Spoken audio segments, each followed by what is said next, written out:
Chapter 554. The Hornless and True Dragon.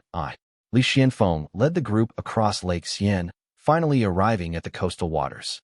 The waves surged as the sea stretched in endless blue, and Ning Dingbua, the elder Ning brother, stepped forward to gather the disciples. Once the Azure Pond disciples had assembled, Ning Dingbua flashed a smile, revealing his white teeth as he explained, "This area is called the Shallow Sea. The water here is not very deep. It got submerged during the great battles of ancient times. Most of the islands you see now were once immortal mountains, while the remaining few were later transported here to fill the sea." Li Qianfeng stood with his hands behind his back, listening silently. Understanding his nature, Ning Dingbua continued with the introduction on his behalf.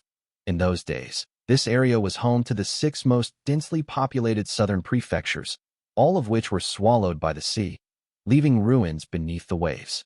Since the water is shallow, cultivators have already scoured it clean over the years. Ning Dingbua continued to explain patiently. If you travel further, toward the Scarlet Pristine Sea and the Chuani Gorge, you will reach what was once the Eastern Sea. Dragon palaces cover the landscape, with flood dragons and serpents roaming freely. Going deeper, you will encounter many dragonkin. Do not offend them. The disciples reacted with mixed expressions. Those dressed in fine robes seemed unaffected, already familiar with this knowledge, while the more simply dressed disciples looked enlightened. Ning Dingbua continued, "The Scarlet Pristine Sea was named after the 8th child of the true Hornless dragon, which involves the ancient pristine converging water. The sea is filled with demons and treasures, most of which are controlled by the dragonkin. If you go in, proceed with caution." A young man with a finely tailored robe and slender brows suddenly spoke up, respectfully asking, "May I ask, instructor, why is it that, while the ruling beings here are of the dragonkin and hold the converging water fruition attainment, it is referred to as the true Hornless dragon? Why not call it the Hornless dragon?" "Well," Ning Dingbua hesitated, casting a reluctant glance at Li Qianfeng before shaking his head, replying gravely, "That is an ancient matter. Few would know the answer." The group looked slightly disappointed, but then Li Qianfeng stepped forward and spoke softly. "If not for the pristine converging water, the true Hornless dragon would have become a true dragon." Having spent years in the southern border, Li Qianfeng had come across 1 or 2 of these ancient secrets. He knew that Li Chaijing had fallen victim to an old flood dragon in the southern border, so whenever he encountered snake or flood dragon-type demons in battle, he always tried to capture them alive and interrogate them for any information about the old flood dragon. This old flood dragon, a well-known demon king in the southern border, was named Sun Lufu and cultivated the divine ability of pristine water.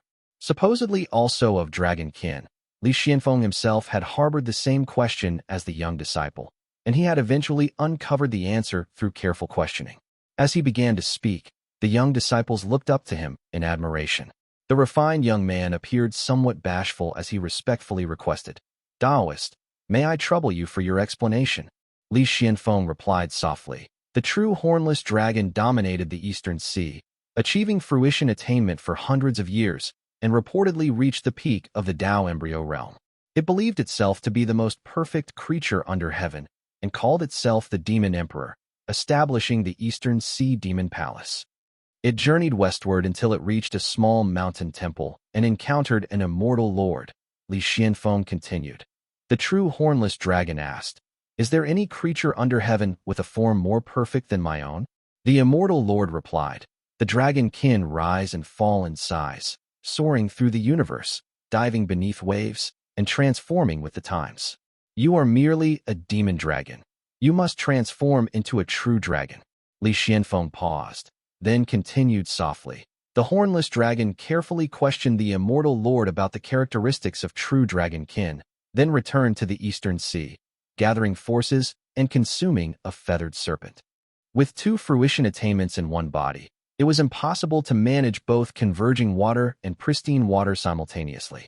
It eventually met a hasty end, its powers divided among its 9 offspring, throwing the Eastern Sea into turmoil and an era of extreme chaos.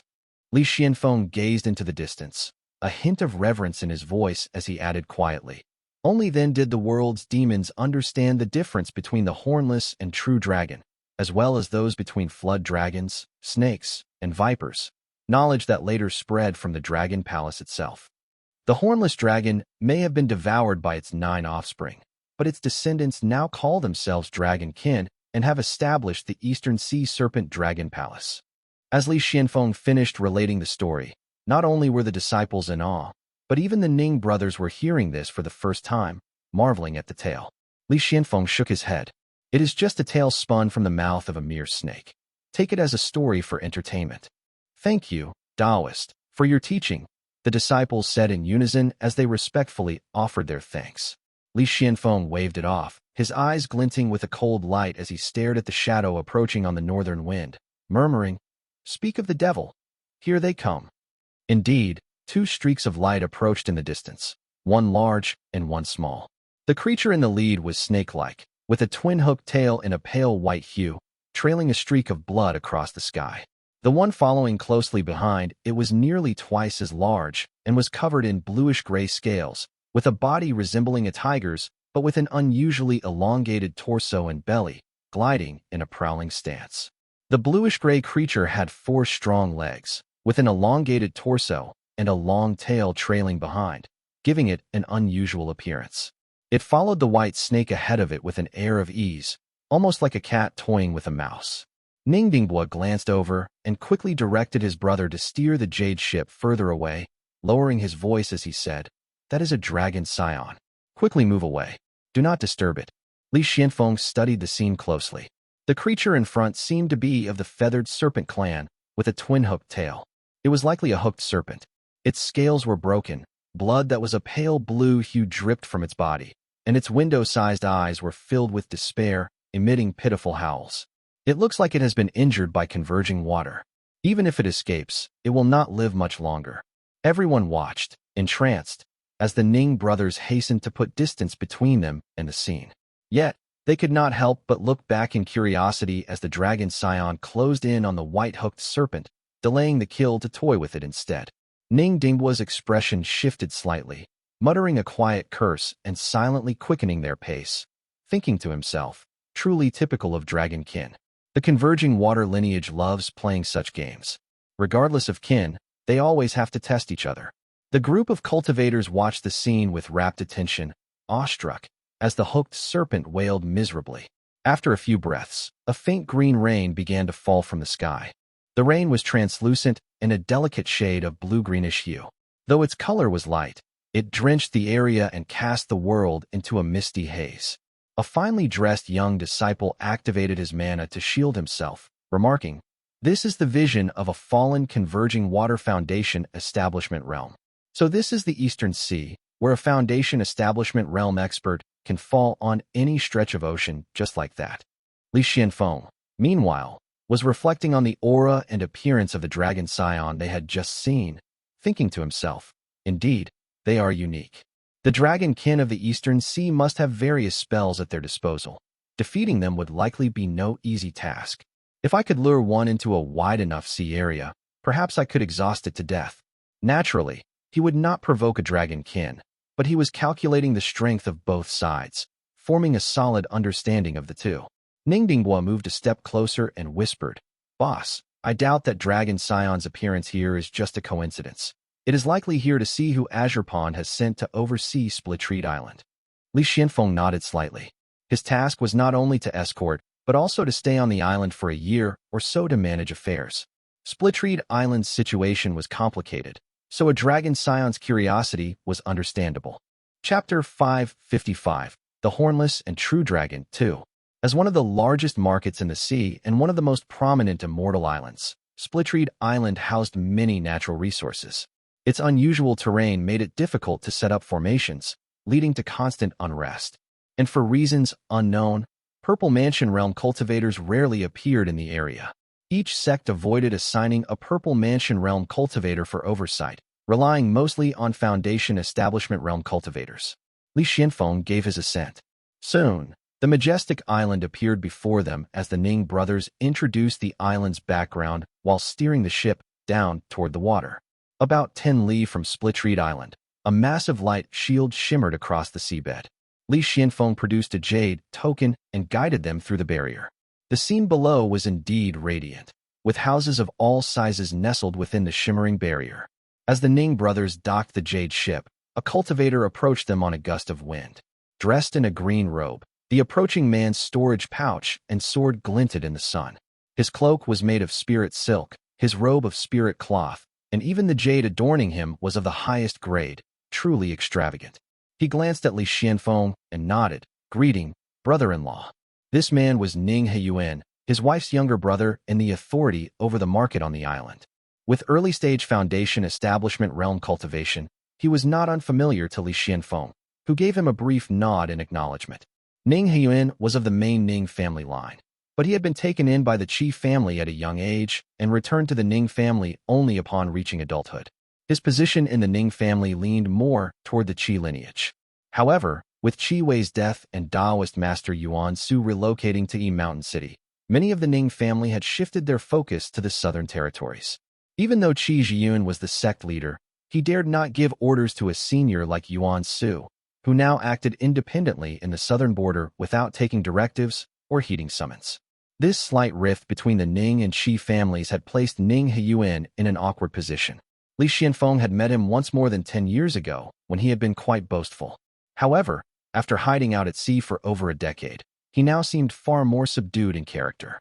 Bringing along several guest cultivators for introductions, Ning Yuan quickly assigned tasks to the disciples and then pulled Li Qianfeng aside, saying, brother-in-law, this is my first time working with you directly. If there is anything I overlook, please guide me. Li Qianfeng found his attitude somewhat unexpected and gave a polite nod. Ning Yuan led him to his cave dwelling, explaining that he needed to meet with some of the disciples before departing. Meanwhile, Li Qianfeng wrote a letter and handed it to the elder Ning brother to be delivered to the Li family. Great Jueting. This was an ancient city, grand and majestic. At its height, it had a population of 100,000, but under Fu Daimu's rule for several decades, only about 10,000 remained. Fei Lia had reclaimed it, and, after years of nurturing, had restored the population to 30 or 40,000. The stone bricks of the old city were mottled with the marks of time, and Li family soldiers hurried through the narrow streets. The Mount Yu townsfolk hid inside their houses, peeking out with hope in their eyes. Just as the people of eastern Mount Yu envied the prosperous lives of the Easterners, the inhabitants of Great Jueting longed for the affluence of eastern Mount Yu. Having heard of the Li family's reputation, they now eagerly anticipated the Li family's takeover. Clan cultivators and jade court guards patrolled the skies, while Li Shiqing rode the wind with his younger brother Li Shijuan by his side. They both studied a map, deep in discussion. The Lu and Su families cannot be allowed on new lands. As for those from the prestigious family, it would be best to restrict them and promote common families to settle along the western lakes and establish villages.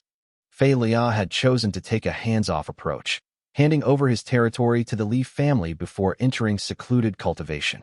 The Li family had sent people to inspect the area twice, discovering that it was divided into two major sections. One part was Mount Yu's grand city of Great Jueting, a rare ruin with a vast expanse, while the other was a fertile plain with no significant mountains. The Li family focused their efforts on the ancient city of Great Jueting, an old and distinguished place within Mount Yu, second only to Mount Wu. Li Yuanjiao had visited it once, but his attention had been consumed with dividing the spoils of war, so he had not been able to take a closer look. As the two juniors explored, they found it rich in age-old elegance. The palace walls still bore many murals, though most had been damaged by years of warfare. Some still depicted scenes of cataclysms, darkness, and despair. Li Shijuan stepped inside, admiring the artwork. The recent murals depicted the rise of the Li family, the east bursting with blossoms, and the brightness of flames atop oil. But, as he moved deeper, the murals took on a bleaker tone, showing fields overrun with locusts, drought in every direction, foreign invasions, and the death of the king. Li Shijuan paused to look, then turned back and commented, "This must be the legendary Jianixi." The two brothers continued through the palace halls, passing one scene after another of the heavens collapsing and landscapes withering, only to later reach depictions of people thriving and living in abundance. The later murals were worn beyond recognition, but after searching for a while, they found another complete one. This mural depicted a figure dressed in black, whose face was obscured. In one hand, they held an object resembling a book, while in the other, a staff. Many people were painted kneeling before this figure, while beside them, a sun hung in the sky, casting its light downward. That must be Duanmu Kuei. Both Li Shiqing and Li Shijuan were familiar with their family's history and many recorded stories. Li Shijuan remarked, Duanmu Kuei dominated his era, even daring to suppress the gates of Azure Pond sect, but in the end, he could not break through to the Golden Core realm. And that immortal text he possessed vanished without a trace, with no clues left to its whereabouts. As for the sun, Li Shijuan paused, then sighed. Perhaps it has something to do with the Weili lineage. He had complex feelings about Weili. Many Foundation Establishment realm cultivators, including some Purple Mansion realm cultivators, had assumed that the Li family was of the direct line of Weili. Li Xianfeng had passed along information, and Li Shijuan had done his own research, forming some theories. Taoist Master Yuan Su believed our family to be of Weili blood. If the Purple Mansion realm cultivators' divine abilities are accurate, then we are indeed descended from Weili, which explains the family's numerous connections to monks. But as for whether we are direct descendants, that is hard to say. Li Shijuan knew the truth about his family. Despite the recent streak of exceptional Foundation Establishment realm cultivators, he understood that it was not due to their bloodline. The Li family's rapid cultivation progress was primarily due to the talisman seeds each main branch member possessed, which accelerated their cultivation speed. They had also received multiple boosts from talismans and a talisman pill, creating an aura of distinction around them. Piecing these insights together, Li Shijuan quickly came to a conclusion. Our family is likely a side branch of Weili, merely appearing as direct descendants due to the support of these immortal artifacts, thus attracting such complex connections. As he pondered these thoughts, he gazed at the grand and unadorned palace, then stopped and turned around abruptly. Elder brother, I will return for now. The rest is in your hands. Li Shiqing, puzzled but compliant, nodded, while Li Shijuan took to the wind and rode swiftly back to Mount Qingdu. Entering the ancestral shrine. Activating the protective formation, he stepped into the hidden chamber. The altar of cold iron emitted a faint glow, carved with osmanthus patterns that added a mysterious, serene air. Li Shijuan bowed deeply and spoke with respect. I, Shijuan, the descendant of the Li family, humbly request the mirror to pierce through the mysteries, perceive the hidden truth, and illuminate all directions, capturing spirits and discerning the divine. Li Shijuan had observed the supposedly ordinary Great Jueting, which, despite the multiple inspections by Foundation Establishment realm cultivators, seemed to reveal nothing remarkable. He thought to himself, the immortal mirror should reveal something different. Chapter 556, The Appearance of Radiant Origin Pass. Li Shijuan rode the wind, and then descended in the Great Jueting. He slowly closed his eyes, and, with a calm focus, connected his spiritual sense to the exalted immortal mirror. Through it, the entire Great Jueting soon came into clear view. He scanned the palace curtains, finding that nothing was out of the ordinary. Beneath the throne, there was a hidden passage that had been reinforced with protective formations. It had once been used by the kings of Mount Yu to escape, though it had been emptied out long ago when Mount Yu's army arrived at the mountain. There was nothing there now. Perhaps I've overthought it. Li Shijuan continued scanning the place, and discovered several secret chambers belonging to Mount Yu's cultivators. A few embryonic, breathing realm spirit items were carefully hidden away in these rooms. Given the current state of the Li family, these were of little interest to him. Several elders had visited here with a mirror in the past. If there had been any treasures, they would have found them long ago. It's no surprise there's nothing here now. Though that was what he believed, Li Shijuan had always been thorough in his task. His eyes continued to roam, and he carefully examined the northern slope of the Great Jueting. Since the immortal mirror is with me now, I might as well take a closer look. It'd be wonderful if I could find 1 or 2 spirit waters or treasured panaceas. The Li family had never thoroughly explored this forest before. It was sparsely populated by demonic beasts, so finding a spirit item or 2 was a real possibility. Li Shijuan spent most of the day meticulously searching through the expanse, and, eventually, something unusual caught his eye.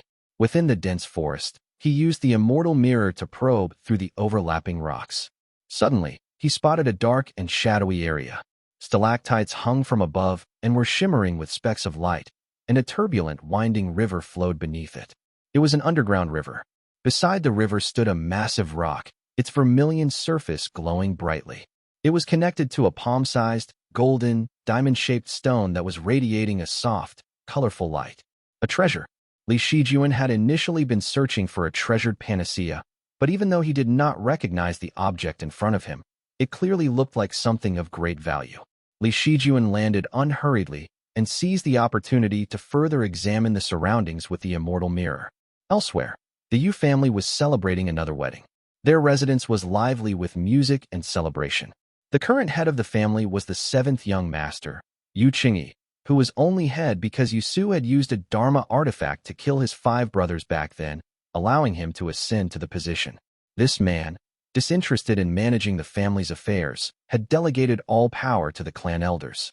He spent his days parading through the streets, taking concubines, riding horses, and watching dog fights, living a complacent life. Meanwhile, the power struggle among the clan elders raged on. Despite perpetually scheming against each other, all of them supported Yu Qingyi as the head of the family. This was how he had managed to stay in his position year after year. Several Qi cultivation realm elders of the Yu family had perished in their failed attempts to break through. Meanwhile, the external cultivators within the family seemed to be thriving, each supporting a different branch of the Yu family. The internal politics were intense, and among them was an extremely influential guest cultivator surnamed Liu. Li Shijuan recalled the man. He was the one who had instigated the elders of the Yu family to block Yu Mugo outside the formation back then. He searched with his spiritual sense for a while, but could not locate his whereabouts. The Yu family had remained relatively stable over the years. Li Shijuan checked a few times and confirmed that no new cultivators had reached the late stage of the Qi cultivation realm. The few already at the late stage Qi cultivation realm were all elderly men, in their 70s or 80s, with little hope of breaking through to the foundation establishment realm. The internal strife back then had damaged the foundation of their family and disrupted their system. I wonder when they'll recover from it. Although the Li family had many spies within the Yu family, Li Shijuan felt it was still necessary to inspect things personally to be sure. After finishing his observations, he crossed the rippling lake, riding the wind toward the Fei family's glacial cloud peak. The Fei family was more prosperous than in previous years. Though they had to cut down their expenses and direct their resources toward supporting Fei Qingyi, they were clearly living a comfortable life with backing in the sect. Despite lacking a foundation establishment realm cultivator, the visiting cultivators still treated them with respect. Additionally, Fei Qingyi had recently befriended influential masters and managed to reduce the tributes required from his clan. Although life had improved overall for the family, most of its members practiced various cultivation techniques now, with only very few following the Jade True Dao lineage. The Fei family had not sent anyone to visit the Li family in years, and the two families had grown increasingly distant. Li Shijuan was not interested in further observations, so he turned back and rode the wind in search of Li Shiming. Li Shiming was absorbed in studying a spirit fruit and the 3 aspects breaking realm pill that Li Shiji had brought back. Though the pill's refining method was ancient and complex, his natural talent for alchemy allowed him to grasp the basic concepts and progress steadily. Upon hearing that he had to leave just as he was reaching an interesting phase in his work, Li Shiming reluctantly set it aside, muttering under his breath as he stood up. Li Shijuan smiled and said, "Come on, you won't regret coming with me.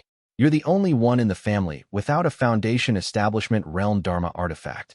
If the artifact is of good quality, you'll definitely benefit from having it in your possession." Hearing this, Li Shiming's face lit up instantly, and he quickly followed Li Shijuan with excitement. "Since I broke through to the foundation establishment realm, I felt my cultivation progress speeding up. It's not like what the books say, how it gradually slows down due to talent limitations. Everything still feels smooth when I cultivate." He shook his Taoist robe and continued confidently. "If I focus solely on my cultivation, I'm sure I can reach the middle stage of the foundation establishment realm within 10 years. Even if I need to divert my focus on refining pills, it should only take a bit longer than that." Li Shijuan walked ahead with his hands clasped behind his back. "All right, the family can only provide you with resources. We don't have experience beyond the initial stage of the foundation establishment realm, so you'll need to explore the future on your own," he said. He then shared the findings from his investigations, and Li Shiming simply nodded in understanding. Together, they rode the wind toward Great Jueting, passing through the forest and landing beside a small hill. The entrance to this cave lies deep within the heart of the mountain, with layers of rocks blocking it. The earth vein here is shallow, and the spiritual energy is weak. No one would think of establishing a cave dwelling here, which is why it has remained undiscovered all this while, Li Shijuan explained, transmitting his voice through his spiritual sense. As Li Shiming saw him point out the location, wisps of light quietly emerged behind him, interweaving with each other. He shook his sleeves, and the wisps of light passed through his ribs, quickly condensing in front of him.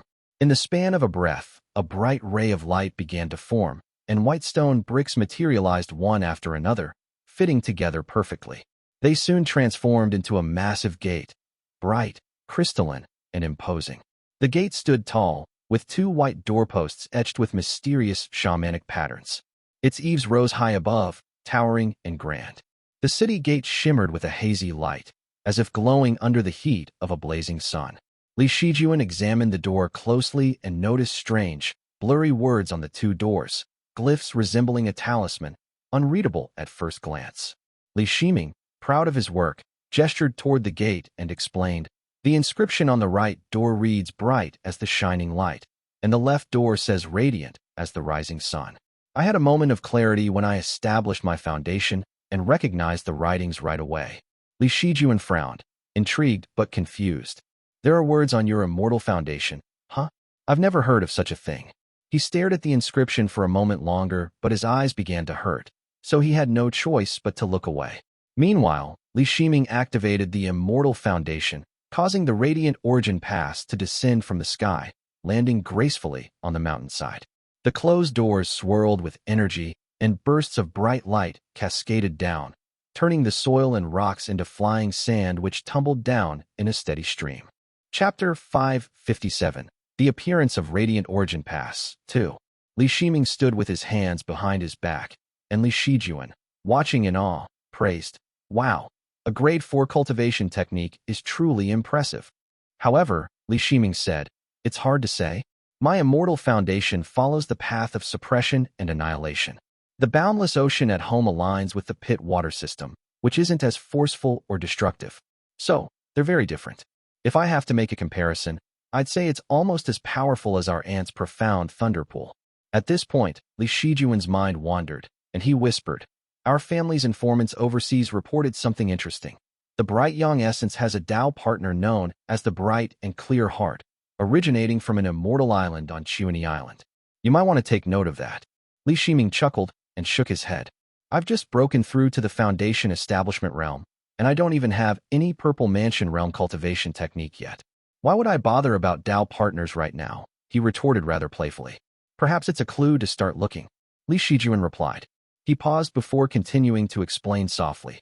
"After all, acquiring a Purple Mansion realm cultivation technique is nearly impossible. Even if one happens to obtain it, it would be heavily encrypted. I've discussed this with our aunt, and she believes this is the case too. If our family truly decides to follow the Bright Yang path, we must gather more relevant spells and techniques, then brainstorm on how to proceed from there." Reaching the crux of the matter, he shifted to using mana to transmit his words. "Our family possesses a Purple Mansion realm cultivation technique manual, the aged courtly path scripture. Shiji is in the sect, so he can access information relevant to the Purple Mansion realm. While he can't share the techniques with us, he can use them as a reference to write some content for the Golden Palace Radiant Origin Manual. Then, you can build upon it, with the help of Lianqing as well as the Yuan and Shao families. The cultivation techniques we write ourselves will surely have many gaps. In the end, we might have to resort to the Tang family's method, filling those gaps with human lives over and over again. After several breakthroughs, eventually, we can attempt to reach the Purple Mansion realm." Li Shiming stayed silent, stretching out his hand. The pass on the mountain then reverted into streams of light and returned to him. "The cave has been revealed," he announced. Li Shijuan pressed his lips together, following Li Shiming. As soon as they entered the cave, they heard the sounds of gurgling water. His eyes glowed with a cold light, allowing him to see everything within the cave clearly. He soon spotted jagged rocks along the underground river, with a red rock perched at its highest point.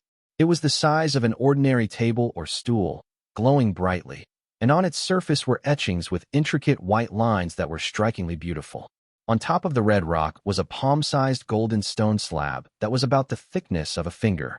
It seemed unremarkable at first glance, but was silently emitting a soft golden and white light. Li Shijuan studied the object for a while, but could not figure out what it was. He turned to Li Shiming, who also appeared confused. With a sigh, Li Shiming lamented, "Our family's rise within less than 100 years has been too swift. Although we have several Foundation Establishment Realm cultivators now, we are still largely ignorant about these matters. It's not a problem. As long as we have secured it, we can always ask someone we trust for guidance," Li Shijuan responded calmly. He drew the Hamlin's sword from his waist. He hesitated for a moment, then refrained from using it on the rock and said, "We don't know the origin of this object, nor how to preserve or store it without damage. If we cut it hastily, we risk harming the treasure. It's better to leave it here, in this cave, and seal it with a formation." Li Shiming paused, then nodded in agreement, feeling that Li Shijuan's suggestion made sense. Together, they sealed the cave, set up a formation to conceal it, and made their way home. "I'll ask my brother to send a team to guard this place," Li Shijuan decided. The two were about to land when they spotted a middle-aged man waiting outside. He seemed proud and aloof with his cultivation at the peak of the Qi cultivation realm, and he was dressed in a yellow and white Taoist robe from the profound peak gate. Li Shiming recognized him immediately and greeted him with a warm smile. "Ah, it's you, fellow Taoist Gusin. What brings you to Moongaze Lake?" The man was Kong Gusin, a cultivator from Profound Peak Gate. He had accompanied Kong Tingyun to Wutu Peak to open up the fire vein and was well acquainted with Li Shiming. Despite his cold expression, Kong Gusin was actually a warm person born with a stoic face. He smiled and replied hoarsely, "Ah, fellow Taoist Shiming, I've come to bring you some good news." Li Shiming walked up to him curiously and asked, "What do you mean?" Kong Gusin politely cupped his fist before continuing, "My uncle was guarding the sect yesterday when he encountered a group of Azure Pond sect cultivators entering the sea from Lake Qian. It turned out that the leader of that group was Senior Li Xianfeng from your esteemed clan. He's finally returned from the southern border. My uncle also mentioned that Li Xianfeng had an otherworldly and formidable aura. His cultivation had reached the middle stage of the Foundation Establishment realm, and he was clad in black armor, carrying a golden bow, like a god descending to earth." Li Shiming and Li Shijuan exchanged startled looks. "Second granduncle has returned from the southern border?" The southern border was a deadly place for many clan cultivators, where most perished fighting demons. The Li family had long since lost hope that Li Xianfeng would ever return. Years earlier, when Li Xianfeng broke through to the Foundation Establishment realm and earned the trust of Taoist Master Yuan Su, there had been a brief spark of hope.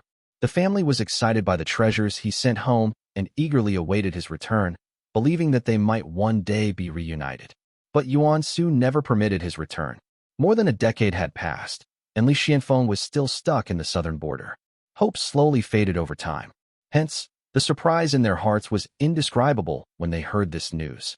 Kong Gusin observed the expressions on their faces and knew that his uncle's words had struck a chord.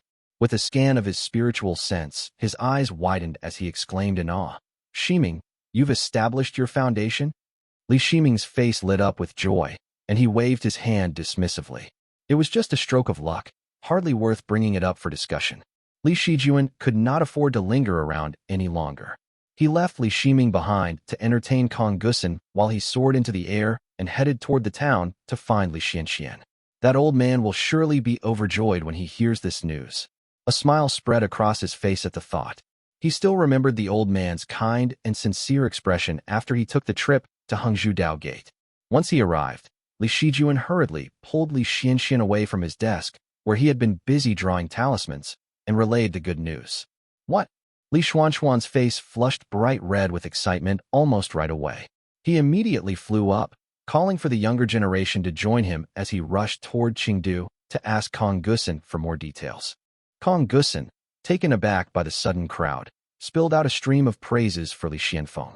As Li Xuanxuan's delighted laughter echoed through the air, he turned to the younger cultivators standing beside him and said proudly, "I knew it. This younger brother of mine has always been extraordinary. When second uncle was still alive, he used to say that Xianfeng was the most talented of the Qian generation, and he was right all along." The old man had not felt this happy in a long time. He eagerly pulled Kong Gusin closer and asked, "Which part of the Eastern Sea is my young brother in now?" "He should be at Splitreed Island's marketplace," Kong Gusin replied. With that, Kong Gusin cupped his fist politely and prepared to take his leave, and the group of people saw him off. Li Xianxian looked at Li Shijuan eagerly and ventured, "Maybe I can go to the Eastern Sea?" Li Shijuan smiled at the old man's cautious demeanor and replied, "Granduncle, the Eastern Sea is full of dangers. It's too risky for you to go alone. You should perish the thought." Chapter 558, Request. "Oh," Li Xianxian responded somewhat dejectedly. He straightened his sleeves and sat on the mountain for a while, watching the two juniors chat. Feeling a bit restless, he decided to resume drawing talismans. The two juniors saw him off as he left. Li Shiming sighed in relief and said, "Grandfather seems to be in better spirits now." Li Shijuan nodded in agreement and responded softly. Although the old man's cultivation isn't high, he's experienced much in his life.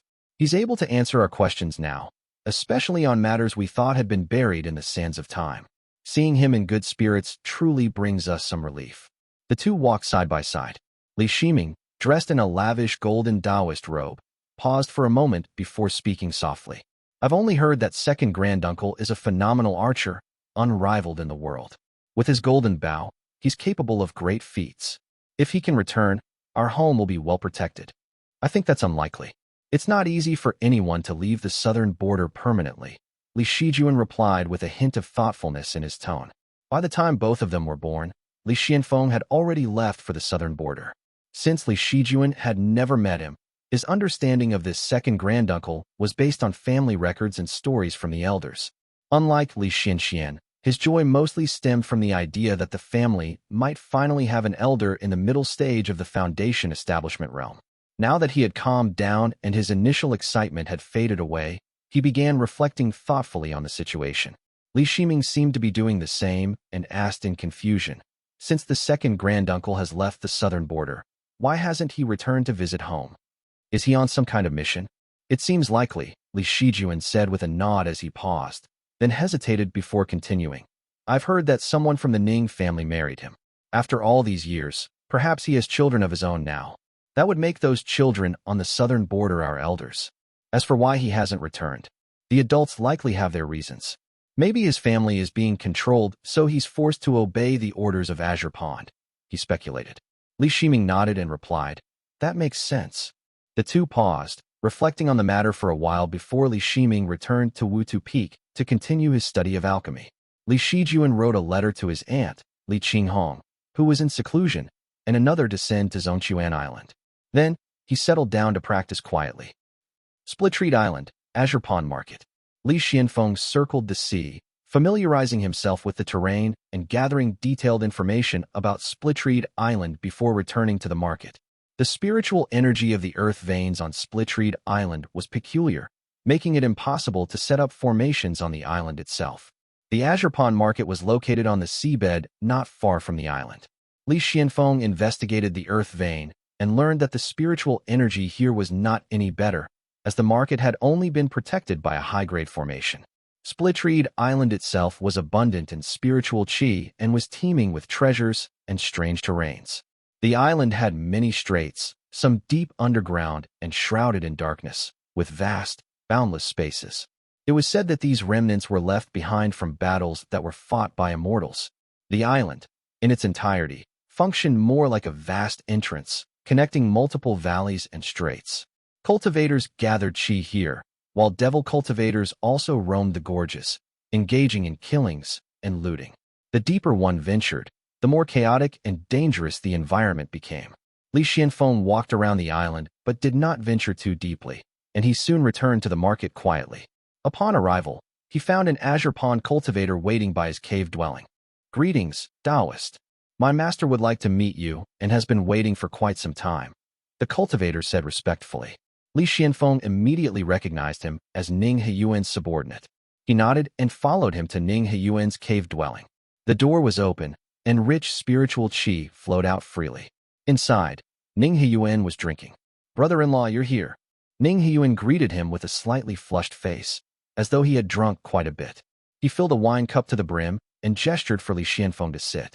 "Speaking of which, fate really likes bringing me and the Li family together," Ning Heyuan hummed. Li Xianfeng nodded, but thought silently to himself, "Why is this guy acting so friendly now? Does he have a favor to ask of me?" He stared at Ning Heyuan, who suddenly appeared quite humble, almost like a junior in his presence. Ning Heyuan continued politely. When I visited Moongaze Lake with my aunt back then, I had hoped to seek guidance on swordsmanship from your esteemed family. I traded a few blows with Taoist Qinghong while we sparred on the mountain, and we exchanged names. I was overpowered, and that was when I truly realized the strength of your family's Dao lineage. Li Xianfeng was taken aback by how humbly he spoke. He knew that Li Qinghong, as a Qi cultivator, would never have been Ning Heyuan's match. At best, she could only evenly match him with her lightning spell. Ning Heyuan's words were likely intended to flatter the Li family. Li Xianfeng smiled and said, "Brother, there's no need to be so modest. I'm well aware of Qinghong's strength. She's certainly not your opponent." Ning Heyuan responded humbly to Li Xuanfeng's comment. Since the man had said so, he stopped beating around the bush and stated his business. "Brother-in-law, I've heard of your reputation even overseas. The Taoist master trusts you greatly. In the past 100 years, only a few have been as favored as you." Li Xianfeng was well aware of the trust Yuan Su had placed in him and silently awaited the rest of Ning Heyuan's intentions. Sure enough, after a brief moment of hesitation, Ning Heyuan said, "Once you return, could you help me find out how long I must remain in this eastern sea?" Li Xianfeng lowered his gaze and remained silent. Ning Heyuan grew a bit anxious, but his tone remained polite as he explained, "I've asked several times, but the Taoist master refused to see me. I understand my mistake now.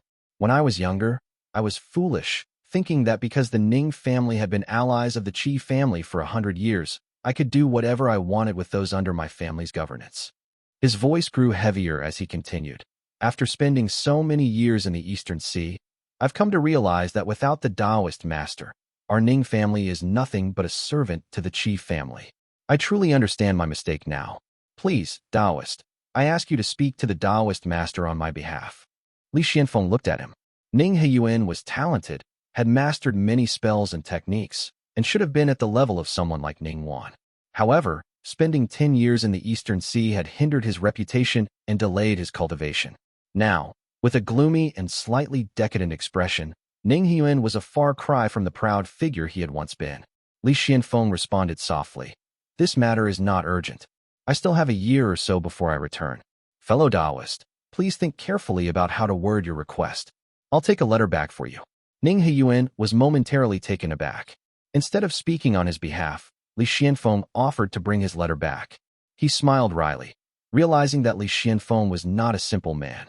"I've been too impatient. I need to take a more measured approach. First, I must build a good relationship with him and win his favor through the connection with my sister. I need a long-term plan." Ning Heyuan then apologized, took a sip of wine, and nodded. "Indeed, there's no rush. If the Taoist needs anything in the market, feel free to tell me." Li Xianfeng nodded and said, "I've just come from the southern border, and some information is difficult to gather there. If there's anything I need in the future, I'll be sure to trouble you again." Ning Heyuan nodded repeatedly and quickly saw him out. Once Li Xianfeng left, he returned to his cave dwelling, sat at the jade table, and reflected for a long while. "I thought he was just a tool for the Taoist master, but I did not expect him to be a falcon tamed by the old man. No wonder. No wonder he's been so favored by the Taoist master, and even married Sister Mian, despite his insignificant family background." Ning Heyuan recalled Li Xuanfeng's attire, aura, and Golden Age longbow that had been tempered countless times. Combined with some recent rumors, he could not help but sneer. An armored man with eyes sharp as a hawk. Seems like someone's luck is about to run out. Chapter 559, Journey to Purple Smoke. Li Shijuan parted ways with Li Shiming, returning alone to his cave dwelling to rest. Having missed his opportunity to break through to the 7th heavenly layer, he knew it would take some time before he could attempt it again. Sitting in the cave with his hand resting on his sword, he fell into deep thought. The bright Yongdao lineage might be on Mount Luoxiao, but it's unlikely I'll ever have access to it.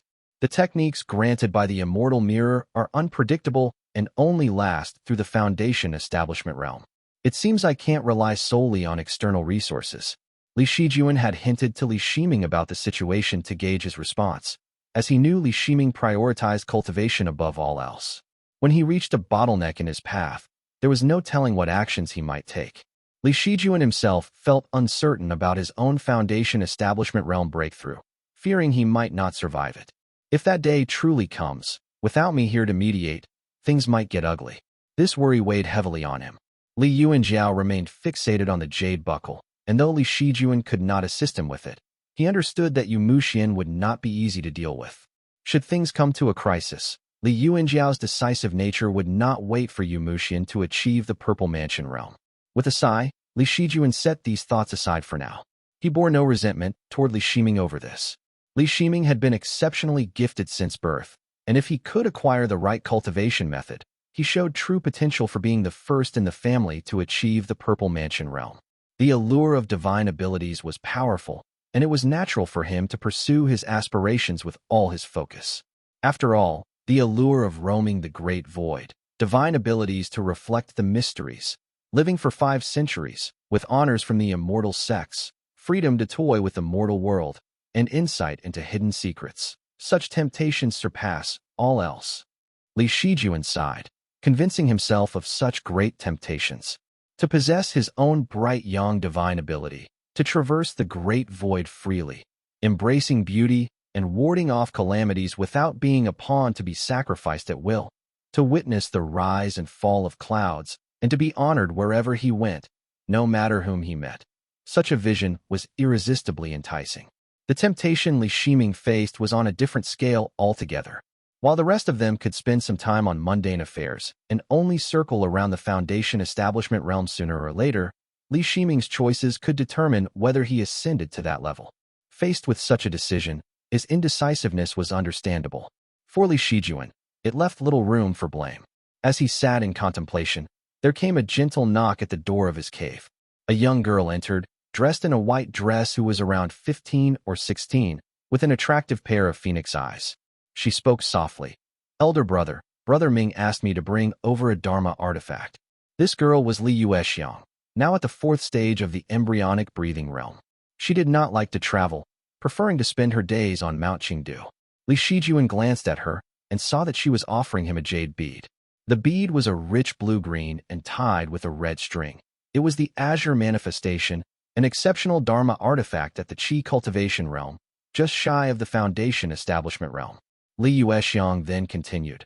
Brother Ming mentioned that he has already reached the Foundation establishment realm, so this artifact, which can summon a peak Qi cultivation realm green deer, is of no further use to him. He asked me to bring it to you. Li Shijuan looked at the jade bead and replied softly. "Take it and use it yourself. I spend my days on the mountain and have no need for something this valuable. Let us save it for Qinghuai," Li Yuexiang replied. Li Qinghuai, sent back by Li Shiji, was now studying on the mountain, though he had not yet reached the age for cultivation. Li Yuexiang, strong-willed as ever, firmly declined and placed the bead on the table.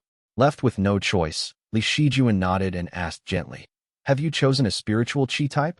What technique are you planning to cultivate?" Li Yuexiang answered, "I plan to consume the long-marching pheasant flame and cultivate the pheasant flame's long march technique." Noticing she had not consulted Li Yuanjiao on her choice, Li Shijuan felt a slight headache coming on, but nodded silently. Li Yuexiang added, "Brother, you should think more about yourself." Li Shijuan simply nodded, waving her off, then spread out the registry on the table. Several of the Cheng and Ming generation were close to the Qi cultivation realm, and he needed to make proper arrangements for them. Now, the Qi cultivation realm itself was no longer significant. Only the Foundation establishment realm could bring someone into the Li family's core decision-making circle. Li Shijuan reread the names of the dozen or so disciples, thinking to himself, who knows how many will fall along the way, or how many will reach the Foundation establishment realm. On Mount Yuding, time passed as Li Qinghong continued her cultivation for several months. She opened her eyes and, as usual, circulated her immortal foundation, enveloping herself in a field of purple light. It's time to perform the spell and call upon the lightning again. Casting the spell and reciting the incantation, powerful purple light surged forward and lightning flickered. The statues on her right began to light up one by one, and a wave of information flooded her mind. March 23rd, north of Winter Sweet City in Yu State. Mystic thunder descends on Mount Doshuan. October 6th, Mount Fenghuai in Yu State. Celestial Yin thunder descends. December 2nd, Goose Lake Island off the Chuani Cape. Towering thunder descends. A succession of messages unfolded, with over a dozen in total, ending with a hazy, broken phrase, Flood Dragon Kin, forbidden to attain converging water, now returns to heaven and earth. Falling water rising storm in Eastern Sea. Li Qinghong processed the information, feeling an inner shock growing within her as realization dawned on her. A demon king has fallen in the Eastern Sea. The message from the altar confirmed that a demon king at the peak of the Purple Mansion realm had failed in their Golden Core realm breakthrough, resulting in death and the dissolution of their Tao. This failure triggered a cascade of celestial phenomena, including the descent of thunder and falling water rising storm. The news, unexpected as it was, could not be immediately capitalized on, but knowing something of this magnitude put her a step ahead. She could not help but feel a spark of excitement. This altar has this kind of function. Now, with heaven and earth in turmoil, and even communication talismans failing, its usefulness is immense. If I can know of these events in advance, I can help the family prepare better. The Tao of Thunder shortened one's lifespan. Li Qinghong had already lost about 30% of hers in pursuit of it. She did not mind, but she did not wish for other family members to tread the same path. However, seeing it now, there was no alternative. This altar requires someone who has cultivated either profound thunderpool or winter thunderclap to operate it. Without someone after me to continue this path, it would be lost. Turning these thoughts over in her mind, another issue surfaced in her mind. This technique came from Linjianzi of the Purple Smoke Gate, and I never clarified its origins. I cannot delay this any longer. Regardless of whether this was arranged by a Purple Mansion realm cultivator, I must visit Purple Smoke Gate. Li Qinghong pulled a token from her storage pouch. The token shimmered with a beautiful violet hue, and she gazed at it for a moment. Linjianzi left this token with us back then, allowing my family's disciples to be admitted into the Purple Smoke Gate. This is the perfect opportunity to use it. This time, I will head to the Purple Smoke Gate, pay a visit to Linjianzi, and then make my way to the Eastern Sea to gather thunder. Having made her decision, she stood, gathering the few letters by the altar. She casually glanced through them, a faint smile forming as she thought, "Second uncle has finally left the southern border." She then rode a thunderbolt up to Mount Qingdu, where Li Shijuan had just finished his cultivation and was having some water in the courtyard. Chapter 560, Journey to Purple Smoke, 2. After Li Qinghong explained her plans, Li Shijuan nodded thoughtfully and said in a low voice, "With Situ Mo confined on Golden Sack Island, now is an opportune time to go out. Since you are headed to the Eastern Sea, Aunt, you can also meet second granduncle." As for the Purple Smoke Gate, Li Shijuan asked, "Which younger family member will we send?" Li Qinghong pondered briefly, then replied softly, "Most of the Cheng and Ming generation have average talent. Qinghuai needs to remain at home. Yuexiang may be the only one with enough aptitude." Li Shijuan shook his head. "Without Uncle Yuanjiao's approval, it will not work. Let us set this aside for now. Aunt, go to the Eastern Sea and consult Uncle Jiao first, then return at your leisure." "Very well." Seeing his reasoning, Li Qinghong nodded in agreement. She gathered her things and set out alone, riding the wind. Li Shijuan escorted her to the edge of Moongaze Lake, then returned to his cave dwelling to review his sword techniques twice more before sealing the stone door to resume his cultivation. On Mount Qingdu, the spring breeze lingered, the grass and trees grew lush, and the immortal towers and pavilions stood with only scattered figures, soon swallowed by the deepening night. As Li Qinghong left Mount Qingdu, a light rain began to fall, and looking out, she saw endless dark clouds stretching across the sky. The rain itself was gentle, but it was unrelenting. She rode the wind through it for a long time, and still could not find the edge of this cloud cover. Had she not received that message from the altar earlier, she would have thought it was just a heavy, lingering rainstorm. But now, she suspected it was the aftermath of a failed Golden Core realm breakthrough, an ominous celestial phenomenon. Continuing on her journey, she flew over Yufu Prefecture and Mount Dongli, and soon spotted the territory of the Purple Smoke Gate in the distance. There, a female cultivator was standing in midair, dressed in the robes of the Purple Smoke Gate, staring up at the sky with a furrowed brow. As Li Qinghong approached on a flash of lightning, the female cultivator quickly noticed her and politely bowed, greeting her in a soft voice. "Disciple Shun Yanqing of the Purple Smoke Gate greets the honored elder. May I know?" "Li Qinghong of the Li family from Mount Qingdu." Li Qinghong answered promptly. The female cultivator, who appeared to be around Li Shijuan's age and at the 7th heavenly layer of Qi cultivation realm, looked surprised. "Ah, so it is you. Yanqing has long admired your name. The girl praised, beaming. Li Qinghong was not well known, so she assumed this was merely polite flattery.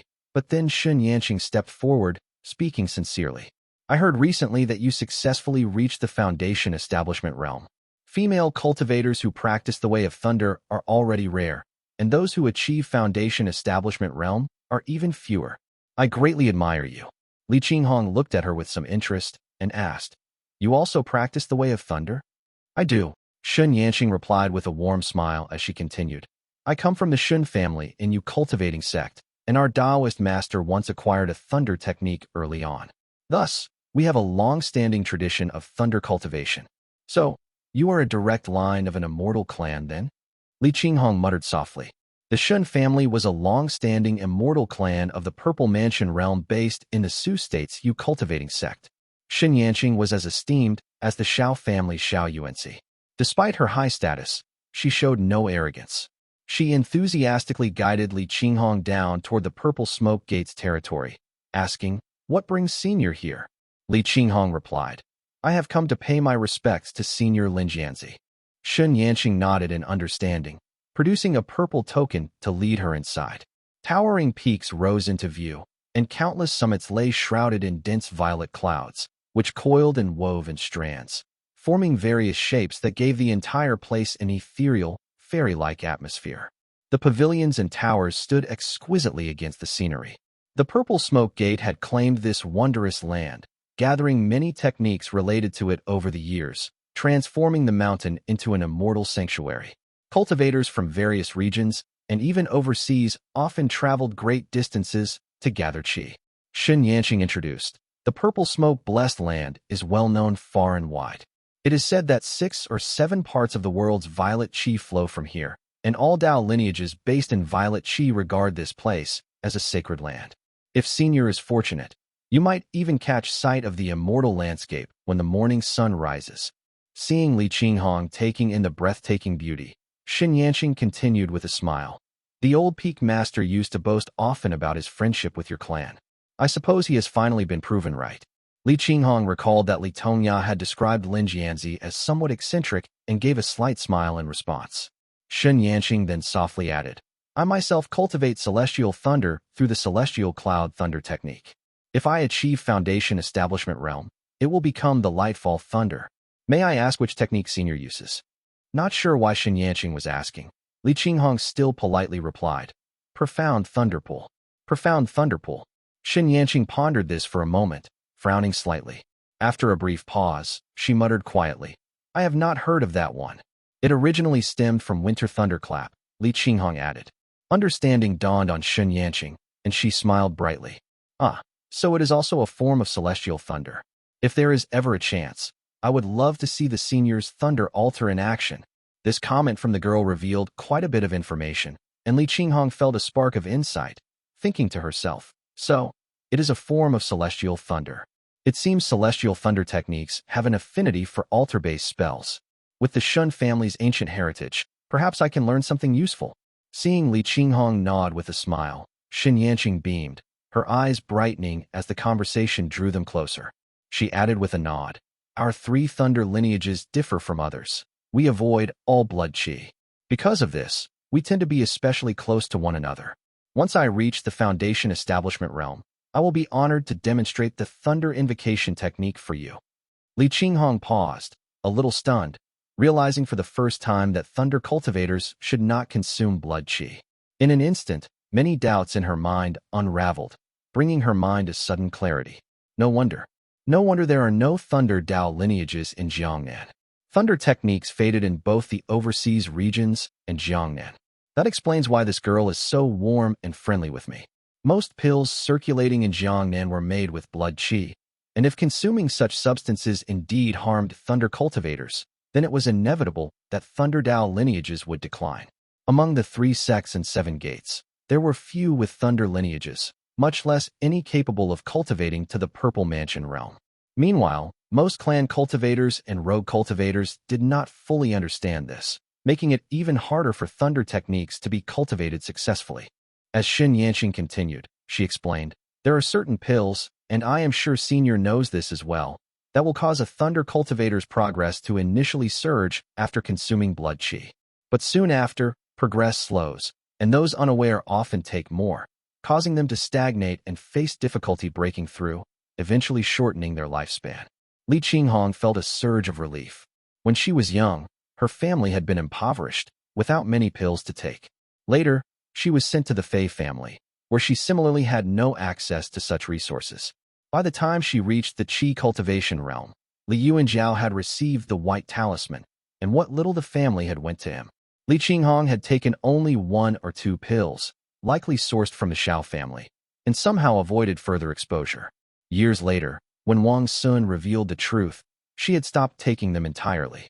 Even so, Li Qinghong now understood why her cultivation had slowed around the 3rd and 4th heavenly layer of Qi cultivation realm. It was likely due to those few pills.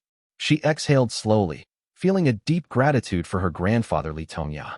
She even began to wonder, could it be that grandfather suspected something and arranged everything so carefully? Lost in thought for a moment, she quickly adjusted and gained another insight. No wonder this girl is so close to me. If Thunder Dao lineages cannot touch blood qi, then they also cannot rely on shared Dao for cultivation speed or divine ability training. This naturally removes many of the usual reservations. Shun Yanqing continued to politely introduce the various sights of the purple smoke gate up ahead, while Li Qinghong, now carrying a newfound appreciation and sense of relief, walked through this sect bathed in violet clouds with a lightened heart. Chapter 561, The Secrets of Thunder Techniques. Li Qinghong followed Shun Yanqing down to a small mountaintop where an old man sat, wearing a broad-brimmed hat and sporting a long, fine white beard. He held a fishing rod, casting it into the sea of clouds below. Li Qinghong subtly looked away. The man on creek was the first Purple Mansion realm life divine ability that the Li family had encountered, and it had left a deep impression on her. The sight of the fishing rod made her uneasy, so she avoided looking at it. The old man, however, called out to her. Who goes there? Shun Yanqing pressed her lips together in a smile, preserving his dignity in front of a guest, and replied, Senior Lin Jianzi, she is a member of the Li family. Oh, Lin Jianzi suddenly jumped up, his fishing rod clattering to the ground as he hastily put it away with an awkward expression. I thought it might finally be a disciple. Li Qinghong of Mount Qingdu greets the elder. She cupped her fist and said respectfully. Lin Jianzi, now at the mid-stage of Foundation Establishment realm, raised an eyebrow as he studied her and sighed with regret. What a pity about Daoist Tongya. I was in seclusion then and could not pay my respects. By the time I emerged, I was unable to leave the sect at will. Truly unfortunate. Li Qinghong was not sure if he was sincere or just making excuses, so she responded politely. Shun Yanqing, understanding the situation, quietly withdrew. Lin Jianzi led Li Qinghong inside where they sat together, and he chuckled as he spoke. Your family once saved my life, a debt that remains vivid in my memory. I never thought that 70 or 80 years would pass, and now even his descendants have reached the Foundation Establishment realm. He glanced at her, and then, seeming to catch something that alarmed him, quickly rose to shut the door to the cave dwelling. Only then, in a nervous tone, did he ask, Fellow Taoist, no, I mean, Qinghong, are you cultivating the Purple Thunder secret origin technique? Not understanding his concern, Li Qinghong answered slowly. Yes, that is correct. Lin Jianzi looked thoroughly shaken, cautiously asking, Has anyone been told that you obtained this technique from me? Li Qinghong answered in a low voice. Of course, I have not mentioned it to anyone. But what is this all about? Thank goodness. Lin Jianzi exhaled with relief, whispering, If anyone ever brings it up, you absolutely must not say you got it from me. It would be the death of me.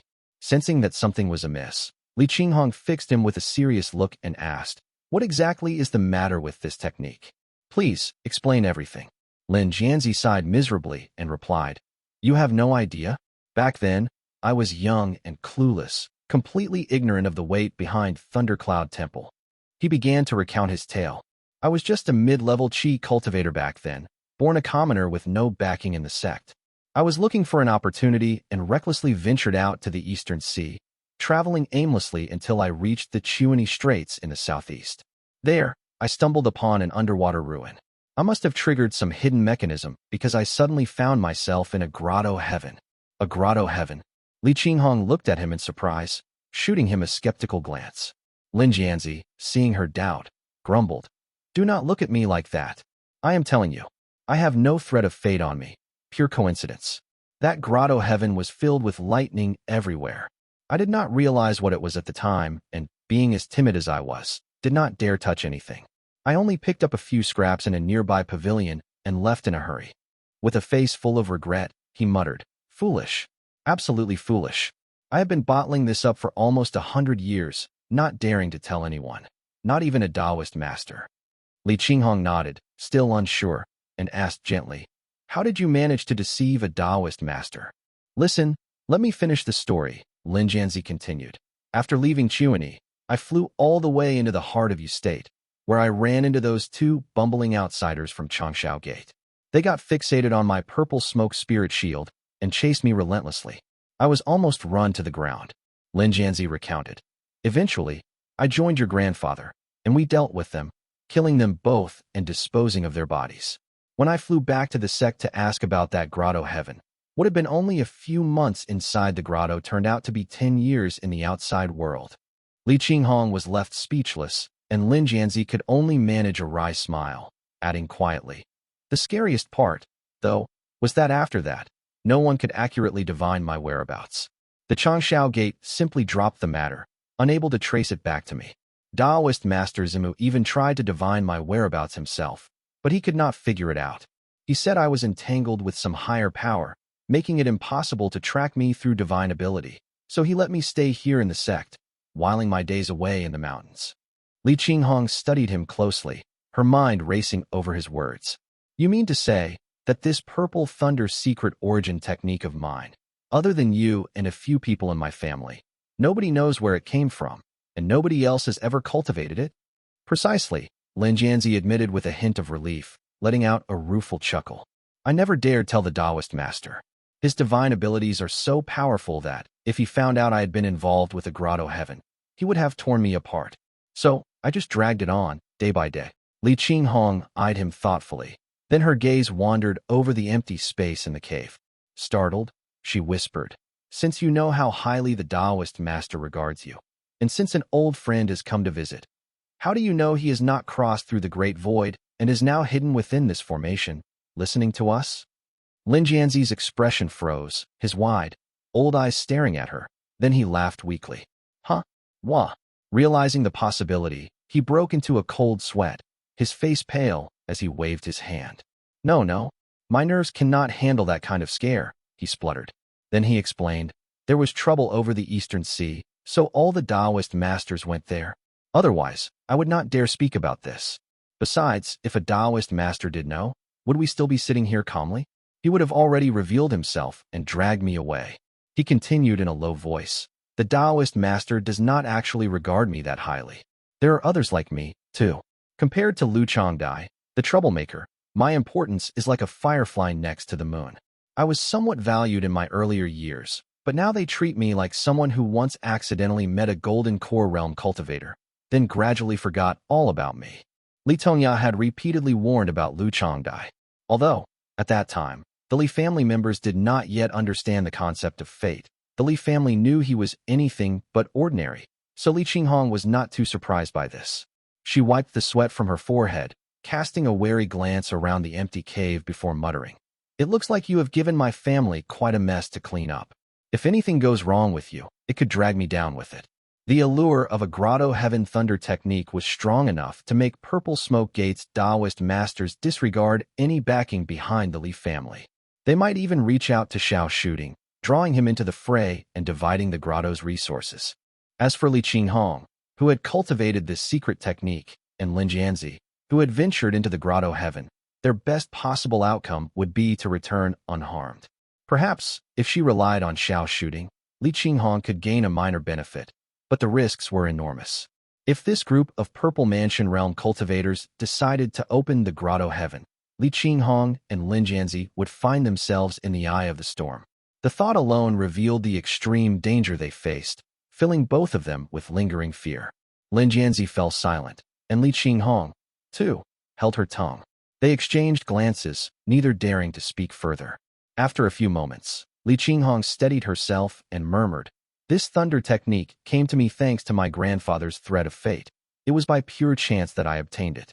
Back when I saved you, all I received in return was a handful of spirit stones and this token that allowed our family's younger members to join the Purple Smoke Gate. Yes, exactly. Lin Jianzi quickly nodded, his deferential posture making him look like a junior, adding, Qinghong speaks the truth. Chapter 562, Severing the Phenomena, I. Li Qinghong and Lin Jianzi discussed recent events. Lin Jianzi, unassuming and without any airs, stroked his white beard and chuckled. I must ask, does your clan perhaps have any younger disciples of appropriate age and talent who might come to my peak for cultivation? I am bound to the sect and cannot leave, and disciples on my peak have always been few. The lineage is at risk of being lost. Qinghong nodded. I will remember your offer. Once I return to the clan, I will see if there is anyone suitable, she said with a nod. Not wanting to linger any longer, she bid farewell to Lin Jianzi and rose into the air, only to find Shen Yanqing waiting in the clouds outside. Shen Yanqing smiled brightly and said softly, I will escort you out.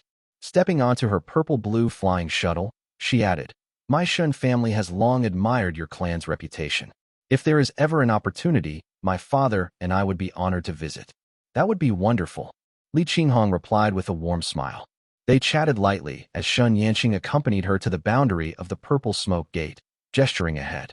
To the east is Crimson Reef Island's territory, and to the north lies Snow G Gate. They had reached the Eastern Sea. Although Crimson Reef Island was an Eastern Sea sect, it also occupied several coastal ports in State. Li Qinghong bade her farewell and flew northward.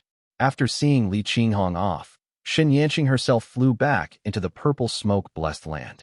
Traveling inward, she soon reached the central peak, Purple Qi Mountain, and landed on a purple jade platform guarded by two elderly men on either side. Upon seeing Shen Yanqing, both men cupped their fists and greeted her, smiling. Young mistress. Though Shen Yanqing was young, as a disciple of Taoist Master Zipei, her standing in the purple smoke-blessed land was significant. She returned their greetings before stepping inside. Thick purple smoke filled the cave dwelling, tinged with streaks of golden light that cast everything in shades of purple and gold.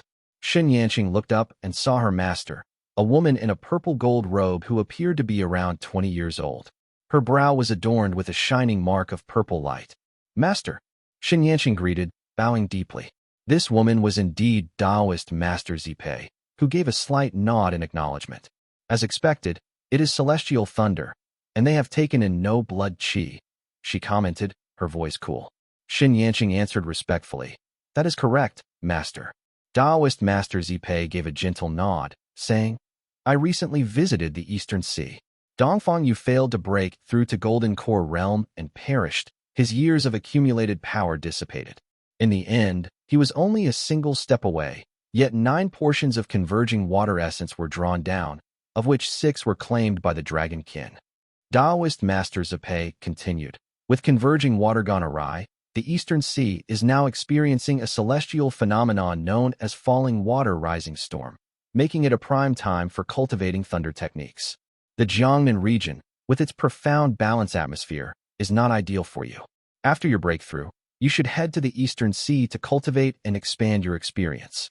Shen Yanqing hesitated briefly, then asked, but if he was only 1 step away, would these signs not be comparable to those left by Taoist Master Donghua in ancient times? Would profound balance atmosphere in Jiangnan not be disrupted by the Eastern Sea's influence?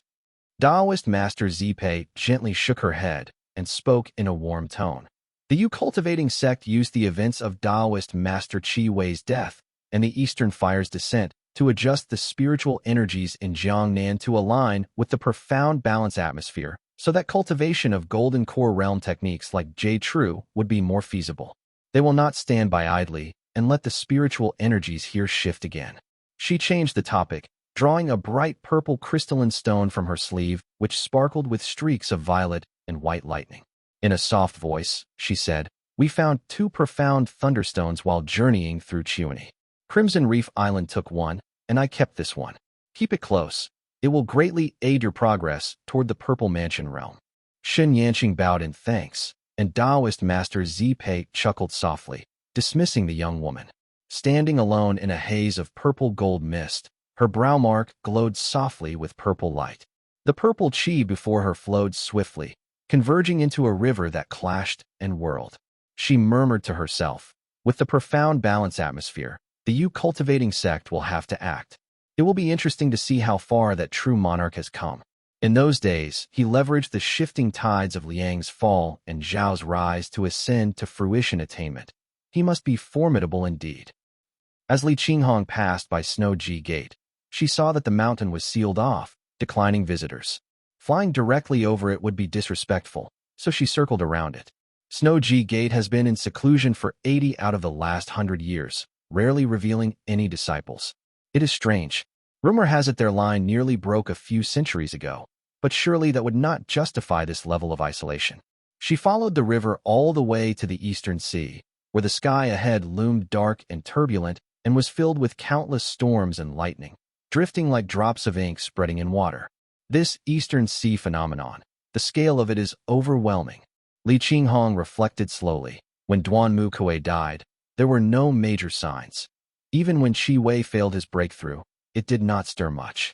Could it be due to interference from the underworld, or just a difference in power? As she contemplated these thoughts, speeding across the sea's surface, the world around her plunged into darkness. The sea stretched out endlessly, black as ink, with storms churning above her. Endless, shadowed waters mirrored the ominous clouds, casting her into a vast, boundless night. Descending from the inlet, she was accompanied by a few Qi cultivators who kept a respectful distance from her. Li Qinghong observed the ominous scenery when the cultivators suddenly cried out, "Look! Look up!" Li Qinghong raised her gaze. Her perception techniques had not yet developed, so she could only make out a faint glimmer amidst the darkness, hovering over the coast of Jiangnan to the west. Within that distant glow, she could vaguely discern a humanoid silhouette, though nothing distinct. This, at the very least, is a Taoist master. She paused, immediately sensing that a powerful cultivator was present. She dared not look too long, but a wave of dizziness washed over her, bringing a rush of visions from far away, spanning 1,000 li. She saw families rising to prominence amid festive music, dynasties falling, battles raging. Then a man in armor donning a golden robe, citizens displaced in the turmoil, the sun collapsing, stars fading. A cliff face struck by waves eroded into countless caves, with icy seawater trickling steadily down until the scene jarred her awake. That figure seemed to hold a sword, standing calmly before the advancing black clouds of the eastern sea. As the dark storm loomed closer, the figure finally raised his immortal sword. Clang! A bright white light shot up from the sword, a brilliant beam piercing through the darkness. The sky briefly plunged into blackness, then lit up with streaks of blue and white. Comet stars, countless comet-like streaks, tails blazing, shot across the darkened sky. The heavens first dimmed to their limit before exploding in starlight, as if countless glaring eyes had opened in the sky. Boom! The thick black clouds split abruptly, scattering to either side. The sea roared, slowly receding as the force of the sword's path drove the waters apart, revealing jagged mountain ridges below and numerous unconscious monsters. The impact shook the cultivators, leaving them swaying and delirious while crying out with closed eyes, tears streaming as they moaned in awe. A few, their cultivation level unstable, dropped like birds with broken wings. Even Li Qinghong had to steady herself, touching down on the water. She watched as the dark clouds along the coast were swept away as if by a fierce wind, clearing completely. The distant storms and black clouds came to a halt, hesitating hundreds of li from the coast, no longer advancing. Chapter 563, Severing the Phenomena, 2. That Taoist master severed the natural phenomenon. Li Qinghong mused quietly to herself, in awe. The cultivators were visibly shaken, staring dumbly at the turbulent skies above them. Cold raindrops began to fall, and as Li Qinghong bowed her head and closed her eyes, a warm tear traced down her cheek. She heard an elder cultivator beside her murmur, "The eclipse and falling stars. It is the true monarch of the Yu cultivating sect at work." The Qi cultivators could not even make out the true monarch's form, and thus escaped the more intense side effects. But Li Qinghong, at her foundation establishment realm, had caught a fleeting glimpse and suffered a cascade of haunting visions. Taking a deep breath, she steadied herself, feeling the unsettling tremor in her heart. She drifted away from the crowd, diving deep beneath the water's surface to distance herself. It took her a moment to recover fully before a thought surfaced, prompting her to mutter, what weapon was that true monarch wielding? Was it a staff? A sword? She mulled it over for a moment, glancing all around her. Her gaze blurred slightly, and she murmured, how did I end up at the ocean floor? Emerging from the water, Li Qinghong glanced toward the lingering, unmoving thunderclouds. She turned back to look upon the now serene Jiangnan, muttering in bewilderment. How strange. Why are those clouds not moving? After flying a few more li, a sudden, chilly sensation settled over her in the Xinyang Mansion region. She halted imperceptibly, suppressing her unease, and quickly dove back beneath the waves. Darkness settled over several prefectures in the Yu state, and on Splitreed Island in the Eastern Sea, the night grew even denser. Under the water, the entire seabed was cloaked in an inky blackness while turbulent storm clouds surged above, swallowing up the once bright sky and darkening the waters until they resembled thick black ink. Thunderstorms raged across the ocean's surface, stirring waves into a frenzy as violet-black lightning cascaded down with the rumbling force of landslides and crashing seas. Li Xianfeng had spent several months on the island, gradually acclimating to its atmosphere. Standing in the water with his hands behind his back, he observed the pitch-dark depths alongside Ning Heyuan, who stood just behind him. Glancing at the darkened waters, Ning Heyuan spoke softly, brother-in-law, these storms are rare, let alone such an immense thunderstorm. The sea is as black as ink, stretching on for thousands of li. It is a sign something has happened. Li Xianfeng turned slightly toward him, and Ning Heyuan, being well informed, explained in a low tone. Word from within the sect says a sea creature tried to break through to the Golden Core realm in the Eastern Sea, but failed, dying in the process. Ning Heyuan paused, adding, it was from the converging water lineage, which has little to do with us, but there is likely unrest in the Serpent Dragon Palace. With this phenomenon already underway, it is probably a settled matter by now. Li Xianfeng nodded, and Ning Heyuan continued, I have picked up a few things worth sharing with you, brother-in-law. Li Xianfeng gestured for him to proceed, and Ning Heyuan went on. The Golden Tang Gate's Golden Sack Island has been quiet for years, but it is said they recently established a temple there because a woman gave birth to a child with awakened spiritual roots. Hearing this, Li Xianfeng cast a sidelong glance at the distant thunderstorm, muttering, that wrathful Dao lineage master monk is not dead. He has not returned to the north? He dares to reincarnate here on Golden Sack Island. Ning Heyuan nodded, speaking quietly. I looked into it thoroughly. It is not that he could not return. Rather, the wrathful Dao has been heavily weakened in recent years, its territories split up by the other 6 Dao. Many temples were destroyed, and those monks understand one another best. It is not only in the Eastern Sea. Several wrathful Dao master monks' tactics have been dismantled in the north, so they have sent agents to the southern seas and Jiangnan as backup. I see, Li Xianfeng replied with a nod. Ning Heyuan then added a word of caution. That island has a foundation establishment realm formation and several guest cultivators guarding it. Though Golden Tang Gate may be waning, it still has some reserves, and it is likely safer there than elsewhere. Li Xianfeng was Ning Heyuan's brother-in-law, and his only family member allowed to stand by a Taoist master's side. Ning Heyuan, not wanting any harm to come to him, subtly voiced his concerns.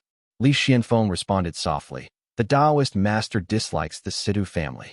He recalled hearing rumors of tension between Yuansu and the Shedu family. At first, Li Xianfeng had not fully understood the significance of these rumors, but he now recalled how Yuansu, before his departure, had specifically instructed him, all but the dragon kin are fair game. With this instruction in mind, Li Xianfeng now saw things clearly.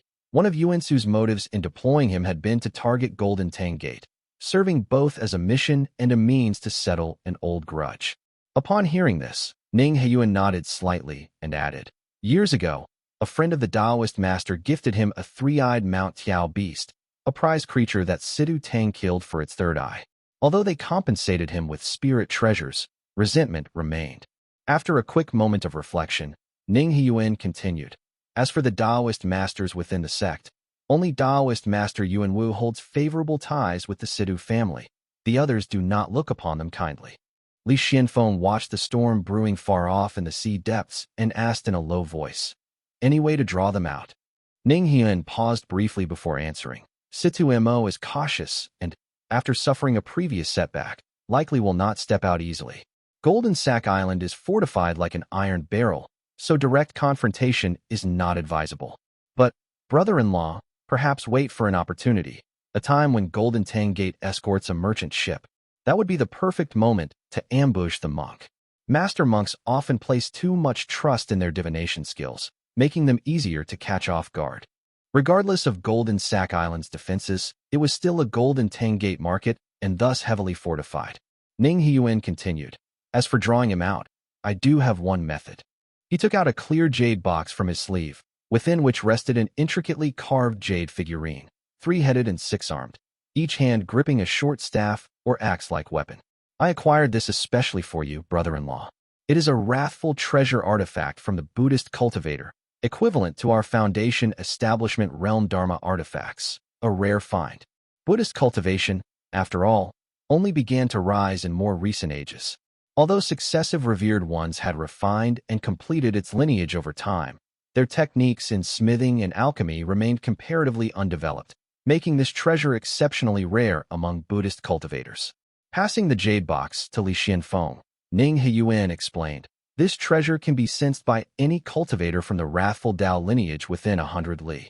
In the past, if a wrathful Maha had been nearby, they could have sensed it from thousands of li away, ordering its immediate retrieval. No one dared to reveal it then, but now it can serve as bait. Confident in his position as a direct disciple of the immortal sect, Yuan spoke with assurance, certain that taking down a master monk from a fading Dao lineage would be straightforward. After so long on the island, I am sure that master monk left behind many reincarnation channels. Even weakened, their reckless ways guarantee they will seize any chance to act. Whether you can completely eliminate him, though, depends on yourself. Well done, Li Xianfeng remarked with rare praise as he took the jade box, murmuring, you have gone to great trouble for this. Yuan smiled, waving it off, and replied quietly, what are you saying, brother-in-law? We are family. The years had worn down Yuan's sharp edges and pride.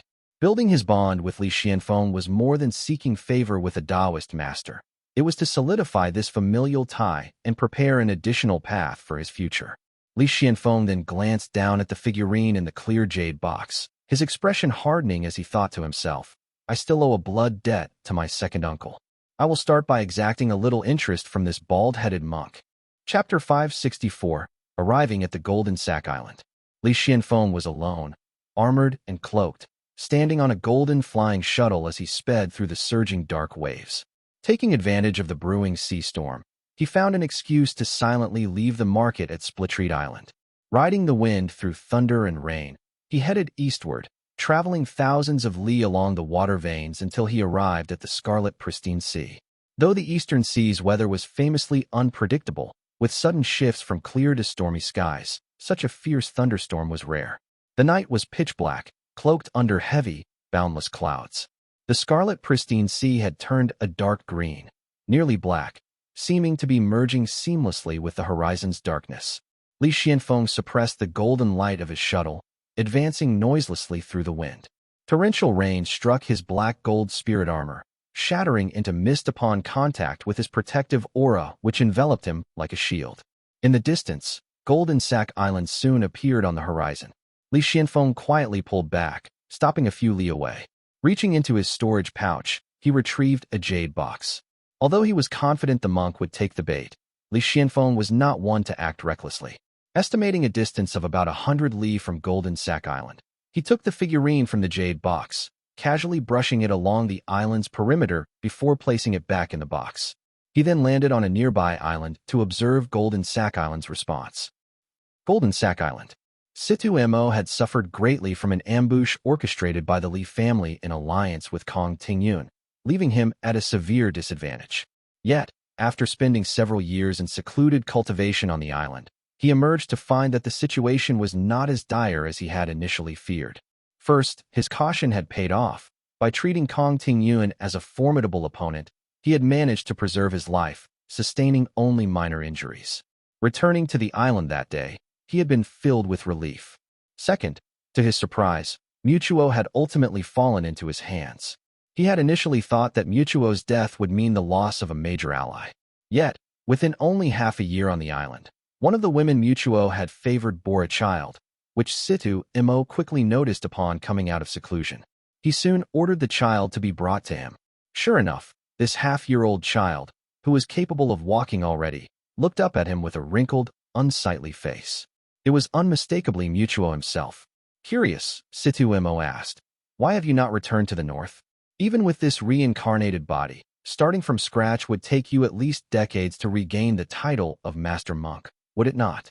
Mutuo rolled his eyes, clearly irritated. "The north? Is there anywhere safer than your Golden Sack Island?" After pressing him further, Situ Mo learned that the wrathful Dao lineage in the north had descended into chaos. Mutuo's previous contingency plans, statues, heirs, and alternative bodies were now all potential targets with countless monks lying in wait, eager to capture him upon his reincarnation. Thus, Mutuo had returned to Golden Sack Island, and Situ Mo finally understood why Mutuo had been spending his days and nights with women when he first arrived. He had been leaving behind a last resort. After all, reaching the level of a master monk, it comes with some life-preserving skills, Situ Mo scoffed to himself inwardly. With Mutuo in his control, Situ Mo felt a weight lifted from his shoulders, even allowing himself a small grin. Mutuo, that fool, has truly fallen into my hands. Now, instead of a battle of wits, he will be forced to serve me, my pawn for the next few decades, he thought to himself in satisfaction. Mutuo might not excel in combat, but his survival and divination skills were outstanding. With this weakened version of Mutuo at his disposal, Situ Mo could avoid most risks. He built a small temple for Mutuo, feeding him and nurturing him for his divination skills. Just 2 years later, having mostly recovered from his injuries, Situ Mo received some more good news. Taiyuan has finally been transferred. This development allowed Situ Mo to relax significantly. Always cautious, he still refused to leave the island, wary that Taiyuan might try another ploy. It was not until he had fully healed would he even consider stepping outside. No matter how much Mutuo or the guest cultivators advised him otherwise, even when word came from his sect that Taiyuan had been sighted at another base, he remained steadfast, refusing to leave the island. Situ Mo was no fool. The enmity between his family and the Li family was now openly acknowledged. Even without Taiyuan, the Li family could easily hire a few Foundation Establishment realm experts. With their combined forces, he could be ambushed and gravely injured again, and that would spell disaster. Situ Mo resented the Golden Tang Gate, despising this world where such sects exploited and discarded families like the Ji family for blood qi. To sever ties completely, he even refused to use blood qi for healing or cultivation, treating his injuries with the utmost caution. Having come out of seclusion, he was lost in thought when, unexpectedly, Mutuo hurriedly approached him, calling out to him with great urgency in his voice. Situ Mo.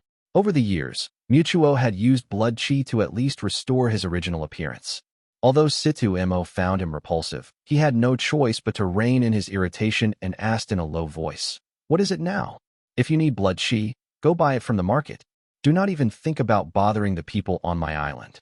However, Mutuo exclaimed excitedly, "It is a treasured artifact." As the red-faced monk hurriedly explained the situation, Situ Mo listened patiently before frowning and replying, "What so-called treasured artifact? This must be one of Taiyuan's tricks. She must be trying to lure us out."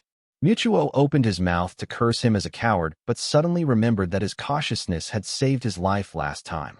So, he grudgingly replied, "What does it matter? Taiyuan went back to the U state long ago. Besides, it is only 100 li away. What kind of ambush would that be? If a fight breaks out, all I need to do is shoot a signal into the sky, and the island will see it instantly. Who sets up an ambush like that?" Situ Mo frowned, looking at the monk with some frustration. "And what can this artifact do?" With no one else around, Mutuo spoke frankly, "It is incredibly useful. Our wrathful Dao lineage has some methods that can exploit particular artifacts to remotely control others, even proclaiming their sins. It is remarkably effective." Mutuo continued, "This technique can enact the Dao of transformation. According to records, some people who crave deer meat and must eat it daily, once this artifact shines on them, their sins manifest, and it transforms them into a deer, making them experience the punishment. A true taste of their own medicine. And if they are powerful enough to resist the transformation, well, do they not have disciples?" family. Let them feel the weight of retribution. Mutuo clarified. This transformation is not an illusion. If one is struck by the spell, they genuinely turn into a deer, as if they were born that way. Situ Mo shuddered, staring deeply at him, feeling a sudden chill in his heart. Mutuo seemed entirely certain, and Situ Mo could not find any fault in his words. After a moment of silence, he suddenly asked, "What difference is there between eating a person and eating a deer?" "All beings are equal. There is no difference," replied Mutuo, flashing a set of white teeth, as though the blood qi he had absorbed a few days prior was nothing more than a few bites of venison. Noticing Situ Mo's gaze, he shook his head and added, "So eating deer is like eating people. It is a boundless sin. No one should do it." Situ Mo could no longer contain himself and interrupted with a curse. "You damned hypocrite. Did you not consume blood qi just days ago?" Mutuo shook his head. "Me? Once I have reached illumination, these people and deer who aided in my cultivation will ascend to paradise as well. It is a great blessing." Situ Mo restrained his temper, casting him a sidelong glance before saying in a low voice, "Stop spouting nonsense. I will not listen to this drivel. I will send someone to that location first to check things out on your behalf. Do not go rushing into things recklessly." Chapter 565. Yuan. You had lain in ambush near Golden Sack Island for several years, but his senior brother, Mutuo, still had not emerged from the island. Both he and Mutuo had originally been monks at Qinling Temple in Yoshang Prefecture. After the Maha's fall, the temple collapsed, and Mutuo and Yu fled Zhao Prefecture, each going in a different direction. Qinling Temple's lineage had already been in decline, without even a protector like the Merciful One, and after the fall of the Wrathful One, the lineage had weakened more considerably. Many of their methods for divination and combat were now ineffective, forcing them to hide in various places. Mutuo, though not skilled in combat, had managed to retain the temple's Dao lineage, which allowed him to calculate others' movements, enabling him to live in relative comfort. Yu himself, however, despite being stronger, lacked comparable divination skills, which made his years rather difficult in comparison.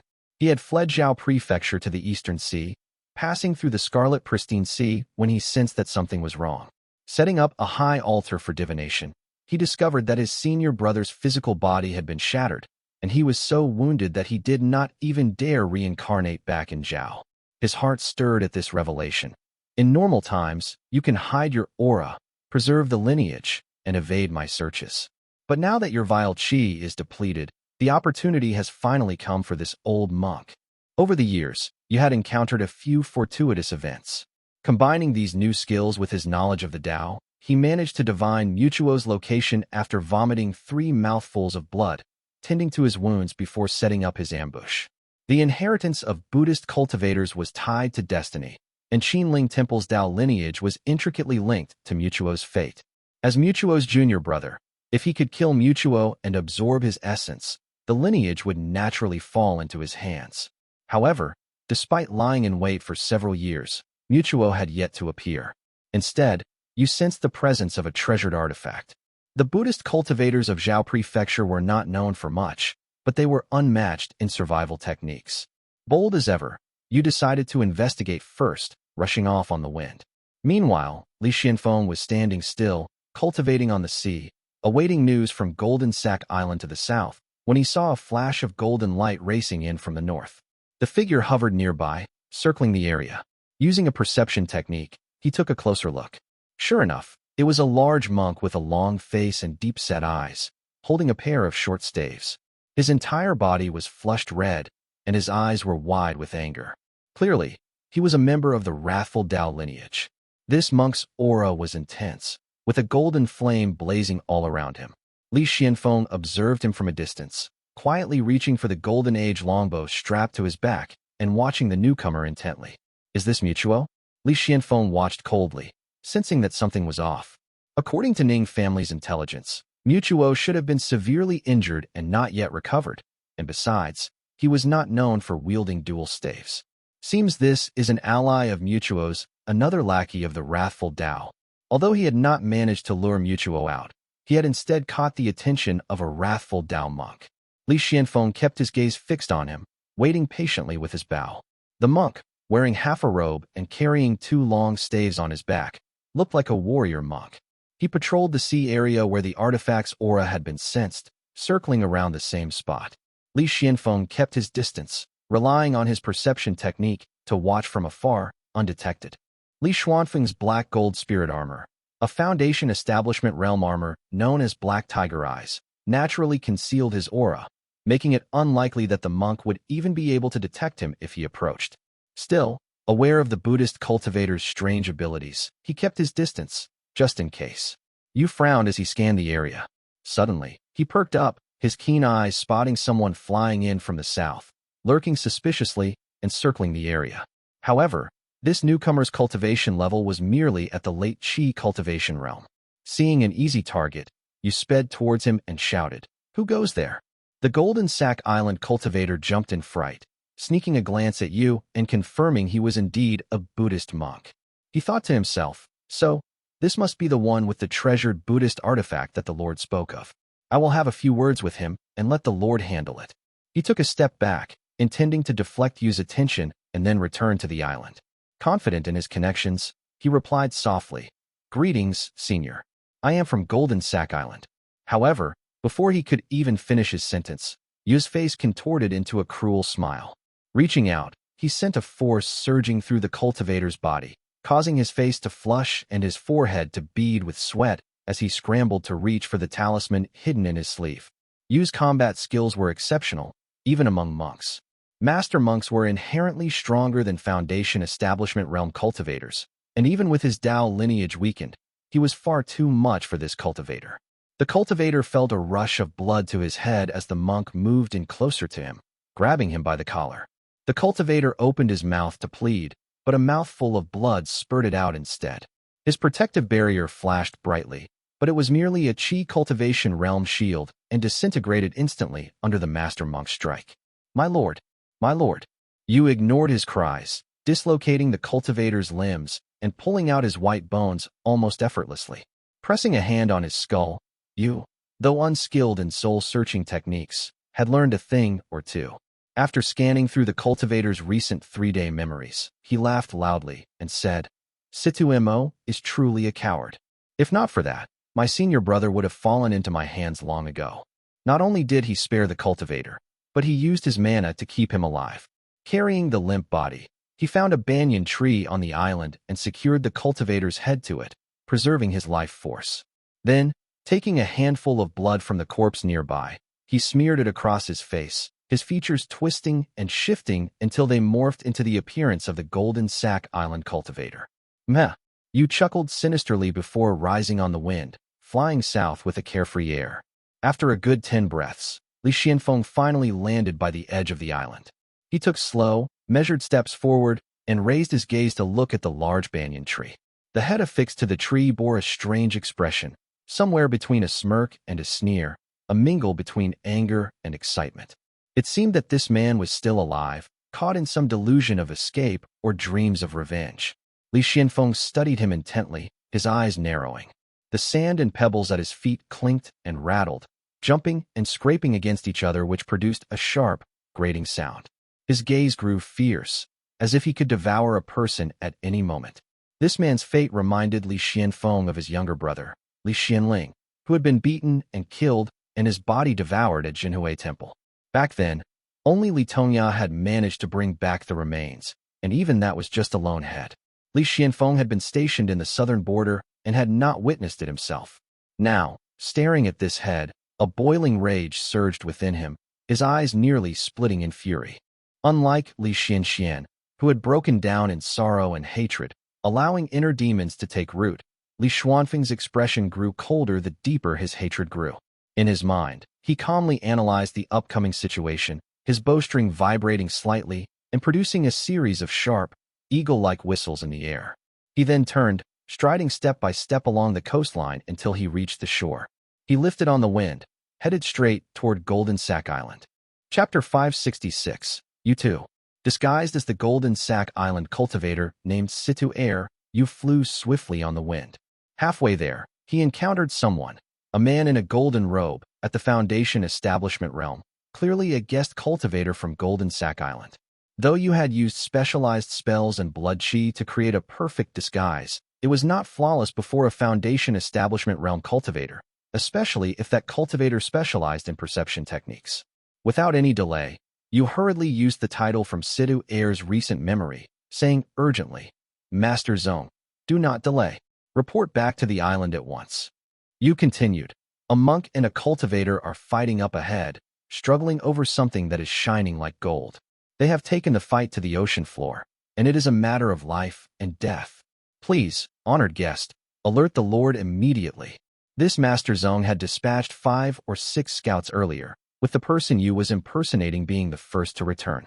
Hearing this, he did not dare linger. He quickly replied, "Understood. Point me in the direction. I will go ahead and keep watch while you return to report." You had planned for every reaction, ready to adapt as needed. Casually, he pointed the guest cultivator in a direction, then continued on his journey to the island.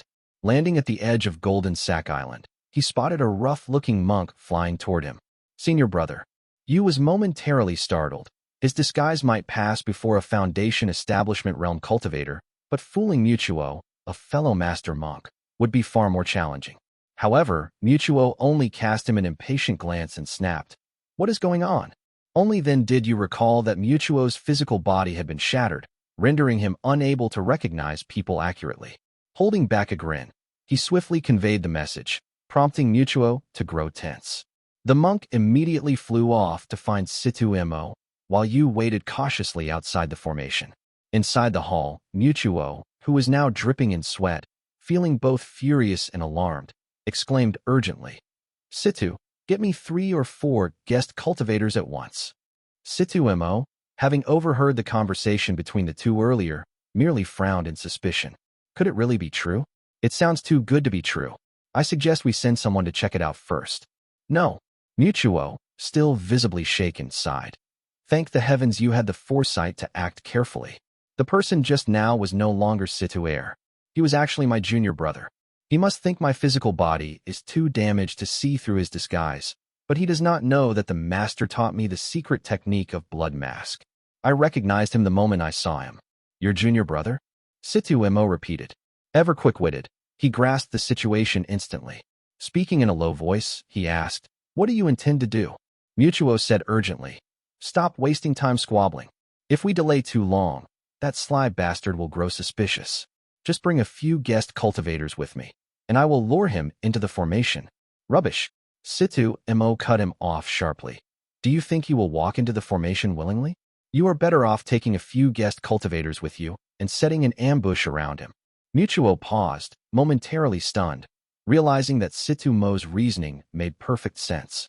If this were truly a trap and he were anxious to escape, he would not needlessly call others into the formation. Doing so would only arouse Yu's suspicion and might cause him to abandon the plan. Without stopping to praise Situ Mo, he hurriedly called 4 guest cultivators to join him and sped out on the wind. As Situ Mo watched the group leave, he felt a slight pang of realization, thinking to himself, so it was the wrathful Dao lineage's ambush after all. I knew this was too good to be true. He took a couple of steps forward, just reaching the edge of the formation, and calculated. With Mutuo and the 4 guest cultivators, there is no way this you can escape. I should still exercise caution and refrain from leaving the formation recklessly. Taking a step back, he stood within the gleaming formation, watching the outside in silence. Mutuo, now outside the formation, was flanked closely by the 4 guest cultivators who guarded him tightly. The disguised Yu, posing as Situ Heir, grinned and said excitedly, "My lord, come with me." Mutuo nodded, moving forward on the wind toward the north, preparing to strike. The 4 men at his side subtly edged closer to Yu. The 4 guest cultivators, all at the Foundation Establishment Realm, displayed no change in their expressions, but their actions were telling. After flying only 10 li, Yu finally sensed that something was amiss, his mind suddenly alert. Noticing this, Mutuo, who had been watching carefully, shouted out a single command. Attack! All 4 guest cultivators sprang into action instantly. Golden, radiant artifacts flew from their hands, weaving a blazing web in the sky as they launched their assault on Yu. These artifacts were all of the Golden Tang Gate, but their techniques varied wildly, chaotic and unrefined. Clearly, these guest cultivators were originally Eastern Sea cultivators who later joined Golden Sack Island.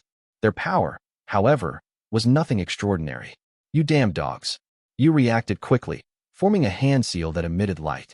Golden flames ignited around his limbs, and a three-headed, six-armed figure materialized behind him, each hand wielding a short staff or hatchet. Seeing this, Mutuo burst into laughter and sneered.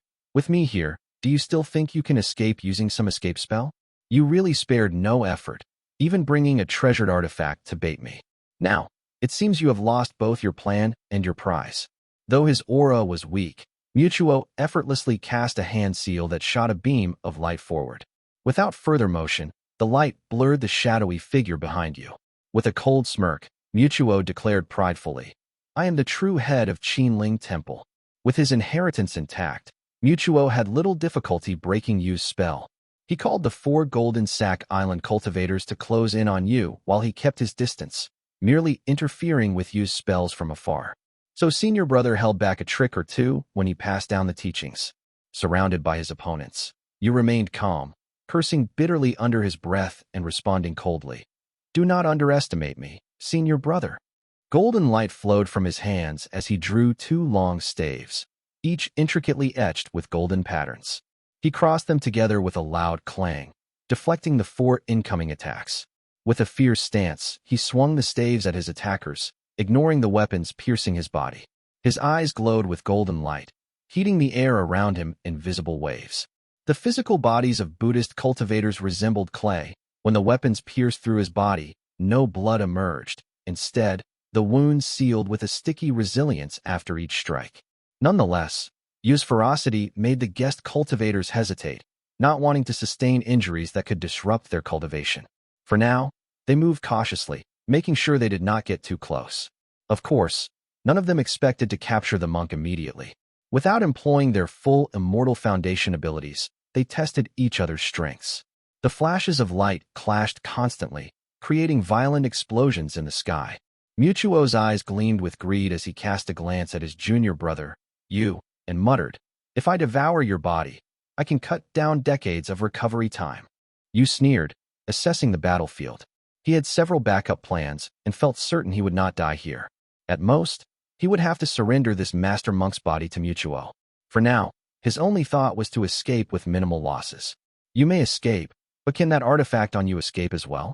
Mutuo, sensing Yu's intentions, smirked to himself. He coughed, spitting out blood, then wiped the corner of his mouth. Examining the dark red blood in his palm, he suddenly froze. What is going on? A chill spread across his face, and blood began to drip steadily. Turning his head slightly, he felt as if his left eye were about to burst, his remaining vision filled with overwhelming golden light. This golden light seemed to stretch across the sky, vast and penetrating, though barely visible if he tried to look directly at it. A searing pain pricked his face, filling him with dread. This damn traitor has backup. Chapter 567, A Kill by Arrow. Li Xianfeng waited a while, watching as the 2 monks began to turn on each other. Ever since Yu had disguised himself as a member of the Shedu family, Li Xianfeng had anticipated that a good show was about to unfold. Standing on his golden shuttle, he hovered quietly, observing from above. As he saw the 2 monks fly north and clash in the sky, Li Xianfeng raised his left hand and pulled the longbow from his back. Gripping the bow with one hand and drawing the string with the other, he cast a cold glance and, without hesitation, selected Mutuo as his target. This one is easier to kill and more likely to panic and retreat back into the formation. I will take him out first. He exhaled deeply, his fierce eyes widening, and his black gold armor emitted a radiant glow. A golden light profound arrow, crafted from refined gold, jumped out from the quiver at his waist and obediently set itself onto the bowstring. The Golden Age longbow he held had been reforged in Mountain City, now much improved from its former self. It measured 8 Qi and 6 Yuan in length, with limbs 3 Qi and 5 Yuan long, making it even longer than it had been in the past. The bow gleamed with a subdued golden light, the entire surface shimmering as though alive. If stood upright on the ground, it would tower over an average person from Zhao Prefecture by at least a head. Held horizontally, it resembled a mighty siege crossbow. The golden arrow, also a Dharma artifact, measured about 4 Qi in length. It bore no complex patterns. Its sleek, sharp lines were honed to perfection by a master craftsman in the southern border, and it was as heavy as an iron ox. Creak, creak, creak. Li Xianfeng slowly drew the bowstring, tilting the golden bow from horizontal to a slight angle, its impressive 8-chi span looking like the outstretched wings of a great eagle from a distance. Whoosh! As the golden light intensified even more, Li Xianfeng narrowed his gaze, his eyes spanning hundreds of li as he fixed on Mutuo's hideous face. Take this. Li Xianfeng suddenly released his hold, and the golden arrow vanished into thin air. Without pausing to observe the outcome, he reached for a second golden arrow, placing it onto the string and aiming once more. Mutuo had just wiped the blood from his face when a sudden, overwhelming terror gripped his body. Blood began to well up on his face like dewdrops, one after another, spilling uncontrollably. He let out a desperate scream. Save! He barely managed to utter a single word before the 4 guest cultivators around him noticed his strange state and moved back, planning to join forces to protect him, only to hear a faint hum. Hum! They looked closer, and Mutuo's once pale head was now gone. Where his neck had been was now a smooth, mirror-like surface. Fine tendrils of flesh extended from the edge of the severed neck, waving in the air as though trying to regrow the head. Yet, as soon as they extended beyond the cut, they all snapped off cleanly. With a Q-Tepsiliness. The vitality of Zhao Buddhist cultivators was nearly unmatched, rivaled only by devil cultivators. Mutuo's hands flailed wildly in the air in a panic he had never felt before, not even when he had been crushed to pieces beneath Kong Tingyun's golden mountain. He staggered 2 steps in the air, his hands reaching for his neck, but as soon as his fingers touched the severed edge, they, too, snapped off with a wet, slicing sound. Hum! A second hum rang out, and Mutuo vanished, leaving only a few wisps of blood mist in the air. Almost simultaneously, statues in several temples on Golden Sack Island exploded, scattering into clouds of stone dust.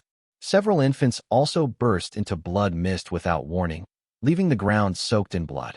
The guest cultivators in the air and you all froze, watching in shock as Mutuo was obliterated, body and soul, right before their eyes. In an instant, both sides had forgotten about fighting or fleeing. You felt an intangible connection gradually creeping over him. His senior brother, Mutuo, had been annihilated before him, and Qinling Temple's inheritance naturally transferred over to him. The prize he had long sought after landed in his hands effortlessly, but his face showed no joy. Instead, he murmured in a daze, What was that? It was an arrow. He coughed, spitting out flecks of blood, feeling his face sting as if cut by a blade. Tiny beads of blood seeped from his left cheek. With no time to cry out, he hastily formed a hand seal, unleashing 100 beams of golden light around him. Yu was already stronger than Mutuo, and with the temple's inheritance now transferred to him, his power surged even more. However, he was thoroughly terrified, and the 100 beams of golden light encircled his body as he fled desperately, riding the wind through the sky. The guest cultivators from Golden Sack Island were both frightened and bewildered. The man they had been ordered to protect had been obliterated before their eyes, leaving them with feelings too complex to describe. Glancing at the blood mist in the air and the frenzied Yu fleeing eastward, one of them remarked, "This monk has numerous life-preserving techniques. Perhaps he is already resurrected on the island." Another cultivator, his face pale with fear, shook his head. "Should we give chase?" They exchanged a glance, each seeing the terror in each other's eyes, then silently set off in pursuit to the north. Moving so slowly, they looked more like they were taking in the scenery than giving chase. Yu had barely fled 2 li when a chilling sensation swept over his body. A sharp hum filled his ears, and he instinctively darted to the side, his arm erupting in searing pain. Glancing down, he saw a bloody hole in his palm. For a Buddhist cultivator, this kind of wound was hardly serious. Buddhist cultivators did not depend heavily on their physical bodies. Their flesh could be easily reshaped and mended at will. Usually, a mere brush of the hand would be enough to close such a wound. But now, blood dripped unceasingly from the injury, and you felt an intense, numbing pain with no sign of healing. His pupils widened, and he felt a surge of panic. Li Xuanfeng's attack had immense power. You had encountered formidable enemies before. Those from elite immortal sects often wielded techniques of this caliber. But what truly terrified Yu was another question that danced in his mind. Where is he? The attack was blindingly fast, seeming to pierce through the great void itself, or perhaps emanate from an endless, unseen distance. You had no idea where his opponent was positioned. Was he moving farther away with each desperate attempt to escape? Or was he getting closer? The unknown was more frightening than raw power. Unable to see even the shadow of his enemy, he was left in complete ignorance of the enemy's energy drain, attack intervals, or range. An icy dread crept up his spine, and he felt droplets of blood beginning to seep from his chest. He is toying with me, damn it. A flash of realization hit you. He cast a new spell, forming a hand seal. Behind him appeared the figure of a three-headed, six-armed figure, and he shouted, "Supreme Dharma Empowerment, Vajra Golden Body." His skin instantly began to glow, shifting from red to a bright, lustrous gold, as if forged from bronze with unmatched solidity. Tiny runes danced across his skin, moving in a rhythmic, pulsing flow. In the next moment, however, he spat out a mouthful of pale, golden blood. The golden mist dispersed in the air, sparkling under the sunlight in a surreal display. A hole the width of a forearm had been punched clean through Yu's chest, exposing the greenish-red seawater behind him. Despite his empowered form, he finally caught sight of the golden projectile that had struck him. It was a slender, brilliant golden arrow, sharp and translucent, gleaming like the mythical phoenix itself. Forcing himself to suppress his terror, Yu gently touched the wound and finally understood. So that is the true power of this attack. If this had been before Ma's fall, my Dharma body might have held up. What a pity. Chapter 568, Destroyed Body. I knew it. It's an arrow. When did such a powerful archer with a golden bow emerge in the eastern sea to take my life for no reason? Since you could clearly see the enemy, the panic in his heart began to subside. In its place, a deep wave of hatred surged. Thanks to his Vajra body, he survived the attack and was able to determine the direction from which the golden phoenix-like profound arrow had come from. This arrow came from the front, so the enemy must be in the east. Damn it, I came all the way here for nothing. Realizing the direction of the attack, Yu immediately returned. He quickly turned and rode the Dharma light, flying toward the west. He performed a hand seal, and his two long staves began to glow with golden light, thickening and stretching outward. The smell of burning incense emanated from them, radiating arcs of light that gradually formed into a circular shield. Qinling shield. Yu did not have many defensive spells at his disposal. With one staff behind his back while the other pressed against his chest, he made sure his heart and vital organs were well protected as he rode the wind. Although Yu had never seen this man before, he was betting that such a powerful attack should not be easy to execute. But just as he thought he was safe, a buzzing sound suddenly rang in his ears, followed by a sharp pain shooting through his chest and back. The sound tore through his ears, echoing constantly and almost to no end, causing his ears to bleed. A wave of raw fear surged in his heart. You realized this was not just any ordinary sound. It was the result of the enemy's immortal foundation or its supporting spell. His mind raced. It's someone from the immortal sect, but not the Golden Tang Gate. Which one has such a powerful disciple? Could it be the Sword Gate? Then, a tremendous shock hit his chest. The long staff in his hand let out a mournful cry before flying out of his grasp, spinning twice in the air. Yu clutched his chest, feeling a new hole the size of a cow's eye in his left chest. A Buddhist cultivator's Dharma artifact was inferior. By the time he recovered his long staff again, he realized that it was now slightly bent. Yu was filled with dread. He attacked from the front again. He's doing this on purpose. The man's archery skills were unmatched, and Yu had never encountered such a terrifying immortal arrow before in his life.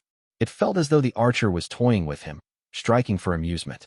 No matter which direction he took, the enemy could seemingly hit him at will. Having fought in countless battles before, Yu instinctively dove into the depths of the sea to escape at this critical moment. But just as he did, a cold shiver ran down the back of his neck. Here it comes again. He tried to unleash another spell, but a burst of astral chi pierced through his body with astounding power yet again, creating yet another small hole. It moved through his skin and organs, interrupting Yu's spell twice until he ultimately failed to perform it. Oh! Panic surged in Yu's heart, growing to an unbearable intensity. He performed another hand seal with both hands, and then yelled, "Permitha technique, body sacrifice." 1. In an instant, his pale face and body melted rapidly, transforming into a golden light that enveloped him completely. Yu radiated powerful energy, yet he did not feel any sense of security. only a chilling sense of dread creeping over him. The buzzing in his ears intensified, almost like a million birds chirping in unison, and blood continued flowing from both of his ears. He expended his Dharma body so that he could focus his gaze to the maximum. Finally, he saw 5 golden lights streaking toward him like meteors, their tails glowing brightly. Clouds of vapor rose from the seawater, and Yu opened his mouth to let out a roar, finally releasing the primal fear that gripped his heart. The 5 golden lights seemed to vanish, but he realized he was now nothing more than a head attached to a pair of shoulders. The rest of his Dharma body had completely vaporized. At this point, Yu's heart turned as cold as seawater. He raised his arms, and without waiting for the next golden blast to strike, he twisted his own neck with a sharp, deliberate motion. Snap! Yu snapped his own neck. He had intentionally avoided using his Dharma body's power, choosing instead to kill himself in the seawater. The golden light raced in, turning his torso into all but a bloody puddle as his head flew into the air, causing a massive wave to form on the surface of the sea. The waves churned violently before slowly calming down, leaving only thick, dark clouds overhead. A drizzle began to fall on the sea before the 4 gusts of Dharma winds finally arrived. The leader of the guest cultivators gulped nervously, looking at the 3 others standing beside him. None of them dared to meet his gaze. They all lowered their heads and kept their eyes on the ground. While the group was at a loss for what to do, a dark golden light slowly emerged before them. A middle-aged man appeared, riding on a flying shuttle. He reached out, catching Yu's severed head falling from the dark clouds, and with a wave of his sleeve, he collected his Dharma artifact and coldly surveyed the group. This man had a chilling presence, dressed in imposing-looking black gold armor with a longbow slung across his back. One hand rested behind him, while the other held the severed bald head with terrified eyes frozen in time. Yu's head, still dripping with blood, stained the man's strong arm. He said nothing, merely gazing at the group in silence. Run. That was the thought that crossed the minds of the group simultaneously, but none of them dared to move a finger. A chilling wave of fear washed over them as the middle-aged man approached, step by step. Each of them lowered their heads, staring at the surface of the sea. Finally, the leader of the group spoke. Thank you for your help, Senior. He was sweating profusely, his voice trembling as he spoke. Behind him, a figure swiftly flew over. It was Master Zhong, whom you had sent away earlier. He circled around, eventually finding the group. Shock and excitement filled his face as he approached and began speaking to the group in a flurry of words. Master Fu, Lord Shedu must have used some kind of talisman.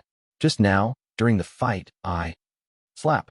He had only spoken half of his sentence when he sensed the strange atmosphere. He was then slapped across the face unceremoniously, causing him to stagger backward in shock and confusion. The guest cultivator surnamed Fu, already sweating bullets, quickly pressed his head down and continued speaking. We are but humble cultivators from the Cape. We didn't mean to disturb the immortal sex emissary. Please forgive us, Senior. Master Zhong, noticing the grim expressions of his colleagues that seemed like they wanted to devour him alive, quickly suppressed his anger. Li Xuanfeng's cold gaze swept past him and warned in a dangerously cold voice. Go back and tell Situ Mo this. If he dares take even half a step off this island, I will shoot his head off and kick it like a ball.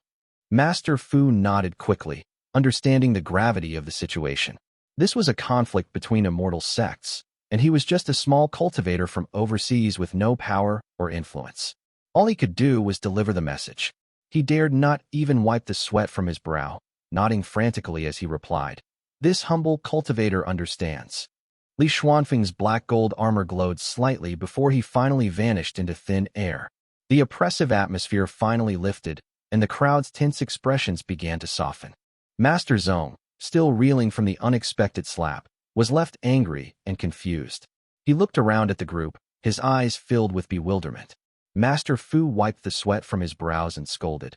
You should be relieved that you're still alive because you didn't say anything that would have made things worse. Master Zhong sort of understood the situation and whispered, which immortal sex lord was that? Who knows? You thought that was a talisman attack, but in reality, it was just a few arrows released by that man. Looking at his appearance, he may be from the Golden Feather Immortal Sect, Master Fu replied hoarsely. 1. Permitha is a Buddhist term that is often translated as perfection. Chapter 569, Destroyed Body 2. Li Xianfeng, who was now quite some distance away from the group of cultivators, took out his hand that he had been hiding behind his back. His wide palm was now covered by tiny cuts that were slowly opening and closing like a baby's mouth. Blood was flowing freely from his fingers. I was fighting pretty recklessly, he muttered to himself. With a swift motion, Li Qianfeng put away the severed head. The 5 arrows in his quiver were still vibrating slightly, seemingly thirsty for more action.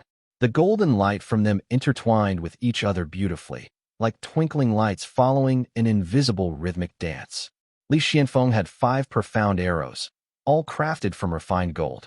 After being shot, the arrows would fly back to him obediently. After their flight earlier, the 5 Dharma artifacts seemed particularly excited, constantly buzzing energetically in their quiver. Raising his gaze, Li Qianfeng glanced around him before raising his longbow again. This time, he did not use the golden arrows. Instead, he drew the bow, causing the mana on the bowstring to converge, forming an astral arrow. Swoosh! The arrow whistled through the air, flying 100 li, passing through the dense forest on an island in the sea, and striking the sinister head affixed to a massive banyan tree. Boom! The head on the tree exploded with a loud bang, now reduced to dust along with the swaying banyan tree, leaving only blood stains on the ground. Earlier, you had kept this Shedu family's member alive, deliberately grafting him onto a banyan tree to avoid raising suspicion with Mutuo. Now, with the situation settled, Li Qianfeng ended it with a single arrow, sparing the man from his endless struggle on the tree. Li Qianfeng gently wiped his palm, ensuring that the surface of his hand showed no sign of injury.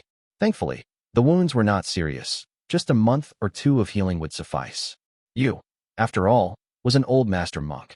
Despite his declining Dao lineage, he was not to be underestimated, unlike the weak Mutuo who was obliterated with just 2 arrows. Hence, Li Qianfeng had no choice but to attack mercilessly before this thing had the chance to escape. Too bad. If he had hesitated just a moment longer, he could have been shot right here. Though the master monk had chosen suicide to escape, Li Qianfeng still had to make things unpleasant for him. Astral Qi was not easy to neutralize and would continue to worsen his injuries. Without external help, you would eventually die, slowly and painfully. Before you could purge the astral qi from his body, Li Xuanfeng's golden age would have sensed his presence if he came even within 100 li, and with a single arrow, Li Qianfeng could have made him flee again. Li Qianfeng had spent decades on the southern border, disheartened before growing more proud and confident. The news he had heard from the Ning family left him seething in resentment for the longest time. And now, after obliterating and gravely injuring the 2 Buddhist cultivators, the hatred in his heart had finally eased slightly. He murmured, "Just you wait, this is only the interest, not the price." After killing his way through the battle earlier, most of his mana reserve had been drained. As he flew through the dark, swirling clouds, Li Qianfeng squinted, carefully considering his next steps. Situmo is cautious. Since he's already revealed his strength, I don't think I can hide things much longer given his family's influence. I might as well use this opportunity to deter him or make him too fearful to leave the island. That way, he won't be able to harass my family's descendants. Situmo's caution was unexpected, and Li Qianfeng decided not to make things more difficult for the island's guest cultivators. He was in no condition to continue fighting, so he might as well stay to intimidate Situmo. Thunder rumbled more frequently overhead, and the sky grew darker with ink-like clouds. Looking up at the misty expanse, the rain showed no sign of stopping. Li Yuanjiao always handled matters with caution, and since he was unable to gather information on where the Li family had settled down in the Eastern Sea, Li Qianfeng could only return to Splitreed Island. It was dark on the sea, and Li Qianfeng continued flying in the rain for a long time before he saw Splitreed Island in the distance. Diving into the sea, he was greeted by Ning Yuan, who approached him with a smile. "Brother-in-law, how did it go?" "Not bad," Li Qianfeng replied vaguely with a nod. Ning Yuan did not press further, merely laughing in response. "Fellow Taoist Qinghong has arrived at the marketplace and is waiting for you," he informed. "Qinghong is here," Li Qianfeng responded as he finally smiled, hurrying a few steps forward before flying toward the marketplace. Eastern Sea, Qian Strait. The islands in Qian Strait were densely packed, scattered across every corner of the strait, with sizable populations living on them. Since these islands were near Shiqi Island, many sons of Diang were cultivating there. On a remote, narrow island, The highest mountain was covered with barren, exposed boulders. At the top of the mountain stood a small temple, where 5 or 6 locals were silently praying. The statue before them was carved from a massive boulder, but was strangely white. At that moment, it began to shake, causing fine stone fragments and dust to rain down on the worshippers. Speechless and fearful, the locals continued kneeling and bowing in reverence. Suddenly, the statue exploded, and a tiny baby jumped out from the rubble. He was covered in blood, but disturbingly had only a head and a pair of shoulders. Everything chest down was missing. The baby fell onto the ground with a thud, and a voice that sounded like a middle-aged man's came out of his mouth. Damn it. Which immortal sect's disciple is he from? This baby, of course, was you. Tears of blood were streaming from his eyes. While the local worshippers were still stunned, you went up to one of them and stuffed his hand into his small mouth. In a swift motion, the baby swallowed an entire arm whole. As soon as he did so, he grew considerably, and it did not take long for him to soon reach the size of a 17 or 18-year-old young adult. Yet, his body was still horrifying to look at. It was only a head sitting on top of his shoulders. Yu's expression changed as the moment when Mutuo was obliterated before his eyes suddenly flashed before his eyes. Damn, there's something strange about this person. He beckoned the last remaining local worshipper over, then raised his hand with nails that were as sharp as knives. Without warning, he severed the man's head and shoulders with a quick, clean slash. With his hands on the ground, Yu launched himself into the air and landed on the bloody stump of the corpse's chest, seamlessly merging himself with the body. So much better. You took 2 steps forward. A small smile briefly appeared on his face before it quickly faded and froze into a grim expression. An inexplicable fluctuation erupted through his upper shoulders, causing the mortal body below to disintegrate into pieces. You landed heavily on the ground again with a thud, feeling as though he had fallen into an ice cellar. What a brilliant immortal art! No matter how powerful a Buddhist cultivator's life-preserving abilities were, they could not sustain him in this form for long. While the scriptures declared that the physical body was just a vessel for the soul, one that could be replaced at will, a soul without this vessel would eventually drown in the secular world. In that moment, you realized the grim truth. Unless he found a treasured panacea that was suitable for blood nourishment, he would perish within 2 or 3 years. He simply could not afford to hide away and cultivate slowly. Time was of the essence. With no other choice, he steeled himself, summoned the wind, and flew toward the nearest island. Yu's heart was originally filled with hatred, but now, only fear remained. Good thing the eldest senior brother is dead, and the Qianling Dao lineage is now in my hands. If I can survive this calamity, I'll leave for the southern sea and never return to this cursed place. The body, now nothing more than 2 shoulders and a head, floated through the air, drifting westward. Yu was consumed with despair, silently praying. Oh, revered one, please bless me. There must be an island with mortals somewhere here that isn't guarded by Foundation Establishment realm cultivators. Whether or not I can restore the Qianling Dao lineage depends on this. Chapter 570, Meeting. Li Qinghong arrived at Splitreed Island discreetly. She first went to Azure Pond Sect's marketplace, where she spent some time searching for a restaurant to gather information. After a few detailed inquiries, she eventually learned that the Azure Pond Sect's cultivator serving as the town guard of this place was named Ning Yuan. This person, Li Qinghong vaguely remembered this descendant of the Ning family. Years ago, while she was cultivating on Mount Yuding, Ning Yuan had passed through. He had pretended to be a rogue cultivator and challenged her to a spar. His mastery over techniques and spells was formidable, and he had a rather arrogant personality. She continued to ask about the strange natural phenomena, but found no one with knowledge of it. Every time she brought up the topic of the darkened sky in the region, the Eastern Sea cultivators only guessed that something huge had happened, yet none knew the cause of these strange phenomena.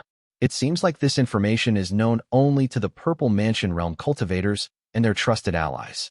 It'll likely take more than a year for this to spread. Li Qinghong circled the marketplace, piecing together the information she managed to gather. Looks like the true monarch from the Yu cultivating sect was behind that. I wonder if he has any fruition attainment. The Yu cultivating sect is said to be the strongest out of the 3 sects, so this true monarch must be quite a figure. If it weren't for the talisman seed protecting me, I'd probably have forgotten about the scene I just witnessed. After all, those below Purple Mansion realm are not even qualified to know about that. No wonder I haven't heard of any Golden Core Realm cultivators' activities in years. Even if a lower-ranked cultivator had seen them, they would probably forget the encounter. As she continued strolling through the market, noting that the materials in the Eastern Sea were vastly different from those in the mainland, two green-clad cultivators speaking in hushed tones caught her attention. I heard the marketplace's owner is returning to report to the Immortal Sect. Who did the sect send to take his place? I heard it'll be the Golden Bowstring from the southern border. He's a strong and fierce man. Another cultivator, picking items from a nearby cabinet, whispered. Several newcomers sent by the sect just arrived at my camp. They took that Taoist jade ship here. Those guys truly got lucky. That Taoist even revealed a few secrets to them. The man beside him grew curious and impatiently asked, "What secrets? How should I know?" The green-clad cultivator rolled his eyes, then leaned closer and whispered, "I've only heard that this Taoist is Taoist Master Yuan Su's right-hand man. Even the marketplace owner shows him respect." Li Qinghong listened to the two cultivators' conversation and immediately understood that the Taoist in question was the elder of her family. Her lips curled up into a smirk. Second uncle has really become so powerful. To think that even Ning Heyuan has to show him respect now. Ning Heyuan had once caused a scene on Mount Yuding, leaving a deep impression on her. Now that she had confirmed that her elder was in this very marketplace, she left the building and sought out the person in charge of this place. This manager from the Azure Pond sect had overseen the marketplace for many years and was well-versed in the ways of the world. As soon as he saw Li Qinghong, dressed in jade armor with a shiny spear, he recognized she was no ordinary Foundation Establishment realm cultivator. He smiled warmly and approached her with a humble demeanor. Upon hearing that she was looking for Li Qianfeng, he spoke even more respectfully in her presence. The Taoist is extremely busy and usually has no time to meet most people. Perhaps if Fairy can provide me with some sort of credentials, it'll be easier for me to arrange a meeting. Li Qinghong smiled faintly, her voice soft as she replied, "I am Li Qinghong of the Qingdu Li family, the Taoist's niece." Upon hearing this, the manager's eyes lit up as he chuckled. My apologies for not recognizing you as the daughter of a prestigious clan. Of course, this explanation is better than any credentials. Please give me a few moments, Fairy." Li Qinghong nodded. It was not long after the manager had left that a young man with a familiar face returned, riding the wind. He smiled warmly, laughing as he approached. You're here, Qinghong. You could have looked for me directly instead of going through all these formalities." "He's Ning Heyuan." Li Qinghong blinked in surprise. Although she could recognize him, he seemed more mature now. Even the aura he radiated had also changed. Where he had once been arrogant and overbearing, he now exuded warmth and calm. He was like a totally different person now. A with ring above newbie. Qinghong greets fellow Taoist. Li Qinghong replied politely. A look of surprise flashed across Ning Heyuan's eyes before a smile returned to his lips. "It's been many years, yet you haven't changed at all, fellow Taoist," he remarked. He glanced at her, noting that she wore jade armor and appeared to be around 25 or 26 years old. He knew her cultivation had progressed quickly, making her appear very youthful. He showered her with a few more praises before explaining, "Brother-in-law is currently away on a mission and will likely return in a few days. Please follow me to the hall and rest in the meantime, Taoist." Brother-in-law. Since Ning Heyuan referred to Li Qianfeng as his brother-in-law, he was effectively Li Qinghong's senior now. She was slightly caught off guard by this, but quickly masked it with a smile and accepted the invitation. While making their way to their destination, they reminisced about the past events on Mount Yuding. Ning Heyuan's expression turned apologetic as he said, "I was still very young and naive at the time, so I behaved childishly and offended your esteemed family. Please forgive me, Qinghong. Don't worry about it, fellow Taoist. If I had not sparred with you back then, I would never have realized that there were far more powerful cultivators out there," Li Qinghong replied. The two conversed politely and were able to move on from their awkward encounter in the past. After a few more exchanges, Ning Heyuan's face lit up with delight, and he laughed, saying, "Brother-in-law has returned. Wait here for a moment, Qinghong. I'll go to get him here." Li Qinghong was prepared to stay at Splitreed Island for 10 days to half a month and wait for Li Xuanfeng's return. She hadn't expected to meet him so soon. A smile appeared on her face as she nodded and replied, "Sure." Ning Heyuan summoned the wind and swiftly departed. Shortly after, he returned with a middle-aged man. The man had sharp eyes and eyebrows, sporting a short beard. His black gold spirit armor exuded a dim glow, and he carried a golden bow across his back. The clanging sound of metal boots echoed as he strode into the hall. When Li Qinghong saw his familiar face, which she hadn't seen in years, she stood up.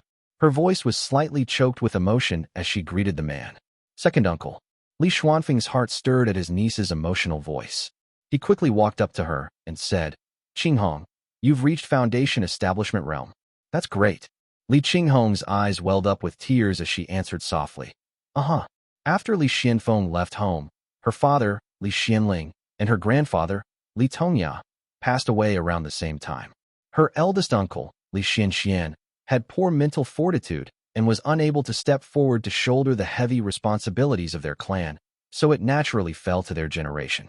The eldest in her generation, Li Yuanxiao, had died young. Her second brother, Li Yuanjiao, was consumed with keeping his promise to his grandfather. He was constantly on edge, to the point that he had to carefully consider every sentence 3 times before responding. Likewise, Li Qinghong felt like she was walking on thin ice, never daring to let her guard down for even a moment. Now that the gifted, decisive, and capable second uncle she remembered was standing in front of her, she was overwhelmed with emotion. For a moment, she was at a loss for words. Those from the Ning family had tactfully retreated from the hall long ago, giving them a moment of privacy. Li Xianfeng took her hand in his and led her to his cave dwelling. Once inside, he closed the stone door behind them.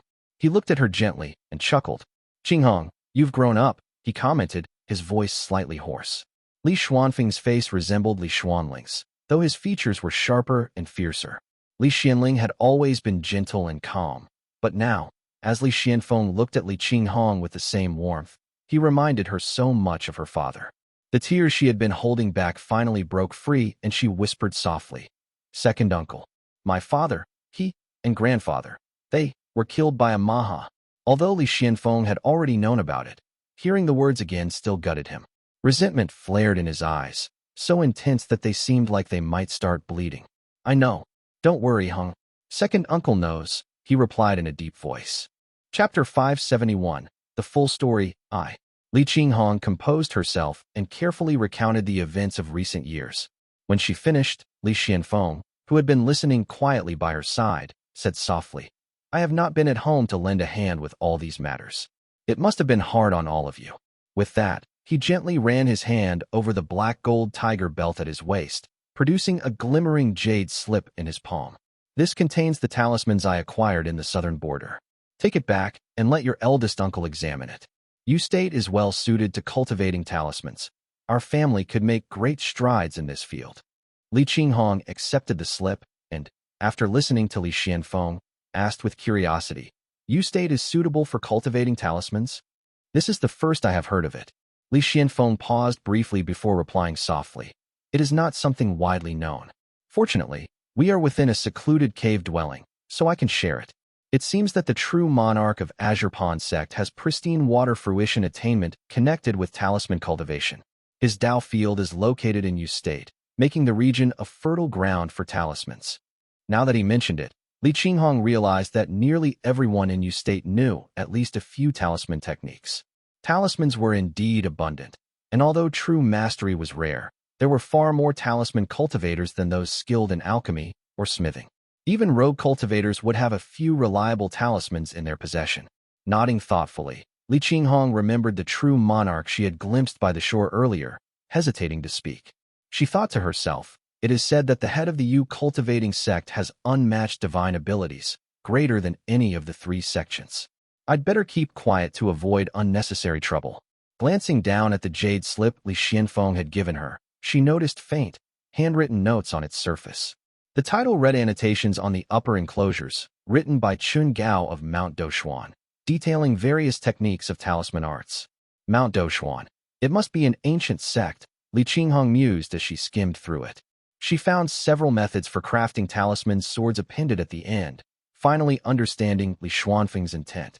She nodded, saying, This will work well. Many in our family are sword cultivators, so we could forge some talisman swords for our younger generations.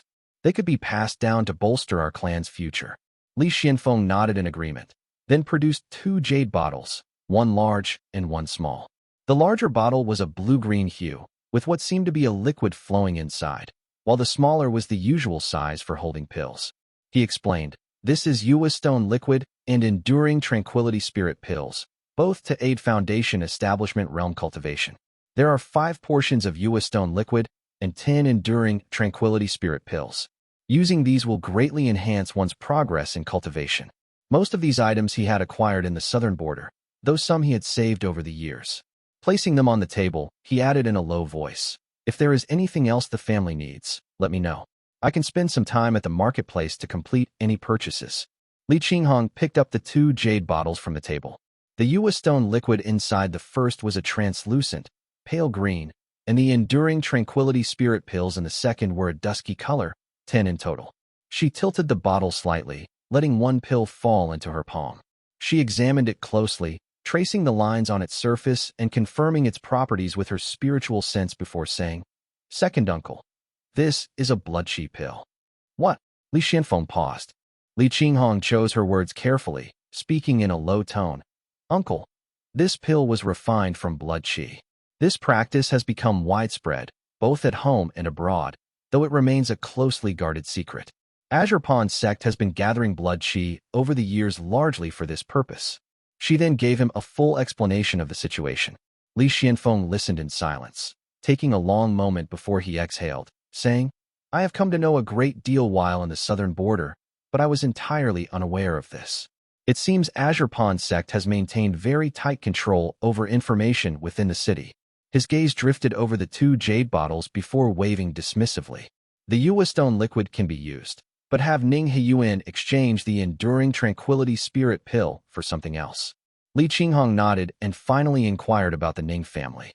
As the matter was somewhat sensitive, she lowered her eyes, asking softly, "Can the Ning family be trusted?" Li Xianfeng hesitated, then answered, "Not entirely, but they are a reliable ally. Contrary to rumors, the Ning and Qi families are not that close-knit. The Ning family holds considerable influence within Azure Pond sect. So if our family wants to annex Moongaze Lake, we will need their support, along with that of Taoist Master Yuan Su." Li Xianfeng continued, "I asked around within the sect about Yuan Wu Peak's affairs. It is clear that Taoist Master Yuan Wu holds Yu Muxian in high regard, even offering his daughter's hand to him. If we fail to contain the situation, we may face Yuan Wu's wrath."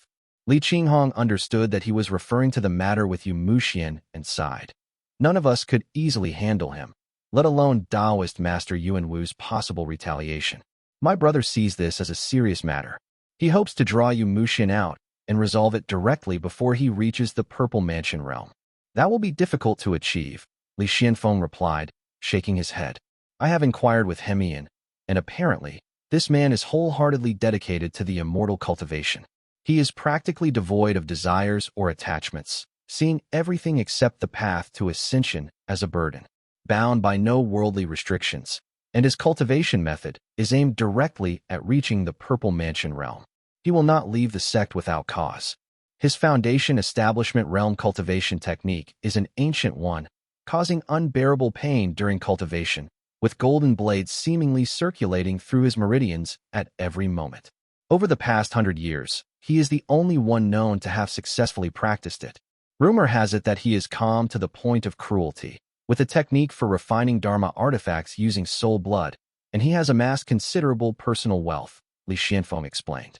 Li Qinghong listened intently as Li Xianfeng recounted several stories and rumors circulating in the sect about Yu Muxian.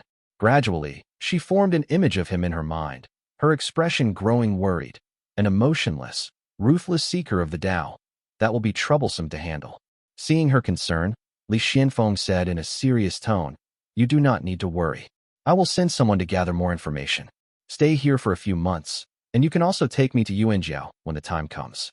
"All right," Li Qinghong agreed naturally. She had several tasks on this trip. One was to collect thunder energy according to a schedule, and another was to explore the Grotto heaven near the Qian Strait. She then voiced a concern. "I just hope we do not alert him prematurely." "It is of no consequence," Li Xianfeng replied. "The Yu family has grievances with ours, so asking around for such information would not raise suspicion." Hearing this, Li Qinghong added, "Please also ask Ning Yuan. The family has discovered 1 or 2 valuable items, so it is best for an elder to inquire about them." "Yes." Their family had found an underground river within the Great Jueting, along with a reddish mineral the size of a table, covered in white veining and accompanied by a piece of golden ore. Not knowing the value of these items, Li Qinghong worried about asking too openly, thinking it would be safer for Li Xianfeng to handle it. After all, with a purple mansion realm cultivator behind them, any gain could be managed without fear. After hearing her description, Li Xianfeng nodded. With a flash of spiritual sense, he summoned someone nearby. It was none other than Ning Dingbua, the eldest brother of the Ning family. Li Xianfeng gestured to him and said, "Fetch Ning Heyuan." Chapter 572, The Full Story 2. The hall where Ning Heyuan resided was nearby, so he soon arrived, greeting both of them with a smile. Li Xianfeng nodded slightly and asked, "Any recent movements from Yuanwu Peak?" Ning Heyuan was momentarily surprised, then nodded in realization and replied, "Brother-in-law, Yuanwu Peak cultivates with metal and iron properties, so with the Green Pine Temple matter. I hear Taoist Master Yuanwu is very interested. So it all comes back to Green Pine Temple." Li Qinghong's suspicions were confirmed. Li Xianfeng took a moment to recall and then spoke gravely. "As I remember, Green Pine Temple was known for its arts of swamp metal and fire virtue. Most of what is left there should be cultivation techniques, correct?"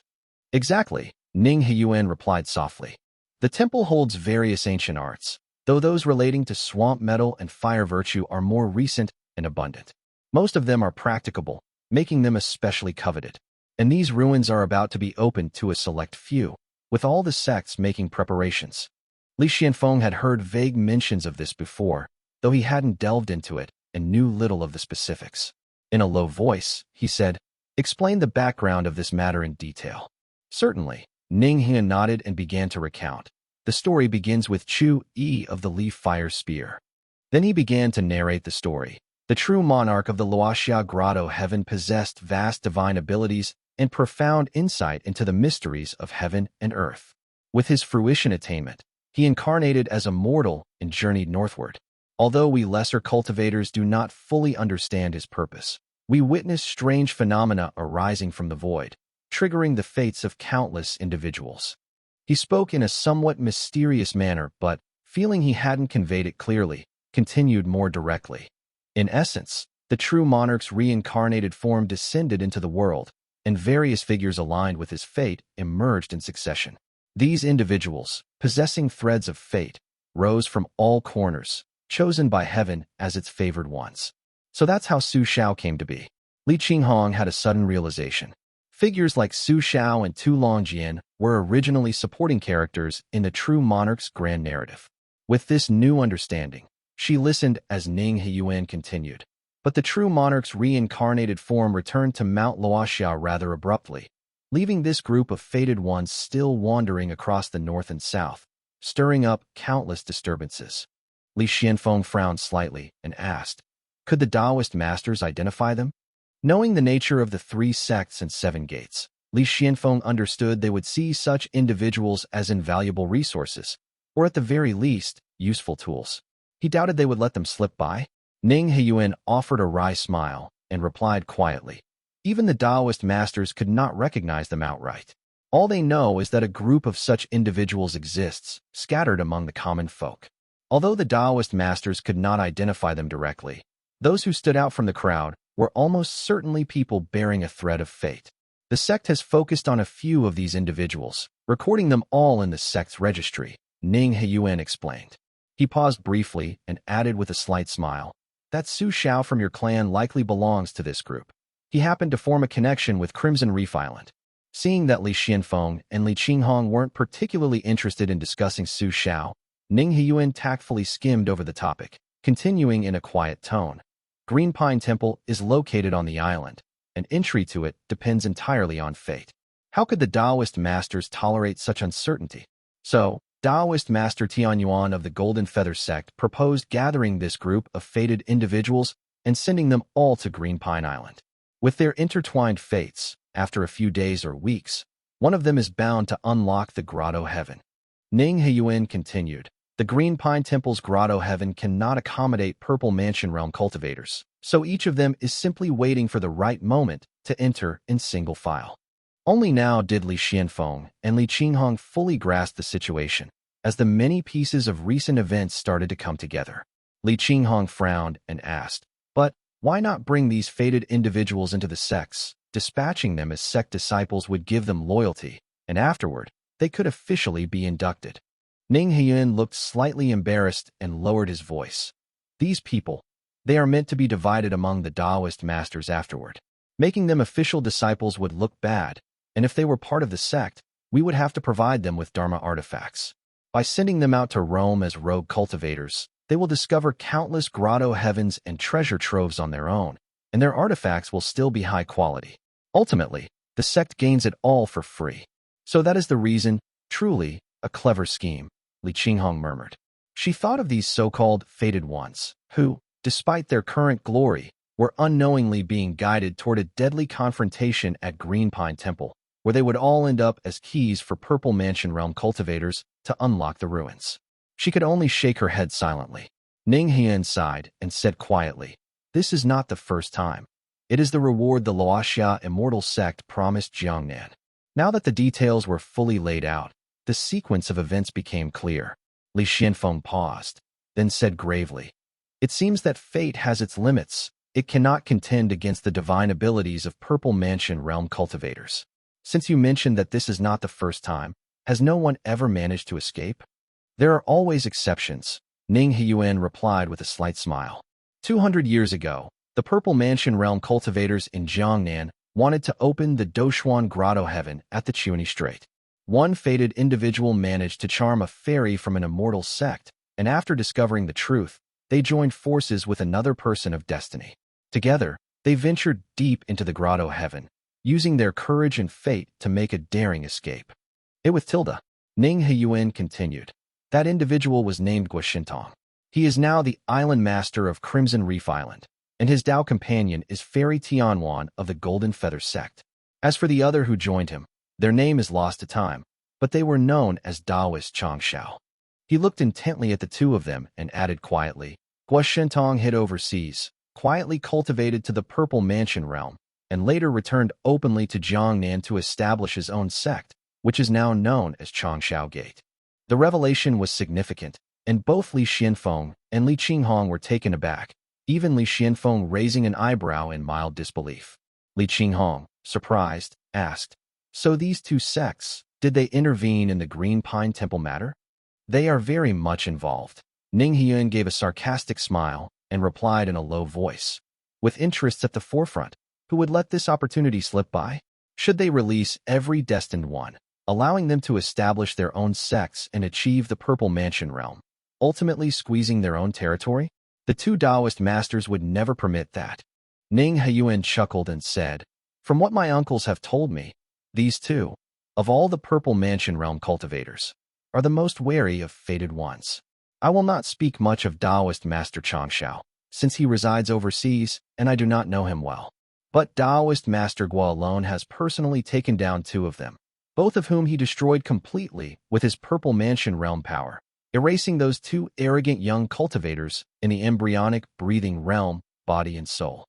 He spoke as if he were sharing an amusing anecdote, though his tone held an undertone of schadenfreude and even a hint of envy he himself didn't seem to notice.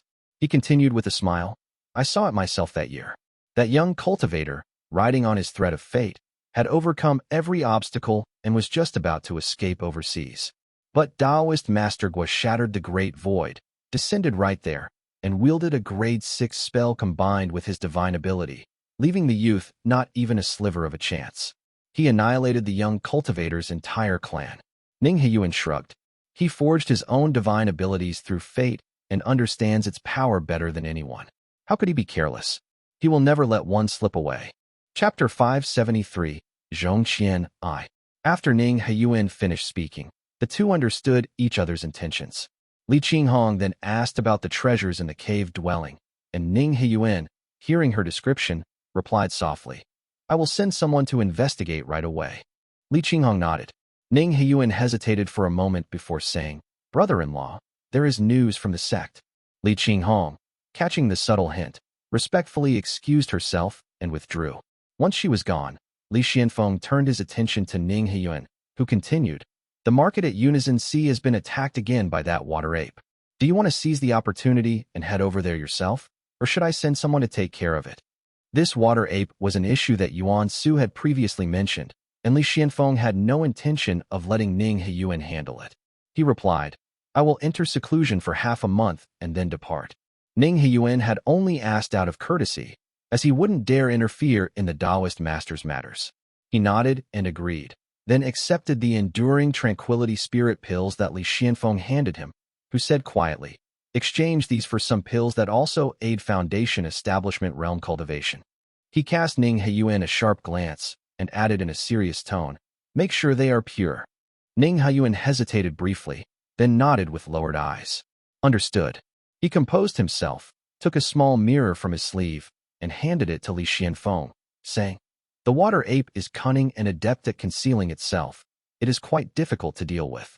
This is the glimmering inquiry mirror, a Dharma artifact left here by the Taoist master many years ago, specifically for detecting hidden forms. Li Xianfeng examined the mirror. It was a clear blue, about the size of his palm, radiant and crystal clear, a finely crafted Foundation establishment realm artifact that seemed quite extraordinary. Ning Heyuan explained, this artifact contains a trace of divine ability, allowing it to detect illusions. Almost all concealment techniques below the Purple Mansion realm will be revealed when exposed to this mirror. Li Xianfeng studied it carefully and nodded, a fine artifact. With a respectful bow, Ning Heyuan retreated, leaving Li Xianfeng alone in the cave dwelling, holding a jade cup in his hand, silent.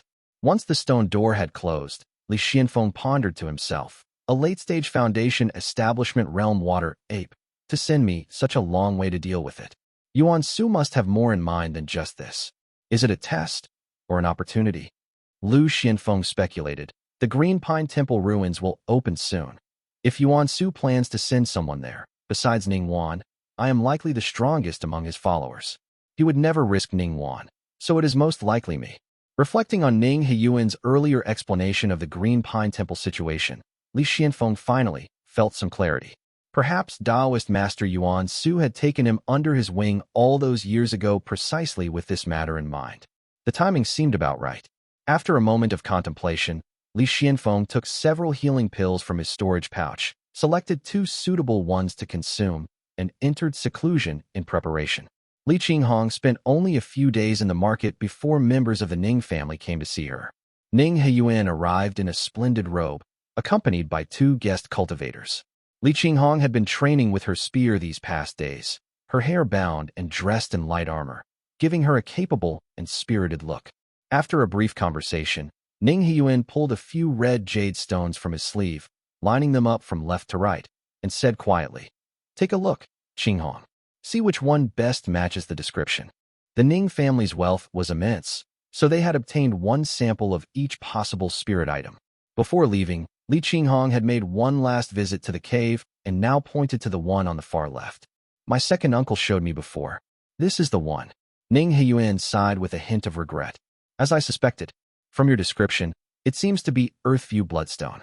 This item is barely considered a Foundation establishment realm spirit item, but it was highly valued 1,000 years ago, even coveted by Purple Mansion realm cultivators. After a quick calculation, Ning Heyuan explained, as for its current worth, although rare, its value is not particularly high. But since you mentioned it is the size of a table, it could perhaps be considered a treasure. Li Qinghong pondered for a moment, and then said, please, tell me more. Ning Heyuan cleared his throat and explained, Earthview Bloodstone is very effective in restoring missing parts and replenishing blood qi. It can heal severed limbs and is also useful for cultivating certain specialized spells. In the past, there were many spells that could not even be practiced without it. Yes, Ning Heyuan elaborated. Nowadays, though, blood qi can be purchased in any ordinary market, and with cheap alternatives available, this spirit item has long since fallen out of regular use.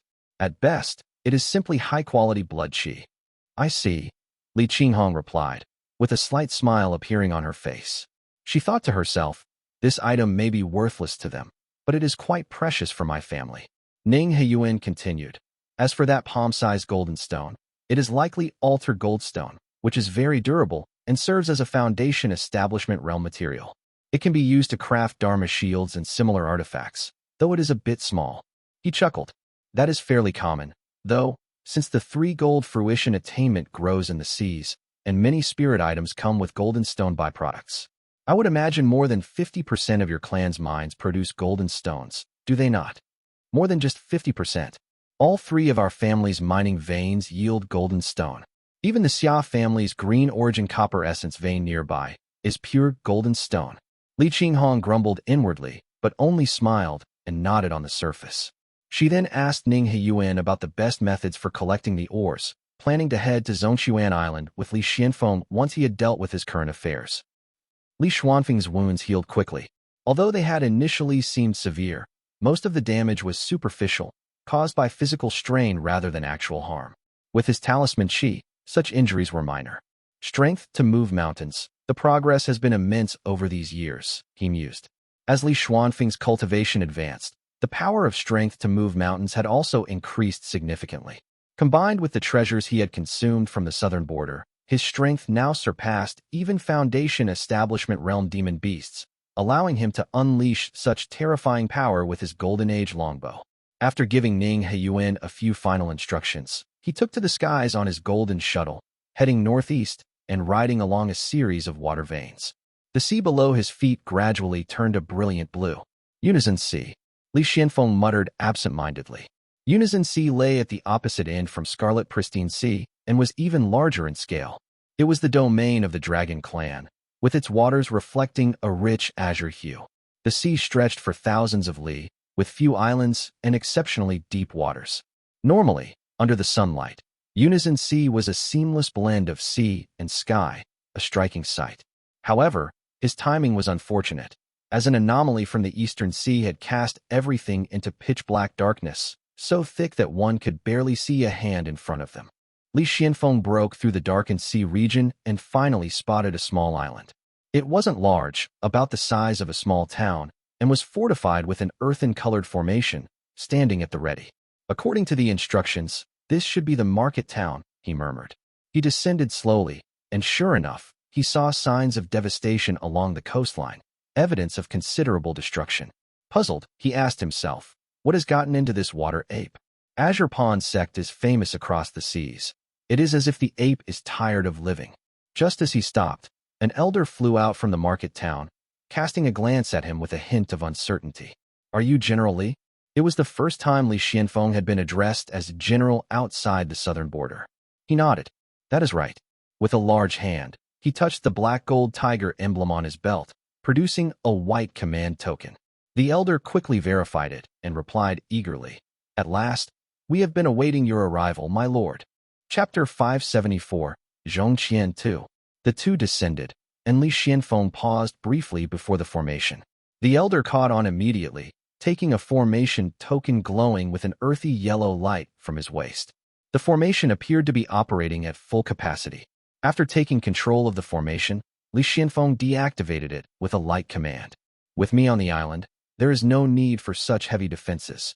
Yes. The elder led him down with a respectful bow, introducing himself. I am Yuan Hui, at your service, General.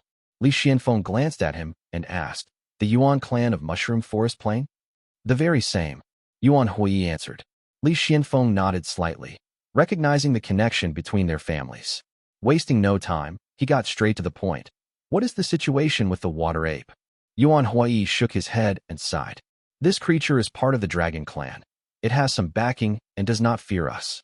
Its strength is formidable, and it has beaten us so badly we do not dare step off the island. This has been dragging on for nearly half a year, disrupting our business considerably. We have already evacuated all unrelated personnel from the island. A member of the Dragon Clan? Li Xianfeng was slightly surprised, but recalling Yuan Su's earlier words, he immediately considered.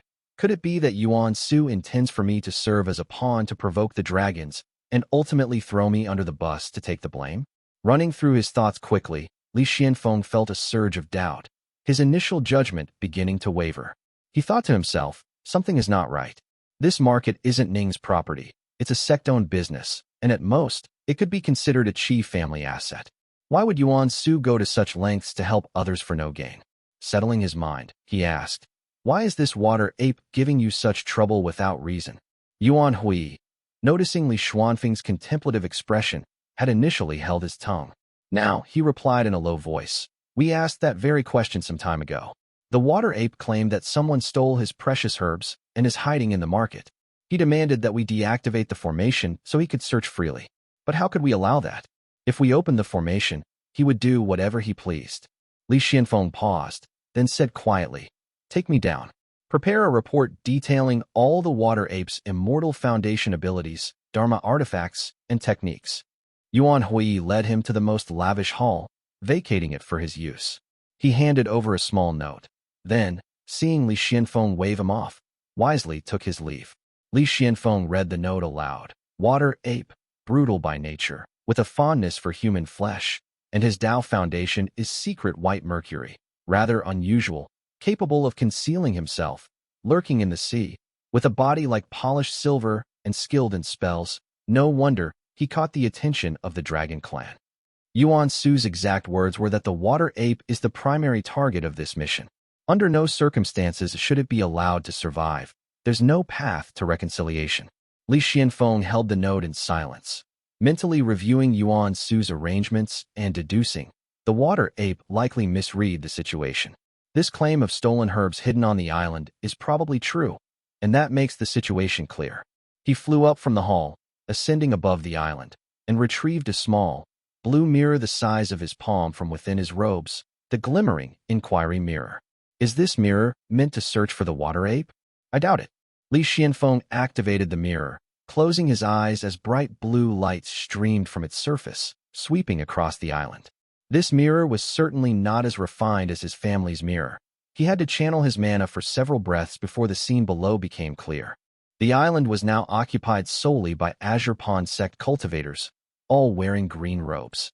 In the center of the island, at the spot with the densest spiritual energy, a lone figure sat cross-legged, a young man in deep meditation. A peak Qi cultivation realm. If his instincts were correct, this young man was undoubtedly the one the water ape had been hunting. Noticing the youth's cultivation level, Li Xianfeng muttered under his breath, Peak Qi cultivation realm? Stole precious herbs? He must have a thread of fate. As he pondered, clarity settled in his mind. It seems the water ape does not understand the situation. It has foolishly entangled itself, trapping this young man on the island and delaying the affairs of the Purple Mansion realm cultivators. Yuan Su sent me to kill it, to clear the path for this youth. Oh yes. He nodded slightly. As for the water ape, it was likely that its fate had become entangled in some way. Perhaps its backing had chosen to ignore it, or it had unknowingly offended someone, or it was caught in a factional struggle after the fall of its demon king, now destined to serve as a sacrificial pawn. His gaze returned to the mirror in his hand, and a sense of doubt rose in his heart. There was no need to give me this mirror. I could simply eliminate the demon. Yuan Su's intention is likely to offer me an opportunity. With this thought, the black gold armor on Li Xuanfeng's body began to manifest, and the golden bow appeared with a fierce glint. He descended on the wind, landing silently beside the young man. Quite the choice. This is one of the best cultivation spots on the island. He remained silent, standing quietly with his hands clasped behind his back next to the youth. The young man had a refined face and sharp eyes, dressed in neat attire. Though not particularly handsome, he possessed a striking presence. Li Xianfeng observed him briefly, thinking to himself, the nature of fate is truly extraordinary. What sort of power must it be to allow someone to repeatedly avert danger? The youth's eyelids twitched slightly before he slowly opened his eyes. His gaze was deep, but upon seeing Li Xianfeng, he froze, his face paling in shock and disbelief. What? He had merely been meditating, yet suddenly, a middle-aged man clad in black gold armor, with an eagle-like gaze and imposing mid-foundation establishment realm aura, had appeared before him. Terrified, the youth instinctively leaped up, though his usual composure faltered for a moment. But almost immediately, his mind raced, and he dropped to one knee in respect, speaking in a steady voice. Junior Zhong, Qian greets Senior. I entered this blessed land by mistake. I beg for your forgiveness. Having quietly occupied someone else's cultivation ground, only to be caught red-handed, Zhong Qian found himself in an incredibly awkward situation. Unable to come up with any smooth words, he could only state his case plainly, subtly gripping a talisman in his sleeve and scanning his surroundings with his spiritual sense and vigilance. Zhong Qian mused. This is troublesome. This formation could protect me, or trap me within. Li Qianfeng regarded him calmly and said quietly, there is no need to be tense, and as for that talisman, you do not need to clutch it so tightly. I am not like those weak foundation establishment realm cultivators. Even an ancient talisman would not last 2 strikes against my arrows. Zhong Qian, shocked at being so easily seen through, replied respectfully, I truly had no other options, which is why I took shelter in this blessed land. I am willing to offer a spirit item as compensation. Cautious one, this little guy, observing the youth's taut stance, ready to flee at any moment, Li Qianfeng spoke again. You did well. That water ape crossed your path and was fated to meet this calamity. So he is an enemy of that demon. No wonder. Relieved, Zhong Qian also sensed a certain meaning in Li Qianfeng's words and respectfully replied, I am not a disciple of any prestigious sect, merely a rogue cultivator from the Eastern Sea. That water ape devours humans daily. When I accidentally entered its cave dwelling and took its precious herb, it pursued me all the way to your market. I have been unable to leave since. Chapter 575, Breakthrough. This formation is the only thing that makes that demon wary. I truly have nowhere else to go, Zhong Qian said, glancing at Li Qianfeng's expression as he subtly flattered him. He then removed a storage pouch from his waist and offered it with both hands. This contains everything I took from the demon's cave dwelling. I am willing to give it all back to you, senior. Li Qianfeng glanced at it, but since he had no way of knowing what arrangements Yuan Su might have made, he didn't open it. He waved his hand and said, keep it. Whatever you have obtained is yours. Zhong Qian looked at him incredulously. Noticing the stern expression and fierce aura of Li Qianfeng, he felt he was beginning to understand his character and respectfully replied, as you command, senior. After a brief, uncomfortable pause, he lowered his voice further. It is just, I would like to stay on this island for a while longer. If I were to leave now, I fear I would fall victim to that demon. He quickly added, I will not stay here for free. Whatever damage that demon has caused, I am willing to compensate fully. No need. Li Qianfeng responded simply, causing Zhong Qian's face to flicker with surprise before Li Qianfeng added, almost casually, I will leave the island to kill it myself. You may go freely afterward. What? Zhong Qian looked at him, stunned. He took in the imposing figure clad in black gold armor, the sharp, cold gaze, and the exaggerated longbow on his back, shaped almost like a pair of eagle wings. He murmured to himself, who? Which killer from the Devil Gate is this? How domineering. Zhongquan Island. Over the years, Zhongquan Island had flourished, with new palaces and formations built, and a growing number of cultivators. Thanks to the resources and inheritances Li Yuanjiao had left behind before going into seclusion, the island had accumulated wealth and was thriving. Atop a high mountain on the island, a stone door remained tightly closed, while springs trickled gently. At dawn, a pale blue mist would rise from the mountain, drifting down in delicate showers. This phenomenon, caused by a foundation establishment realm cultivator's seclusion, had led the island residents to name the mountain Morning Mist Mountain. With a foundation establishment realm cultivator guarding it, the island's people finally felt like a true community rather than transient visitors. Each morning, as they looked up to see the soft blue mist, men, women, and children alike felt a comforting peace. Time in the mountains passed unnoticed. After 3 years in seclusion, Li Yuanjiao's Sea of Qi had grown dense and powerful, swirling upward and coalescing into 2 fierce water dragons that danced and coiled within his Sea of Qi. Mid-foundation establishment realm success. He took a deep breath, feeling refreshed. Ordinarily, with his temperament, Li Yuanjiao would have sought out a blessed land for a decade or 2 of cultivation after reaching the foundation establishment realm. However, he didn't have that luxury now. The breakthrough had not been difficult. Li Yuanjiao was, after all, a prodigy who reached the foundation establishment realm at 40. The Boundless Ocean, or the Jing Dragon King, progressed swiftly in the Eastern Sea, and advancing to mid-foundation establishment realm was almost natural for him. Mid-foundation establishment realm, my mana has doubled, and now I can summon 2 water dragons. Li Yuanjiao took a moment to assess his abilities, feeling reasonably satisfied. The River One Qi technique was only a grade 3 technique. While it had given him an advantage over other rogue cultivators at the Qi cultivation realm, he found himself competing against Immortal Gate disciples at the Foundation establishment realm, where the technique's shortcomings became apparent. In Jiangnan, Immortal Gate disciples usually cultivated Grade 4 techniques, while true disciples and Purple Mansion realm heirs practiced Grade 5 or even Grade 6 arts. Li Yuanjiao's Grade 3 technique meant his foundation's profundity would inevitably fall short in comparison. Unbothered, Li Yuanjiao emerged from his cave dwelling. Waiting outside the stone door was Zhong Yin and his entourage. Seeing the phenomenon on the mountain dissipate, Zhong Yin knew Li Yuanjiao had emerged from seclusion and stood respectfully outside. Nearby stood a thin-faced monk with modest attire and pale lips, who offered a soft smile and said, "Congratulations, senior." Li Yuanjiao nodded slightly, noting that Kongheng's aura had also improved. He returned the sentiment with a polite, "Congratulations to you as well," then took to the air. Outside, the island was lively and full of vitality. Li Yuanjiao scanned his surroundings, but saw no temples or statues. Looking at Kongheng beside him, he raised his brow slightly in surprise and remarked quietly, "Quite the immortal atmosphere." For years, he had left the island to its own devices, with Kongheng, a master monk, overseeing it. He had expected the island to be filled with temples upon his return, so he was somewhat taken aback. Zhong Yin, perceptive to his reaction, spoke softly. "Master monk Kongheng does not establish temples. We have even tried to persuade him, suggesting he could at least create a golden statue for people to worship. But, over the years, Kongheng had gained considerable respect on the island, tending to the sick and healing injuries. Many of the island's residents wanted to erect a golden statue of him and build a temple in his honor, but he refused each offer." Observing Li Yuanjiao and his attendant discussing the matter, Kongheng murmured, "To build a grand statue gilded in gold is to instill fear in the people with an imposing image, and to construct large temples is to deceive the masses with rituals and incense offerings.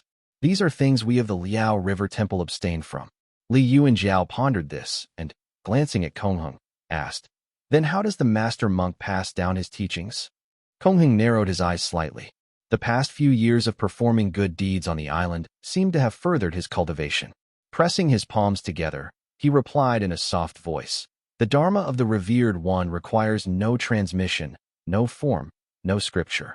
Those who observe me with wisdom will receive the teachings of my Liao River Temple.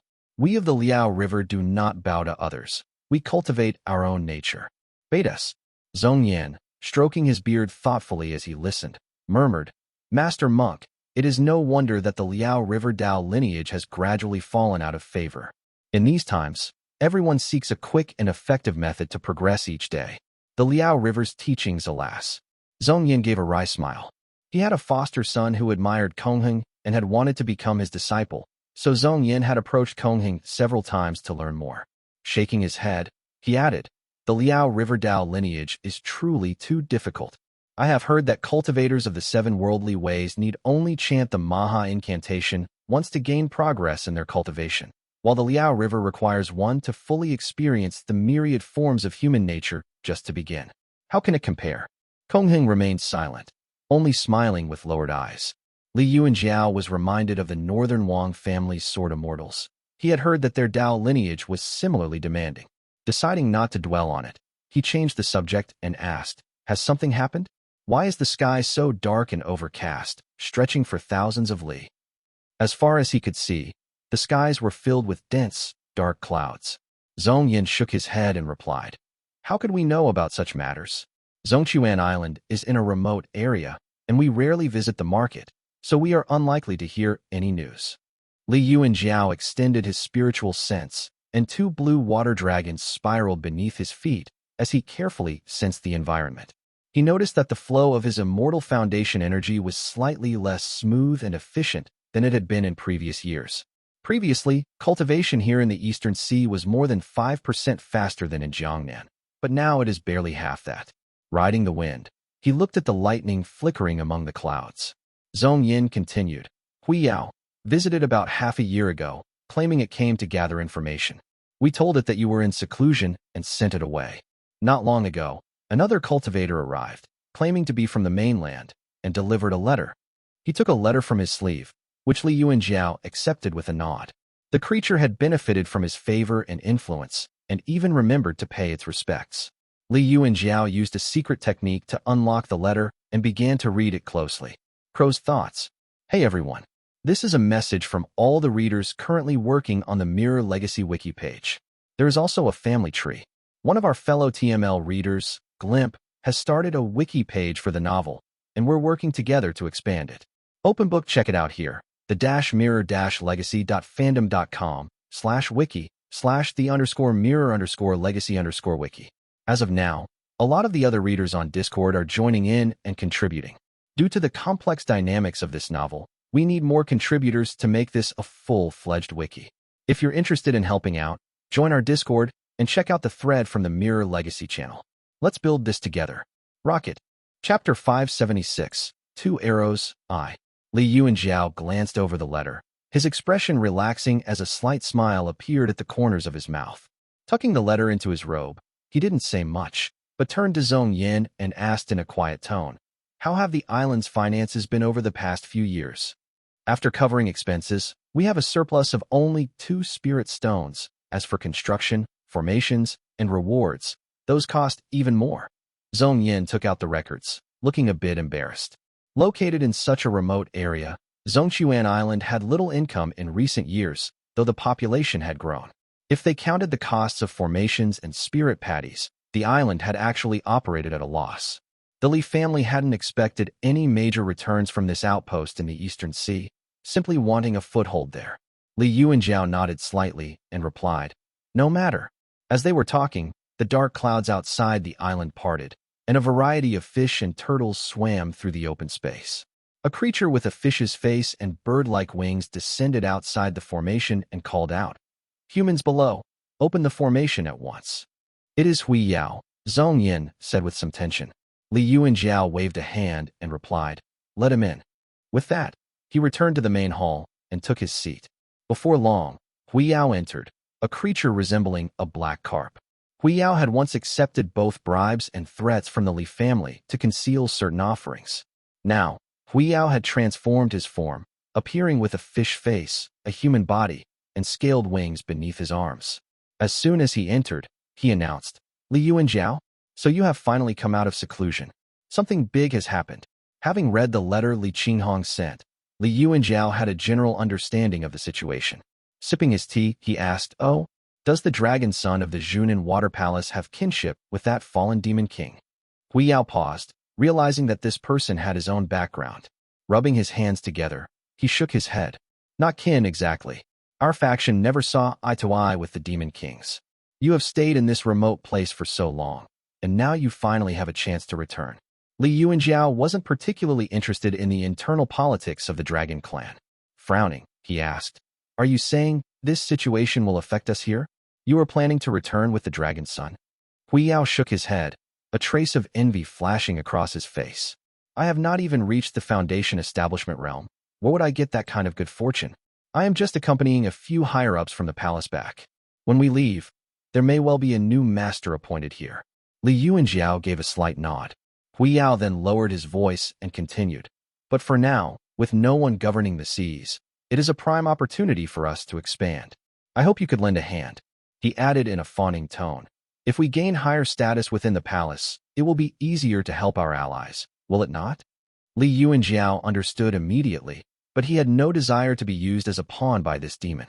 Shaking his head, he sighed, "I have an assignment at the moment, so I fear I will not be able to assist." Hui Yao added, "Oh, there is still plenty of time. It is only a rumor for now. When the time comes, all you need to do is join forces with me to kill a few demons, and that will be the end of it. My Hui clan will certainly offer generous thanks." Li Yuan Zhao glanced at him, nodding non-committally as he thought, when the family needs talisman qi, perhaps it will be worth considering. Pleased, Hui Yao took his leave, riding the wind in high spirits. Li Yuan Zhao then turned to Konghun. "Master Monk, could I trouble you to guard the island for a few days? I need to travel outside." He planned to visit Splitreed Island, but didn't give specific details.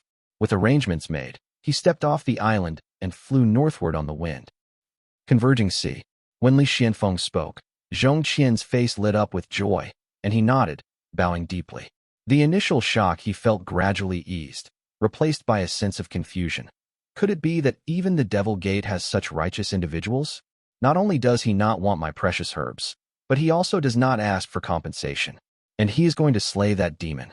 Having grown up in the Eastern Sea, Zhong Qian was naturally wary, always prepared to humble himself or bow if needed, but rarely trusting anyone as truly honorable.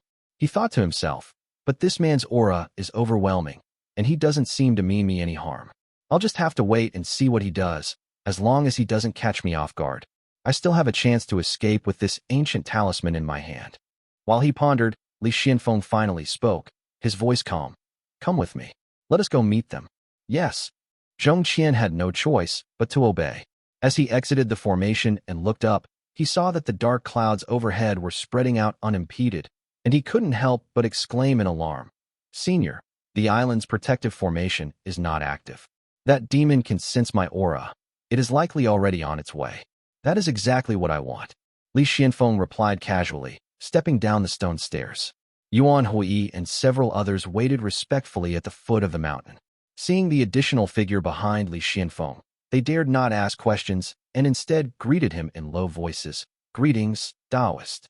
Zhong Qian noticed the respectful expressions on the faces of the market's attendants and realized that the man beside him was not only powerful but also held a high reputation within Azure Pond, with a prestigious status. He silently wondered, could he be from the chief family? With grave eye. Before he could think further, Li Xianfeng approached the attendants, shook his head, and said, this demon is coming for him. When the fighting begins, protect him. Yuan Hui didn't fully understand, but as Li Xianfeng had come on the Taoist master's orders, there was undoubtedly a reason. He didn't dare question it, only nodding and respectfully replying, understood.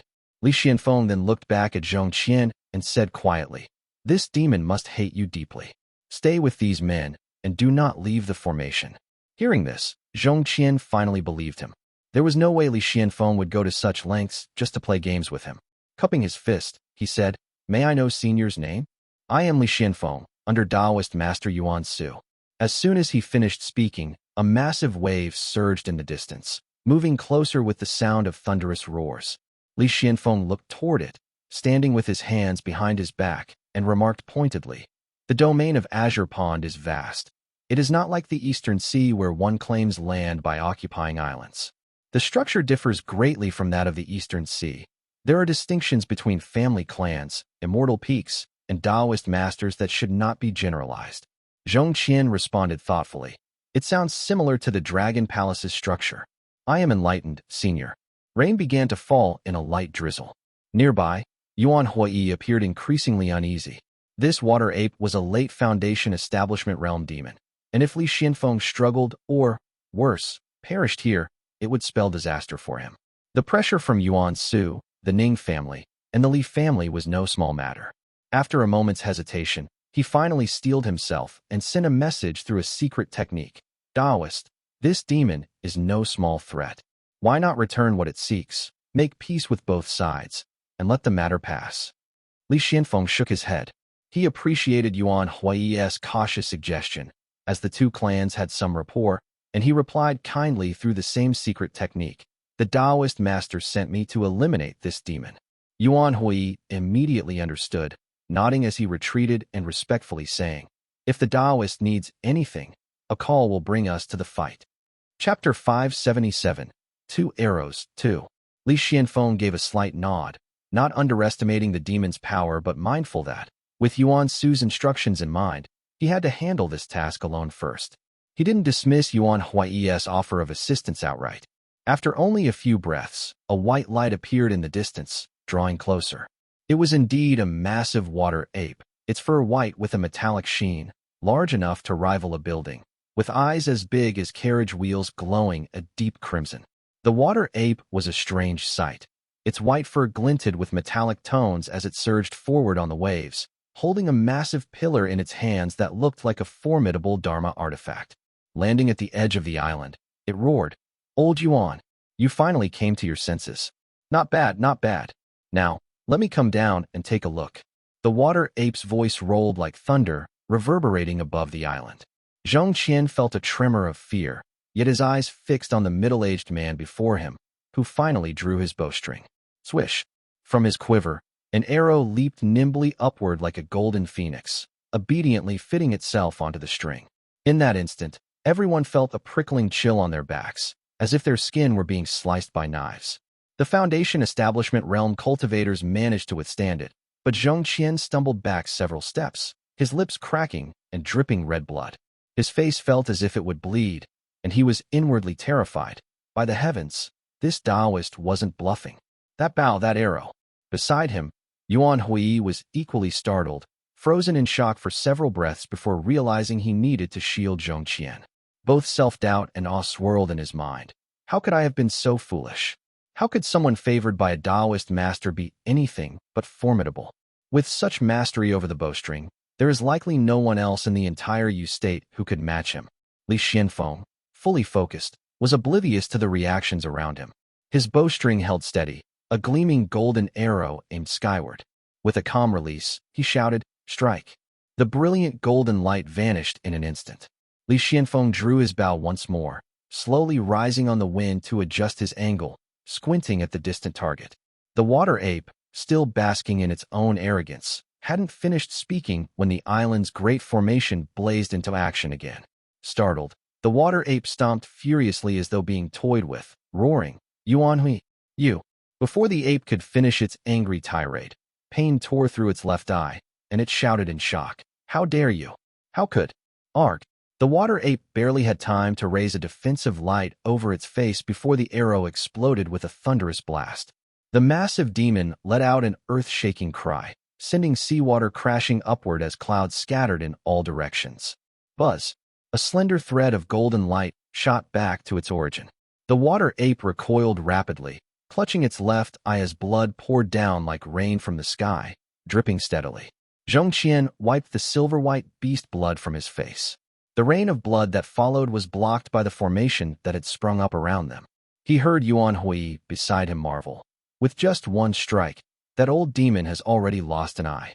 Looking up at the golden streak soaring across the sky, Zhong Qian felt for the first time a hazy glimpse of what mastery over weaponry truly meant. Excitedly, he remarked, "Everyone says weapon mastery falls short of immortal techniques, and immortal techniques are inferior to divine abilities. But now, it seems, it is not that weaponry is lacking. It is that those wielding them fall short." Ha! Yuan Hui laughed heartily, shaking his head. This Taoist comes from a family of sword immortals, though he is but one of their younger generation. If you had been born a few decades earlier and witnessed the likes of Li Tongyao the Celestial Moon Sword or Li Cheijing the Qingsui Sword, that would show you the peak of weapon mastery. Even Yuan Hui paused, reminiscing. Though he had never witnessed these figures himself, he had heard enough stories to last a lifetime. Watching the battle unfold in the sky as though admiring a fine scene, he recounted the tale of the sword that once cleaved Maha. This story was widely told in Yu State, though lesser known in the Eastern Sea. Those around listened in wonder, utterly amazed. Above the market, Li Xuanfeng's archery excelled in suddenness, with speed and immense power, often yielding effective results in just one strike. He wasn't surprised that his first arrow had injured the careless demon. Riding the wind, he pursued. The demon, now wounded, had only a dark, empty socket where its left eye once was, while its remaining eye glared with anger and visible shock, still shouting, "How is this possible? Who are you? How dare you?" "I am." At that point, the ape's expression changed, and its massive form began to shrink rapidly, deflating like a balloon. The water ape spat out several mercury jade tokens, dull and pale, which spun protectively around it. Buzz! The second arrow streaked through like a meteor, shattering the mercury jade token in front of him.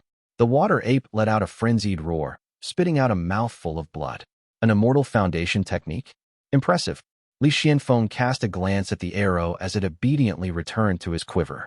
The mercury jade token was a specialized spell crafted with immortal foundation energy. The arrow hadn't pierced the water ape directly, but had instead shattered the token before returning. Oh, it has the flavor of a substitute death spell. Li Xianfeng had battled countless demons in the southern border and was familiar with all manner of strange demon techniques. Unfazed, he drew his bow once more, releasing 2 arrows in quick succession. The water ape, which had spent years refining its 5 mercury jade tokens, was horrified that one had been shattered so quickly.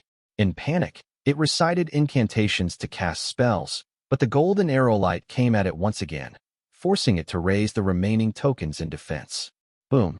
The power of this arrow was not as overwhelming as before, only bursting in a flash before him. The water ape, gritting its teeth through the impact, suddenly paused, then broke into a grin. So he cannot use that attack too often. Almost had me fooled. Just as the water ape prepared to recall its defensive spells, it was stunned to find that the clear light and protective energy before it had spread and was now forcefully pushing its spells aside, trapping them in an eddying vortex like mud. Buzz. Terrified, blood dripped from the water ape's ears and eyes. A sharp pain tore through its abdomen as a flash of golden light streaked by, opening a fist-sized wound that oozed silvery blood. He's trying to kill me. He really means to kill me. This isn't just intimidation or a warning. Realization finally dawned upon the water ape. From the very start, it had fallen completely out of sync, losing its usual rhythm in combat. Coming alone to this island, it had played directly into its opponent's hands, responding to strength with its own weaknesses. It had taken 2 arrows from an unknown powerhouse, and its strength was already halved.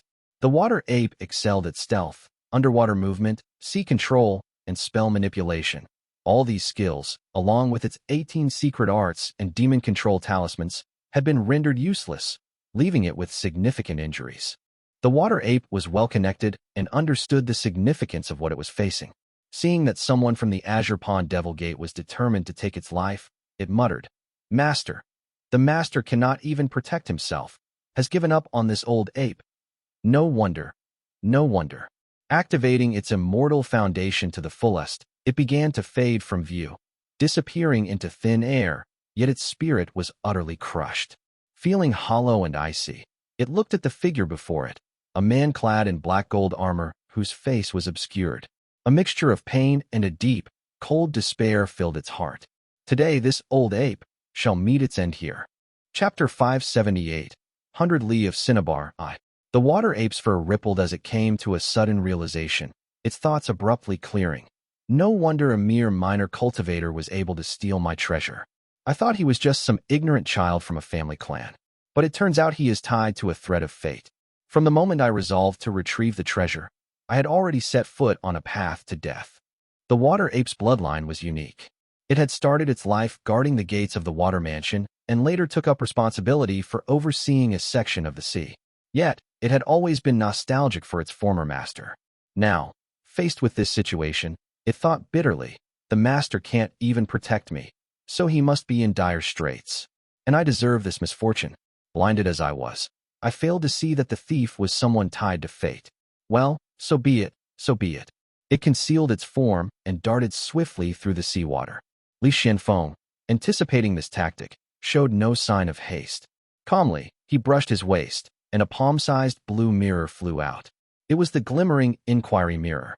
Blue light streamed from the mirror's surface, sweeping across the waves.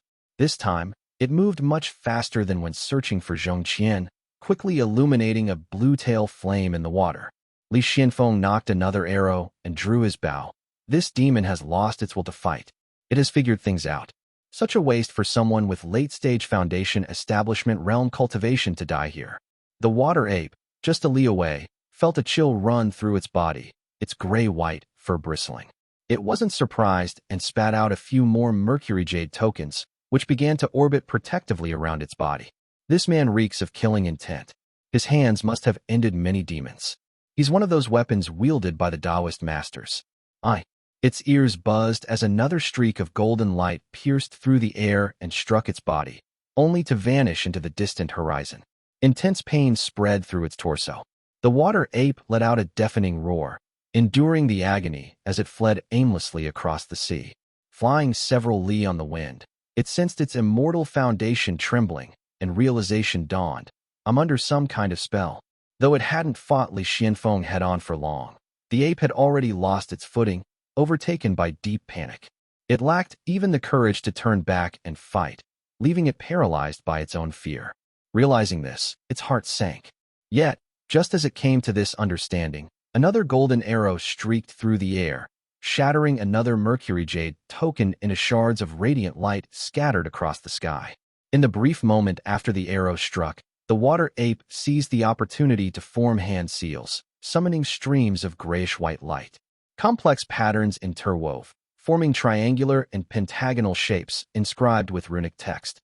Treasure Talisman White Inquiry Technique. The ape's cultivation of the secret white mercury was an ancient, immortal foundation technique, rooted in the whole pill essence and specializing in spellcraft. Once the inquiry spell was activated, the 3 remaining mercury jade tokens floated upward and pointed toward a single direction. The water ape rode the waves, heading in that direction with determination. The wound on its abdomen squirmed and slowly closed, as the secret white mercury technique granted it robust physical regeneration. Though it had been struck by multiple arrows, the injuries were less severe than they appeared. Immersed in the sea, its breathing and movements continuously healed its wounds. It traveled swiftly over the waves and, after enduring another arrow, finally located the golden-armored figure amid the stormy seas and oppressive clouds. The figure in black gold armor was dazzling even in the pouring rain. A helmet covered his face, concealing his features entirely. The water ape did not waste words. Instead, it charged forward in silence, its hands rapidly expanding in size until they were as large as doors, reaching out to grab the armored figure. Li Qianfeng, seeing the water ape coming for him, nodded slightly. The demon, despite its many spells and balanced capabilities, lacked significant weaknesses, making it difficult to kill outright. He watched the attack approach, calm and unhurried, lightly adjusting the lower corner of his longbow. The water ape noticed the lack of evasive action and felt a chill run down its spine. He must have something up his sleeve. But no matter what, I can't let him keep firing those arrows. Gritting its teeth, it pressed forward, silver-white light emanating from its palms, a clear sign of immortal foundation techniques bolstered by spellcraft. Li Qianfeng, completely unfazed, let his black gold armor flare with radiant light as he punched straight into the water ape's enormous palm. Boom! A thunderous explosion echoed across the sky, ricocheting through the dark clouds. Li Qianfeng met the attack head-on, retreating only half a step before pulling back and swinging his longbow forcefully toward the water ape's head. The water ape, stunned that its blow had been matched, faltered for a moment, its thoughts in disarray. What kind of immortal foundation is this? Such immense strength. Or is he not even human? Could he be some sort of demon himself? No, yes. Though the ape was inexperienced in close combat, it was still a demon. It hesitated briefly, but a silvery white shield appeared over its face. However, the heavy strike from Li Qianfeng's bow shattered the shield with a deafening crash, sending the ape plummeting into the sea. The shimmering shield flickered briefly before disintegrating entirely. Buzz! Before it could recover, another streak of golden light hurtled toward it. The water ape let out a mournful cry as yet another mercury jade token exploded into fragments, forcing it to cough up a mouthful of silvery blood. The water ape broke through the surface of the ocean, its remaining eye narrowing as it spotted the distant golden figure of Li Qianfeng, who appeared like a shimmering speck of gold. The great bow in his hands unfurled like massive golden wings, another brilliant streak of light already aimed and heading its way. Despair gripped the water ape's heart. It cursed inwardly. If only the celestial screen of azure patterns hadn't been taken by that wretched brat, I wouldn't be in this pitiful state. Not even a single defensive artifact left to my name. In the brief skirmish, the water ape realized the sheer precision of this man's archery, seamlessly combined with his artifacts, techniques, and spells. It was a combination that seemed almost unbeatable. Without sufficient defensive artifacts, incredible speed to flee far beyond his range, or a secure cave dwelling to hide in, the ape knew it was doomed to a slow and inevitable death. Gritting its teeth, the ape flew through the air, heading toward the golden figure. 2 remaining mercury jade tokens hovered protectively before it, as its hands formed intricate gestures. Around it, the seawater began to condense into orbs resembling jade beads. Treasure Talisman Horizon Escape Technique. Realizing that fighting was futile and running would only prolong its suffering, the ape resorted to its escape technique. Its massive, fan-like palms came together as it cast the spell. From the distance, Li Qianfeng noticed the ape's actions and smoothly drew his bowstring. Hum hum hum. A piercing hum filled the air, growing in intensity. The water ape's ears began to bleed from the sound as a streak of golden light shot toward it like a blazing comet. Damn it! A brilliant explosion of golden light erupted before the ape, scattering its protective jade tokens. The radiant energy disrupted its spells, leaving its defenses entangled in the oppressive clear light. 5 more streaks of golden light swiftly followed, converging upon it. A deafening roar shook the heavens. The ocean surface erupted in a towering white geyser, silver mercury droplets intermingling with the spray. Black-blue steam hissed as it evaporated, creating a cacophony of crackling sounds. Erf! The ape's remaining jade tokens shattered under the relentless assault, leaving it grievously injured. Its internal organs felt as if they had been torn apart, its limbs splintering like shattered glass before dissolving into fragments under the intense radiance. Crash. Chapter 579, 100 Li of Cinnabar, 2. As the seawater rained back down, a deep and foreboding silence settled over the ocean. Only the soft patter of raindrops on the surface could be heard. Li Qianfeng remained steady, bow drawn and ready. A veteran of countless battles, he knew better than to assume the beast was dead. Sure enough, moments later, a streak of white light shot upward from the ocean, soaring like a gull toward the horizon. But another arrow was already loosed, striking the white light dead center and shattering it into a mist of crimson. Red rain cascaded from the heavens as Li Qianfeng approached, his dark armor glinting ominously. The crimson mist spread, staining the sky and ocean alike with its vibrant hue. The crimson mist spread across the sky, thick and vibrant, like fresh blood dripping into water, rapidly diffusing outward. Against the backdrop of pitch-black storm clouds, it created an unsettlingly horrific sight, enveloping the sea and the heavens above in a suffocating red hue. A resounding boom shattered the silence as a bright silver lightning bolt streaked across the sky. Li Qianfeng raised his hand, the black gold gauntlet he wore now tainted with streaks of crimson, giving it an even fiercer and more menacing appearance. Cinnabar, he muttered. The expansive crimson fog blanketed an area of 100 li in every direction. Even the market island nearby was dusted with this eerie red powder. The blood-colored mist blotted out the sky and sun, dyeing the sea an unnerving shade of red. Fish leaped and thrashed about in agitation, their movements creating ripples across the stained waters. The water ape had tried to shield its head with mana, intending to use its escape technique to flee. However, it was struck down by Li Qianfeng's arrow, its body dissolving into a vast expanse of cinnabar that concealed the heavens. Mercury-like droplets hovered amidst the crimson mist, propelled by residual mana, their translucent white-gray brilliance shimmering in the red haze. The scene was a breathtaking, yet chilling spectacle of red mist interspersed with silver sparks. Li Qianfeng lingered briefly amid this strange phenomenon. As he moved toward the water, his thoughts churned, calcined smoke rising, cinnabar transmuting to mercury. The fact that the secret white mercury technique leaves 100 li of cinnabar upon death is consistent enough. He descended into the water, finding the entire area transformed into a crimson realm. Everything in sight was bathed in red. Retrieving the glimmering inquiry mirror, he scanned the seafloor, revealing coral reefs and gleaming treasures scattered across the depths. Carefully, he summoned and collected the scattered artifacts and weapons. When he finally surfaced, the scene above had turned lively. Numerous cultivators were riding the wind, busily working to gather the cinnabar. Some wielded bellows to blow away the mist, while others used jade bottles to collect the reddish seawater. The air was filled with activity and commotion. The moment Li Qianfeng, clad in his black gold armor, emerged from the water, the bustling crowd froze. Silence fell as the cultivators quickly lowered their heads, halting their actions and bowing deeply. Junior cultivators greet the Taoist, they murmured deferentially. Although the water ape's strength was inferior to Li Qianfeng's, its cultivation level was undeniably profound. Its death had transformed its remains into valuable spirit materials, possibly useful even for Qi cultivators, prompting a frenzy among the gathered crowd. Li Qianfeng, however, paid no attention to their clamor. With a calm sweep of his gaze across the scene, he rode the wind and departed.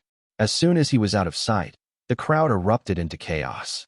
Some hurriedly fanned the cinnabar-laden air with bellows, while others scooped up the red-stained seawater into jade bottles. Every now and then, someone would exclaim in awe, "A late-stage Foundation establishment realm demon. Taken down just like that."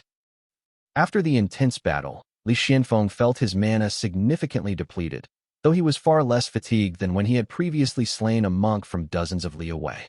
This time, The combat had been close range, no more than 5 or 6 li, greatly reducing the strain on his mana and stamina. Landing atop his flying shuttle into the market town, he saw that the Cinnabar left behind by the water ape's demise had already been entirely scavenged by the crowd. The only remnants of the frenzy were faint red traces in roof beams and stone pits, hinting at the chaos that had just transpired. Standing at the forefront was Yuan, whose respect now came from the heart. Bowing deeply, he greeted with an overly courteous tone, "We pay our respects to the Taoist. Congratulations on your triumphant slaying of the demon. Your divine abilities and overwhelming mana command admiration and gratitude from us all." Alpha and empty set Bs. Li Qianfeng gave a faint nod and motioned for the crowd to disperse. Gesturing toward Zhong Qian, he said in a firm tone, "Disperse. Zhong Qian, follow me." From a corner, Zhong Qian quickly stepped forward with visible reverence. Cupping his fist, he said, "My gratitude to the Taoist for saving my life and slaying the demon." Li Qianfeng walked into the opulent main hall, pausing before a beautifully constructed spring altar where spirit springs gushed ceaselessly.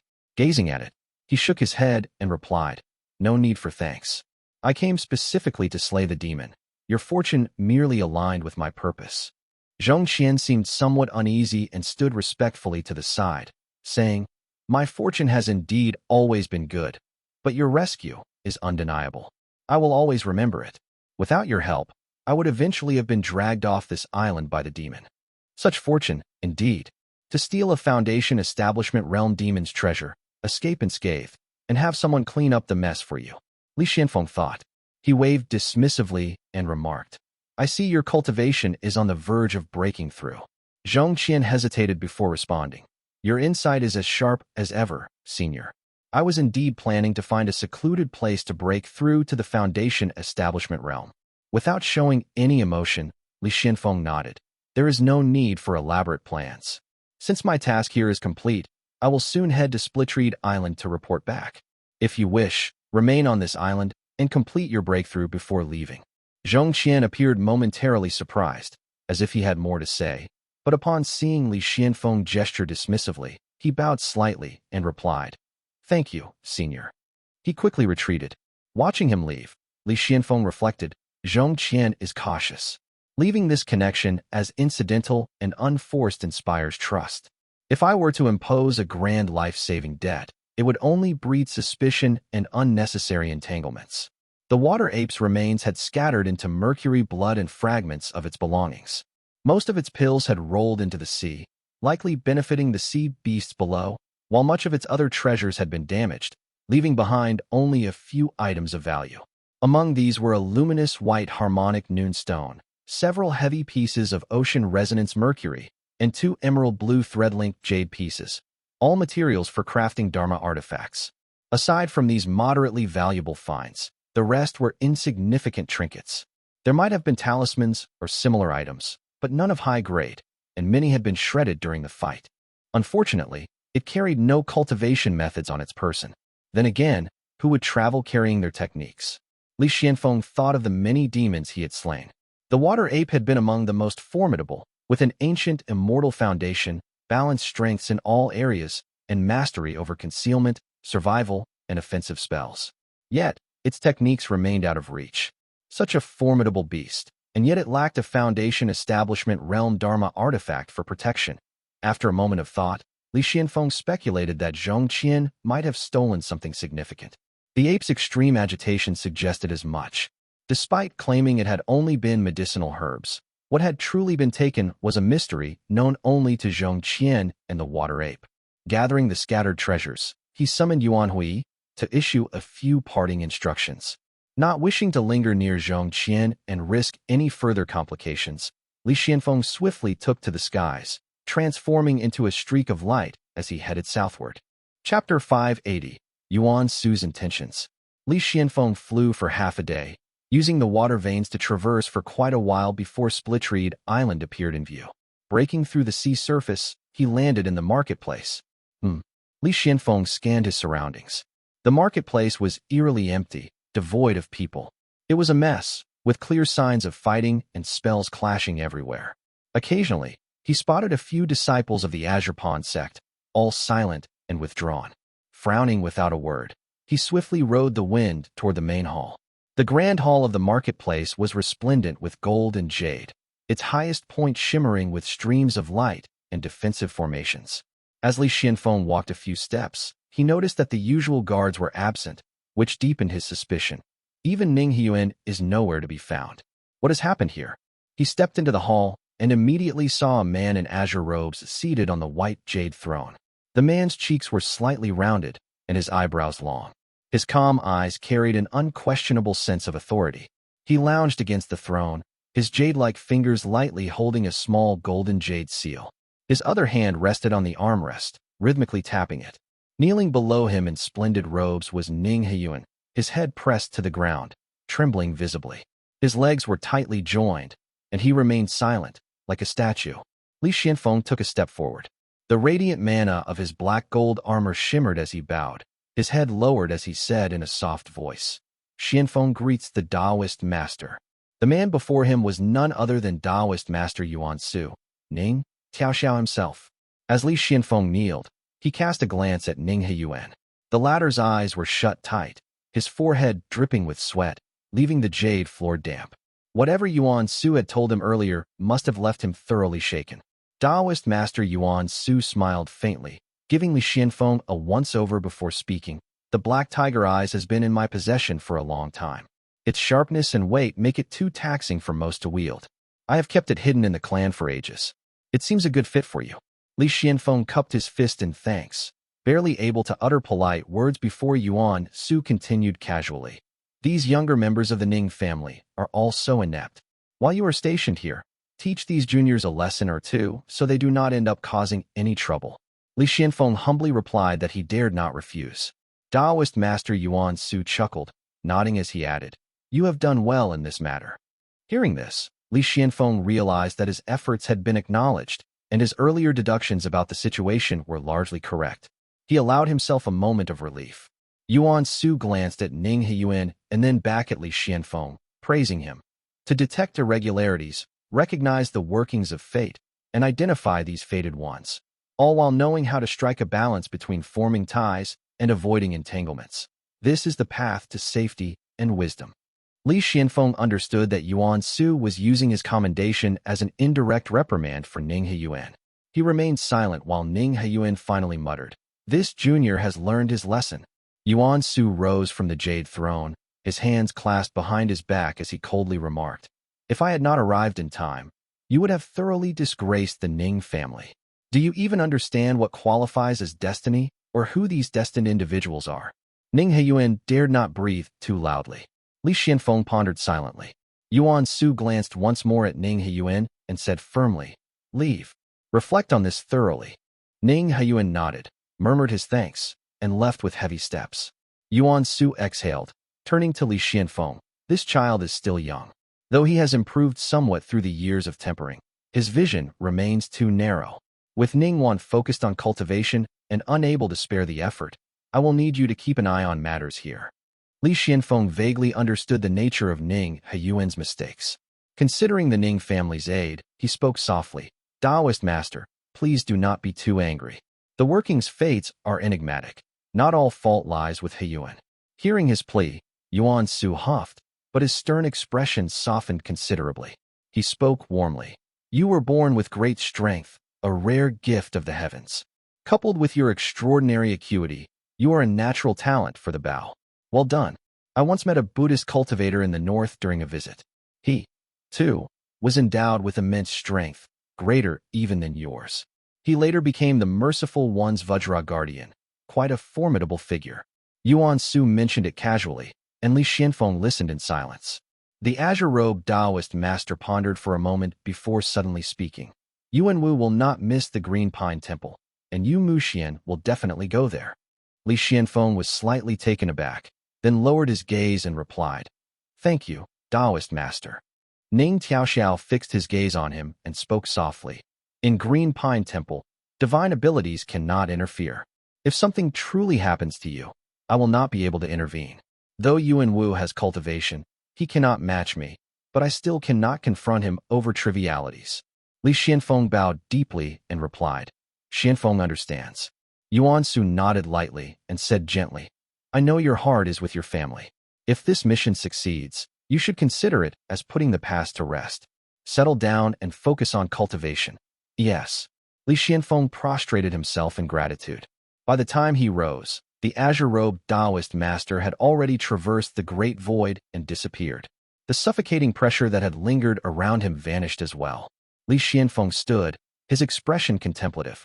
It seems Yuan Su understands the feud between my family and the Yu family. He wants me to kill Yu Muxian, allowing my family to annex Moongaze Lake, which would settle the debt with the Li family once and for all. Yuan Su's intentions were clear. While outwardly saying he could do nothing if something happened to Li Xianfeng in the Grotto Heaven, he was subtly implying that if Yu Muxian fell, Yuan Wu would also have no grounds for retaliation. Furthermore, Yuan Su, although at the early Purple Mansion realm, was evidently stronger than Yuan Wu at the mid-stage. He could easily cover for Li Xianfeng if things escalated. If a direct confrontation arose, Yuan Wu would ultimately fall short against Ning Tiaoxiao. Yuan Su, truly remarkable. Li Xianfeng had only vaguely heard of Yuan Su's Jade Seal, an ancient spirit artifact of extraordinary power, but he had not realized that Yuan Su could so openly dismiss Yuan Wu's prowess. It was no wonder other Taoist masters rarely left their mountains and diligently guarded their sects, while Yuan Su could act freely in the southern border. This demon-slaying mission had concealed layers of trials, from interpreting Yuan Su's intentions to handling the threads of fate tied to the fated ones, and finally showcasing his strength by slaying the demon without allowing it to escape. Clearly, Yuan Su had been assessing Li Xuanfeng's abilities in all aspects. As he pondered, Li Xianfeng slowly walked out of the grand hall. Ning Heyuan was waiting outside, his expression a mix of shock and trepidation. He shook his head with a bitter smile and said, Thank you, brother-in-law. The grand hall had not been closed, and the conversation within could naturally be overheard. Ning Heyuan had caught snippets while leaving earlier. Li Xianfeng was not surprised and merely asked, What happened? Ning Heyuan appeared deeply regretful, his demeanor downcast, as he said, Somehow, greed overtook me. I tried to snatch a treasure away from a fated one. I got the treasure, but the look of hatred in his eyes, they have certainly borne a grudge against me. I see. Li Xuanfeng's thoughts aligned closely with this explanation. He nodded slightly. Ning Heyuan continued, I had just secured the treasure in my hands when the Taoist master emerged from the great void and turned that person into a mist of blood. Only then did I realize the gravity of my mistake, but it was already too late. Who knows how much longer I will be stuck in this wretched place. Chapter 581. Selecting a Cultivation Technique. The Taoist master has painstakingly guided you. You must reflect on this carefully. Li Xianfeng offered some advice. Ning Heyuan nodded in response, his expression complicated, and said softly, I understand. I do not resent the Taoist master for reprimanding me, nor do I fear offending any so-called fated one. What I truly fear is the day the Taoist master no longer bothers to chastise me, truly leaving me here without a word or care. That would be the point of no return. Li Xianfeng paused. Ning Heyuan retrieved a jade bottle from his sleeve and said in a quiet voice, The matter brother-in-law entrusted to me. It has been completed. The 10 enduring tranquility spirit pills have been exchanged for 8 profound tempering pills of even higher quality. They are all pure and uncontaminated. Li Xianfeng gave a slight nod and accepted the bottle. Ning Heyuan cupped his fist in salute and withdrew. Li Xianfeng said nothing more as he watched Ning Heyuan retreat in silence. Only then did he turn around, mounting the wind to fly back to his own cave dwelling. Among the cave dwellings in the marketplace, a few were particularly rich in spiritual qi, with spirit springs gushing forth. Renting one of these caves usually cost over 10 spirit stones per year. One of them had long been vacated for Li Xuanfeng's cultivation, while Li Qinghong was arranged in an adjacent cave of slightly lower quality. Yet even this second-tier cave dwelling was far richer in spiritual energy than Mount Qingdu. Treasuring the opportunity, Li Qinghong dove wholeheartedly into her cultivation and only came up to pay her respects when Li Xianfeng returned. Li Xianfeng took out a harmonic noon stone, several heavy pieces of ocean resonance mercury, and a piece of emerald blue thread-linked jade, handing them all to Li Qinghong. He instructed, I have no use for these. You may take them back home. Li Qinghong nodded in acknowledgement. Li Qianfeng then retrieved a jade bottle from his sleeve and asked softly, "The Yue stone liquid I gave you earlier, do not save it. Take it whenever you have the chance. This is the profound tempering pill. Consume both of these treasures, and you should be able to break through to the mid-stage of Foundation Establishment realm." The Li family had rarely used top-grade elixirs for breakthroughs and cultivation, relying mostly on talisman pills. Now, with both items being genuine treasures of an immortal sect's direct line, Li Qinghong carefully accepted them and replied, "Thank you, second uncle." Li Qianfeng was about to say more when someone approached from below. The man was broad-forehead and thick-browed, the eldest of the Ning family, who respectfully reported, "A black-robed cultivator has arrived in the marketplace, claiming to be Li Yunjiao, and has come to pay his respects. Bring him here quickly." Both individuals showed signs of delight as Li Qianfeng waved his hand in response. Ning Dingbua quickly departed, and before long, a man appeared at the lower steps. His eyes were a dull gray-black, his expression slightly sullen, with closely spaced brows that hinted at a touch of cunning. Dressed in a neat black robe, his appearance was efficient and crisp. Pausing briefly at the entrance of the cave dwelling, he first pushed open the stone door and extended his spiritual senses inward. Only after confirming the presence of the two within did his expression relax, and he stepped in with visible joy. Yuan Jiao greets second uncle. Compared to his sister's demeanor upon meeting Li Qianfeng, Li Yuanjiao appeared much more restrained, though the joy in his eyes was undeniable. Li Qianfeng smiled and nodded slightly, scrutinizing him before saying, "Mid-stage Foundation Establishment Realm. Good." Li Yuanjiao bowed deeply. Li Xuanfeng's eyes glimmered as his spiritual vision activated, revealing a variety of luminous details. Though he cultivated the same spirit eye perception, his technique had been refined through the use of numerous spirit waters. After a closer look, he remarked softly, "Unfortunately, your cultivation method is somewhat crude. The clarity of your light is lacking." Li Yuanjiao, having just broken through, had rushed over in haste. His foundation was not yet stable, and this flaw was easily noticed by Li Qianfeng. Acknowledging this, Li Yuanjiao nodded. His family's River One-Chi technique was indeed lacking in quality. Li Qianfeng continued, "Qinghong's technique is ancient. While its alterations result in a slight scarcity of mana, its wonders are in no way inferior to a grade 4 or 5 technique. Does the family have any high-grade techniques available in recent years?" Li Yuanjiao nodded and recounted recent developments. After a brief pause, Li Qianfeng finally mentioned Yu Muxian, speaking in a low tone, "I have a chance to enter the Green Pine Temple. Yu Muxian will also be entering. My family's chance to obtain treasures from him rests on this single opportunity." Taoist Master Yuan Su has already agreed that once the matter of the Green Pine Temple is concluded, we will act on the lake as well. After laying out his reasoning, Li Qianfeng added in a quiet voice, "With my current strength, defeating him would be easy. However, he undoubtedly possesses life-saving artifacts, making it difficult to kill him outright." Li Yuanjiao pondered for a moment, then untied a green and white treasure sword with a blue tassel from his waist. Holding it with both hands, he said softly, "The Qingche sword can slay Foundation Establishment Realm cultivators. Please take it with you, second uncle." Li Qianfeng did not accept it, but instead glanced at the sharp blade before replying. "The Green Pine Temple is hidden within the Great Void. Once the portal to this grotto heaven opens, we can examine it closely with artifacts. Perhaps we will find a way to enter." Li Yuanjiao froze briefly, his heart stirred by this revelation. The immortal mirror can pierce through heaven and earth, even warding off formation barriers. Perhaps it truly could work. The family might even secure an additional spot. Moreover, that Sunseeker ring is an artifact of Green Pine Temple's Taoist Lu. It could resonate with the immortal mirror. Perhaps the temple and the mirror are closely linked. After careful deliberation, Li Yuanjiao nodded toward Li Qianfeng and said, "Yuanjiao understands. It is worth a try." Li Qianfeng nodded, instructing Li Yuanjiao and Li Qinghong to divide the pills and spirit liquid among themselves. He gave the following orders. "The spiritual energy here is dense. While I am guarding this place, take the opportunity to cultivate and break through. Wait for the right moment." Zhong Qian is only at the peak of the Qi cultivation realm and is preparing to break through to the Foundation Establishment realm. This indicates that there is still some time before the Green Pine Temple opens. Qinghong can aim to advance to the mid-stage of the Foundation Establishment realm. The siblings, Li Yuanjiao and Li Qinghong, exchanged a glance before voicing their agreement and obeying the order. Li Qinghong took the pills and entered a secluded chamber to cultivate. ROE. Converging sea. The heavens and earth were shrouded in gloom. Sparse raindrops fell onto the sea's surface, where a few droplets of mercury-like liquid floated, suspended between sky and sea.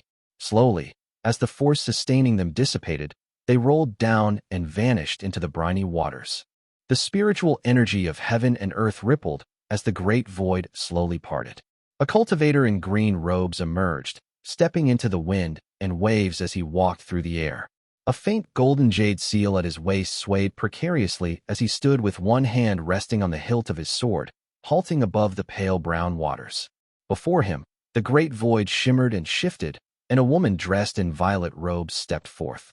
A brilliant streak of purple-gold light gleamed at the center of her brows. Her gaze swept across the green-robed man before her as she spoke softly. "So it is Taoist Master Yuan Su. I wondered what this was about. So it is your people handling this demon." She raised her hand to reveal a pale, translucent object. It was crystalline and coiled like a length of rope, as thick as a woman's wrist and stretching for what seemed like several dozen zhong. Shimmering with white light, she said clearly, "Dongfang AI is already dead. This dragon tendon belongs to you and now serves as repayment." The violet-robed woman waved her arm, tossing the item into the air. Yuan Su flicked his sleeve, and the object vanished into its folds without a word. She paused for a moment before continuing. "Where did you get that golden bow? He seems quite formidable." Yuan Su waved his hand dismissively, answering nonchalantly, "He is my Ning family's son-in-law." "Oh, so it is a honey trap. I did not expect you to resort to such tricks."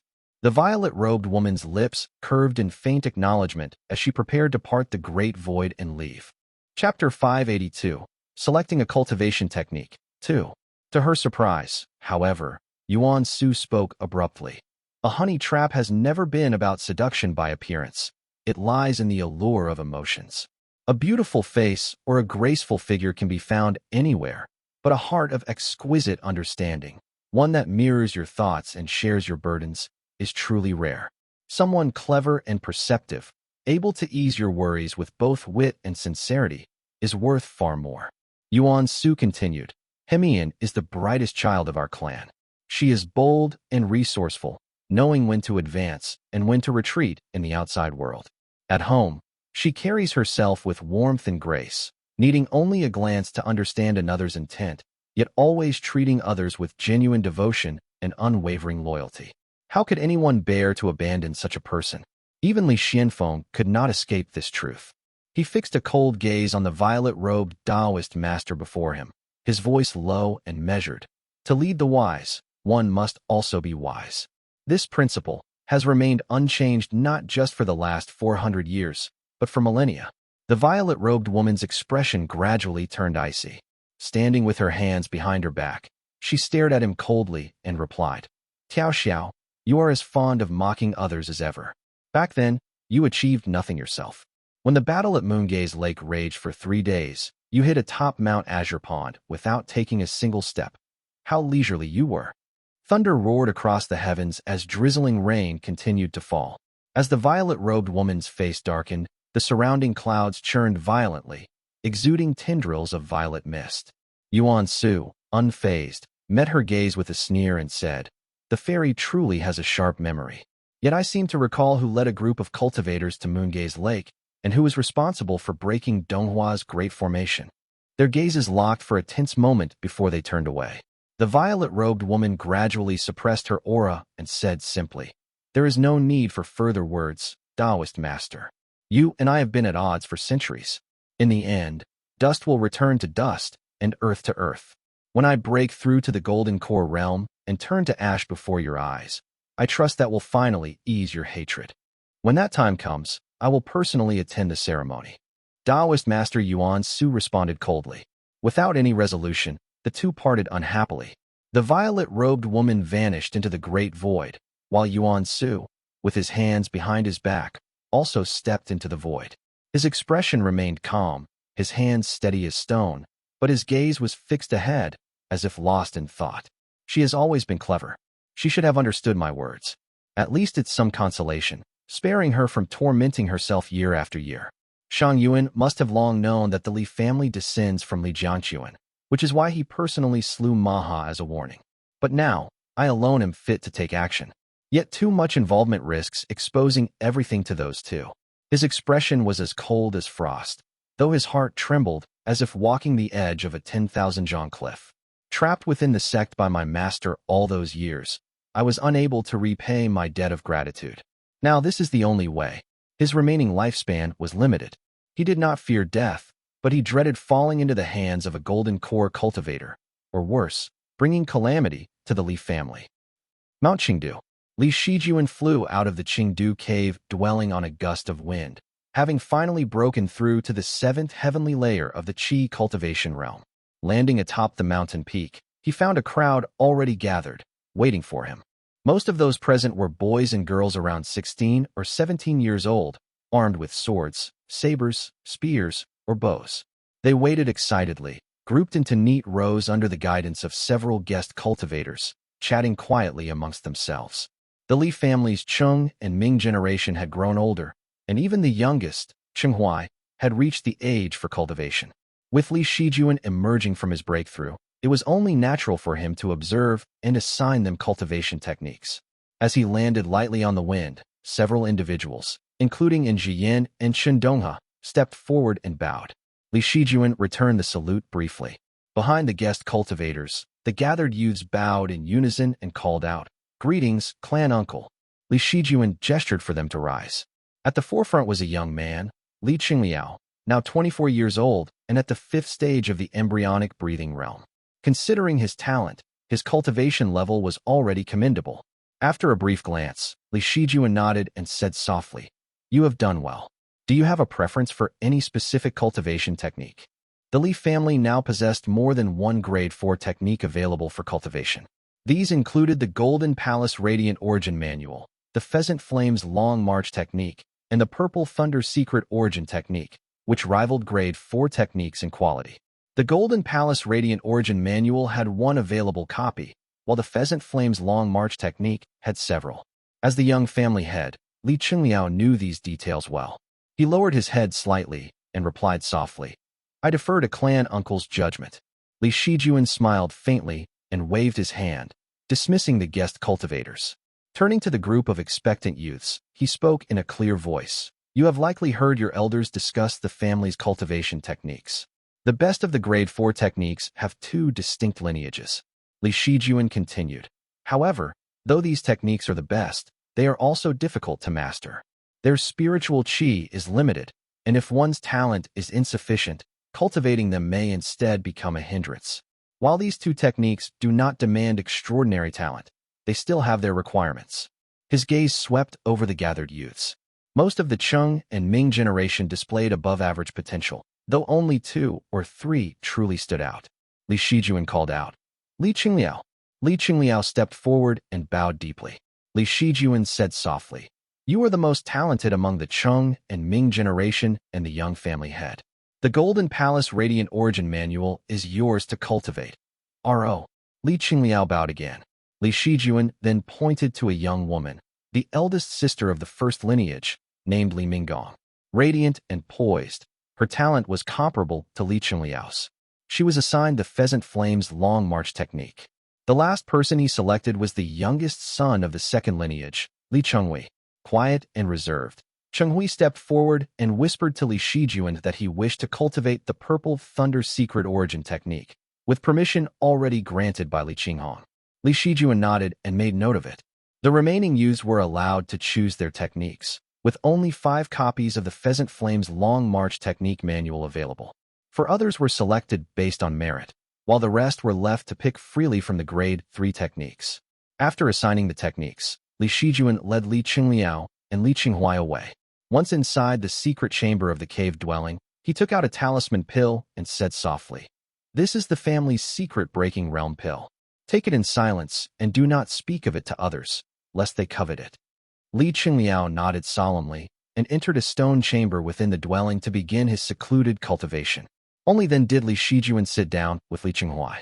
Qinghuai, just over 7 years old, sat on the stone stool, a little bewildered, as Li Shijuan gently covered his eyes with his hand. Qinghuai spoke softly, "Uncle 8. Li Shijuan responded with a soft hum, his tone gentle as he said, "I am sealing your 6 senses. Be patient for a moment." Once Qinghuai agreed, Li Shijuan sealed his 6 senses and carried him into the secret chamber. Before a cold, silent stone altar, he kneeled and recited a prayer. The Li family of Qingdu offers respect along with fine delicacies and wine with unwavering devotion. When the time comes, I will remain true to my oath. With this talisman burned, I express my gratitude to Supreme Yin. After finishing the incantation, Li Shijuan's heart sank bit by bit. The bluish-white immortal mirror above remained utterly still, unresponsive. Chapter 583, Silver Hook Spirit Thunder. Li Shijuan arranged the family matters before reviewing everything that had transpired during his seclusion. There had been no significant issues. The family's income had slightly tightened due to the increasing number of cultivators, but the shortfall was no more than 1 or 2 spirit stones, a minor concern. Not bad. Brother Shiqing is managing the household with increasing stability, Li Shijuan remarked approvingly. Standing at the side of the hall was Chun Dongha, clad in jade armor, his hair entirely white. He had been stuck at the 9th heavenly layer of the Qi cultivation realm for years, his swordsmanship gradually reaching a deeper level. However, lacking the confidence to break through to the foundation establishment realm, he had devoted more of his time to clan affairs. The former leader of the Jade Court Guard, Chen Mufeng, had been demoted, leaving the elderly Chen Dongha to take charge. Within the family, only he held the reputation and ability to manage such responsibilities. After reading through the records, Li Shijuan suddenly asked, "Has there been an increase in female attendance on Mount Wutu?" Having been in seclusion for some time, Li Shijuan was unaware of Li Shiming's recent progress and found no mention of it in the records. Curious, he asked the question, to which Chun Dongha replied, "Mount Wutu sent the previous attendants down the mountain years ago. No new ones have been brought up since. Not even the Yin family has been there more than a few times." Li Shijuan was surprised and thought to himself, "This brother Ming, what's gotten into him?" Dismissing the elder, Li Shijuan soared into the air and descended onto Mount Wutu. The fire vein on Mount Wutu had been active for over a decade, gradually stabilizing. Day and night, fiery, baleful qi spewed forth, transforming the entire mountain. Vegetation had grown sparse, birds circled warily overhead, and jagged rocks jutted out across the landscape. The atmosphere was stiflingly humid. Li Shijuan broke through the formation and landed at the summit. The mountaintop gleamed with resplendent golden halls, radiating opulence. Before the white jade stairs stood 2 guards, silently on watch. "Greetings, clan uncle," they said respectfully. Both were used from collateral branches, raised within the family's cave dwellings. Lacking talent, they had been assigned to cultivate the guardian of the courtly path, quickly reaching the Qi cultivation realm but advancing no further. After their respectful salute, Li Shijuan asked, "Is Shiming refining pills?" One of the guards went to inquire and soon returned, reporting, "The elder is already waiting in the hall." Li Shijuan nodded and entered. Passing through several corridors, he arrived at the main hall. Compared to the gilded and ornate exterior, the interior of the hall was understated and elegant, with only a few pots of orchids placed as decorations. Li Shiming, looking even younger than Li Shijuan, sat in the hall in golden robes, holding a small jade cauldron in his hands. Li Shijuan sat down across from him as Li Shiming smiled and said, "Ah, Shijuan, you are here. I was just pondering medicinal principles." Looking closer, Li Shijuan realized that the jade cauldron in Li Shiming's hands was a Dharma artifact, currently roasting a spirit herb inside. It seemed he was preparing for alchemy. "I see," Li Shijuan murmured. On his way in, he had noticed the quietness of the mountain, devoid of pavilions or other ornamental buildings. Most of the spaces were dedicated to storing various spirit herbs. Nodding slightly, he remarked, "I thought this place would be filled with birds and butterflies, but it turns out to be a wonderful retreat for cultivation." At this, Li Shiming gave a faintly exasperated smile and said softly, "Since I broke through to Foundation Establishment realm, such things are meaningless. Unless the other party is also at the Foundation Establishment realm, none of it is useful. And since it is of no use, I cannot be bothered to waste time on it." "No wonder," Li Shijuan said in realization. His gaze swept over the hall's sparse decorations. Using the white cloth on the table, he wiped his hands and asked, "How are the pills coming along?" Li Shiming had already prepared for this. He took out a small white jade bottle from his robes and placed it on the table, saying softly, "These are 3 aspects breaking spirit pills, meant to aid Qi cultivators in breaking through. I made this batch especially for you. You can take them and use them as needed. There are 6 pills in this bottle. If you do not use them all, you can distribute the rest to the family members."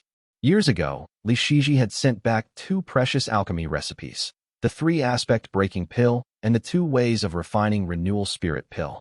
Both were exceedingly difficult to refine and highly valuable. The 3-aspect breaking pill even had variants for Qi cultivation and foundation establishment realms. Li Shijuan nodded and accepted the bottle. Li Shiming then took out another jade bottle, this one green, and said, "This is a 3-aspect breaking profound pill, meant to assist foundation establishment realm cultivators in breaking through. I barely managed to refine this one." Li Shijuan hesitated for a moment, and then said softly, "Keep it for yourself." "How much did it cost you?" Li Shiming answered with slight embarrassment. "The materials required for these pills are extremely precious. Refining these Qi cultivation realm spirit pills cost me 19 spirit stones in total.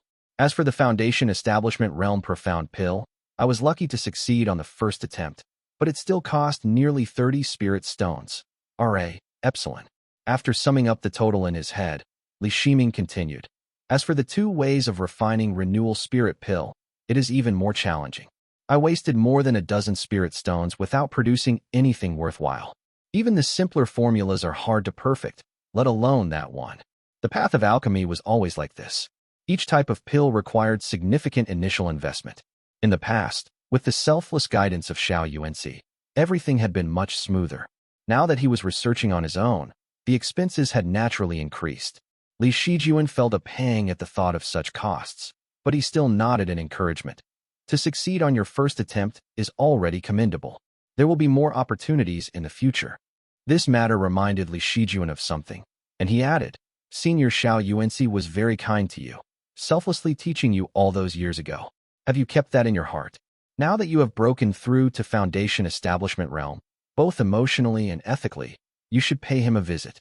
Li Shiming, still preoccupied with the methods for refining the pills, snapped to attention at these words. Startled, he nodded repeatedly. "You are absolutely right, absolutely right.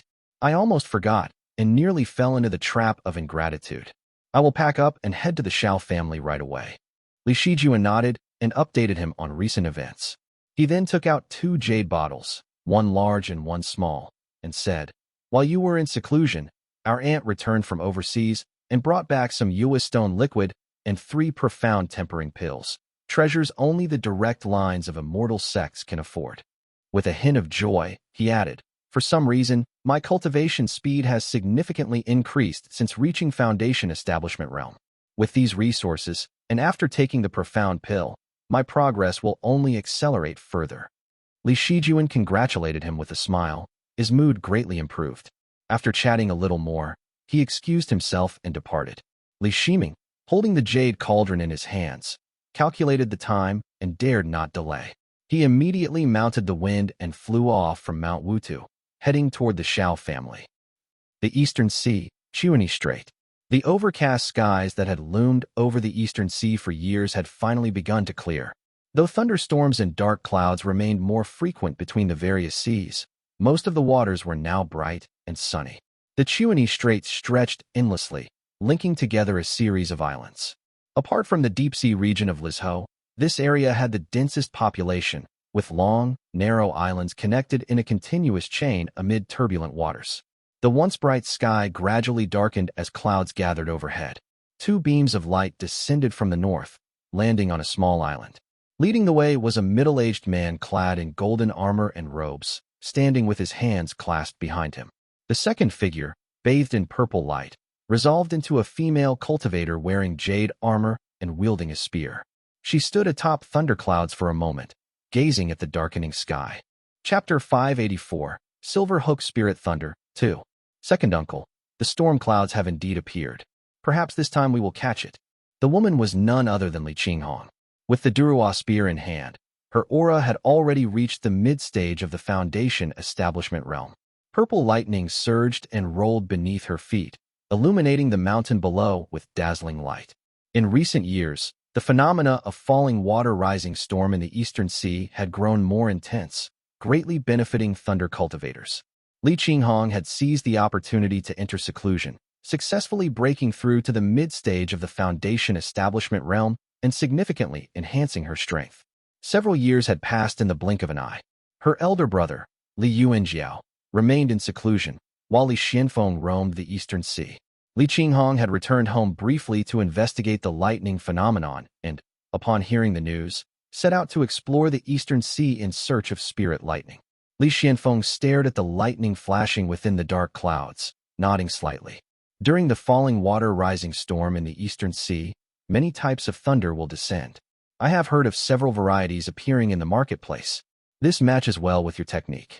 Indeed, Li Qinghong agreed. The rolling black clouds gathered over the island, and thunder roared. The island's native inhabitants raised their heads in awe and kneeled in worship. Li Qinghong glanced at them briefly, paying them no mind.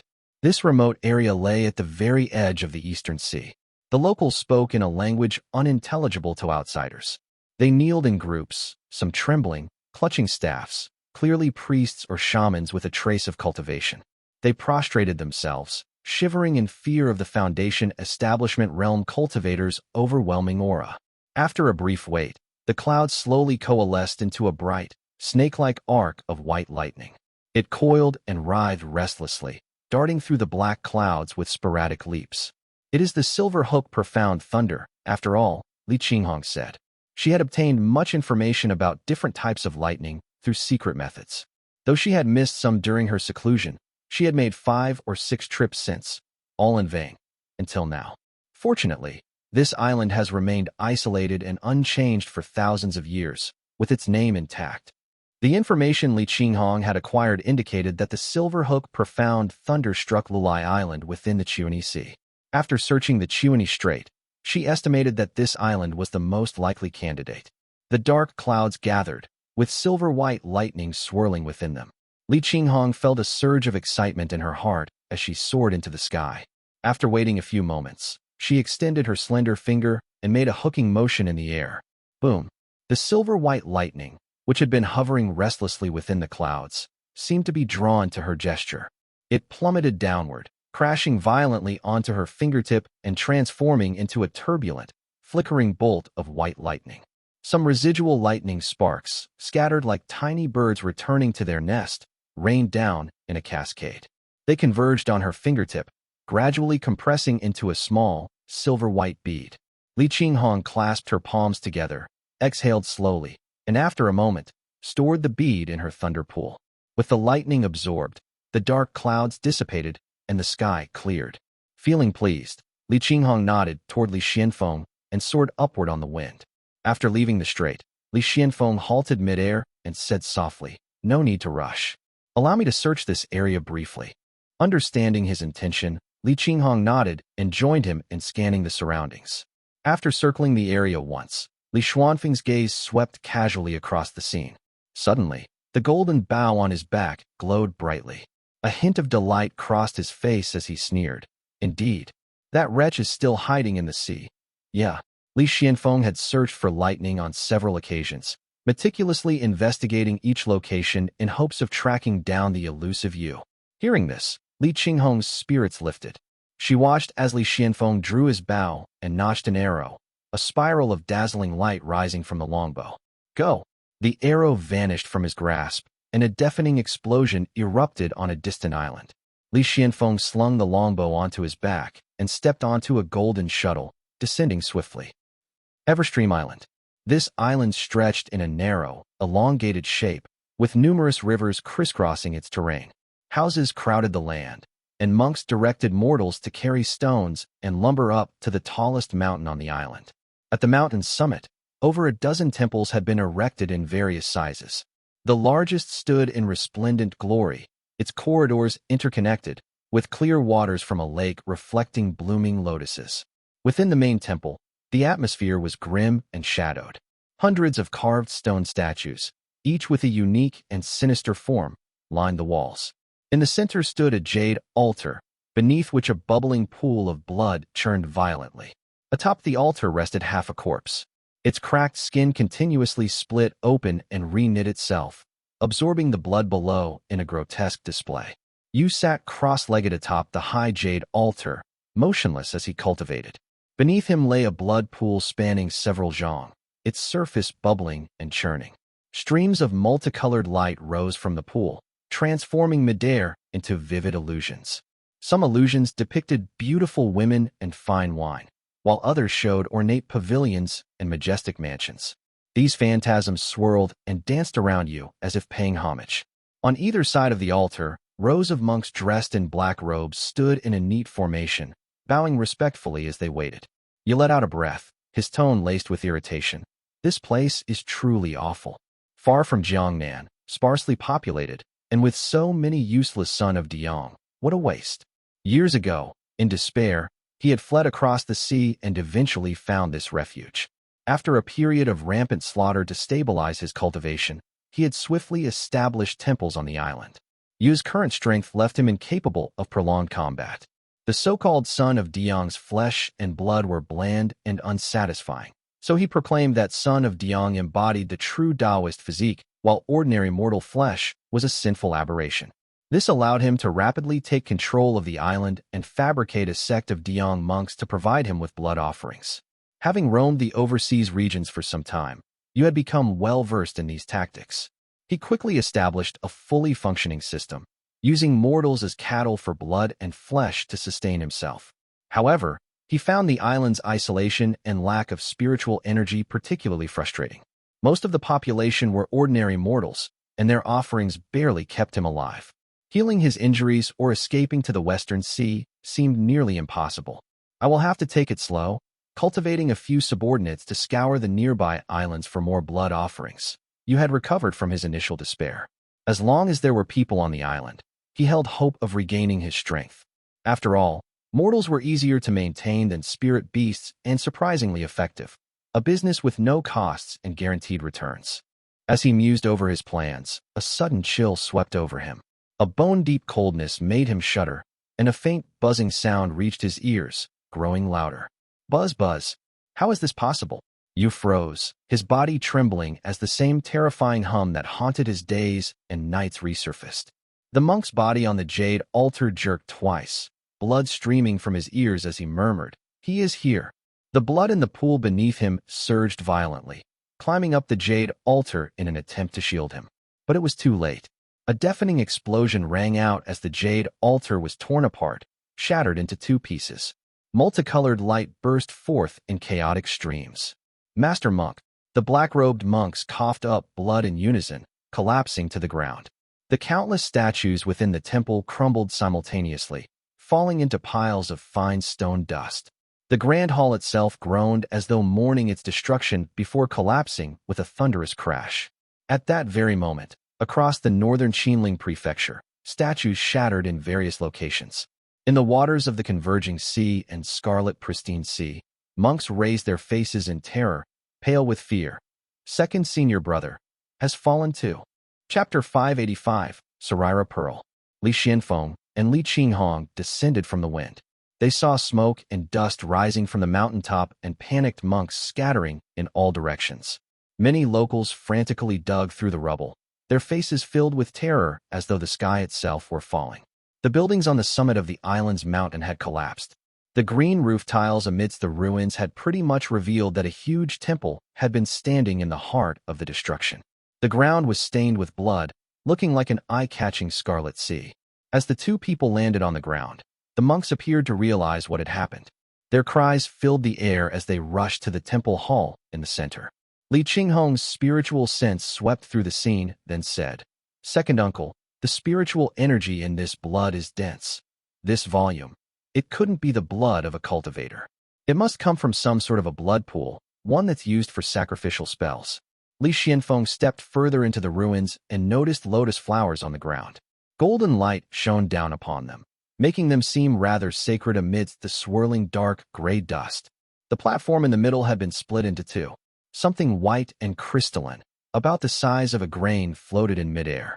It was surrounded by a halo of colorful light that created shifting illusions. The lotus flowers on either side released an intoxicating fragrance, while a group of naked locals fell to their knees, crying and wailing while looking at the two cultivators with intense hatred in their eyes. "Yu is dead," Li Xianfeng muttered as he scanned the area. He had already expected this. This man probably failed to heal his injuries during the past few years. After taking an arrow like that, death was inevitable. Neither Li Xianfeng nor Li Qinghong had seen the relic suspended in the air before, but they had heard rumors about it. Li Qinghong cautiously observed it for a bit longer before saying, "This must be a Sarira pearl." 1. It seems like this monk had more to him than we thought. Li Xianfeng glanced at the relic indifferently, but only said, "He was lucky to have lived on for a few more years." The Sarira pearl continued floating in the air quietly. "This is strange. Mutuo's spiritual power was not inferior to his, yet only Yu had left behind a Sarira pearl after his death. Perhaps this has something to do with that Abbot Qinling or Qinling Dao lineage that they once spoke of," the middle-aged man mused with a puzzled look on his face. Li Qinghong cast another glance at the lotus flowers on the ground. Its mystical glow was strange, and numerous birds flitted down, mesmerized by their beauty. This Zhao Buddhist cultivator's ability to tame mortals is truly impressive. The locals of this entire island willingly fed him with their flesh and blood, and remained utterly loyal to him. They truly revered him from the depths of their hearts, Li Qinghong remarked softly. Her comment naturally referred to the hateful glances of the locals. Li Xianfeng observed the Sarira pearl and casually replied, "Zhao Buddhist cultivators are like that. Even many cultivators can't resist him, let alone mortals." Li Qinghong's brow furrowed slightly at her uncle's response. She parted her vermilion lips parted ever so slightly, but her voice erupted like a thunderclap in spring. "Huh." The monks in the crowd froze before losing their consciousness, stunned by the force of the sound.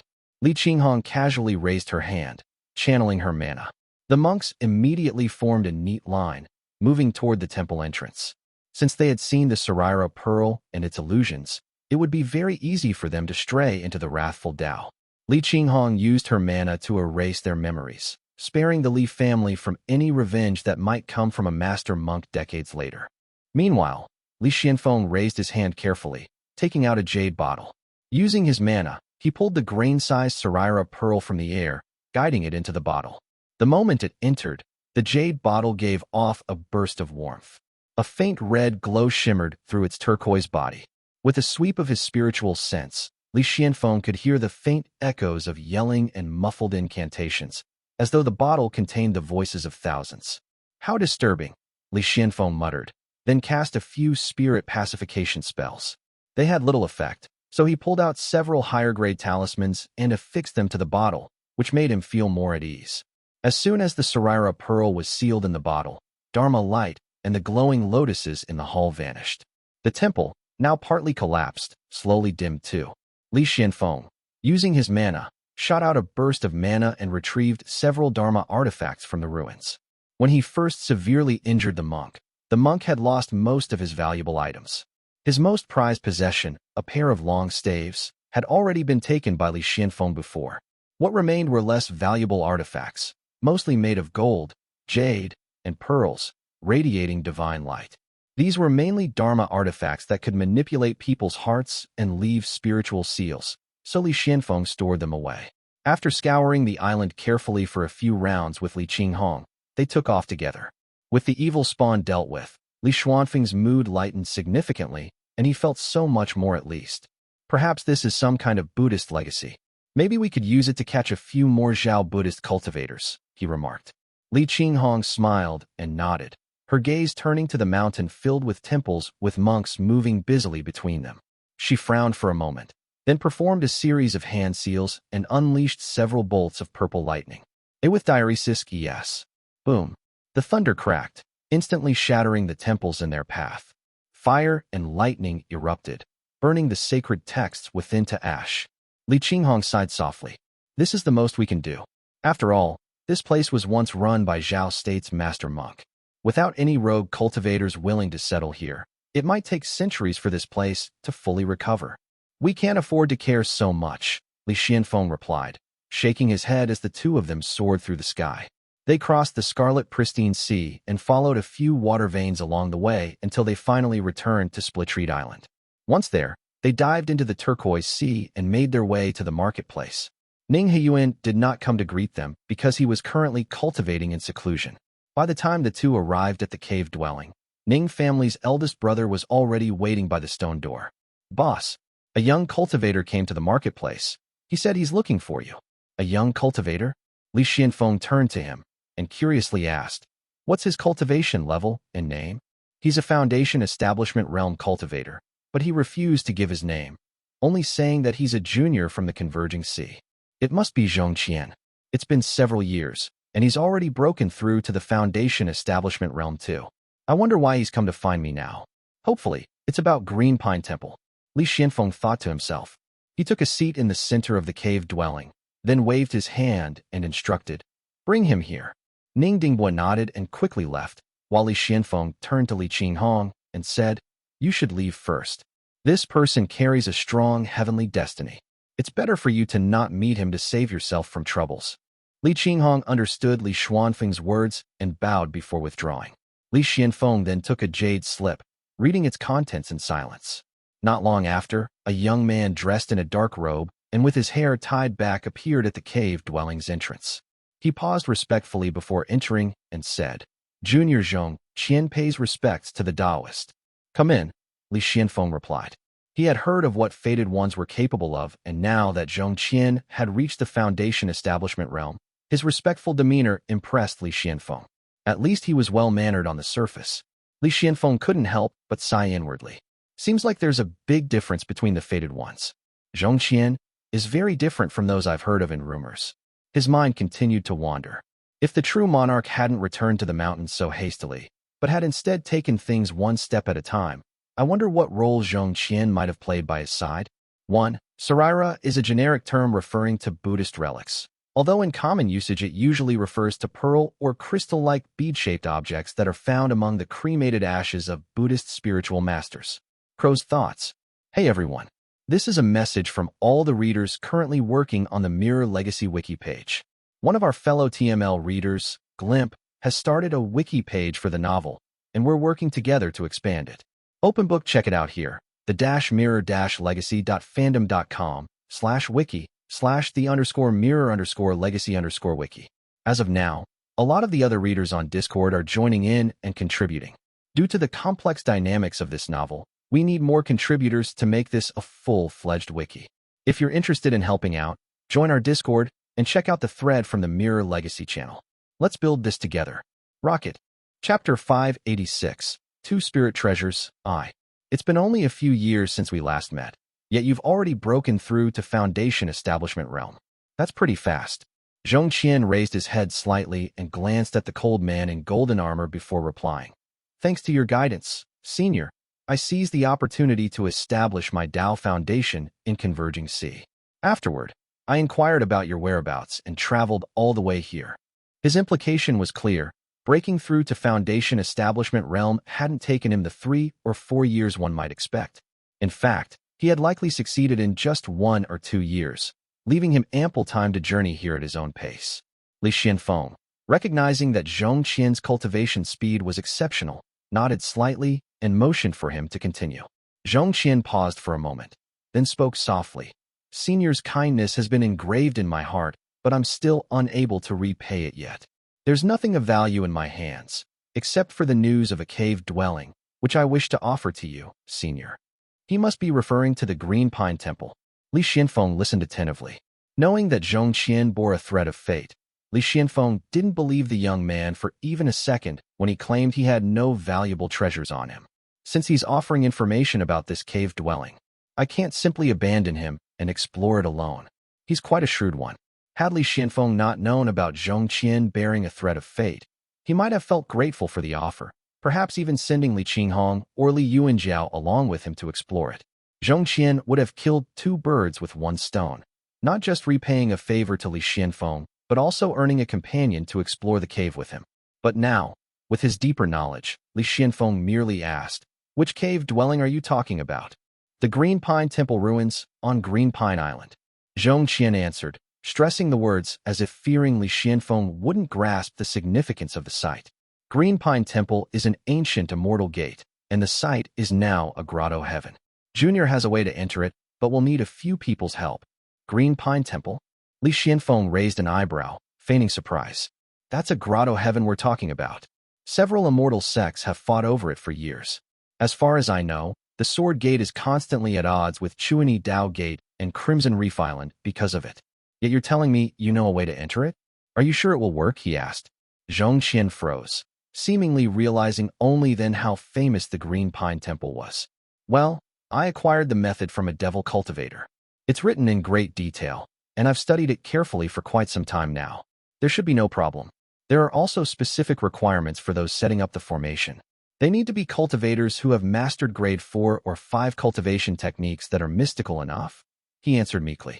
I'm just a rogue cultivator born in the Eastern Sea, but I'm fortunate to know 2 friends from Immortal Gates who can join us. One of them is from the Purple Smoke Gate, while the other is from Great Shiokue Temple, he added. After hearing the general gist of Zhong Qian's explanation, Li Qianfeng coldly laughed to himself. Those Taoist masters had really arranged everything carefully. They must have really feared that the opportunity inside those ruins might be snatched away by others, going to such lengths as to set up multiple requirements. I'm guessing that all of them are just cover-ups to make it easier for those bearing a threat of fate to enter that place. Despite his inner thoughts, Li Qianfeng nodded and politely replied, Well, you've come at a great time. I happen to be seeking a few cultivation techniques within Grotto Heavens. Thank you for your help. No thanks needed. We are the fortunate ones to have you joining us. Zhong Qian responded eagerly, his joy evident. Having someone as formidable as Li Qianfeng joining his group immediately put Zhong Qian at ease. He quickly added, I've heard that this method is known to others as well, so there will be competition within the Grotto Heaven. I'll be relying on your help when the time comes, Senior. A beta. This piece of information was likely passed on to Zhong Qian by those in the Immortal Sect, so he was reminding Li Qianfeng to be fully prepared. Li Qianfeng nodded slightly in acknowledgement, and then the young man continued, I will come to find Senior in 3 months. By then, the other 2 from the Immortal Gates will also be joining us. Please use this time to prepare yourself, Senior. After a few more polite exchanges, Zhong Qian made his exit. Li Yuanjiao entered the cave dwelling right after him, and Li Qianfeng said, There are still 3 months left. We can retrieve the Dharma artifact and test it out. Li Yuanjiao nodded, though with some hesitation, and spoke softly. The Grotto Heaven is dangerous. We might not be able to return. Finding the entrance would be ideal, but I'm afraid it won't be possible for us to bring the mirror inside. If something were to happen to it inside, it could lead to trouble. Li Qianfeng nodded and replied, You're right. We'll just bring it out to give it a try, but finding that entrance is our best bet. Li Yuanjiao took to the wind and left, while Li Qianfeng fell into a deep, thoughtful silence. Taoist Master Yuan Su. Is he really giving me an opportunity? Can we really kill you, Muxian? He recalled Taoist Master Yuan Su's words that day. They seemed to suggest that there would be no consequences for killing Yu Muxian, but the real meaning behind those words was unclear. Was it a hint or a warning? Li Qianfeng tightened his grip on the golden bough. Yu Muxian had been hiding himself on the peak day after day, cultivating in seclusion, never making a move. It had become increasingly difficult for Li Qianfeng to gauge the man's strength. He closed his eyes slowly, sinking his thoughts into the golden bough. Within it, a sea of golden light and astral light glowed brightly, thick, sharp, and brimming with immeasurable power. This arrow intent. I'm afraid I'll have to use it soon, he murmured. Li Qianfeng had sealed an arrow intent within his golden bough. Over the decades, it had been honed and refined, day after day, until its power surpassed even his own comprehension. When he was young, he had told Li Tongya about this not long after this Dharma artifact was forged. No one else knew about it. With Li Tongya's death, this secret remained buried. Now, he was the only one who knew about it. He exhaled softly and quietly resumed his cultivation. Yuanwu Peak, Mount Azure Pond. Yuanwu Peak towered above the clouds, shrouded by mist and blessed with surging fiery veins. It was the Azure Pond's dedicated immortal peak for weapon refinement, where cultivators could be seen coming and going all the time. A white jade pavilion stood at its summit, shrouded in mist as well. Spiritual energy was thick in the air, and the sound of flowing spring water could be heard. A middle-aged man sat cross-legged on the jade platform, meditating in silence and radiating an ethereal aura. His long hair cascaded freely over his shoulders, and he wore a jade buckle as his pendant around his neck. As he performed hand seals with his 2 fingers, sounds of clashing metals could be heard.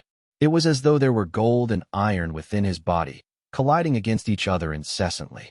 As the clouds drifted away, a teenage girl dressed in white approached him, her movements graceful and serene. She kneeled and bowed respectfully to the man and gently informed, "Master, the Taoist master is calling for you." The man slowly opened his eyes, mana light glowing at the center of his brow. "Qingyi, did he tell you the agenda?" he asked. "No." The woman, Fei Qingyi, was a member of the Fei family, now in the late-stage Qi cultivation realm. Since she was a disciple of Yuan Peak, her attire was of high quality. She hesitated before continuing. "I wasn't informed of the agenda, but based on the recent rumors, it may be related to the Green Pine Temple." The man was none other than Yuan. Having secluded himself for many years, his cultivation had grown ever more profound. He exhaled lightly, rose gracefully to his feet, and rode the wind, making his way up the mountain.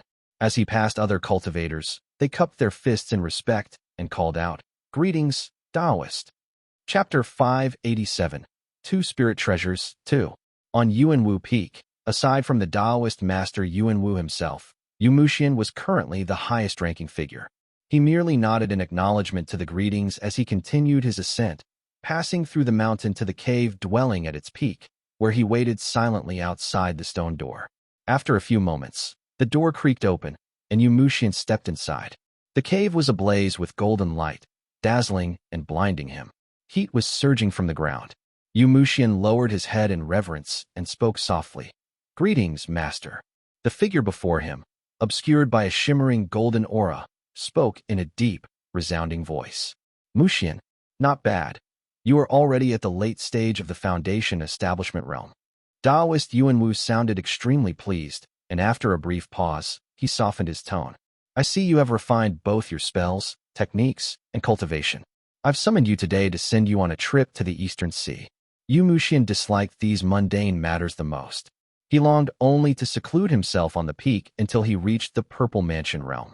However, since Taoist Master Yuan had a personal request, he had no grounds to refuse. With a respectful voice, he replied, "Please tell me more about it, Master." Taoist Master Yuan seemed to have anticipated his thoughts. His voice echoed through the cave, vast and resonant. "I know you are focused on your cultivation, but this matter concerns your future Tao path. There are also several items I wish to obtain, and you are the only one under my command capable of handling this task." Yuan, who believed his cultivation technique could reach all the way to the Purple Mansion realm without an issue, wasn't entirely convinced that this mission had anything to do with his Tao path. He considered it more likely to be an excuse from his master to send him on this journey. "Go to Green Pine Temple. Tang Shedu is already waiting for you in the Eastern Sea. He has also reached the late stage of the Foundation Establishment realm and has made friends with a fate bearer. You will follow him into the Grotto Heaven." Yuan nodded, responding with a question. "What is the background of this Grotto Heaven? What is it that you seek from there, Master?" Taoist Master Yuan chuckled softly, causing the golden light in the cave to flicker slightly. Green Pine Grotto Heaven belongs to an ancient Tao lineage known as Green Pine Temple. Through the ebb and flow of time, Green Pine Immortal Temple has risen and fallen 3 times since the primordial era. Now, the Grotto Heaven stands as the legacy of the last Green Pine Tao lineage, he explained. Yuan's understanding began to take shape, and he responded quietly. "The Qian Tao?" "Correct. The Qian Tao claims itself to be the descendant of the Green Pine Temple Tao lineage. If you encounter them within the Grotto Heaven, be extremely cautious," Yuan replied. The golden light in the cave shifted as Yuan repeated, "I want you to retrieve 3 items from the Grotto Heaven. If the opportunities present themselves, be sure to bring them back. I will reward you accordingly." With tilde s. He began. "The first item is the Sunseeker ring. Your senior brother obtained this ring from the sea, but he never had the chance to study it in detail before he was killed by Guaer from Crimson Reef Island. Guaer probably could not recognize the ring, and it disappeared on Green Pine Island, where he died. The relic is now somewhere within the Grotto Heaven." Yuan then conjured an image in his hand, a small golden red ring. Yuan memorized its appearance as Yuan continued explaining. "The second item is the Unspeaking bell, a powerful spirit treasure. It would be great if you could obtain it, but don't worry if you can't." Another image appeared in Yuan's hand, an ancient, majestic-looking stone bell, with 2 strange talisman runes carved into it. He allowed Yu Muxian a moment to memorize its appearance before continuing. As for the last item, if you and the others manage to enter the 3 drums hall within the Grotto Heaven and find legacy techniques, record one of them for me. It is the one that goes with the Grave Gate, Thorn Immortal Foundation. Upon hearing that, Yu Muxian's interest was finally piqued as he hurriedly asked, Master, regarding the legacy techniques, do we get to pick? Yes, Taoist Master Yuan Wu replied, as if he had anticipated Yu Muxian's question. The Dao Partner Cultivation techniques to your Molten Metal Cave are among them. I heard that 3 out of 5 are ancient techniques. Whether the specific qi required can still be gathered or not will depend on your luck. A sincere joy finally appeared on Yu Muxian's face. The Azure Pawn sect did not possess the Dao Partner of his Molten Metal Cave, so he never would have expected he could find one within this Heaven Grotto. His excitement surged as he nodded and said, Thank you, Master. Master Yunwu nodded gently, pausing for a moment before adding, This Grotto Heaven is very dangerous, and you will need spirit treasures to protect yourself on this journey. With a wave of his hand, 2 spirit treasures flew out from his sleeve. One was a golden ring, no thicker than a pinky finger but large enough to fit a head. It was engraved with many runes. The second was an ordinary-looking short sword, with 2 lines of patterns engraved into the handle. It floated gently in the air, appearing unremarkable. Binding ring and clouds under, Yuan Wu said. Yu Muxian, who had been by Yuan Wu's side for years, instantly recognized the treasures. Both were Purple Mansion Realm spirit treasures, extremely rare and valuable. Taoist Master Yuan Wu had crafted them only several years ago, so they had not been properly nurtured or refined by metallic essence. As a result, they were far less potent than those treasures that had been carefully nurtured for many years by other Purple Mansion Realm Taoist masters. Nevertheless, they were still precious Purple Mansion Realm spirit treasures. Yu Muxian instantly kneeled, putting on a hesitant look on his face as he said, Master, I cannot accept such precious spirit treasures. I couldn't possibly bear the responsibility of losing them out there. Yuan Wu laughed. Haha, who would dare take them? The only ones in that Grotto Heaven are Foundation Establishment Realm cultivators. They won't be able to defeat you. Besides, which Foundation Establishment Realm cultivator in their right mind would dare take these treasures? Once you're out of the Grotto Heaven, they will return to me through the Great Void. You don't have to worry about anything, he assured. Yu Muxian nodded and replied softly, I understand.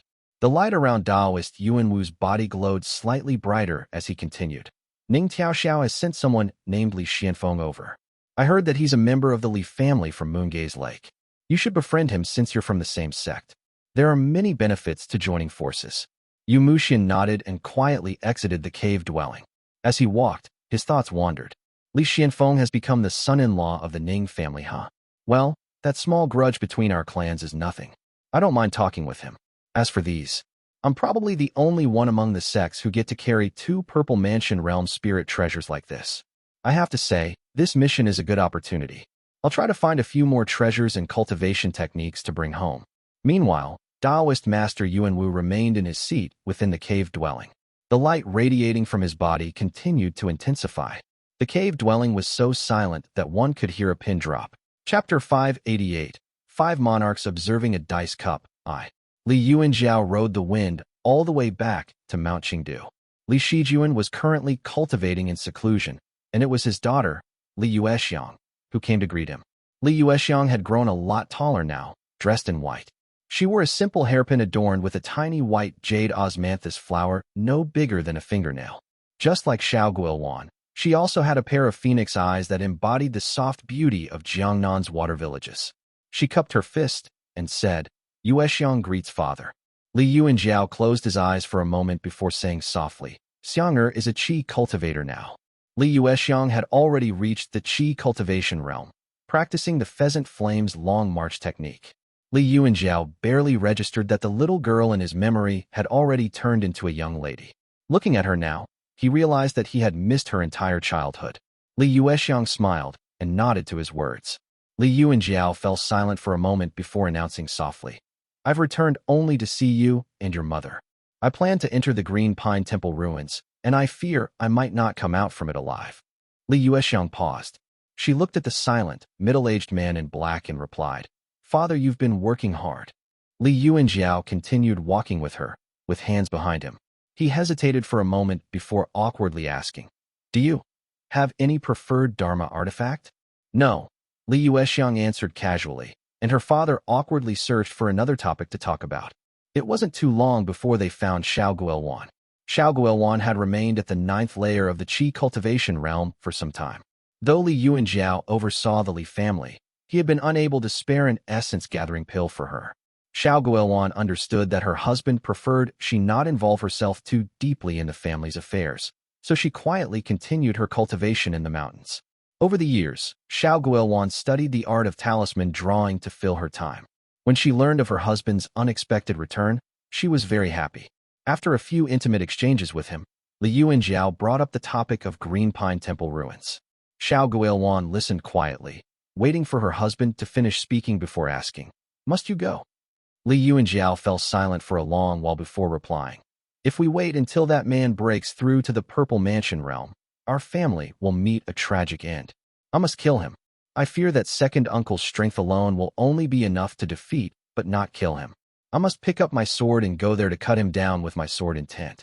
Li Yuanjiao used the feud between the two clans as an excuse, but in reality, Yu Muxian's jade buckle was the more pressing reason. Xiao Guowan's expression grew solemn as she gave Li Yuexiang a nod, gesturing for her to leave, then said softly, "I understand you have your reasons for going. I can only hope you will take care of yourself." Li Yuanjiao nodded, then took out a small letter from his sleeve and quietly said, "If I don't return, send this to Shiji in Azure Pond sect." Xiao Guowan accepted the letter silently. Li Yuanjiao studied her for a moment, his gaze lingering on her phoenix eyes. Finally, he smiled and assured, "Don't worry too much. Perhaps Yu Muxian isn't as skilled in battle as you think." 3 months passed in the blink of an eye, and there was no time to waste. Li Yuanjiao took the immortal mirror from its platform and rode the wind. Li Yuexiang was waiting at the top of the mountain. Li Yuanjiao stopped, watching her for a moment. She hesitated for a moment before saying, "Take care, father." Li Yuanjiao gave her a slight nod and a brief smile before leaving on the wind. Instead of heading north, he flew east toward Mount Xianyu first. The Xiao family's Mount Xianyu was a well-known mountain, though Li Yuanjiao rarely visited. His arrival was swiftly announced, and a man with a dignified, commanding presence, dressed in a brocade robe, came out to greet him. "Ah, so my brother-in-law has come." It was Xiao Gitu who had come out to receive him. It had been decades since Li Yuanjiao last saw him. Noticing that the man's aura was now fuller, indicating that he had reached the late stage of the foundation establishment realm, Li Yuanjiao replied, "Congratulations, family head. Your cultivation has progressed very swiftly." With ring above Nui, Xiao Gitu waved his hand modestly and responded, "There's still a long way ahead of me. It's too early to say that." Li Yuanjiao offered a few more polite words, but didn't linger on the subject. He then asked, "Regarding the Green Pine Temple, does your esteemed clan have any involvement in it?" Xiao Gitu paused for a moment before answering. "Our ancestor, Xiao Yongling, the man on Mount Feather, has already made his way there and will be entering the ruins. As for collecting spiritual qi outside the Grotto heaven, my family lacks the manpower, so we're not involved in that." As the Green Pine Temple drew closer to this world, it inevitably gave rise to many spiritual qi and spirit treasures. Many had already made their way there to begin gathering whatever they could, especially the former. Li Yuanjiao cupped his fist and told Xiao Gitu about Li Xuanfeng's plan of entering the Grotto heaven. Xiao Gitu nodded thoughtfully, then said, "The two elders share a strong friendship. I am sure they know their limits in everything they do." Li Yuanjiao briefly discussed the matter with Xiao Gitu, exchanged a few pleasantries, and then took his leave. Xiao Gitu saw him off, then mumbled to himself as he turned back, "I guess Yu Muxian will be killed. Although the relationship between the older generations is good, that's not a good reason for our family to take the risk." Li Yuanjiao exited Mount Xianyu and headed north. He had never expected the Xiao family to intervene in this matter. After all, it involved offending at least one Taoist master. If things went awry, they would offend another future Taoist master. Of course, the Xiao family would refrain from getting involved. He had only traveled there to inform them of this matter as a show of respect. "We can only rely on ourselves for this matter," he mumbled. Li Yuanjiao his journey, flying swiftly toward Lake Qian, then following the water veins eastward. Soon, he passed over the shallow sea and descended into it, heading to the marketplace of Splitreed Island. The marketplace had become increasingly crowded with cultivators. Many Foundation Establishment Realm cultivators, who usually remained hidden from view, were also here to gather information. The contest over the Green Pine Temple ruins had been ongoing for years, and rumors were now spreading that the Green Pine Grotto Heaven was about to manifest in this world. Like sharks sensing blood, many cultivators in the region became more active. Whether or not they could enter the Grotto Heaven, the manifestation of a Grotto Heaven was still a huge incident. All sorts of unusual phenomena were already happening on the Green Pine Island. Many special types of spiritual chi that had long been extinct had reappeared, along with spirit water and spirit fire. It was like the time when the Eastern Fire Grotto Heaven descended into the world. Green Pine Grotto Heaven was only beginning to manifest, so it wasn't like Eastern Fire Grotto Heaven's full descent, where countless items had fallen to the world. However, Green Pine Grotto Heaven was far grander and older than the latter. The spirit items that would be born from it were enough to spark fierce competition among cultivators eager to claim them. As soon as Li Yuanjiao arrived, he had a discussion with Li Qinghong for a while. Seeing that there were still a few days left before he would have to leave again, he decided to browse through the marketplace. It was there that he unexpectedly ran into an old acquaintance. It was an unassuming middle-aged man, dressed in simple clothing. Behind him stood a tall, powerfully built man with piercing eyes. He spotted Li Yuanjiao right away and quickly approached.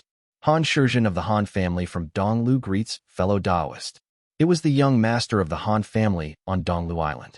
He had visited the Li family before to purchase Wanglin Blossom. Li Yuanjiao had made several trips to Donglu Island to investigate if this man had marked up the price of the blossoms to benefit his own interests. Chapter 589. 5 Monarchs Observing a Dice Cup, 2. Of course, Li Yuanjiao learned that Han Shizhen had been conducting business honestly over the years. The two greeted each other warmly. Han Shizhen glanced at Li Qinghong, who stood nearby, and nodded to her with a smile. "This must be your younger sister?" he asked. After complimenting Li Qinghong a few times as a courtesy, he got straight to the point. "Did you hear about the Green Pine Grotto Heaven, fellow Taoist?" he asked. "Of course," Li Yuanjiao replied. Han Shizhen's smile instantly grew wider as he continued in a low voice. "I've united several families on Donglu Island. We plan to meet about 10 li away from Green Pine Island to gather spiritual chi. We'll join forces to fend off any enemies and share the collected spiritual chi at the end. I'm wondering if your esteemed clan would be interested in joining us." Regarding the matter outside of Green Pine Temple, Li Yuanjiao had already decided to leave it to Li Qinghong. He hoped they could secure a few treasures, but if not, it wasn't a problem. Initially, he had considered teaming up with the Shao family. However, they had not sent anyone, perhaps because they were reluctant to get involved in anything that might stir trouble. Li Yuanjiao immediately discussed the plan with Han Shizhen.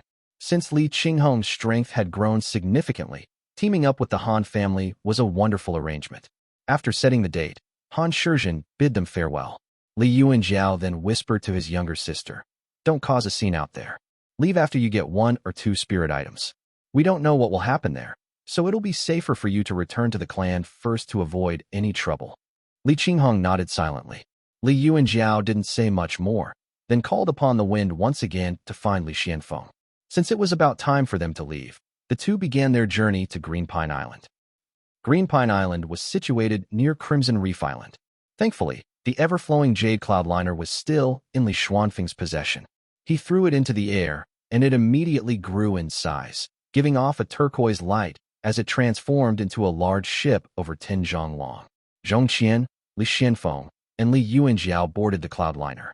Before long, they arrived at Green Pine Island. Since this island was close to Crimson Reef Island, Zhong Qian's 2 friends waited for him there. The first was a beautiful woman in a purple robe at the middle stage of the Foundation Establishment realm. A purple mist surrounded her, and she carried a purple jade long sword on her back. She smiled at Zhong Qian and then cupped her fist to Li Xianfeng. "Kinziyu from Purple Smoke Gate. Greetings, fellow Taoist," she said. The second person was a man dressed in a black robe, with many jades and animal bones as accessories. His eyebrows were short and light, but his gaze was sharp and fierce. He was polite as he addressed Li Xianfeng. "Great Xiokui Temple, Lin Chunsheng." Zhong Qian chuckled and introduced them to each other. "I befriended these 2 seniors during my travels. This is Senior Li Xianfeng. You 2 must have heard of him. He's a Qi cultivator, yet he's already friends with 3 Foundation Establishment Realm cultivators from Immortal Gates. This is truly outrageous. Li Xianfeng proceeded to store the jade ship away, then greeted them. Qin Ziyu smiled and said softly, "We can only activate the formation to enter when the Grotto Heaven is closest to the world. There are still 10 days before that happens. I have already set up a cave dwelling on this island. Why don't we go there first so we can discuss the details?" Li Xianfeng nodded, then transmitted his voice to Li Yuanjiao. "Go ahead and check out the situation first. You can come find me afterward." It remained uncertain whether the immortal mirror could be brought inside the Grotto Heaven. If not, Li Xianfeng would have to rely on his sword in there. Li Yuanjiao nodded silently and watched as the others departed. Li Qinghong went off to find the Han family, while Li Yuanjiao rode the wind alone toward the island. The sky was filled with flying cultivators, some occasionally stopping to observe the situation. Obviously, news of the Green Pine Temple had spread, and more rogue cultivators and those from various clans had arrived to investigate. Green Pine Immortal Island was moderate in size. Its mountains were not too high, and the island was peppered with pine trees. On its summit, figures were already rising and falling, some even competing for prime positions. As Green Pine Grotto Heaven drew closer to the world, the spiritual energy on the island grew denser. Spirit plants bloomed and bore fruit inexplicably, or veins rose from the ground, and fire veins surged powerfully. Li Yuanjiao narrowed his eyes and extended his spiritual sense, carefully sweeping across the sky in front of him. Before him, the wind and waves were calm. The sea was a deep dark green, and the sky was azure blue. An island loomed large in the middle of the ocean, covered with green pines. Everything seemed so peaceful and serene. He paused among a group of cultivators, looking around twice for anything unusual, but found nothing. The island appeared ordinary. His observations, both with the immortal mirror and the naked eye, revealed nothing out of the ordinary. This caused Li Yuanjiao to frown in surprise. It seems like the mirror doesn't work. This is a problem. While Li Yuanjiao was surveying the island, Lu Jiangxian focused his divine sense and remained motionless. Lu Jiangxian's gaze shifted toward the island. What had been a calm scene now appeared completely transformed before his eyes. The once empty sky was now filled with a dense cluster of figures and swirling mana lights, splitting it into 5 distinct sections. A towering figure sat cross-legged in each section, their forms massive enough to cover the sky. Behind them, a halo of colorful light radiated, and golden runes fell like raindrops from their bodies. A swarm of figures clung to them like ants, each wearing a unique expression. 10 massive spheres, each the size of the sun, hung suspended in the sky.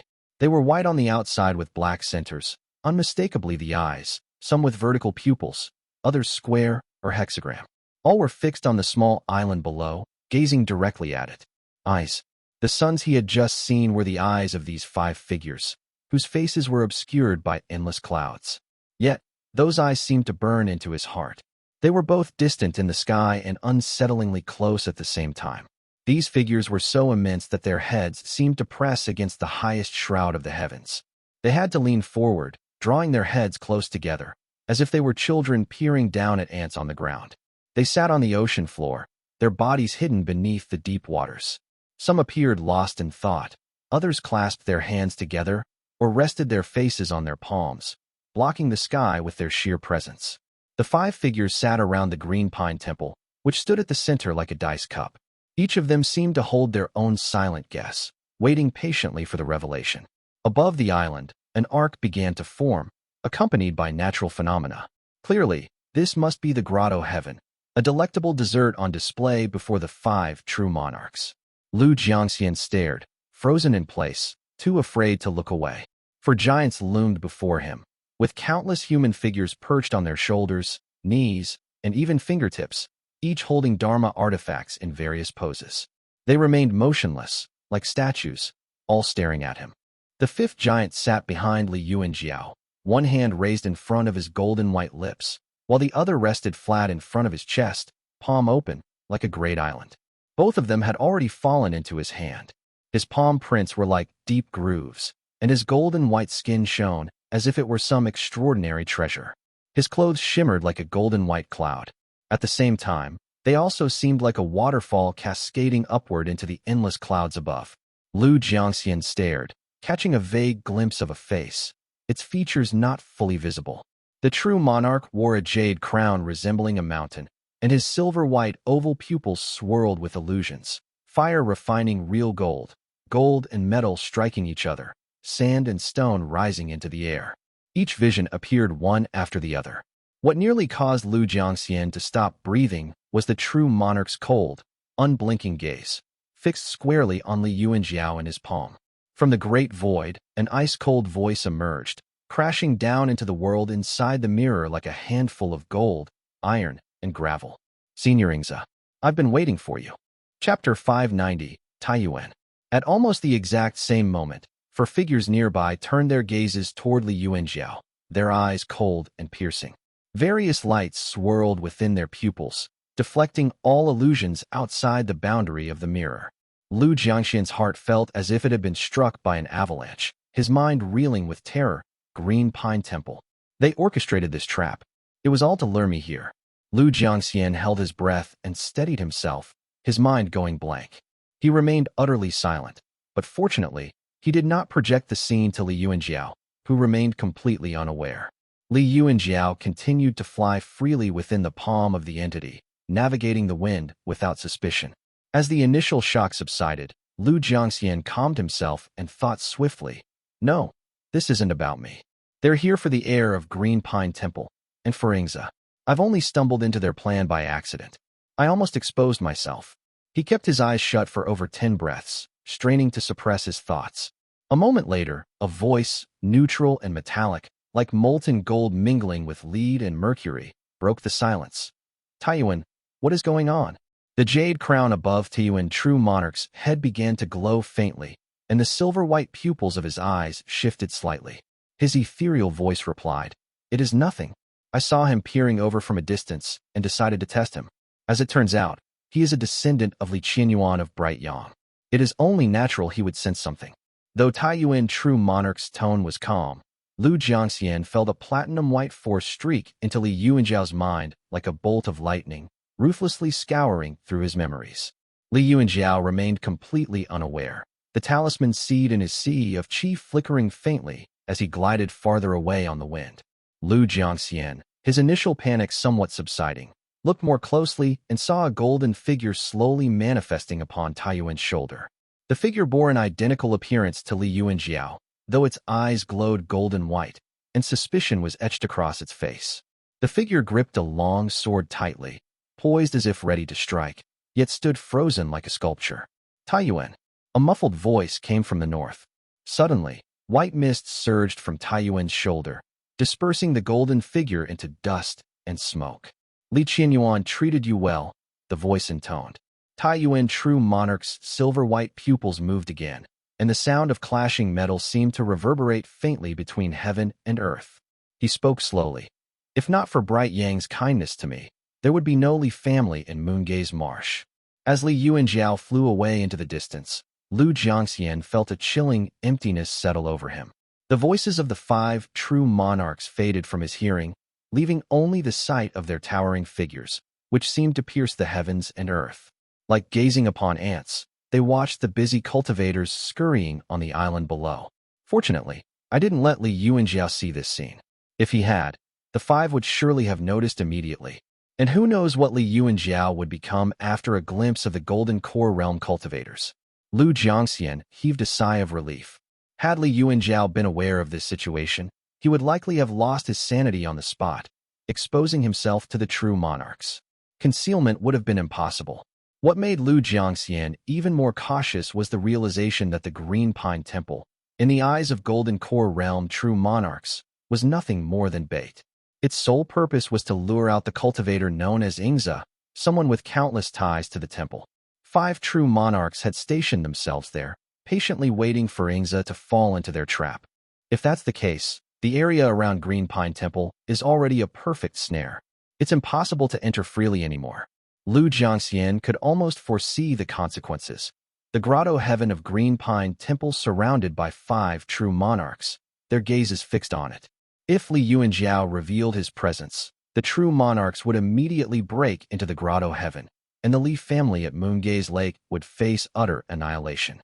The image of the 5 towering figures with their glowing pupils lingered vividly in his mind. Although Lu Jiangxian believed he could find an entrance, the overwhelming pressure made him hesitant. How can I, under the eyes of these 5 true monarchs, let Li Yuanjiao stroll into the grotto heaven as if it were his own home? That would be suicidal. The components he had obtained from Yu Muxian represented his only chance, and Lu Jiangxian was unwilling to let it go. As he scanned the island, his gaze slowly focused on a youth wielding a golden hammer. Li Yuanjiao was equally troubled. The immortal mirror had failed to pierce the veil of the grotto heaven, signifying that his plan to enter had failed. The task would fall solely to Li Xianfeng. However, whether Li Xianfeng alone could kill Yu Muxian was uncertain. Lacking swordsmanship skills, Li Xianfeng would struggle to unleash the full sword intent of the Qingche sword. Furthermore, he needed to keep his bow drawn at all times for suppression, making it nearly impossible to focus fully on an attack. As he flew in frustration, repeatedly searching with the immortal mirror, he suddenly froze. His eyes caught sight of a familiar figure. Tu Longjian. He is here. The youth no longer bore the ragged appearance he once had. Dressed in luxurious feathered robes, wielding a golden hammer, and standing atop a dark flying shuttle, he now exuded an air of wealth that outshone Li Yuanjiao, a head of a family clan. Though his attire had changed significantly, his face was unmistakable, still carrying traces of youthful naivety. Memories of the time when an unnamed rogue cultivator defeated a devil cultivator flooded back to Li Yuanjiao. Comparing it to the descriptions from back then, he felt sure this was the same person. I spared his life back then. I wonder if these so-called fated ones honor their promises. Li Yuanjiao deliberated briefly before gritting his teeth. At this point, I have no choice but to try. I have always avoided becoming entangled with these people, but there is no other option now. Though he intended to call in his favor, Li Yuanjiao approached the matter methodically. Instead of flying directly over, he took out the profound patterned bottle from his sleeve. Years ago, he had used this artifact to conceal his presence and identity before Tu Longjian. Pouring out the bottle's contents, he summoned the profound patterned spirit mist, enveloping himself completely. Feigning nonchalance, he drifted on the wind toward the island, wandering aimlessly while subtly closing the distance to Tu Longjian. Along the way, he encountered a few groups of rogue cultivators, but his cautious approach allowed him to evade them. The profound patterned spirit mist concealed his presence, and no one detected him. Arobes. Eventually, he reached the island's western side, where a patch of sandy ground had erupted. Flames and baleful fire spewed forth from a fissure in the ground, reaching heights of 8 or 9 qi. Black and red flames mixed with the choking fumes of fire baleful qi. Li Yuanjiao paused, his expression slightly odd. It seems Tu Longjian's path will bring him right past here. With the immortal mirror's aid, Li Yuanjiao had a complete view of the island, enabling him to discover this small fire vein. His spirits lifted as he casually made his way over, arriving ahead of Tu Longjian. Sitting cross-legged, he took out a jade bottle. He performed a qi gathering method, and the flames and baleful qi from the vein surged toward him, drawn into the jade bottle in long trails of black and red, forming a slender vortex. Working at a deliberate pace, Li Yuanjiao waited patiently for Tu Longjian to arrive. Within a dozen breaths, a figure clad in black feathered robes and standing on a flying shuttle appeared in the distance. The youth carried a long golden hammer over his shoulder and glanced over casually. Ah, this fire vein is perfect for refining the fiend fire spirit source. Tu Longjian took a few steps forward, noticing a cultivator extracting the fiend fire near the vein. At first, the figure's concealment artifact made him hard to spot. However, as golden light flickered in Tu Longjian's eyes, he discerned the grayish-white profound patterned spirit mist surrounding the figure. Huh. Tu Longjian froze for several breaths before his expression shifted to surprise and delight. Finally, I have found this senior. Chapter 591, Starry Night Over the Cloudy Sea. Tu Longjian, dressed in black, lowered the long hammer resting on his shoulder and stored it in his storage pouch before stepping forward. He glanced at Li Yuanjiao and thought to himself, back then, I only saw the light of this artifact but never met this benefactor in person. It's possible he was already killed and the artifact was taken. I'll need to test him carefully to avoid any mistakes. He stepped forward, cupped his fist slightly, and greeted softly. Greetings, fellow Taoist. The figure shrouded in the profound patterned spirit mist remained highly alert, immediately putting away the jade bottle and turning toward Tu Longjian. A slightly hoarse voice emerged from within the mist. I have gathered enough of this fire baleful qi. The rest is yours. He seemed unwilling to cause trouble and gave a short response before turning to leave. But Tu Longjian couldn't let him go so easily. He stepped forward again, smiling as he said, Fellow Taoist, do you recall the heir of Slaughter June? We met briefly on the borders of Profound Peak back then. Tu Longjian kept his words vague, fearing the man might have killed his benefactor and stolen the artifact. The figure in the mist paused briefly and asked doubtfully, You are Tu Longjian? You have already reached the Foundation establishment realm. Hearing this, Tu Longjian did not relax his guard. Many people knew his name. He cautiously replied, Senior, do you recall the spell I carried with me back then? What kind of spell was it? Li Yuanjiao hesitated for a moment. He of course remembered the Yang nourishing technique, a spell his family had used to convert long-marching fire essence into a usable grade 4 cultivation method. Using a slightly uncertain tone, he replied, Yang nourishing technique? Huh. At this confirmation, Tu Longjian finally felt sure he was speaking to the right person. Genuine joy lit up his face as he exclaimed, Senior, I have been searching for you everywhere. The profound patterned spirit mist around Li Yuanjiao's figure dissipated slightly, revealing his appearance. He studied Tu Longjian carefully for a moment before saying softly, Your accomplishments now are a continuation of Slaughter Jun Dao lineage. That is a good thing. Rather than emphasizing the favor he had done, Li Yuanjiao chose to highlight his connection to the Slaughter Jun Dao lineage. After all, the reason he had spared Tu Longjian back then was due to his ties to the Dao lineage. Hearing this, Tu Longjian's eyes reddened slightly. He nodded and said, Indeed. If my master and elders could see the man I have become today, they would surely smile. That would be enough for me. After a brief pause, Tu Longjian retrieved a reddish token from his robes. Black on the top and red on the bottom. Its flowing lines caused Li Yuanjiao to narrow his eyes slightly.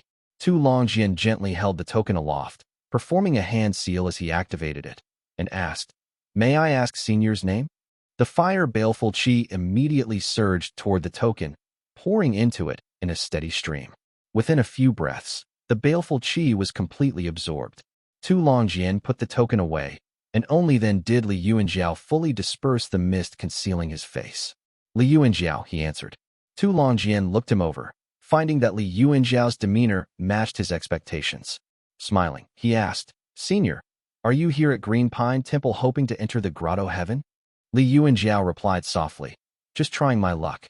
The Grotto Heaven is not something one can enter at will. If I cannot gain entry, collecting some spiritual qi would suffice. Tu Longjian nodded and said in a quiet tone, If Senior is interested, why not join forces with me for a few days on the island? It might serve as mutual support. Li Yuanjiao narrowed his eyes slightly and asked, Do you have any companions? If we are to join forces, please introduce them. Tu Longjian chuckled and said lightly, This junior has traveled alone and has no companions. Li Yuanjiao was somewhat surprised. After a brief moment of thought, he nodded and said, Very well. I too am alone. Allow me to attend to something, and I will return shortly. Please go ahead, Senior, Tu Longjian said with a humble fist cup. He watched as Li Yuanjiao flew off on the wind, then sat cross-legged, deep in thought. His cultivation method is rather ordinary, with nothing particularly remarkable. At most, he seems like a clan cultivator. Back then, I was just a lowly qi cultivator, my talents yet undiscovered. It shouldn't have been possible for someone to have schemed against me in advance. Tu Longjian stroked his chin as he thought to himself, This is a matter of life and death.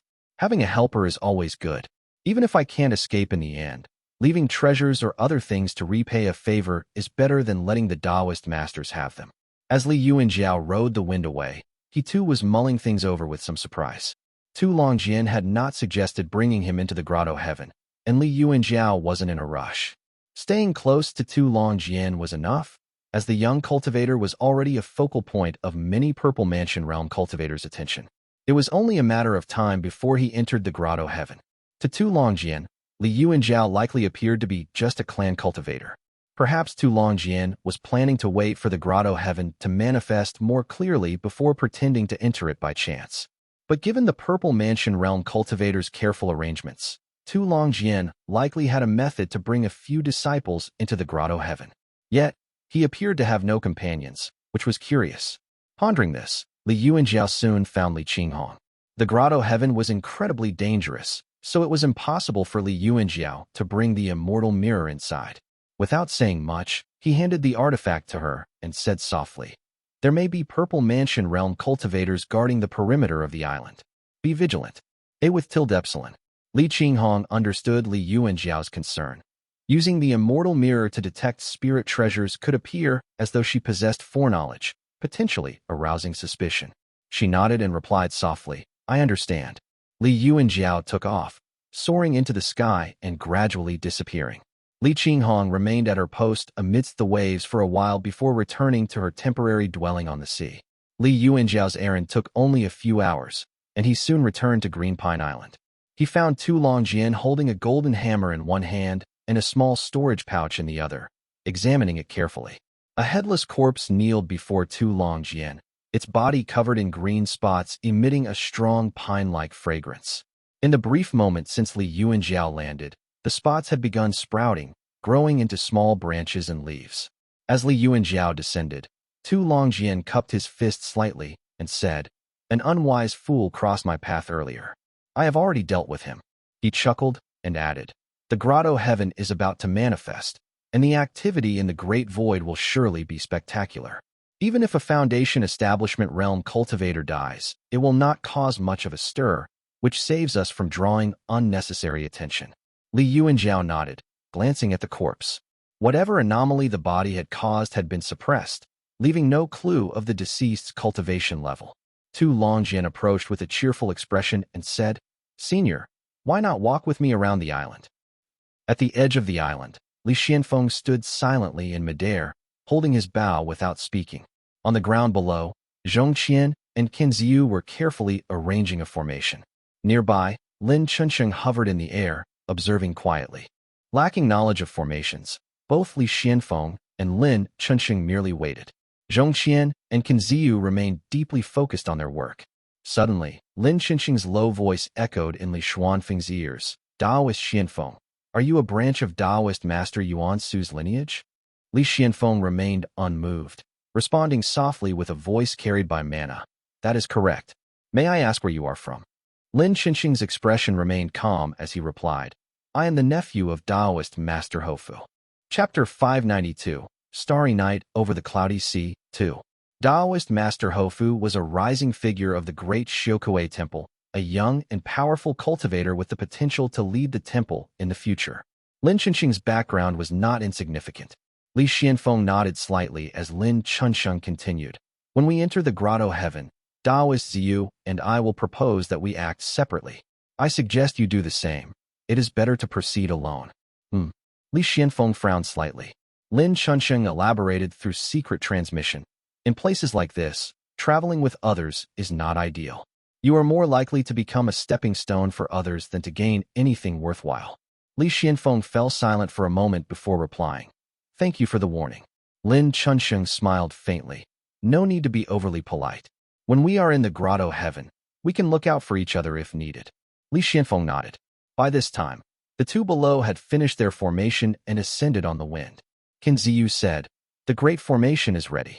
Everything is in place. We just need the Grotto heaven to descend." The four exchanged a few words before entering a meditative state. The light between heaven and earth shifted several times as the day turned to evening. Finally, Lin Chunsheng spoke abruptly. "It is coming." Li Xianfeng exhaled and raised his gaze, spotting a brilliant light appearing above Green Pine Island. The light took the shape of a shallow arc, purple at the top and white at the bottom, slowly emerging from the great void. 5 colors shimmered across the arc, which descended gradually toward the earth. As the arc drew closer to the ground, more of its form became visible. Vast mountain ranges rose and fell within the clouds, faintly visible amidst the mist. Streams of light flickered and roamed across the terrain, casting an ethereal glow. Boom! A deafening thunderclap echoed through the sky as ochre-colored gold and stone fragments rained down. Out of nowhere, waterfalls cascaded from the air, transforming from purple-gold hues into blue-gold streams before landing below and swirling into violent, deep blue winds. These winds grew dense, turning fiery red as flames erupted, coalescing into crystalline formations. The elements of earth, water, wind, and fire cycled in succession, producing countless streaks of light that shot off in all directions.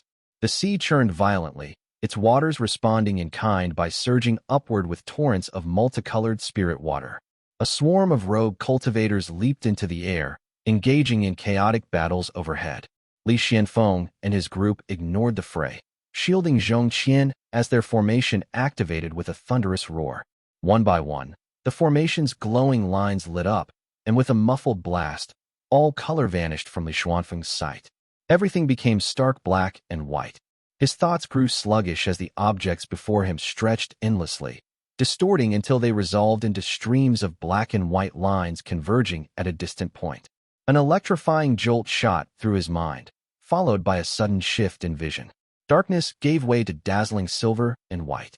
The ground beneath him disappeared, and Li Qianfeng suddenly found himself standing above an endless sea of clouds. Overhead, a boundless starry sky stretched into the distance, its brilliance unmatched. Beyond the clouds, distant mountain ranges rose and fell, shrouded in an eerie silence. The green pine grotto heaven? Li Qianfeng immediately surveyed his surroundings and noticed Zhong Qian and the others standing nearby, their faces filled with awe.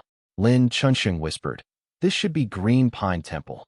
He raised his head to gaze at the stars and said in amazement, "As expected, the stars within this grotto heaven do not move." At this, the group instinctively lifted their heads to observe. Sure enough, every star appeared fixed in the heavens, glowing like immovable points of light. Unlike the stars of the outside world, which shifted, intersected, and realigned, these stars remained static. Li Qianfeng's gaze fell upon a cluster of 7 bright stars resembling a ladle, and he said softly, "There are no sun or moon in this grotto heaven. Only stars." "Correct," Lin Chunsheng replied, his eyes scanning the sea of clouds as if searching for something. He exchanged a glance with Kinziu before the two cupped their fist respectfully and said, "Now that we have entered the grotto heaven, let us part ways and seek our fortunes independently." Zhong Qian was slightly surprised by their words, as though he had more to say. However, seeing Li Qianfeng also bid farewell with a cupped fist, Zhong Qian could only nod and say, "Take care, everyone." Parting ways with the others, Li Qianfeng carried his golden bow and flew north for a while. After pausing in midair for several breaths, he glanced down at the endless sea of clouds below him. "I wonder what lies beneath," he murmured. Forming a hand seal, a golden protective shield flared around his body. He cautiously descended into the clouds. A pale, moonlit mist surrounded him, and after a single breath, the dense layers of clouds began to thin and disperse. "New Epsiloness. It seems one enters this place at a high altitude," he observed. Breaking through the bottom of the cloud layer, Li Qianfeng finally saw what lay ahead and froze in astonishment. Beneath him stretched another vast sea of clouds, endless and boundless. Above him remained the same endless starry sky, brilliant and infinite. In the distance, the mountain ranges rose and fell, winding endlessly, the same scene he had just witnessed. Li Qianfeng looked up and noticed that the ladle-shaped cluster of 7 bright stars had now flipped upside down. If there was any difference between this view and the one above the clouds, this was the only distinction. For a moment, he stood bewildered before realization struck. There is no land here at all. Beneath the clouds is another starry night. He carefully summoned the wind, breaking through the sea of clouds as he moved forward, a growing question forming in his mind. If that's the case, then if there's a treasure above, might there also be one below? Suppressing the thought, he focused on the surrounding emptiness of the sea of clouds. This wasn't a place to waste time wandering aimlessly. Fixing his eyes on a distant mountain range, he directed his wind-borne path toward it. Boom. After flying for nearly an hour, a thunderous explosion echoed from the distant horizon. Li Qianfeng glanced toward the source of the sound and saw several figures locked in a fierce battle over the sea of clouds. The combatants wore a mix of garments, some bearing traces of mainland sections. At the center of the group was a cultivator holding 2 large bronze bowls high above his head. Within the bowls, purple lightning swirled, releasing strikes of profound lightning that struck his opponents. His attackers surrounded him, each wielding different weapons, long swords, hand seals, and spells. Their robes and garb revealed their diverse origins, yet they had formed a temporary alliance to besiege him. Among them, one man in a golden robe wielded twin blades, his expression fierce as he shouted, "Miao Yi! Hand over the hidden cloud orb at once. Stop wasting everyone's time." The central figure, Miao Yi, showed no fear. Chuckling coldly, he continued to wield the bronze bowls, intensifying the surge of purple light. Meanwhile, his opponents, though cooperating, hesitated to reveal their own trump cards, resulting in a stalemate. The dual-blade wielder's expression grew increasingly grim. He clearly didn't want to waste more time here, but he couldn't bring himself to abandon the treasure in the other's hands. His face shifted multiple times as he wavered between choices. Li Qianfeng had no intention of provoking trouble and didn't want to attract suspicion by passing directly through the area. He planned to dive into the surrounding mist and bypass the skirmish from another direction. However, the lightning-wielding cultivator with the bronze bowls laughed and taunted, "Situ Chun, you better leave now. If you wait too long, everything will already have been divided up." Li Qianfeng froze in midair, narrowing his eyes as he scrutinized the dual-blade wielder, Situ Chun. A thoughtful expression crossed his face as his hand slowly reached behind him to unfasten the longbow on his back. Chapter 593, The Small Courtyard, I. Situ Chin's features were striking, with a high-bridged nose that bore a resemblance to Situ Imo. Black and red fire enveloped him, swirling with ominous qi. His flames were unusual, taking on the shapes of various birds, their sheer power enough to shatter the bolts of lightning hurled at him. His dual blades moved with ferocity, slicing through the air with the force of a tiger's charge. The surrounding cultivators hesitated at the sight. Neither Miao Yi nor Situ Chun was someone to trifle with. A confrontation between the two could only mean trouble, leaving little for others to gain. Gradually, the others dispersed, leaving the two locked in a standoff midair. Situ Chun grew even more resolute. The hidden cloud orb was critical to forging his artifact. He said coldly, "I have no desire to waste time with you here. Why not name a price? Let us negotiate." "Bah!" Miao Yi sneered, spitting as he interrupted. "Motherfucker! Do you think I have forgotten how that flame shadow crow you wield came to be?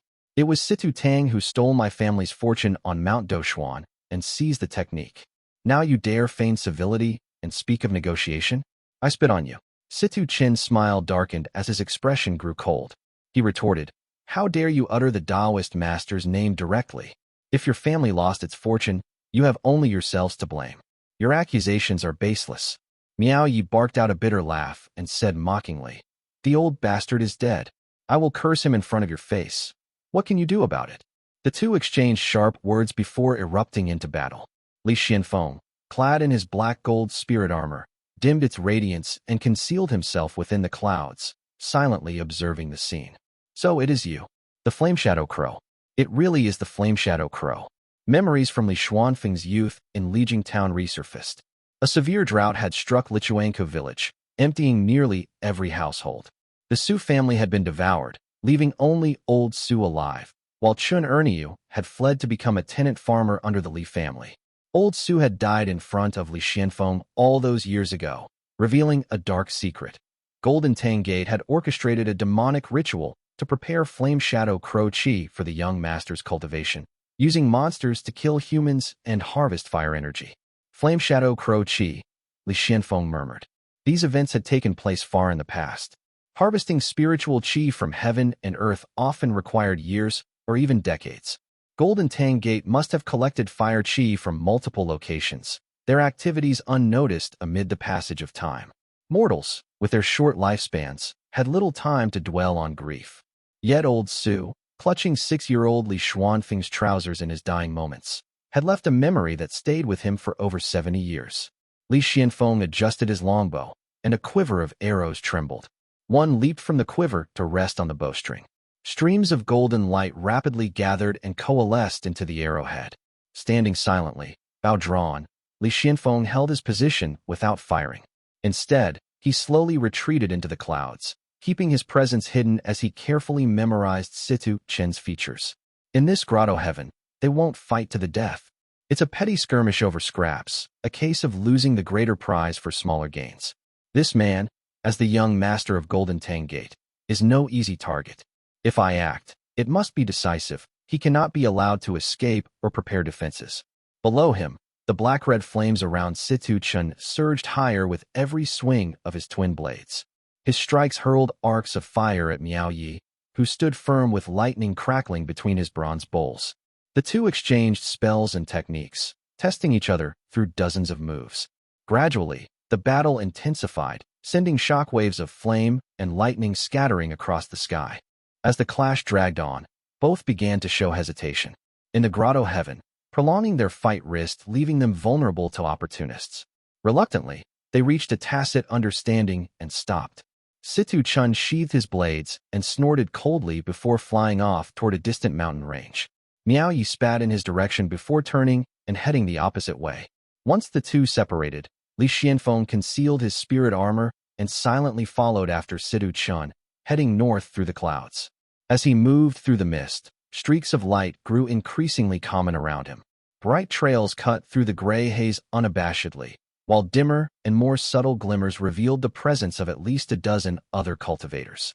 The distribution within this cloud sea is unclear, but by rough estimation, there must be 40 or 50 people here. Of them, at least 10 carry threads of fate. If a fight breaks out, it will be quite the spectacle. After glancing around briefly, Li Xianfeng pressed on. Before long, the mountain range began to emerge. Its deep brown base rose sharply from the clouds, towering toward the heavens. The slopes were covered in various types of spirit pines, their luminous needles reflecting a faint glow.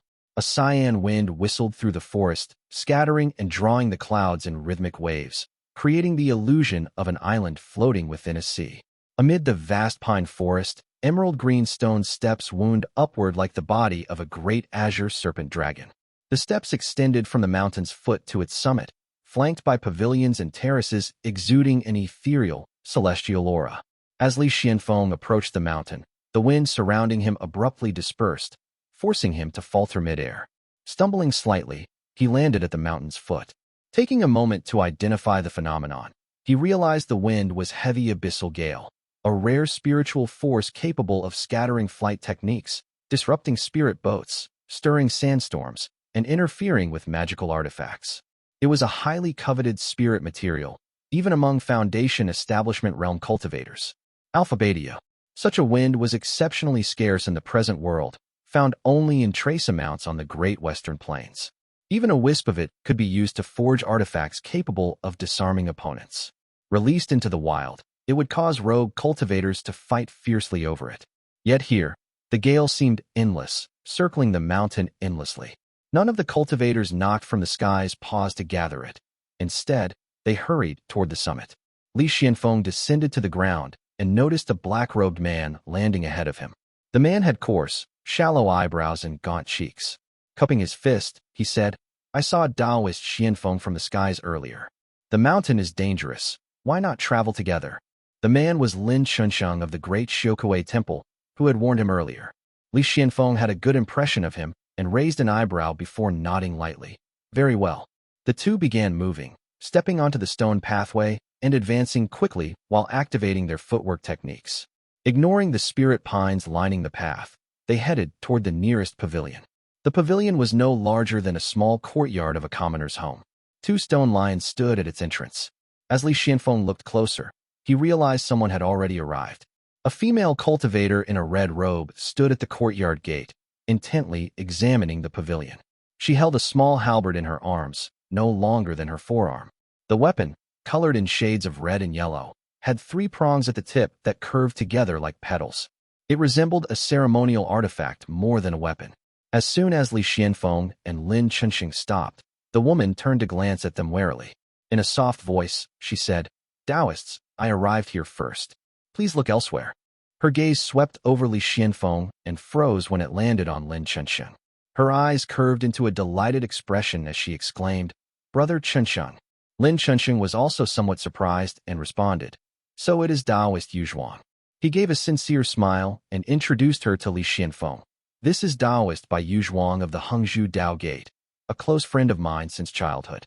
Chapter 594, The Small Courtyard, 2.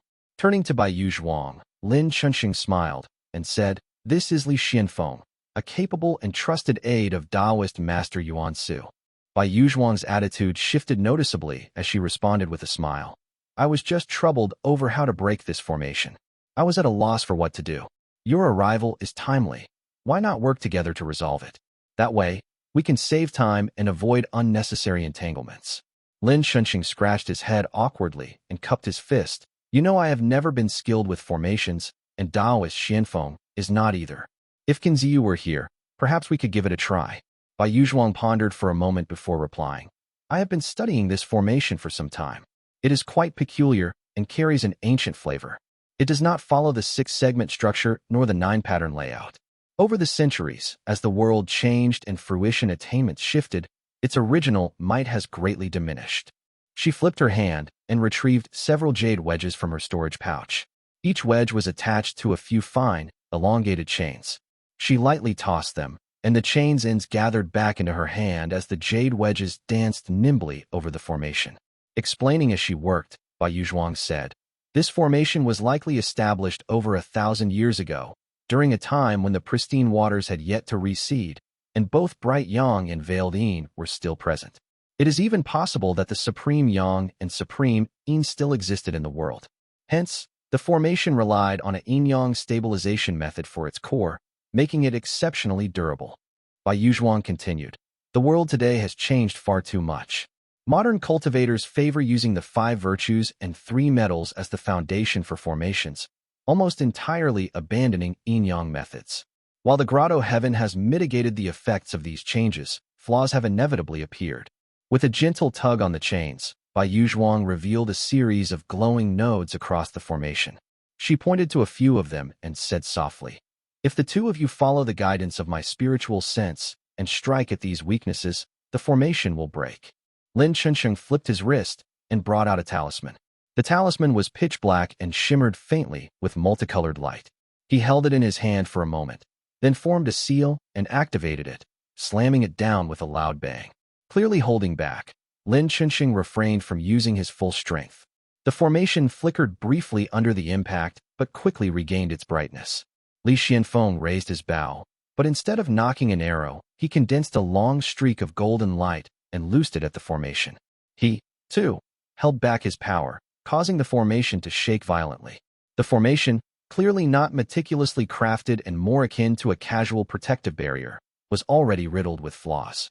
Under the combined effort of the 3, it shattered into pieces.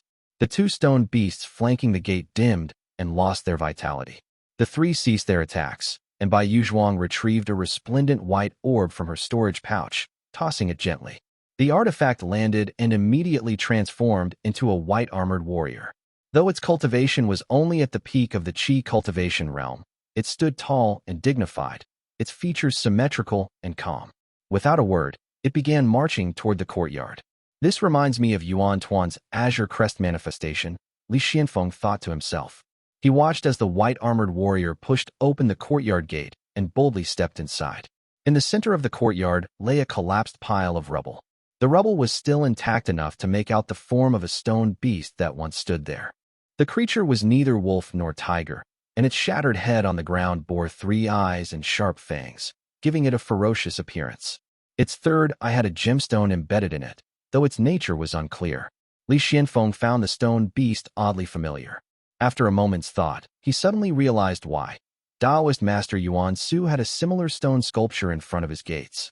Sure enough, both Lin Shunxing and Bai Yuzhuang turned their gazes toward him. Lin Shunxing said softly, a 3-eyed Mount Tiao beast. This beast was used in ancient times to guard formations and attract wealth. They were once fairly common, but the last known sighting was. Li Xianfeng recalled that Yuan Su once owned a living spirit beast of this type, which had been killed by Situ Tang of the Golden Tang Gate. He asked, and this gemstone, what is it? Neither Lin Shunxing nor Bai Yuzhuang could identify it.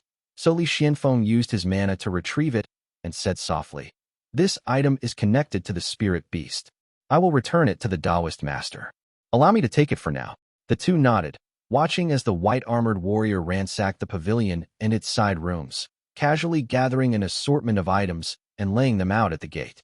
Among the loot were several dozen ancient texts, over 10 jade bottles, and miscellaneous objects like jade pillows and mats. It seemed the courtyard's owner never anticipated intruders within the Grotto heaven and had left without packing anything. Nope. Without wasting time, Lin Xinxing took the ancient texts and distributed them among the group according to customary practice, ensuring everyone could read through them. Li Xianfeng examined the texts closely. 13 of them covered formations, 7 were cultivation manuals, and the remaining dozen or so were biographies, tales, and bestiaries, most revolving around sea dragons and related aquatic species. Zhong skimmed the formation manuals and sighed. What a pity, such intricate formations, but with the changes in the world, most are no longer relevant. Li Xianfeng focused on the cultivation manuals. 3 of them pertained to embryonic breathing realm techniques, including 2 grade 4 manuals, 6 chapters seeking immortality and scaled beast inquiry technique, and 1 grade 5 manual titled Insights of Taiyuan. These ancient cultivators were certainly straightforward with their naming conventions, practical and unadorned, Li Xianfeng thought. Among the 3, Scaled Beasts Inquiry Technique focused on cultivating the 6 chakras of the embryonic breathing realm, but the technique required transitioning exclusively to water-attributed methods afterward, which made it somewhat restrictive. The others were more flexible. However, 6 chapters seeking immortality included a specific note at the end, stating it could not be followed by ancient merging techniques. What are these ancient merging techniques? I've never heard of them before, and where would anyone find them now? Li Xianfeng mulled over these for a while. The 3 embryonic breathing realm techniques were of no use to Li Xianfeng personally, but they would be invaluable for the younger generation of his family. While he wasn't sure what techniques his relatives practiced beyond the supreme breathing meridian nourishment sutra, he was certain none of them had access to anything as high as grade 5 techniques. These days, only in a grotto heaven can such high-grade techniques be found. Li Xianfeng pondered in awe. After memorizing the 3 manuals, he turned to the remaining 4 texts. 3 were Qi cultivation realm techniques, incomplete, and seemingly excerpts the pavilion's owner had used to make a selection. The last, however, was a complete manual that reached the foundation establishment realm, suggesting it had ultimately been the owner's chosen path. It seems the owner of this courtyard settled on this one in the end. It was easy for Li Xianfeng to reach this conclusion. Qi cultivation realm techniques were of little interest to him, so Li Xianfeng skimmed over them. However, he carefully examined the Foundation Establishment Realm Manual. The ancient book had a unique texture, firm, durable, and unlike anything common. The title, written in bold, clean characters, read, Taiyuan Northern Dawn Manual. Intrigued, Li Xianfeng opened the first page, preparing to study it in detail. Chapter 595, Moonlit Spirit Barrier. Just as Li Xianfeng opened the book, an entire row of inked characters abruptly blurred, leaping off the page one after another in a cascade of light before vanishing entirely. The ancient book flipped wildly in the air, its pages turning with a loud whoosh. Li Xianfeng was struck by a wave of dizziness, and in his ears he heard the sound of waves crashing north to south, filling the heavens and earth. The waves collided against cliffs, followed by a cold rain pouring down. With a bang, the book disintegrated into ash, scattering across the ground. Yet the moment the ash touched the earth, it transformed into black ants, wriggling frantically as they scurried away and disappeared into the soil. Li Xuanfeng's mind buzzed, and his gaze dropped to his own hands in a momentary daze. Nearby, Lin Chunxing turned to him and asked, "Taoist, did you finish reading all 6 of those techniques?" Snapped out of his stupor, Li Xianfeng lifted his head and nodded. "Yes, I have read them all. Unfortunately, none of them exceed the Qi cultivation realm." Lin Chunxing chuckled softly and replied, "No need to worry. Once the 3rd drum sounds in the sea of clouds, there will be plenty to choose from." Li Yuanjiao and Tu Longjian wandered through the forest for a while, the surroundings soon becoming enveloped in thick white mist. Growing suspicious, Li Yuanjiao said softly, "Taoist, this mist rises strangely. Be cautious." Tu Longjian smiled faintly, his gaze sweeping across the mist. "This fog can block spiritual senses. It is indeed peculiar. Let us take to the skies instead. Stay close behind me, and do not fall behind." Li Yuanjiao, ever cunning, heard this and immediately suspected something. He deduced with 70% certainty that the descent of the grotto heaven was imminent. Nodding, he took to the air, sticking closely to Tu Longjian's side. As soon as they rose into the sky, the setting sun on the horizon vanished in an instant, replaced by a brilliant expanse of stars. The stars hung motionless, perfectly aligned in the heavens.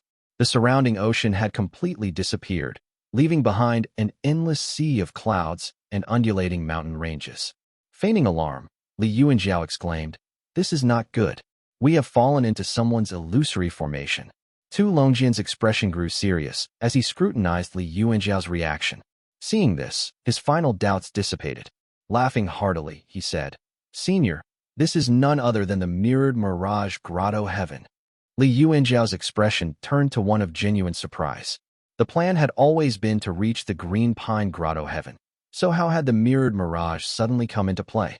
Sensing his confusion, Tu Longjian explained, "The Green Pine Temple lies within the mirrored mirage Grotto heaven, which has remained sealed for countless years." Those ignorant of its secrets simply linked the two names together. The Taoist masters have been more than happy to let this misnomer persist. Continuing his explanation, Tu Lingjian said, "This Grotto heaven was originally created by the ancient cultivator Ingza, borrowing from the Tao lineage of the immortal lord. How could it have been called Green Pine Grotto heaven?" Li Yuanjiao outwardly feigned shock at this revelation, but inwardly, his thoughts churned with even greater alarm. Based on Tu Longjian's words and actions thus far, he felt increasingly certain this man has almost certainly uncovered the truth, perhaps even freed himself from the control of the Taoist masters. Furrowing his brows, Li Yuanjiao let a mix of joy and apprehension cross his face. Speaking in a low tone, he said, "Since we have been fortunate enough to enter, this is undoubtedly a great opportunity. Whether or not we leave here alive, however, that is another matter entirely." Tu Longjian gave a slight nod, and Li Yuanjiao cupped his fist respectfully. "It seems that Taoist Longjian is well-versed in the Grotto heaven. I will have to rely on you for the remainder of our journey." Tu Longjian smiled and replied, "Senior, there is no need for such formality." After exchanging a few words, the two agreed to continue traveling together. Li Yuanjiao, uninterested in the treasures of the Grotto heaven, was focused on finding Yumushian. He wondered whether his elder had already encountered him or even begun fighting. Tu Longjian rose into the air alongside him, choosing a random direction. Standing at ease on the clouds, his gaze fixed on the distant mountain ranges, while the token at his waist swayed lightly. After orienting himself, he selected a route through the layers of clouds.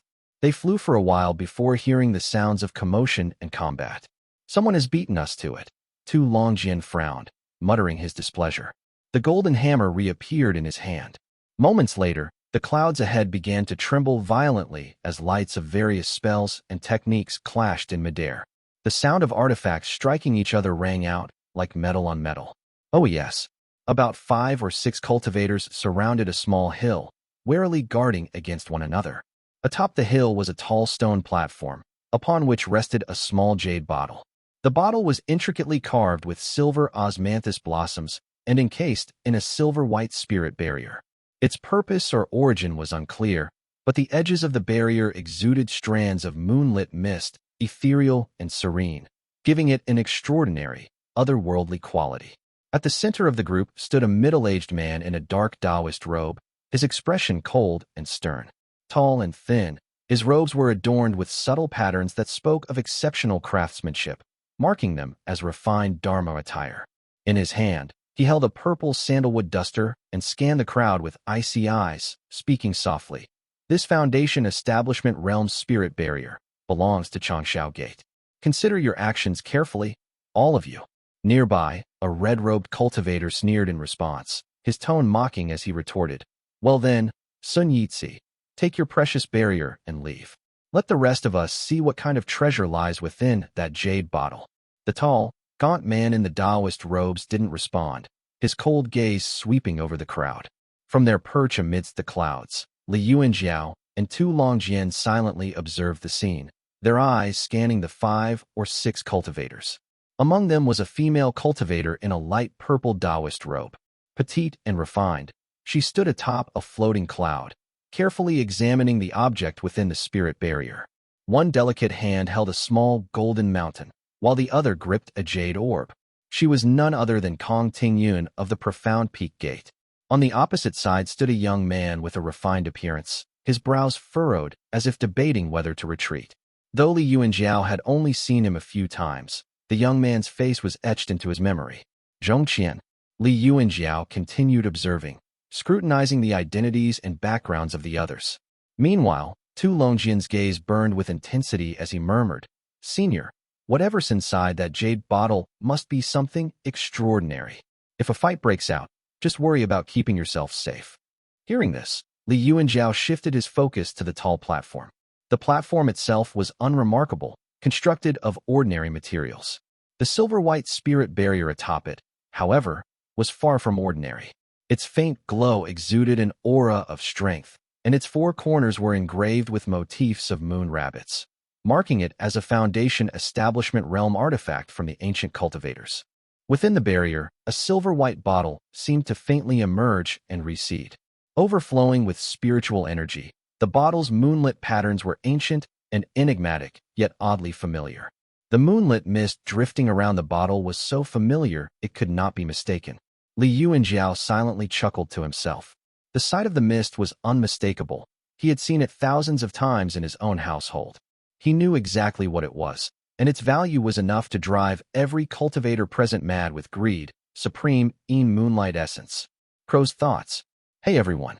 This is a message from all the readers currently working on the Mirror Legacy wiki page. There is also a family tree.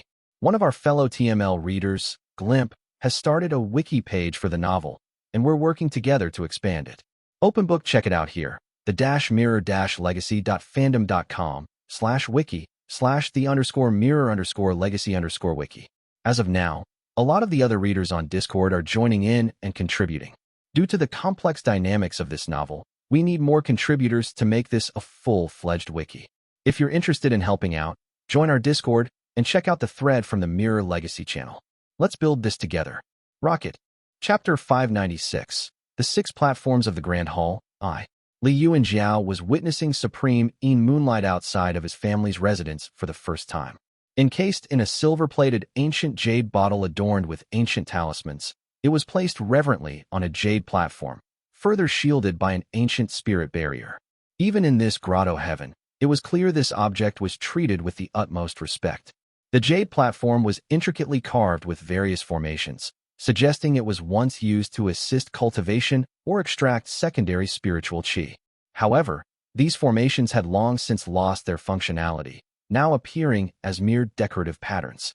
In his family's secret chamber, where streams of moonlight essence flowed freely, Li Yuanjiao had grown accustomed to its silvery glow.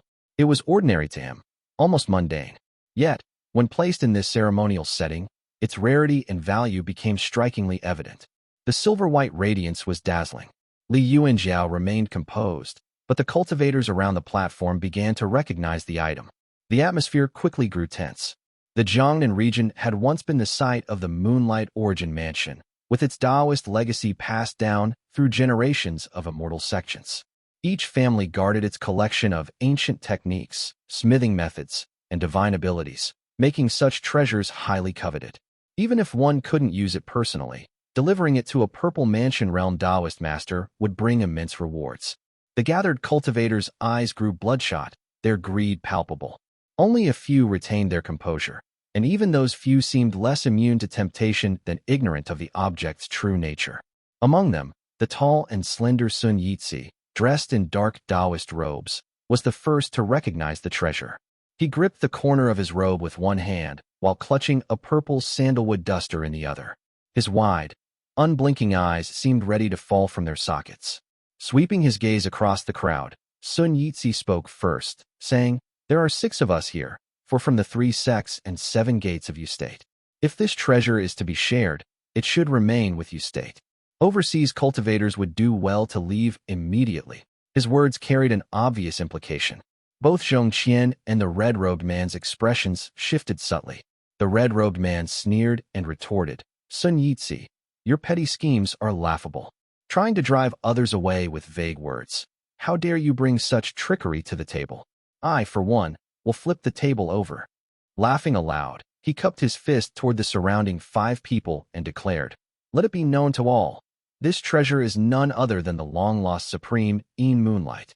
The ancient texts mention it under names such as Veiled Supreme Qi, Great Moonlight Instrument, or even Extreme. They all refer to this very item."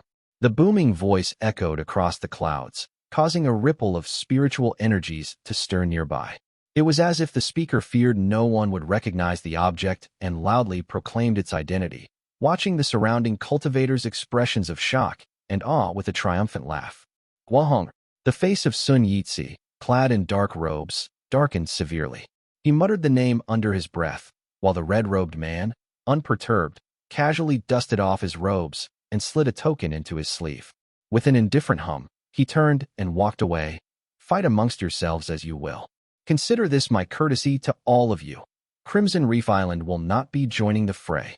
His parting words left Sun Yitzi seething with rage, his fury plain as he realized the trap Guahonger had laid for him. The glances from the others surrounding the platform told him that there would be no peaceful resolution now. The tension hung thick in the air for several moments before a young cultivator dressed in black cupped his fist respectfully and said, "Such treasures are beyond my means. I shall not involve myself in this matter." The speaker was none other than Zhong Qian. Known for his low profile, he clearly recognized the immense trouble possession of this item would bring. Without hesitation, he turned and flew off. Sun Yitzi scanned the remaining 4 individuals and the faint, hidden presences lingering in the clouds above. He spoke in a deep tone. "If anyone here withdraws, consider it a personal favor to Sun Yitzi of the Changshao Gate." His plea fell flat, eliciting little response. The cultivators stood silently, their gazes fixed intently on the silver-shrouded treasure atop the jade platform. Realizing diplomacy had failed, Sun Yitzi abruptly sprang into action, his hand reaching for the object. Boom! A thunderous explosion erupted as 5 or 6 artifacts flew toward him, intercepting his grasp.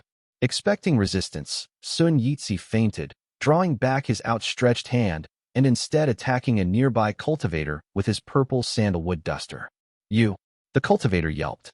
Chaos unfolded as beams of light shot across the sky, their radiance interweaving in dazzling displays. Several cultivators unleashed their immortal foundations, their artifacts clashing with deafening force. Meanwhile, Li Yuanjiao and Tu Longjian remained aloft, silently observing the unfolding battle.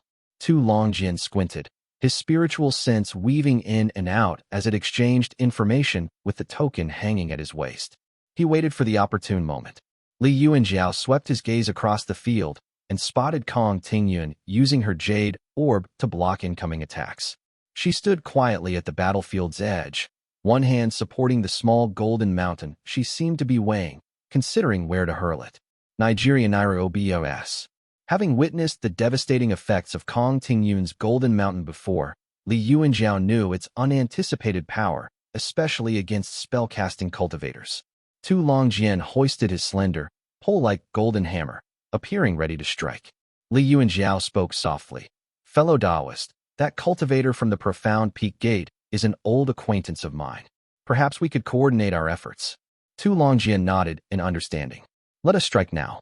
None of them seemed particularly formidable. He wasted no time. Tu Longjian hoisted his golden hammer and descended with the wind, streaking downward like a bolt of lightning. Tu Longjian's hammer was an unusual Dharma artifact, slender and elongated. The hammerhead itself was only about half the size of an average human head, while the shaft more closely resembled a spear or polearm. Its design made it seem less like a traditional hammer and more like a long-handled weapon as it swung downward with precision. The golden-robed cultivator below, his affiliation unknown, caught sight of the descending hammer. His expression shifted instantly to shock and fear as he recognized the descending figure, Tu Longjian. Abandoning the spell he had been casting, he ignored his opponent entirely and slapped the jade pendant at his waist. Streams of light surged upward from his body and coalesced into a formidable shield. A sharp, shattering sound rang out as the shield splintered and dissolved into dust under the hammer's force. Tu Longjian pursued his target without pause, striking with relentless precision. Within a dozen exchanges, the cultivator took a heavy blow to the chest, spat out blood, and fled into the cloud sea, vanishing without a backward glance. Li Yuanjiao recalled Tu Longjian's earlier words and decided not to intervene. Instead, he activated the profound patterned spirit mist, edging slowly toward the battlefield's periphery. As he approached, a woman in a pale yellow-green feathered robe turned sharply toward him, her voice cold and alert. "Who goes there?" Li Yuanjiao subtly revealed the outline of the profound patterned spirit mist. The woman, Kong Tingyun, hesitated, her expression uncertain. Brother Yuanjiao? It is me, he replied calmly. Kong Tingyun's tension eased, her face lighting up with a mix of relief and surprise. You made it in as well. At least I have someone to rely on now. You should be careful.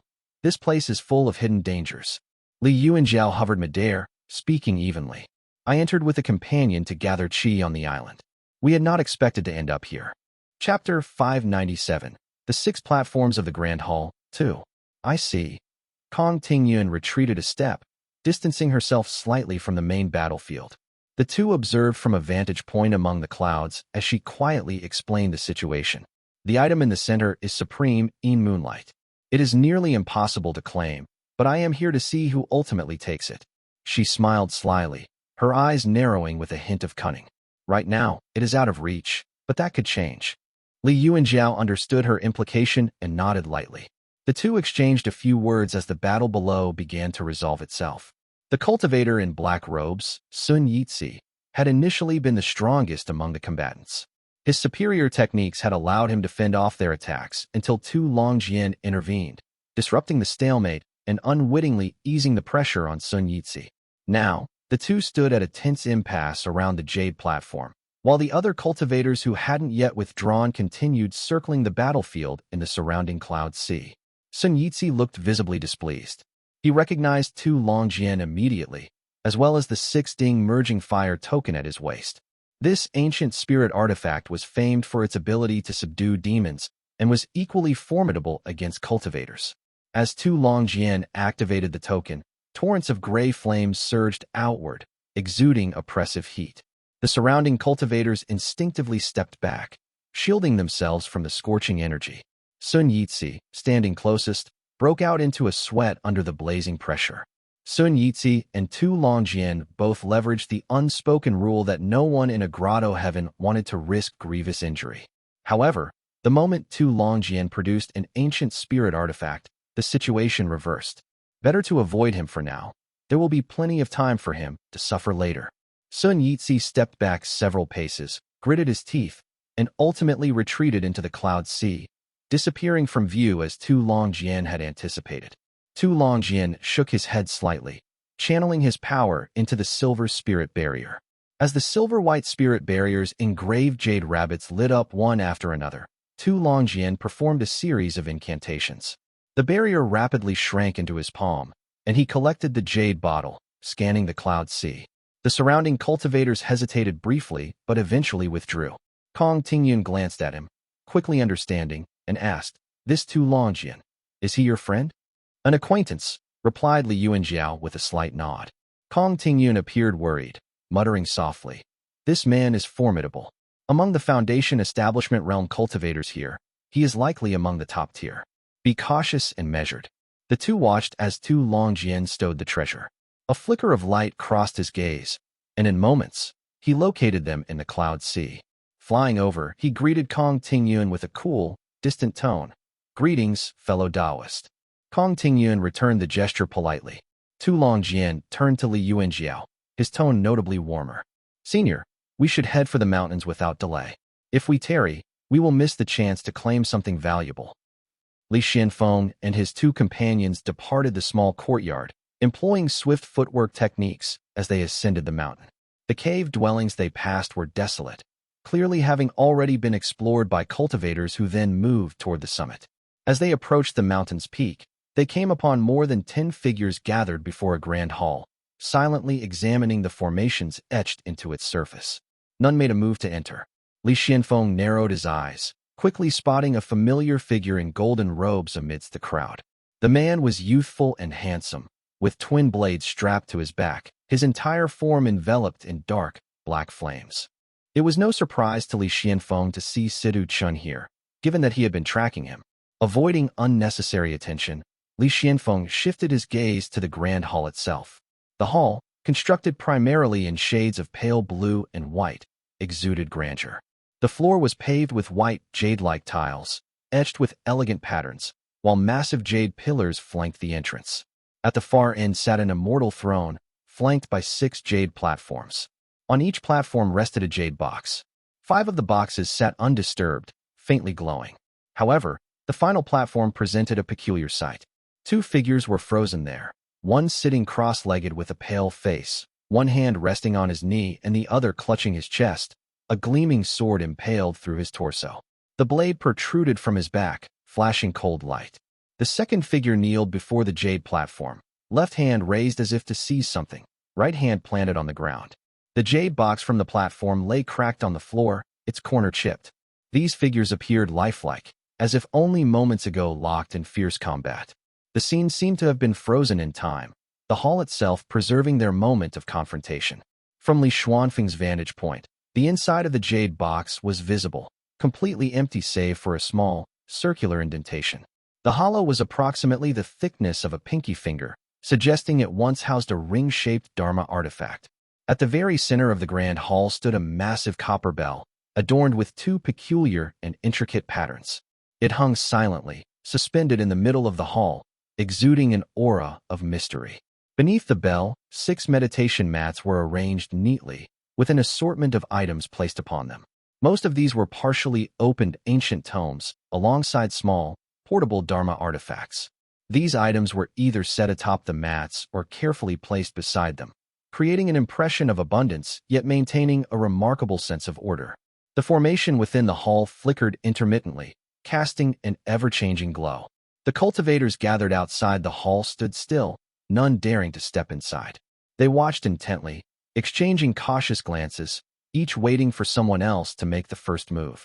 Lin Chunxing cast a glance at the scene and transmitted a message quietly with his mana. "Do you recognize the 2 people in the hall?" Li Xianfeng squinted, observing the figure with a sword through their chest.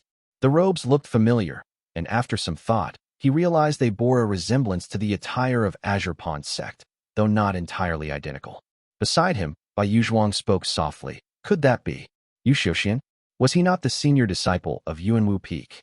"It seems it might be." Lin Chunxing carefully examined the figure, nodding as he spoke in a low tone. "Yu Xiuxian was killed by Guerre back then. Yuan Peak even stormed into the Eastern Sea, causing a huge uproar until Guishuntong made extensive reparations. I did not expect that he truly died here in the Grotto heaven." The 2 discussed for a while, glanced at the other unidentified cultivator's remains, and eventually gave up trying to determine their identity. Suddenly, they saw a streak of golden light rise in the distance. It followed the emerald jade pathway and eventually descended in front of the grand hall. The golden light slowly dissipated, revealing 2 figures. One was a man with a grim expression, clad in a black and gold Taoist robe, wielding a long halberd. His cultivation was at the late Foundation establishment realm, and he stood staring at the figure inside the grand hall. His Taoist robe bore a striking resemblance to the attire worn by the skeleton within the hall, sharing at least 7 parts of its design. The second individual was also at the late Foundation establishment realm, dressed in flowing white robes that exuded an otherworldly elegance. He held a long sword in one hand, while his waist was adorned with a crystalline, translucent jade buckle. His jet-black hair flowed freely, and his expression was cold and indifferent as his sharp gaze scanned the grand formation. Lin Chunxing and Bai Yuzhuang exchanged glances, their suspicions solidifying. Lin Chunxing whispered, "That is Tang Shedu from Yuan Peak. Judging by his attire, the skeleton inside must be Yu Xiuxian. As for that man in white, I have never seen him before." Li Xianfeng remained silent, his gaze seemingly casual, but briefly pausing at the jade buckle on the white-robed man's waist. Within his heart, he murmured quietly, "Yu Muxian." Chapter 598, The Unspeaking Bell, I. The number of figures on the mountain increased steadily. Besides a few familiar faces and recognizable Taoist robes, there were many in unfamiliar attire, likely cultivators from Wu State or the northern regions, each standing silently amidst the clouds. After a few moments, a figure finally stepped forward from the crowd. He appeared young, dressed in white robes embroidered with faint gold patterns at the cuffs, and carried no visible weapons. With a calm demeanor, he cupped his fist and surveyed the gathered crowd before speaking softly. "Standing idly gains us nothing. Whatever we aim to contend for, the first step is to break this formation. I am Nian E of the Yu cultivating sect. If there are no objections, let us of the upper sects organize and open the formation." His mastery of flight techniques was evident. Despite the tumultuous presence of heavy abyssal gale in the sky, he remained suspended mid-air, though unable to move freely. This subtle display of control over the wind immediately set him apart. The reputation of the Cultivation sect preceded him, standing high among the immortal sections. His words carried weight, and none dared openly challenge him. Most exchanged glances or gazed downward, remaining silent. Moments later, a middle-aged man descended from the clouds. He wore simple attire, with a long blade strapped to his back. Standing with arms crossed, he said plainly, "Zhong Yuan of the Golden Feather sect." His aura was serene, unshakable like a still lake, yet it caused the crowd to steal nervous glances. Even Yuan was visibly surprised. He quickly bowed with a cupped fist and said, "I did not expect the senior himself to arrive. Forgive me for my impoliteness." Zhong Yuan waved dismissively. Below, two figures rose from the clouds, the black and gold-robed man and Qian, coming to stand nearby. A deep voice announced, "Azure Pond Sect, Yuan Wu Peak, Tang Shedu, and Qian." The participation of State's three great sects was now apparent. However, no overseas cultivators made a move. Then, a man in green-gray robes with a jade crown and handsome features ascended into the air and stood amidst the clouds. Qingjue of Mount Chonghuai, Wu State. Nian Yi and Zhong Yun showed no surprise at his arrival, as though it was expected. Qingjue, however, swept his gaze over the crowd below before speaking in a gentle yet commanding tone. "The Dao lineage of the Green Pine Temple spreads across Wu and Yu. It is only right for us to claim the treasures of this hall. As for the Jiangbei and overseas cultivators, I suggest you disperse to the outer clouds. Perhaps fortune will smile upon you there." The announcement sparked mixed reactions among those below.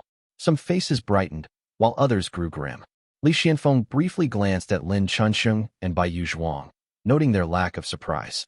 He thought to himself, the Taoist masters of Zhong have already divided things among themselves. This is no different from the Eastern Fire Grotto heaven years ago. That one even had Taoist masters present, making the process even stricter. The three great sects, all part of Golden Core Dao lineages, along with Mount Chonghuai, commanded authority. Many Eastern Sea cultivators took the hint, rising into the air and dispersing across the skies. 7 or 8 out of 10 departed, leaving only 2 individuals still lingering. Qingjue cast them a glance. One of them, seemingly nervous, stepped forward and began, "I am of the Chuani Dao." Before he could finish, Qingjue frowned slightly and cut him off with an impatient expression. He said nothing further but turned respectfully toward Zhong Yuan and remarked, "I thought the senior had already secluded himself to break through to the Purple Mansion realm. I did not expect him to personally come to this grotto heaven." Zhong Yuan shook his head lightly without elaborating. Qingjue then took out a token from his robes. The token, made of green-gray jade, bore 3 ancient characters. Though it seemed unremarkable at first glance, Li Xianfeng used his perception technique to focus on it. For an instant, the characters on the token became clear. Qing Chonghuai. The history-rich mountain city provided ample exposure to ancient texts and scripts. Li Xianfeng instantly recognized the near-archaic writing style. As the token glimmered faintly, the grand formation brightened briefly, then silently vanished. No dazzling explosions or defenses emerged. The formation simply dissipated in full view of the gathered cultivators. The token of Mount Chonghuai is actually capable of undoing this formation, Li Zuangfeng thought in shock. As soon as the grand formation was broken, before anyone could act, beams of light erupted in all directions. The figures seated cross-legged began to convulse violently, and a crystalline pale blue sword burst out from their chest, like a ferocious falcon shooting into the skies above. Nuyo. The figures' remains instantly turned to ash, scattering into golden light that transformed midair into flocks of golden sparrows. The sparrows fluttered their wings with lifelike vigor, chirping melodiously as they darted in all directions. Meanwhile, the figure reaching for the jade box collapsed with a dull thud, their entire body disintegrating into a wave of red heat. Their chest and abdomen exploded in 2 fiery bursts of crimson light, scattering large and small red jade beads that rolled across the hall's floor. The 6 jade boxes on the platforms began to tremble, the sound of their shifting filling the air.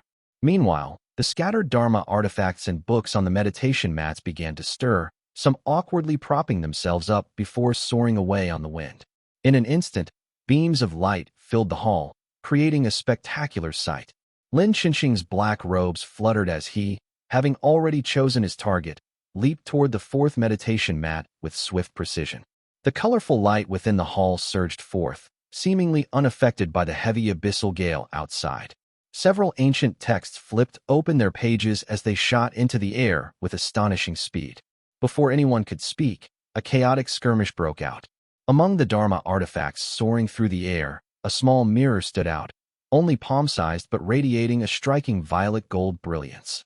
It immediately drew everyone's attention. Several cultivators took to the skies, reaching for the artifact, only for a golden hammer to come crashing down in their midst. "This belongs to me." A black-clad cultivator wielding a long hammer charged forward with commanding presence.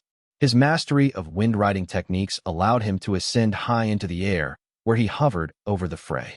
The power of his Dharma artifact forced two opponents to retreat instantly. With his other hand, he conjured a wave of gray flames that swept outward, sending several adversaries scurrying back. With a swift incantation and release, he seized the violet gold mirror with ease. This act of audacity enraged the crowd. Within moments, 5 or 6 spells were launched toward the black-clad man. Instead of retreating, he surged forward, boldly flying straight into the great hall. While the battle outside reached a fevered pitch, Zhong Yuan and the other elite cultivators refrained from remaining outside. They entered the hall together, moving in unison, and the rest dared not follow. Now, the bold intrusion of the black-clad cultivator caused a brief hesitation among those outside. Li Qianfeng, however, paid little attention to the wider conflict. Fixing his gaze on a nearby Dharma manual, he seized his opportunity. Boom! With a thunderous stomp, he propelled himself 5 zhong into the air without invoking wind-riding techniques, snatching the Dharma manual mid-air with a single, decisive motion. Around him, the others had already pursued their own targets, leaving an unoccupied patch of space. No one contested him, and the Dharma manual was unexpectedly easy to grab. Easier than I expected. Just as that thought crossed his mind, Li Qianfeng realized that the truly valuable items in the hall were the remaining 5 jade boxes. The Dharma artifacts and ancient texts scattered across the mats were little more than remnants left behind, their prolonged exposure to the grand formation merely granting them a faint semblance of sentience. Chapter 599, The Unspeaking Bell 2. As Li Qianfeng clenched the page in his hand, its fleeting spiritual energy dissipated instantly.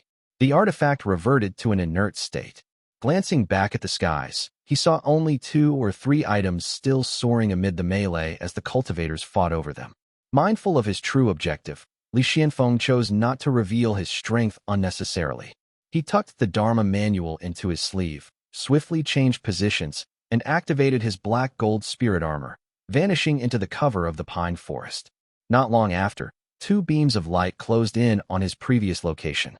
One was a gray-clad cultivator draped in a brown-gray Taoist robe. With narrow eyes and a high-bridged nose, he held a duster in his hand, clearly a disciple of the Changshao Gate. The other was a white-robed, middle-aged cultivator, gripping a long sword. Standing atop a jade-colored flying shuttle, his gaze shimmered with spiritual light, a clear indication of advanced perception techniques. Both had evidently locked onto the Dharma manual earlier. Though Li Qianfeng had moved quickly, his presence had already been detected in the moments leading up to his retreat. The white-robed cultivator fixed his gaze on the man clad in black gold armor and holding a longbow, and stiffened in surprise. After a tense silence, his voice broke with shock. "Qianfeng." Li Qianfeng froze for a moment, staring at the man's brows and eyes. After a brief pause, he exclaimed in realization, "Senior Yongling." The white-robed middle-aged man was none other than Xiao Yongling, also known as Man on Mount Feather, an old acquaintance of Li Tongya. The 2 elders had formed their friendship during their days as minor cultivators in the embryonic breathing realm, making Xiao Yongling a respected senior to Li Qianfeng. The gray-robed cultivator from Changshao Gate immediately noticed their familiarity and sensed trouble. Without uttering a word, he turned and fled, hurriedly heading out of the forest. His escape spell left a long trail of light in the night, stark against the darkness. In his haste, he nearly collided with a blue-green spirit pine. Xiao Yongling, for reasons unknown, chose not to pursue. Li Qianfeng, similarly, let the man leave without interference. Instead, he turned to Xiao Yongling. Seeing his expression shift between amazement and joy, Li Xianfeng cupped his fist in greeting and said, "I pay my respects to Senior. Congratulations on reaching the late Foundation establishment realm." Xiao Yonling waved dismissively, though his face still bore traces of his earlier surprise. Recognizing that this was not the place for extended conversation, Li Xianfeng quickly took out the manual he had obtained and shook his head. "Our luck has not been great. This is just a minor letter." To avoid misunderstandings, Li Xianfeng promptly handed the letter to Xiao Yonling. The white-robed man didn't refuse. Taking it, he read it carefully. Thanks to his extensive knowledge, he recognized the ancient script. "Junior brother Du, retrieving chestnuts from the fire is no easy task.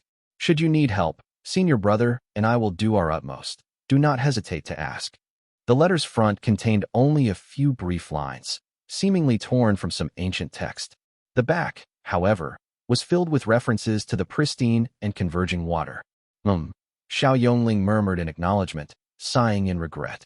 "I saw this fly out from the third meditation mat, thinking it was merely some minor commentary on cultivation techniques. I thought its value was low and that fewer people would compete for it. Clearly, I was wrong." He casually handed the manual back to Li Xianfeng.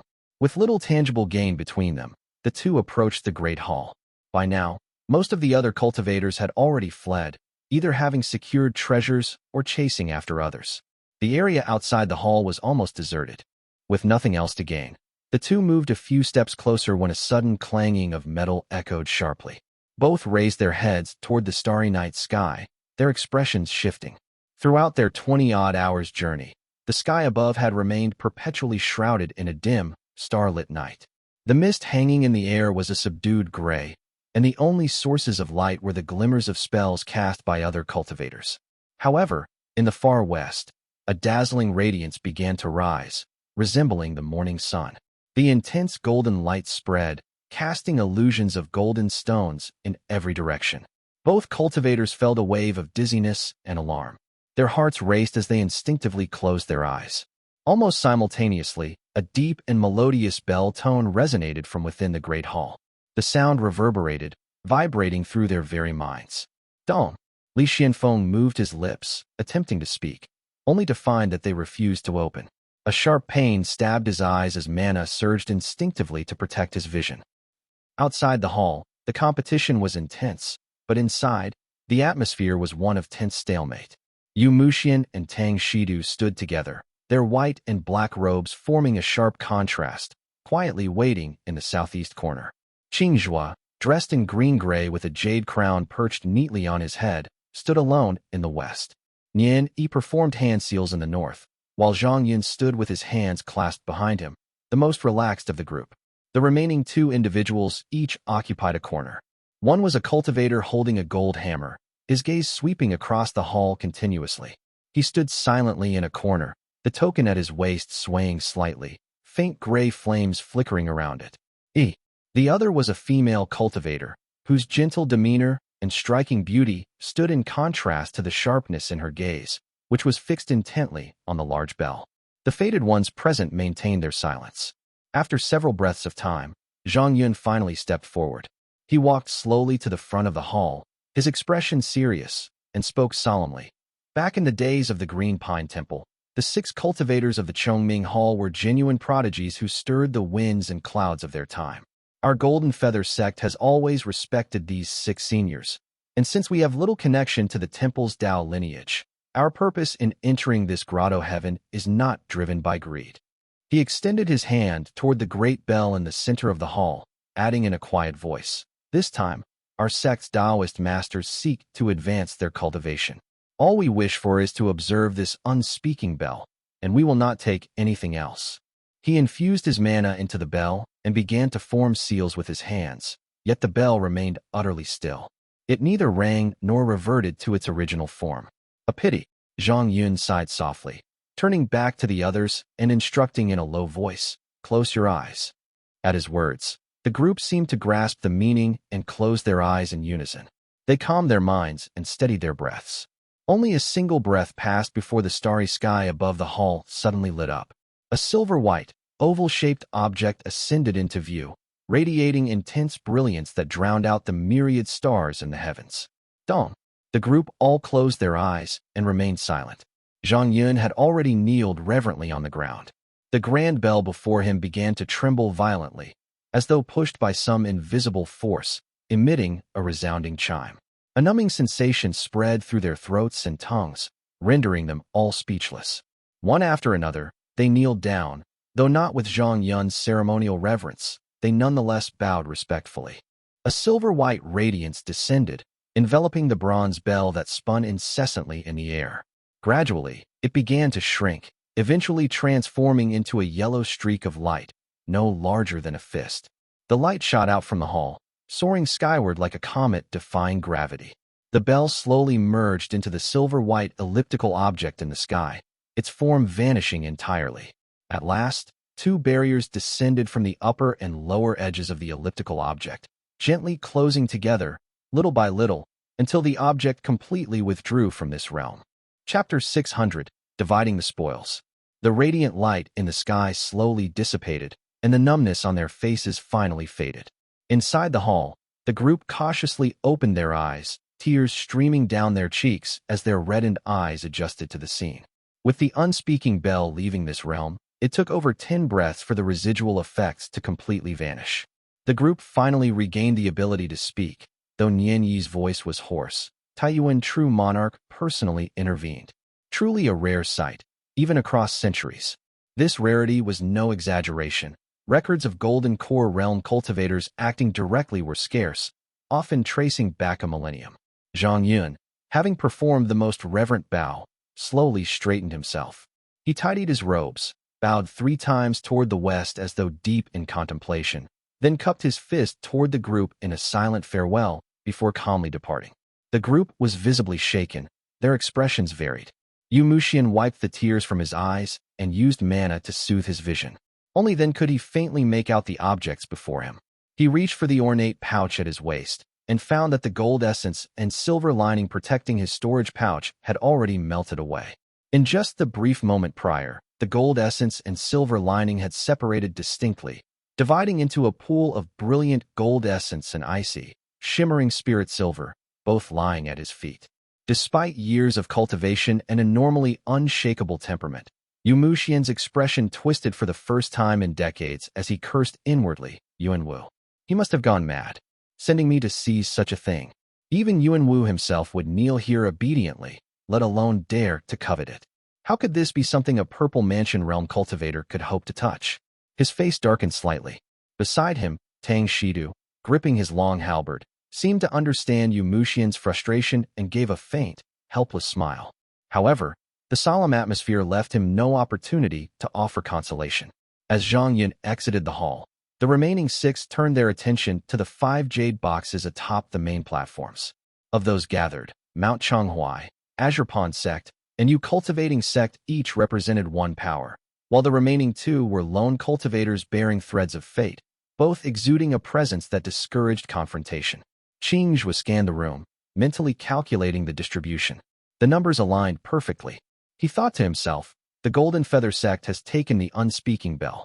Mount Chonghuai, Azure Pond, and Yu Cultivating Sect will each receive 1 treasure.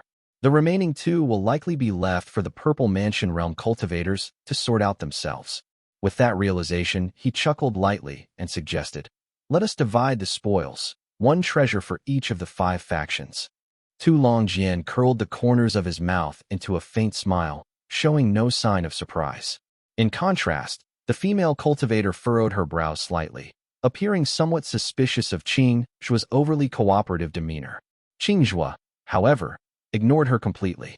With a casual wave of his hand, he used his mana to draw one of the jade boxes toward him. The moment he moved, the tension in the room heightened, and the remaining jade boxes quickly flew into each person's hands. Yuan brushed his hand over the surface of his jade box, but it did not open. Looking closer, he noticed its aura was perfectly smooth and integrated, indicating it was sealed with an enchantment. He began forming seals and chanted a spell. Profound pommel unbinding technique. Golden light flickered at his fingertips as the spell's mana surged toward the jade box. Yet the mana slid off effortlessly, having no effect. Yuan frowned, thinking to himself, apparently, only a Purple Mansion realm cultivator can open this. Quite securely sealed. On the other side, Qingzhui gave his jade box a light push, and to everyone's surprise, it opened easily. Just as a look of delight began to bloom on his face, it froze in place. The jade box was empty. The jade box had already been emptied by someone, leaving behind only an empty recess. It appeared that the original item was a long, narrow object about 2 fingers wide. The intricate patterns at the bottom of the recess were designed to fit seamlessly with the long, narrow object that had once rested there. Qingzhui's expression turned grim, while the others all watched him warily, each carefully guarding their own jade boxes. He let out a long breath, then squinted as he tried to discern the intricate patterns left behind. Inwardly, he murmured, "Supreme Chakra." Just as he managed to recognize a fragment of the design, fragments of frost and snow suddenly seemed to emerge in his vision. A faint scent of osmanthus wafted through the air, and a moonlit white glow poured from the jade box, chilling his hands to the bone. He shivered involuntarily, jolting himself awake. When he looked again, the recess at the bottom of the jade box was smooth and empty, devoid of anything. Clack! He snapped the jade box shut and tucked it into his storage pouch, his expression dark and his mood sour. Without another word, he left with hurried steps, his hands clasped behind his back. Nian Yi, who had been holding back his laughter, finally couldn't suppress a snort. He cupped his fist toward the others, chuckling, and floated away with an air of nonchalance. The remaining few exchanged glances and silently departed in their respective directions. Outside the hall, Li Qianfeng propped himself up from the ground, supporting himself on one hand while his other reached instinctively for his storage pouch. Pulling out a bottle of spirit water, he splashed it over his face and eyes, feeling an immediate, soothing coolness wash over him. He exhaled softly, blinking his eyes open. Though his vision remained somewhat blurry, it was clear enough to confirm his eyesight was intact. Silver-white flashes of light from earlier flickered intermittently in his mind, leaving him dazed. He muttered, "Was that a true monarch?" As the memory grew hazier, Li Qianfeng forced himself to refocus. Cooling energy rose from his Shenyang mansion, clearing his thoughts. He quickly shifted his attention to his surroundings, his gaze falling on Xiao Yongling nearby. Xiao Yongling, too, looked somewhat disheveled. After ingesting several pills, he quietly regulated his breathing for a moment before speaking in a low voice. "It seems that certain formations within the Great Hall were triggered.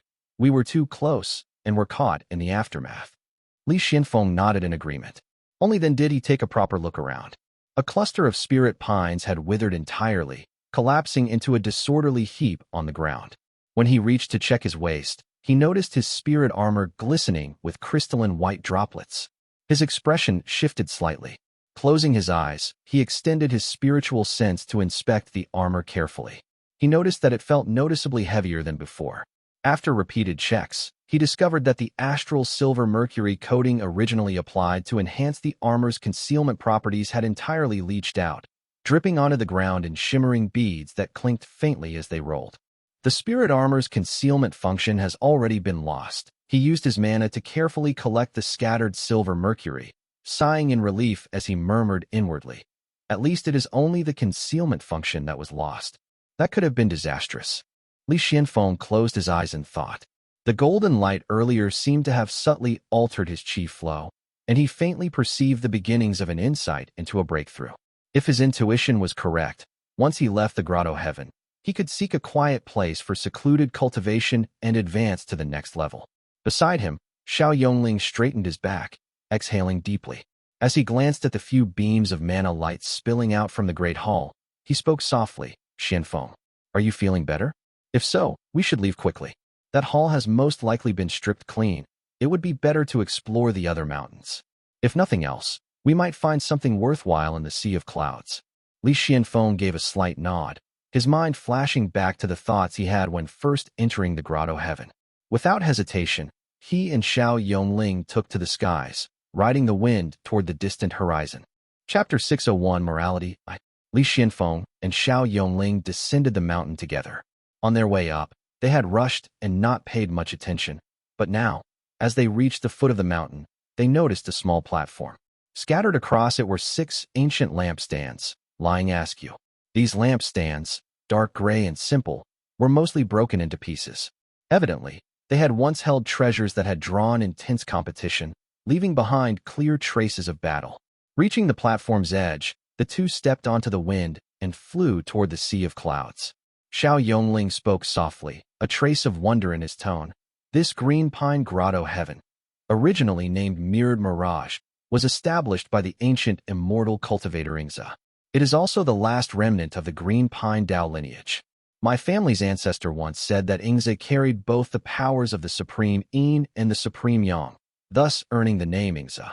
Xiao Yongling continued. When he created this grotto heaven, his cultivation had already reached its peak. He sought transcendence and aimed to find a new path between the supreme Yin and supreme Yang. But in the end, he perished, and there was no further news of him. Li Xianfeng gazed at the vast sea of clouds below his feet, pondering for a few moments. He hesitated to ask if this immortal's surname was Lu, wary of revealing too much with Golden Core Realm cultivators present. Instead, he asked, if the sea of clouds above and below represents different layers, would there not also be treasures hidden in the lower layer if we have already taken them from above? Xiao Yongling paused momentarily before explaining. I had a similar thought when I entered. I came across a small peak that was deserted, where I found a jade slip with a spell. After retrieving it, I returned to the sea of clouds below, only to find that the peak had become completely barren. Li Xianfeng considered this briefly before murmuring, perhaps we are all within the lower realm, each searching for our own opportunities, while the upper realm is merely a projection. When Li Xianfeng had entered the grotto heaven, he had immediately descended into the sea of clouds, believing he was in the lower realm. Thus, he voiced this deduction. Opposite him, Xiao Yongling frowned and replied, this is the lower realm? I have traversed this space several times, only to return to where I first entered. Li Xianfeng looked at him, and a look of shock gradually appeared on his face. Meanwhile, Xiao Yongling's expression became increasingly uneasy. Li Xianfeng spoke softly. Senior, please wait here. Let me go down and take a look. He rode the wind and dove headfirst into the sea of clouds. After just a single breath of time, he emerged from the lower edge of the cloud layer, now inverted, and ascended once more, riding the wind upward. Before him stood a middle-aged man clad in white, a sword at his waist. It was Xiao Yongling. The Xiao Yongling before him clutched his sleeve, his expression puzzled as he looked at Li Xianfeng. In a calm tone, he said, I thought you would investigate for a while longer. I did not expect you to return so quickly after just diving down. Did you discover anything? Li Xianfeng was struck with alarm and replied in a low voice. Who are you? Xiao Yongling frowned, sensing that something was amiss. Li Xianfeng came to a realization, silently retreated a step, and once again plunged into the sea of clouds. He took another breath of time to pass through the dense gray clouds, flying upward on the wind. As he emerged, there was yet another Xiao Yongling standing above the sea of clouds.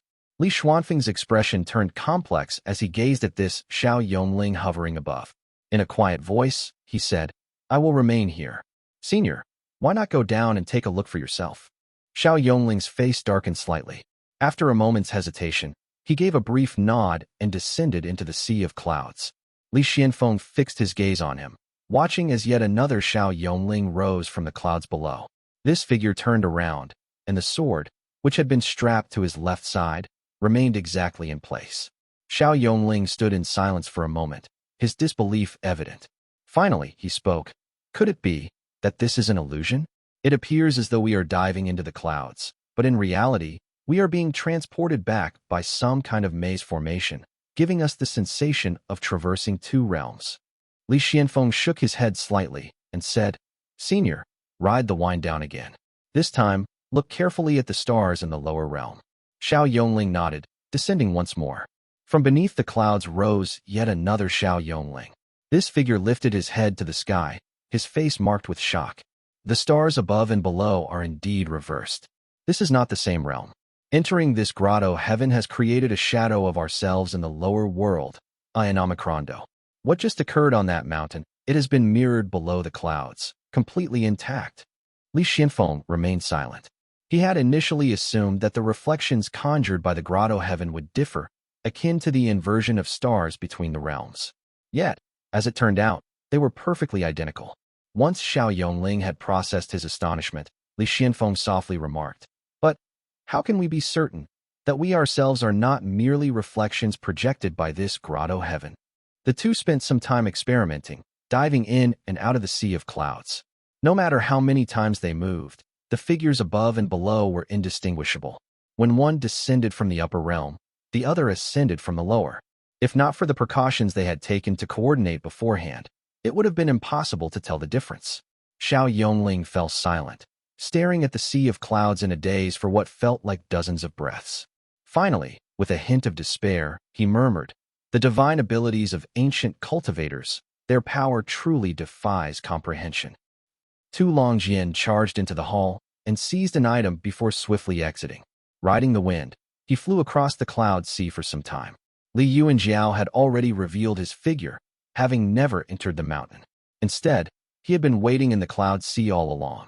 Li Yuanjiao stood amidst the sea of clouds, refraining from joining the fray below. Instead, he focused on identifying Yumushian's figure and scrutinizing the overwhelming aura emanating from the person standing beside him. A heavy pressure weighed on his heart. Two cultivators at the late Foundation establishment realm.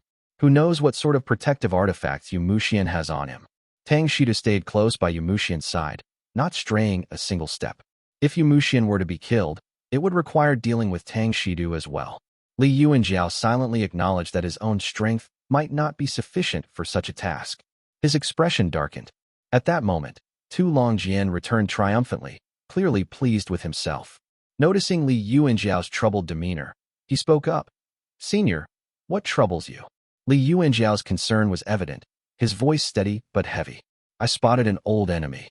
He is already at the late Foundation establishment realm. It makes me worry for the future." Tu Longjian observed him carefully, noting the fine beads of sweat glistening on his forehead. He lowered his gaze thoughtfully. After they flew together for a short distance, Tu Longjian softly said, "Senior, I have never forgotten the kindness you showed me in the past. Would you care to share the details?" He paused briefly, watching as Li Yuanjiao cupped his fist in a respectful salute and murmured a word of thanks. Tu Longjian then continued, "May I ask who it is?" "Yumushian of Yuanwu Peak," Li Yuanjiao stated plainly.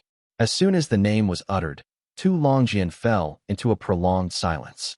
It was only after what felt like an eternity that he finally spoke, his tone subdued. "That man carries Purple Mansion realm spirit artifacts, and not just one." Li Yuanjiao's eyelids twitched. He silently rested his hand on the hilt of his sword, his thoughts racing. This complicates matters. Tu Longjian hesitated for several breaths, his gaze lingering on Li Yuanjiao. At last, he quietly asked, "Senior, why do you need to kill him?" Li Yuanjiao recounted the enmity between the Yu and Li families in broad strokes. After a brief moment of hesitation, he added, "For the Li family to advance further, whether it be for territory or influence, this man must die.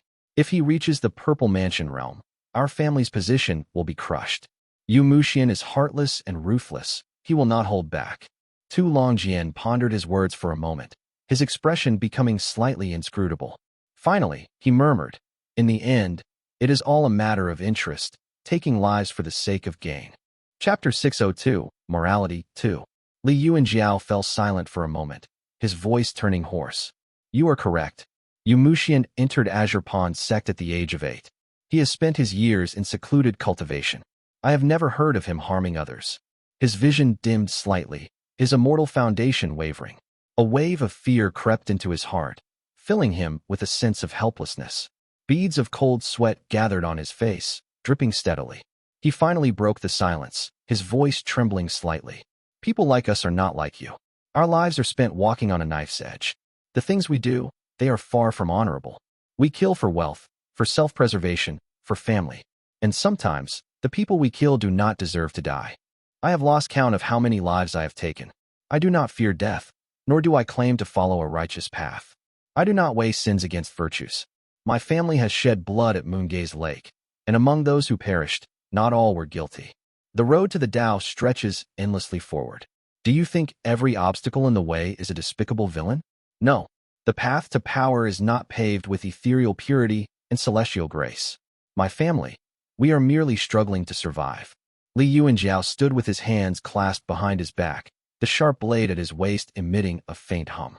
A cooling sensation spread through his Xinyang mansion, gradually calming his turbulent emotions. His tone softened as he continued, "I do not offer this as an excuse. I am simply not a virtuous man. My family treats mortals and rogue cultivators kindly. We do not cultivate through blood qi, and I rarely harm others without cause. But when the survival of my family is at stake, I cannot afford to retreat. Tu Longjian stared at him blankly before responding. Senior, you misunderstand me. He fell silent for several breaths, as if he had more to say. However, before the words could leave his lips, a deep, resonant drumbeat reverberated through the heavens. Boom! Both men instinctively turned their gazes skyward. Amidst the vast sea of stars, a brilliant white light emerged, scattering clouds as it descended. Amid the glittering starlight, a jade wall slowly rose into view. The jade wall was covered in dense engravings, etched with countless names. Amidst the hazy clouds, it appeared blurred and indistinct. Several streaks of light rose from the horizon, heading toward the jade wall. Boom! A second deep drumbeat echoed through the air. Tu Longjian hurriedly said, Senior, the three drums wall is descending. Let us go observe it first. We can discuss this matter later. The two of them soared into the sky, Tu Longjian's hand gently brushing over the black-red token at his waist as his spiritual sense stirred. What madness is this? Why would you use your divine ability to influence him? The token flickered faintly, transmitting a weak spiritual response. You are the one who's mad. Why would you provoke that, Qian? I know someone like you, still clinging to notions of old debts. If I act to deter him and make him retreat on his own, wouldn't that be perfect? But alas, my strength has waned, and this man's will is solid. He actually broke free of it on his own. Tu Longjian's anger flared, but there was no opportunity to lash out, so he could only sulk as he flew higher into the clouds, glancing into the distance. The skies were already filled with figures, their forms scattered within the cloud layers. Many familiar faces hovered silently in the mist, all intently watching the jade wall, waiting. Tu Longjian turned to Li Yuanjiao behind him and said softly, This is an opportunity open to all. Senior, let us wait a moment. The two stood in midair for some time. Slowly, the veil of mist shrouding the jade wall dispersed, revealing a massive surface inscribed with tightly packed ancient characters. At a glance, all the markings on the jade wall appeared to be names of techniques. The sight in the clouds was spectacular. Nearly all those within the grotto heaven had gathered here, their robes and garments of every color glimmering in the light of their dharma artifacts and spirit tools. Each cultivator stood frozen, hands forming incantations, their gazes fixed on the jade wall. Ono! Boom! The third drumbeat reverberated at last. None dared to move as two figures materialized before the jade wall. One figure was tall and clad in ancient white robes, cascading downward in flowing lines with two pale sashes hanging loosely at his sides. His face was obscured by a hazy aura, and golden white halos rippled outward behind his head, marking him as no ordinary being. The other appeared to be a youth, sitting cross-legged atop a cloud with his feet dangling freely. He leaned lazily against the three drums wall, holding a jade pot in one hand and casually pouring its contents into his mouth. His face, too, was veiled in indistinct mist, while his other hand rested on his knee. The youth spoke softly. I have always had a question I cannot resolve. I wonder if Senior might enlighten me. The standing figure gave a slight nod. The youth asked, Does morality truly exist in this world? I have wandered across Jiangnan and the eastern seas, witnessing countless people and countless events. Conflicts in this world stem first from gain, second from emotion, and only third from morality. He continued, Forget about good and evil. Killing someone to advance one's cultivation. Could that be considered moral? The white-robed figure shook his head definitively. The youth chuckled and pressed on. If killing to cultivate is immoral, then what about killing to seize treasure? Can that be called moral? The white-robed figure gave a faint shake of his head. The youth persisted. Then is it moral to harm and kill in the name of stealing another's heritage or dharma artifact? If it is immoral to harm and kill for the sake of theft, then enslaving others must also be immoral. If enslaving others is immoral, then renting land to tenants and collecting taxes or tributes must likewise be acts of exploitation. Buying cheap and selling high, extorting excessive profits, are these not also violations of morality? The youth's voice remained light and airy. In that case, let me ask you, Senior, since the dawn of human society, when has the ruling class ever possessed morality? And when have the ruled ever followed morality? The white-robed figure gently shook his head and replied, It is precisely because human hearts are mired in greed that we, who are blessed by the heavens and earth, must act to set the world right. We are tasked with correcting humanity and nurturing our own morality, to enter the world and cultivate by upholding justice. The young man straightened his back, his gaze fixed on the figure before him, and his tone grew cold and stern. If we go by what you have just said, the Wei state is still cultivating Bright Yang, with its system of 3 wives and 4 concubines. They have established an imperial hierarchy, centralizing power into a single figure and enforcing a rigid structure of reverence and submission. Where, then, is the concept of governance through non-interference? In today's world, when have cultivators ever shown any true morality? He let out a cold laugh.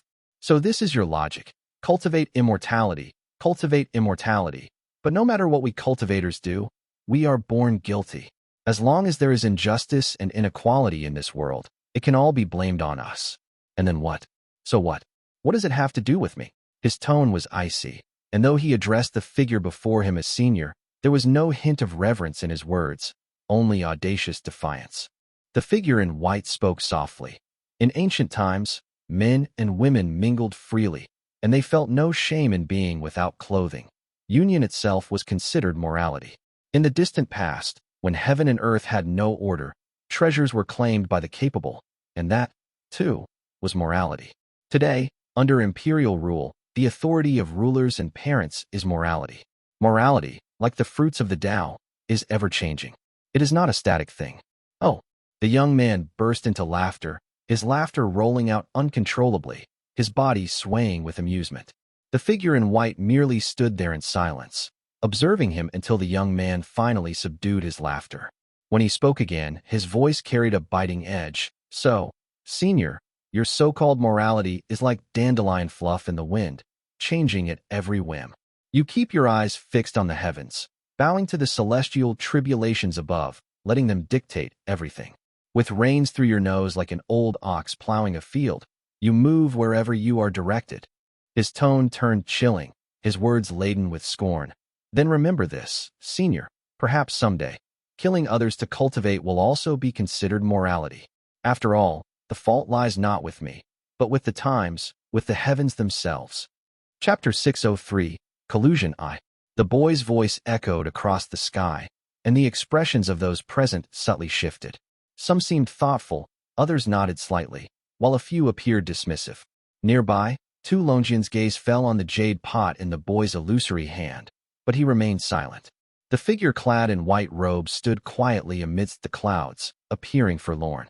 After a few moments of silence, the figure spoke. In the primordial era, we established morality and ruled through virtue. At that time, the people's wisdom had only begun to awaken.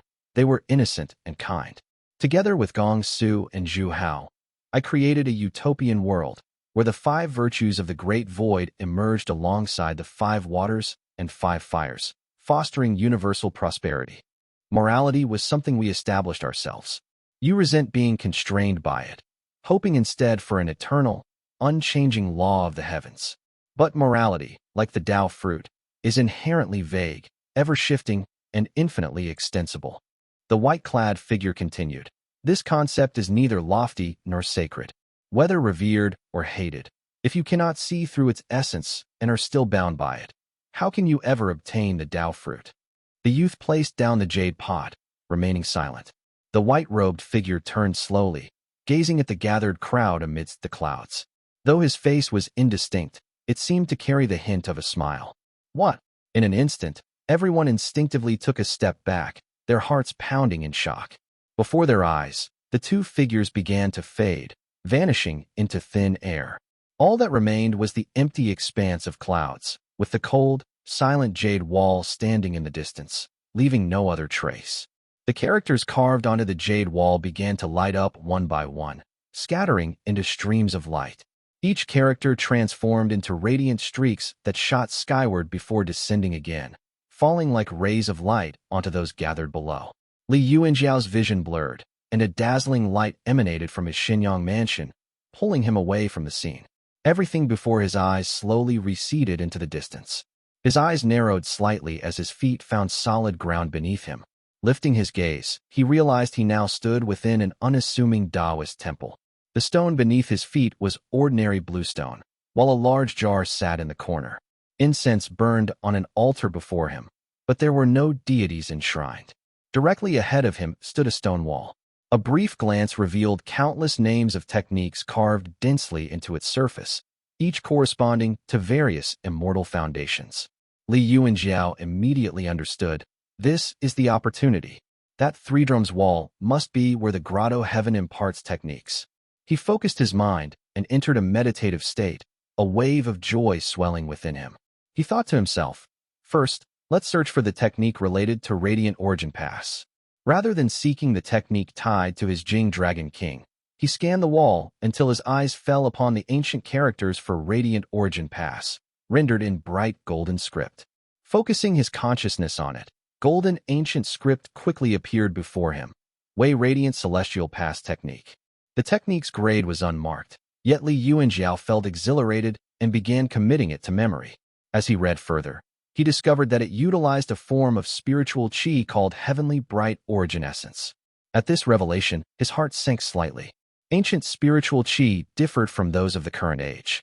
Moreover, the grade of the Wei Radiant Celestial Pass technique remained unknown. His own Golden Yang Radiant Origin technique seemed unlikely to compare. Worse yet, it only contains the Foundation Establishment Realm portion. Examining the technique further, he felt a twinge of regret. All these methods, tied to immortal foundations, were indeed ancient techniques, but only covered the Foundation Establishment Realm. Collecting the appropriate spiritual qi would likely be difficult. Having absorbed the knowledge of this technique, Li Yuanjiao's thoughts turned abruptly to his younger sister. Qinghong's Purple Thunder secret origin technique was altered and derived from Winter Thunderclap, eventually evolving into Profound Thunderpool. He decided not to examine the original Winter Thunderclap technique since his family lacked the spiritual qi required for it. Instead, he focused on Profound Thunderpool, hoping to find a higher-grade method for Li Qinghong's advancement. Concentrating his consciousness again, pale purple ancient characters emerged before his eyes. Cloud Thunder Inquiry Technique. This technique, too, bore no grade and led directly to the immortal foundation of Profound Thunderpool. Lacking expertise in thunder-based techniques, he could not judge its quality. However, upon examining its required spiritual qi, he found it aligned with Profound Yin Thunder Liquid. Fortunately, the Purple Thunder secret origin technique is also an ancient method, so there should not be significant differences. He committed the technique to memory. With the Jade Wall still intact, he began searching for the one tied to the Jing Dragon King Immortal Foundation. The name stood out distinctly in its ancient form, making it easy to locate. Azure Serpent's Return Technique. This method, however, proved less fortunate. The required spiritual qi, Pure Origin Clear River, differed from the river Pure Qi his family possessed. Nonetheless, Li Yuanjiao memorized the technique thoroughly before the myriad techniques and immortal foundations on the wall finally faded away. Opening his eyes, he found himself still within the Taoist temple, gazing at the jade wall. Suddenly, golden characters began to appear across its surface. Li Yuanjiao froze, staring at the wall. Despite the characters forming sentences upon sentences, he could not comprehend a single word. It felt as if the writing was too complex for the mind to grasp. No matter how hard he tried to focus, his thoughts remained blank. All he could do was watch helplessly as the golden script cycled across the wall 3 times before dissolving into stardust and vanishing completely. The Taoist temple began to recede into the distance. Regaining his composure, he found himself once again standing amidst the clouds. In the distance, the jade wall had long since vanished, leaving behind an empty expanse where the clouds had once gathered, now illuminated only by dim moonlight and scattered starlight. The gathered cultivators appeared to have gained something, with most bearing expressions of joy, though some looked regretful, clearly having failed to connect with any of the 3 emanations of spiritual qi. Li Yuanjiao observed the scene from the clouds and spotted Li Xianfeng standing quietly in his black gold armor. By his side stood a middle-aged man in white robes. The two exchanged a brief glance before averting their gazes. Tu Longjian, who looked rather satisfied, discreetly retreated from the sea of clouds. Not wanting to waste any time, Li Yuanjiao silently took out a jade slip to record the techniques he had obtained. Together, he and Tu Longjian descended to land on a small peak. Re. This mountain had clearly been explored earlier, leaving it barren and empty. Tu Longjian spoke in a low voice. Senior, my Slaughter Jun Dao lineage has long been destroyed. I am the last of its line. Only you have ties to my gate, and I owe you a great debt for your past assistance. Say no more, I will lend my aid. Li Yuanjiao expressed his gratitude, and Tu Longjian looked up at the stars, speaking softly. This grotto heaven should close in 7 days. Whatever plans you have, they must be carried out soon. Meanwhile, Li Xianfeng steadied himself, and Xiao Yongling beside him asked, How did it go? Li Xianfeng gave a slight nod before descending into the mist. Xiao Yongling followed him, watching as Li Xianfeng stood still and composed himself. In a calm voice, Li Xianfeng asked, Senior, your clan's Taoist master is as astute as the deep sea. Can you guess the reason I entered this grotto heaven? Xiao Yongling was taken aback by the abrupt question. After a moment of thought, he answered in a low voice, You Muxian? The Li family's rise had been supported in part by the Xiao family for years, making the situation on the lake crystal clear to him. It wasn't hard to deduce the motive, so he answered decisively. Li Xianfeng responded softly, Correct. Xiao Yongling fell silent for a moment before replying. The Taoist master's plans always carry his reasoning. He has not told me directly, but sending me into this grotto heaven must mean he intended for me to assist you. Chapter 604, Collusion 2. Li Xianfeng offered a quiet word of thanks, to which Xiao Yongling responded gravely. There is no need for thanks, Xianfeng. If you Muxian ascends to the Purple Mansion realm, there is not a single family that would welcome it. And years ago, the Yu family competed fiercely with your family, leaving a legacy of resentment with my own as well. Xiao Yongling continued. Yu Muxian may appear detached from the world, indifferent even to his own kin, but who is to say this is not a calculated facade? Moreover, Taoist Master Yuan Wu and my Xiao family's ancestors were bitter enemies. Regardless of the circumstances, I will take action. With their resolve set, Li Xianfeng said firmly, Very well. But we do not know when this grotto heaven will close. It would be better to act quickly. Let us forego searching for other treasures. Xiao Yongling nodded and followed Li Xianfeng. He gave a quiet warning. However, Yu Muxian alone is already difficult to handle. Add Tang Shedu into the equation, and the task becomes even more daunting. He has been a well-known figure for years. Just the two of us may not be enough. Li Xianfeng had already noted Li Yuanjiao's landing spot earlier. As he walked, the jade pendant at his waist gradually began to glow warmly, dispelling the clouds ahead and revealing a small mountain peak. On the mountaintop stood 2 figures, both clad in black. One exuded a dark, brooding aura and stood with an impassive expression, while the other appeared far more imposing, wielding a large golden hammer and seemingly lost in thought. Li Xianfeng and Xiao Yongling passed through the mist and immediately came under the detection of spiritual senses. Tu Longjian's gaze flickered as if he understood the purpose of Li Yuanjiao staying in this location. He took a slight step back and remained silent. Li Yuanjiao cupped his fist in greeting and stepped forward. Xiao Yongling, not bothering with pleasantries, introduced himself softly. Xiao Yongling of the Xiao family, in Li Xia. Li Yuanjiao returned the gesture respectfully and responded. So it is the senior man on Mount Feather. However, Xiao Yongling, while observing Tu Longjian standing behind Li Yuanjiao, felt a quiet sense of astonishment. This realization gave him more confidence in the matter at hand. Li Xianfeng stepped forward and spoke softly. This cloud sea can obscure spiritual senses. I only saw him heading east earlier. To locate him, we must move quickly. Without further words, the group ascended into the air. Tu Longjian suddenly spoke up. Let me search. I have my methods. Tu Longjian appeared unaffected by the cloud sea's obstruction of spiritual senses. He flew to the forefront, holding the black and red token at his waist and focusing intently on the path ahead.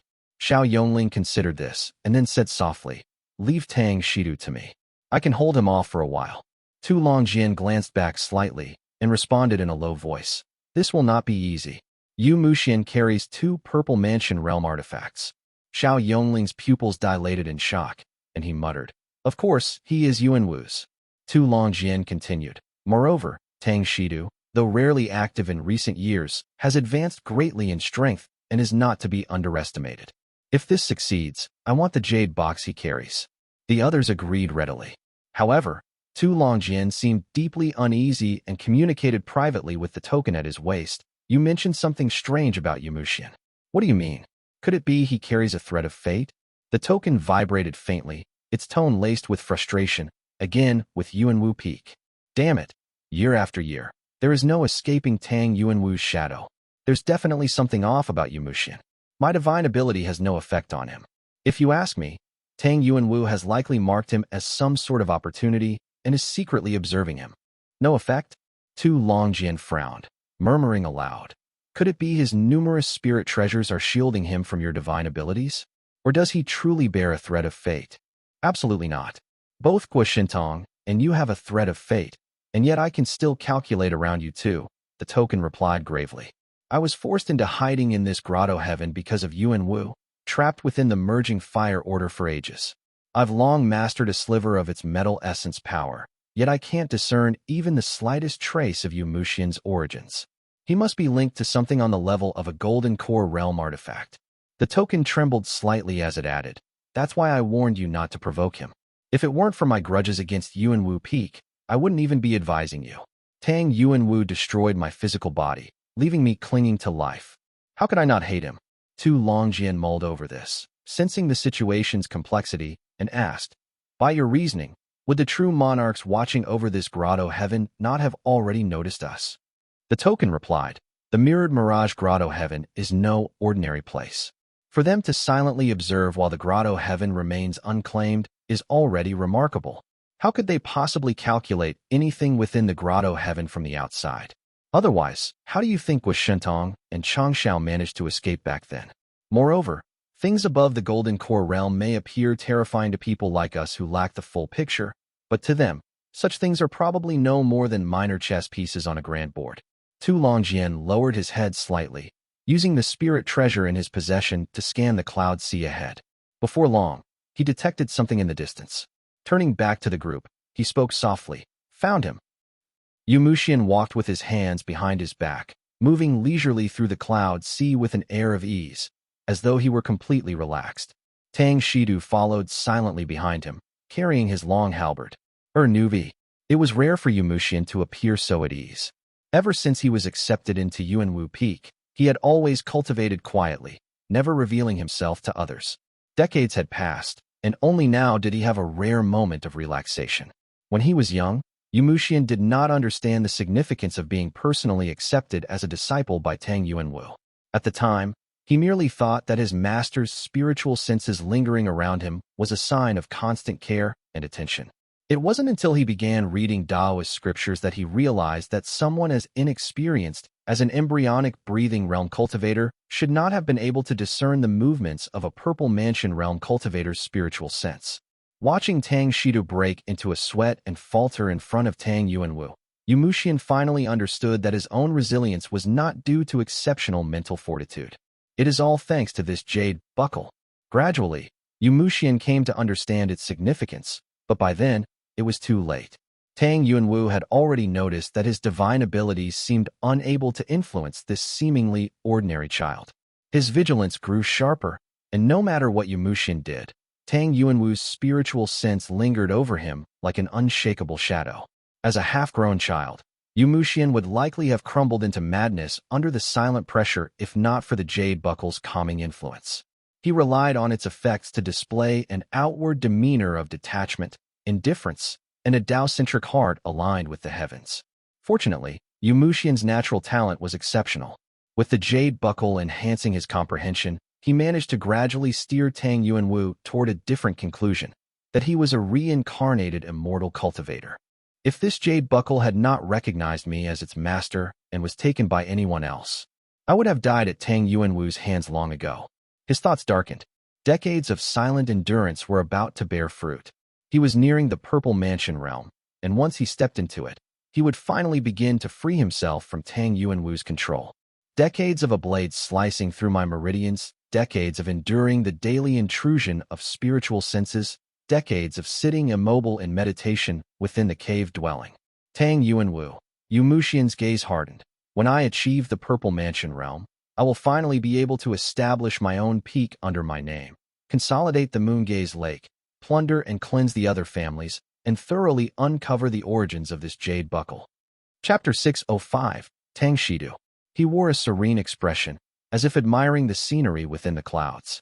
Decades of torment and cultivation had completely severed the connection between his inner emotions and his outward expressions. Standing with his hands clasped behind his back, he gazed at the small mountain peak gradually emerging in the distance. Smiling, he glanced at Tang Shedu and spoke softly. "Senior brother, why not descend and take a look?" On the mountain peak, two figures stood locked in confrontation. One of them wielded a pair of large copper bowls, unleashing arcs of lightning and flickering purple light, his expression ferocious. His attire was unfamiliar, suggesting a lineage not commonly seen. The other figure held twin blades, his body exuding a black and red mist-like flame. His expression was equally tense, with anger barely restrained, as he spoke in a cold tone. "Miao Yi, you truly are out to make life difficult for me, are you not?" Miao Yi clutched the two copper bowls tightly, his face fierce. Between them, resting on the peak, was a long halberd of deep golden hue. Its shaft curved like a crescent moon, towering taller than an average person, standing silently on the mountain. There is no one else here, and the closing of the grotto heaven is near. Why not settle this with a proper fight? Miao Yi suggested. Overlooking the scene from the clouds, Qian appeared relaxed, while Tang Shedu cradled his own halberd, his demeanor indifferent. Yet his gaze lingered on the golden halberd below, betraying a glimmer of interest. He murmured, "That is Situ Chun, the current heir of the Shedu family. After so many years of turmoil in the Golden Tang Gate, how many heirs have died? At last, there is one who is capable." Qian's eyes glowed faintly white as he activated his perception technique to examine the artifact on the peak. His own immortal foundation circulated within him, its power now even more extraordinary as he had advanced to the late foundation establishment realm. Immediately, he gleaned details about the artifact. "It is indeed an ancient foundation establishment realm artifact," Qian said softly, "likely belonging to some general of the Wei state from long ago. It carries the essence of the bright yang. The Wei state always loved crafting halberds and spears as symbols of their valor." Tang Shedu paused, then chuckled. When Zhao Emperor conquered the Wei state, he melted down all their weapons to forge the heavenly martial hall. These kinds of artifacts vanished after that. Only a place like this grotto heaven could still hold remnants. "Senior brother, are you tempted?" Qian teased with a faint smile. Tang Shedu clasped his hands behind his back, smiling lightly. "Though it does not perfectly align with my cultivation technique, it is still an ancient artifact. Studying it could be of great benefit. As for these two," Tang Shedu cast an indifferent glance toward the peak. "Kill the one from the Miao family. As for the one from the Situ family, Situ Tang had ties with our master. We should at least show some courtesy." Tang Shedu lifted the halberd in his arms and lightly tapped his belt. Instantly, golden radiance surged around him, coalescing into a majestic suit of spirit armor. Qian adjusted his feathered robe, more suited to spell work than combat, and smiled faintly. "I wonder how senior brother's cultivation measures up these days. Why not go down and try?" "With pleasure." Tang Shedu laughed heartily and descended toward the peak with his halberd. Miao Yi and Situ Chun were in the midst of their clash when Tang Shedu arrived, flying through the air. Both hesitated briefly, sensing his arrival. Yet, before they could react, Tang Shedu's expression turned cold. With a quick flick and hook of his halberd, he unleashed a powerful strike directly at Miao Yi. In a single breath, white light surged from the halberd, forming 6 sharp branches that materialized in the void, all aiming for Miao Yi's throat. The flowing brilliance swept away the crackling lightning around them, leaving nothing but sharp force in its wake. "Reino!" Miao Yi, caught completely off guard by Tang Shedu's sudden intervention, inwardly cursed his misfortune. He raised one of the copper bowls in defense, letting it spin in midair while his other hand formed a fist. Pressing his thumb against his throat and spreading his other 4 fingers outward, he activated a secret technique. This move revealed the depth of his background as a disciple of an ancient Purple Mansion realm immortal clan. Drawing upon a nearby meridian point with his body, he channeled his mana and unleashed 4 bolts of lightning, barely managing to fend off the branches. He quickly retreated, forming seals as he moved. However, the copper bowl in the air emitted a dull thud before being blasted backward at an even faster speed. The concentrated lightning it had gathered dissipated into scattered purple sparks. Tang Shedu's halberd, undeterred, flipped upward. The intricate patterns on the arm guards of his domineering armor shimmered, stinging Miao Ye's eyes as the halberd surged forward, aiming straight for his forehead. Damn it! Such fierce halberd techniques, and he's gotten so close. Miao Ye thought frantically. Unable to form seals in time, Miao Ye brought both copper bowls before him as a shield. He bit his tongue, spitting out a mouthful of blood that transformed into a bloody bolt of lightning aimed at the halberd. The chi blade of the halberd, shorter than a spear yet wider and heavier, clashed against the bloody lightning in an instant. Boom! The bloody lightning barely lasted a moment before dissipating into glowing fragments. The twin copper bowls, trembling under the halberd's onslaught, barely managed to block the strike. A shockwave erupted in the air, sending ripples of force and streams of purple and white energy cascading outward, pushing the surrounding clouds far into the distance. Decisive enough, Tang Shedu remarked coldly, retracting his long halberd with ease and hovering midair. Seeing this, Situ Chun, who had been watching from the side, exclaimed in shock, "The long sky halberd, Tang Shedu." The man before him was a renowned and ruthless killer, a senior cultivator with a long-standing reputation. Situ Chin quickly clasped his hands together, transforming into a streak of crimson light that shot away like a meteor, leaving a long tail behind as he vanished into the sea of clouds. Tang Shedu glanced at him with disdain, while Miao Ye, standing before him, was frantically forming hand seals and retreating step by step, his heart pounding in fear. Miao Ye knew very well who he was facing. When Tang Shedu had roamed the world, Miao Ye had still been a minor cultivator in the Qi cultivation realm, yet even then, he had heard of Tang Shidu's fearsome reputation. Back in those days, only a select few, like Yang Tianya or Yu Yuxia, could rival him. If this man had not hit a bottleneck, he would probably already have broken through to the Purple Mansion realm by now. Damn it! How did I end up provoking someone like him? Miao Ye's thoughts were racing with terror. After a single exchange, he realized he was no match for this opponent. No matter how hard he tried, he could, at best, delay the inevitable. Sooner or later, he would meet his end here. Desperately, he pleaded, "Senior, I have no intention of competing for this treasure. I am even willing to hand over all I have gained in this grotto heaven. I only beg that you spare my life." Tang Shedu looked intrigued and smiled faintly. "I have killed so many people over the years.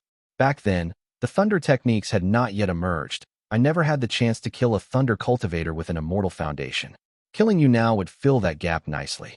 Tang Shidu's previous attack had sent Situ Chen fleeing in disgrace, and now Miao Ye was desperately begging for his life.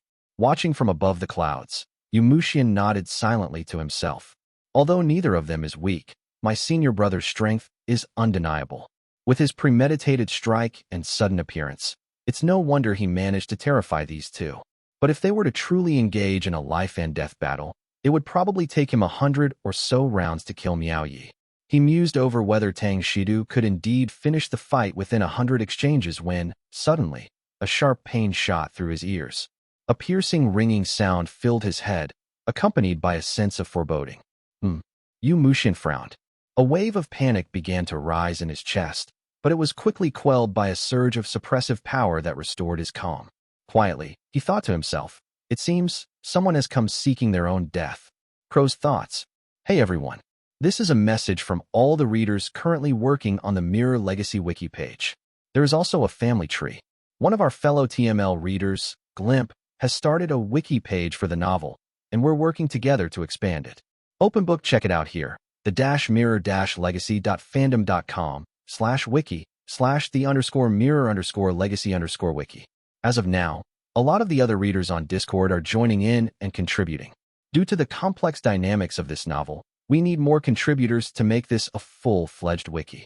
If you're interested in helping out, join our Discord and check out the thread from the Mirror Legacy channel. Let's build this together. Rocket. Chapter 606. The battle begins. This is probably some kind of long-range spell. Time to track him down.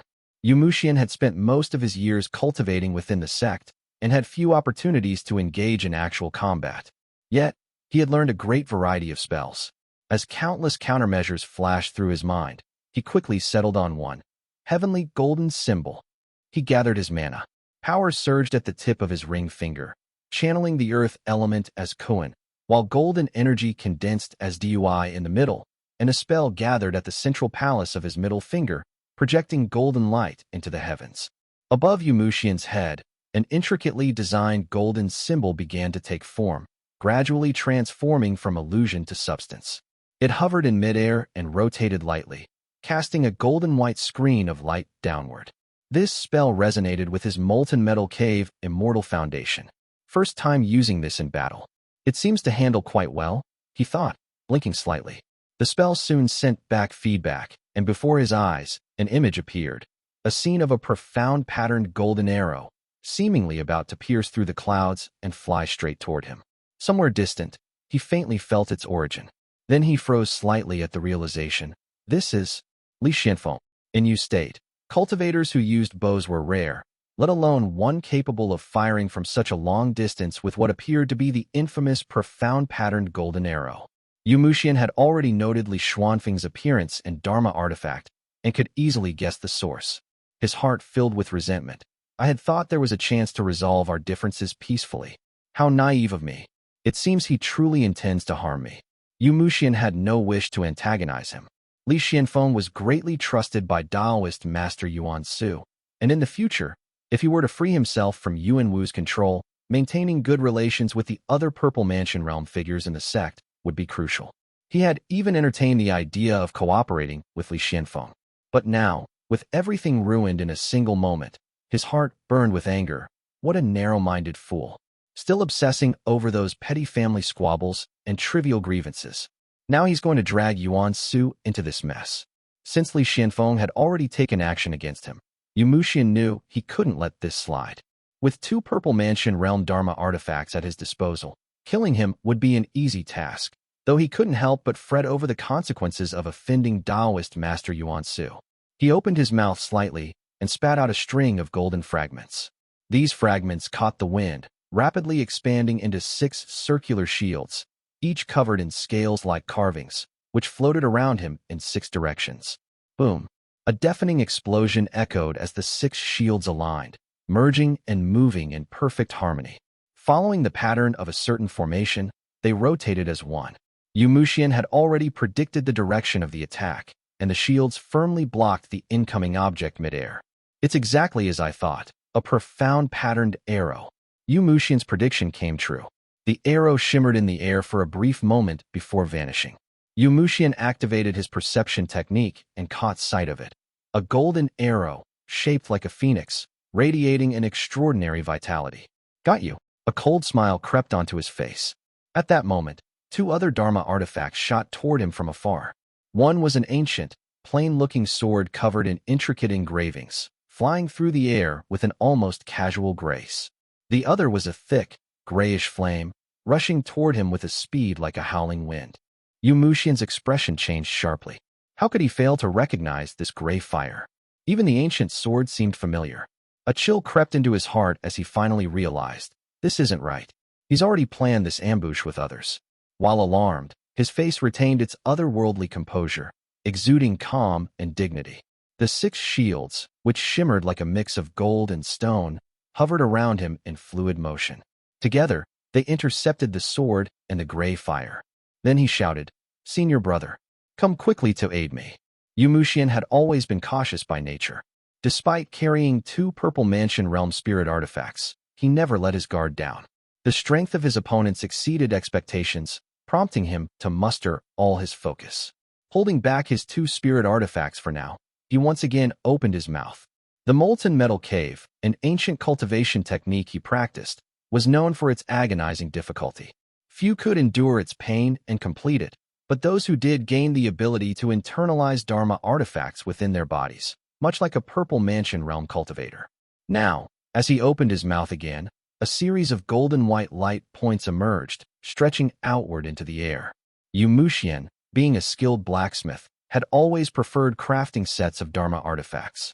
The golden light spots in the air expanded and reshaped themselves into diamond-shaped weapons, sharp and slender at the front, tapering to softer edges at the back. They floated freely, linked in a sequence of 8 blades. Clang! The Mount Feather Sword of Xiao Yongling streaked through the air, transforming into a radiant, pale blue streak of light. It was a rare example of sword-controlling techniques, flying straight, toward Yumushian. Taken by surprise, Yumushian hastily responded and did not dare to underestimate the attack. He quickly performed another incantation. Yes, Emerald Grasping Technique. A gust of gray wind flew out from Yumushian's sleeve, swiftly entangling itself around the incoming sword. This technique, one he had practiced thousands of times, was now far more refined than his earlier spells. This gray wind, crafted to disrupt opponents' Dharma artifacts, complemented the mystical interactions of his immortal foundation, specifically designed to manipulate others' Dharma artifacts. The sword wobbled mid-flight as if losing its sense of direction. With this spell supporting him, the 8 diamond-shaped artifacts, though deployed hastily, managed to forcefully repel the incoming sword. Even so, he had no time to rest. The gray flames had already crashed into his 6 golden shields, causing them to groan under the impact. Cracks seemed imminent, but the shields, forged with intricate methods, retreated a Yuan in unison, successfully holding back the gray flames. In the distance, Li Yuanjiao stood cloaked in profound mist, resting his hand on the hilt of his sword. Though he had yet to move closer or attack, Yumushian's heavenly golden symbol spell floating above his head worked impressively to detect threats. For now, Li Yuanjiao bided his time, studying the 6 shields. These 6 shields struck him as oddly familiar. Li Yuanjiao quickly recalled a broken Dharma artifact he had stored in his pouch. 6-stone cloud plate. This artifact, once retrieved from a devil cultivator, was recorded as a creation of Yumushian from Yuanwu Peak. Li Yuanjiao had used it several times in the past until it was broken by Situ Mo's golden blade technique, rendering it useless. The 6-stone cloud plate bore a striking resemblance to Yumushian's 6 shields. It was likely a prototype crafted by Yumushian during his earlier attempts at smithing. However, Li Yuanjiao had once personally refined and used the 6-stone cloud plate in battle, making him deeply familiar with its strengths and weaknesses. Without hesitation, he retrieved the broken remnants of the 6-stone cloud plate from his storage pouch and handed it to Li Xianfeng at his side. He pointed out specific weaknesses as he spoke. Second uncle, simply aim for one of the shields and target the E6, A7, and D3, G1 nodes. These are the junctions of golden essence and frost iron. While his shields may use superior materials, the structural logic will not differ much. Li Xianfeng nodded, took the broken plate, and soared away through the clouds. Li Yuanjiao, meanwhile, crouched low like a coiled gray serpent, lying in wait amid the sea of clouds. Li Xianfeng, under normal circumstances, wouldn't need to approach this close to shoot Yumushian. However, the clouds of the grotto heaven disrupted spiritual senses and interfered with perception techniques. Normally, he could strike from afar, but now he had no choice but to draw closer. Li Xianfeng relied on the spiritual orifice in his palm to execute a technique called the Golden Astral Method. As long as he managed to shoot an arrow close enough to his opponent, the astral force would leave an imprint on the target's mana, allowing him to sense their movements, just as he had when he killed you. He rode the wind to the farthest distance his perception allowed, once again drawing his bow and nocking an arrow, focusing on his instincts. Let me see how far your spell can track me. Chapter 607. The battle begins, 2.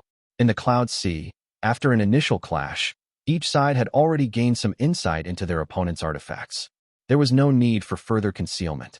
Xiao Yongling revealed himself, chasing after the sword artifact and grasping it in his hand, silently moving closer.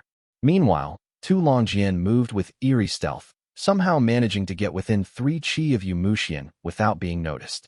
Wielding his golden hammer, he swung it ferociously toward Yumushian. Yumushian tilted his shoulder slightly and shifted to a new hand gesture. Using his pinky's upper joint to represent you, its middle joint Su, and its lower joint Hai, he formed a lotus flower seal. Golden light flickered in his eyes as he seated himself midair. Splash! In an instant, a golden lotus bloomed in the sky, its layers of petals enclosing Yumushian within. He did not counterattack, but instead maintained a steady defense, intending to hold out until Tang Shedu arrived to assist. These 3 successive spells demonstrated his extraordinary talent. Not only could he wield numerous techniques with ease, but his ability to quickly discern the flow of spiritual energy and adjust his methods accordingly highlighted a combination of innate aptitude and rigorous training. This far outstripped the capabilities of those around him. The Li family cultivators lacked deep foundations. Xiao Yongling was a half-trained scion of a Purple Mansion Realm cultivator, and Tu Longjian seemed incapable of invoking techniques to disrupt spiritual energy, leaving Yu Muxian free to manipulate it as he pleased. However, Xiao Yongling was renowned as the man on Mount Feather. He was no easy opponent to deal with. His sword flicked upward, tracing an elegant arc in the air, and his immortal foundation, Eastern Feather Mountain, surged to its full potential within him. As his lips parted, he exhaled a wisp of white mist. The white mist scattered in the air, drilling downward with force, spinning and twirling. It froze the surrounding spiritual energy, gradually forming a vague outline of a massive mountain. Suspended midair, the mountain neither rose nor fell, standing still as if suppressing the spiritual energy around it. However, the sword in his hand repeatedly slashed through the lotus-like petals before him, slicing through more than a dozen layers, but each strike felt as if it lacked substance. Even the sword seemed on the verge of being trapped. Xiao Yongling, not particularly adept in swordsmanship, hurriedly withdrew the blade. Meanwhile, Tu Longjian's golden hammer had already reached him. Its gray flames exuded terrifying power, forcing Yu Muxian to use his 6 golden shields to block the flames. Even as the enemy advanced right to his face, Yu Muxian dared not recall the shields. Instead, he brought his 2 fingers together and pressed them toward the golden hammer. At first glance, this action seemed suicidal, but Tu Longjian raised an eyebrow slightly, only to witness the golden hammer forcibly stopped in midair by Yu Muxian's maneuver. Tu Longjian's expression showed surprise as both his hands lit up. Yu Muxian quickly withdrew his fingers, finding himself momentarily overwhelmed. The 6 golden shields retreated further and further, while the gray flames edged closer. Still, he hesitated to summon his spirit artifacts, thinking, if I release the 2 Purple Mansion Realm spirit artifacts now, they'll undoubtedly scare these people away. At most, I might injure one of them. That would be far too reckless. Yu Muxian was determined not to leave any loose ends for himself. Since he had chosen to act, these 2 Purple Mansion Realm spirit artifacts must ensure that all of his foes were annihilated without exception. Yu Muxian continued. Tu Longjian still carries one of the 6 jade boxes from the hall. Killing him now is just perfect. Indeed, in the midst of this exchange, Tang Shedu had already erupted in fury. Abandoning the battle with Miao Yi, he turned back in a rage, his gaze cold and domineering as he roared. Who dares harm my junior brother? On the other side, Miao Yi, as though granted a pardon, knew full well that this chaotic battle was beyond his ability to meddle in. He had no intention of getting involved. Finally, seizing a rare chance to escape, he wasted no time in abandoning the battlefield and fleeing at once. Although Miao Yi harbored resentment toward Tang Shedu, he was shrewd and cautious. Given the current situation, even if those trying to harm Yu Muxian win, they'll likely silence me to tie up loose ends. And if they lose, I'd still die in the end. As for profiting from their battle, who doesn't have a hidden trump card? It's never that simple. Making his decision swiftly, he fled into the distance. Tang Shedu, now free of his previous engagement, unleashed his halberd, its momentum overwhelming and exuding the aura of someone who had long been in the late stage of Foundation establishment realm. A Nigerian Irio, E. The earlier battle had already demonstrated to Tu Longjian and his allies that Tang Shedu's strength was astonishing. They all felt a sense of foreboding.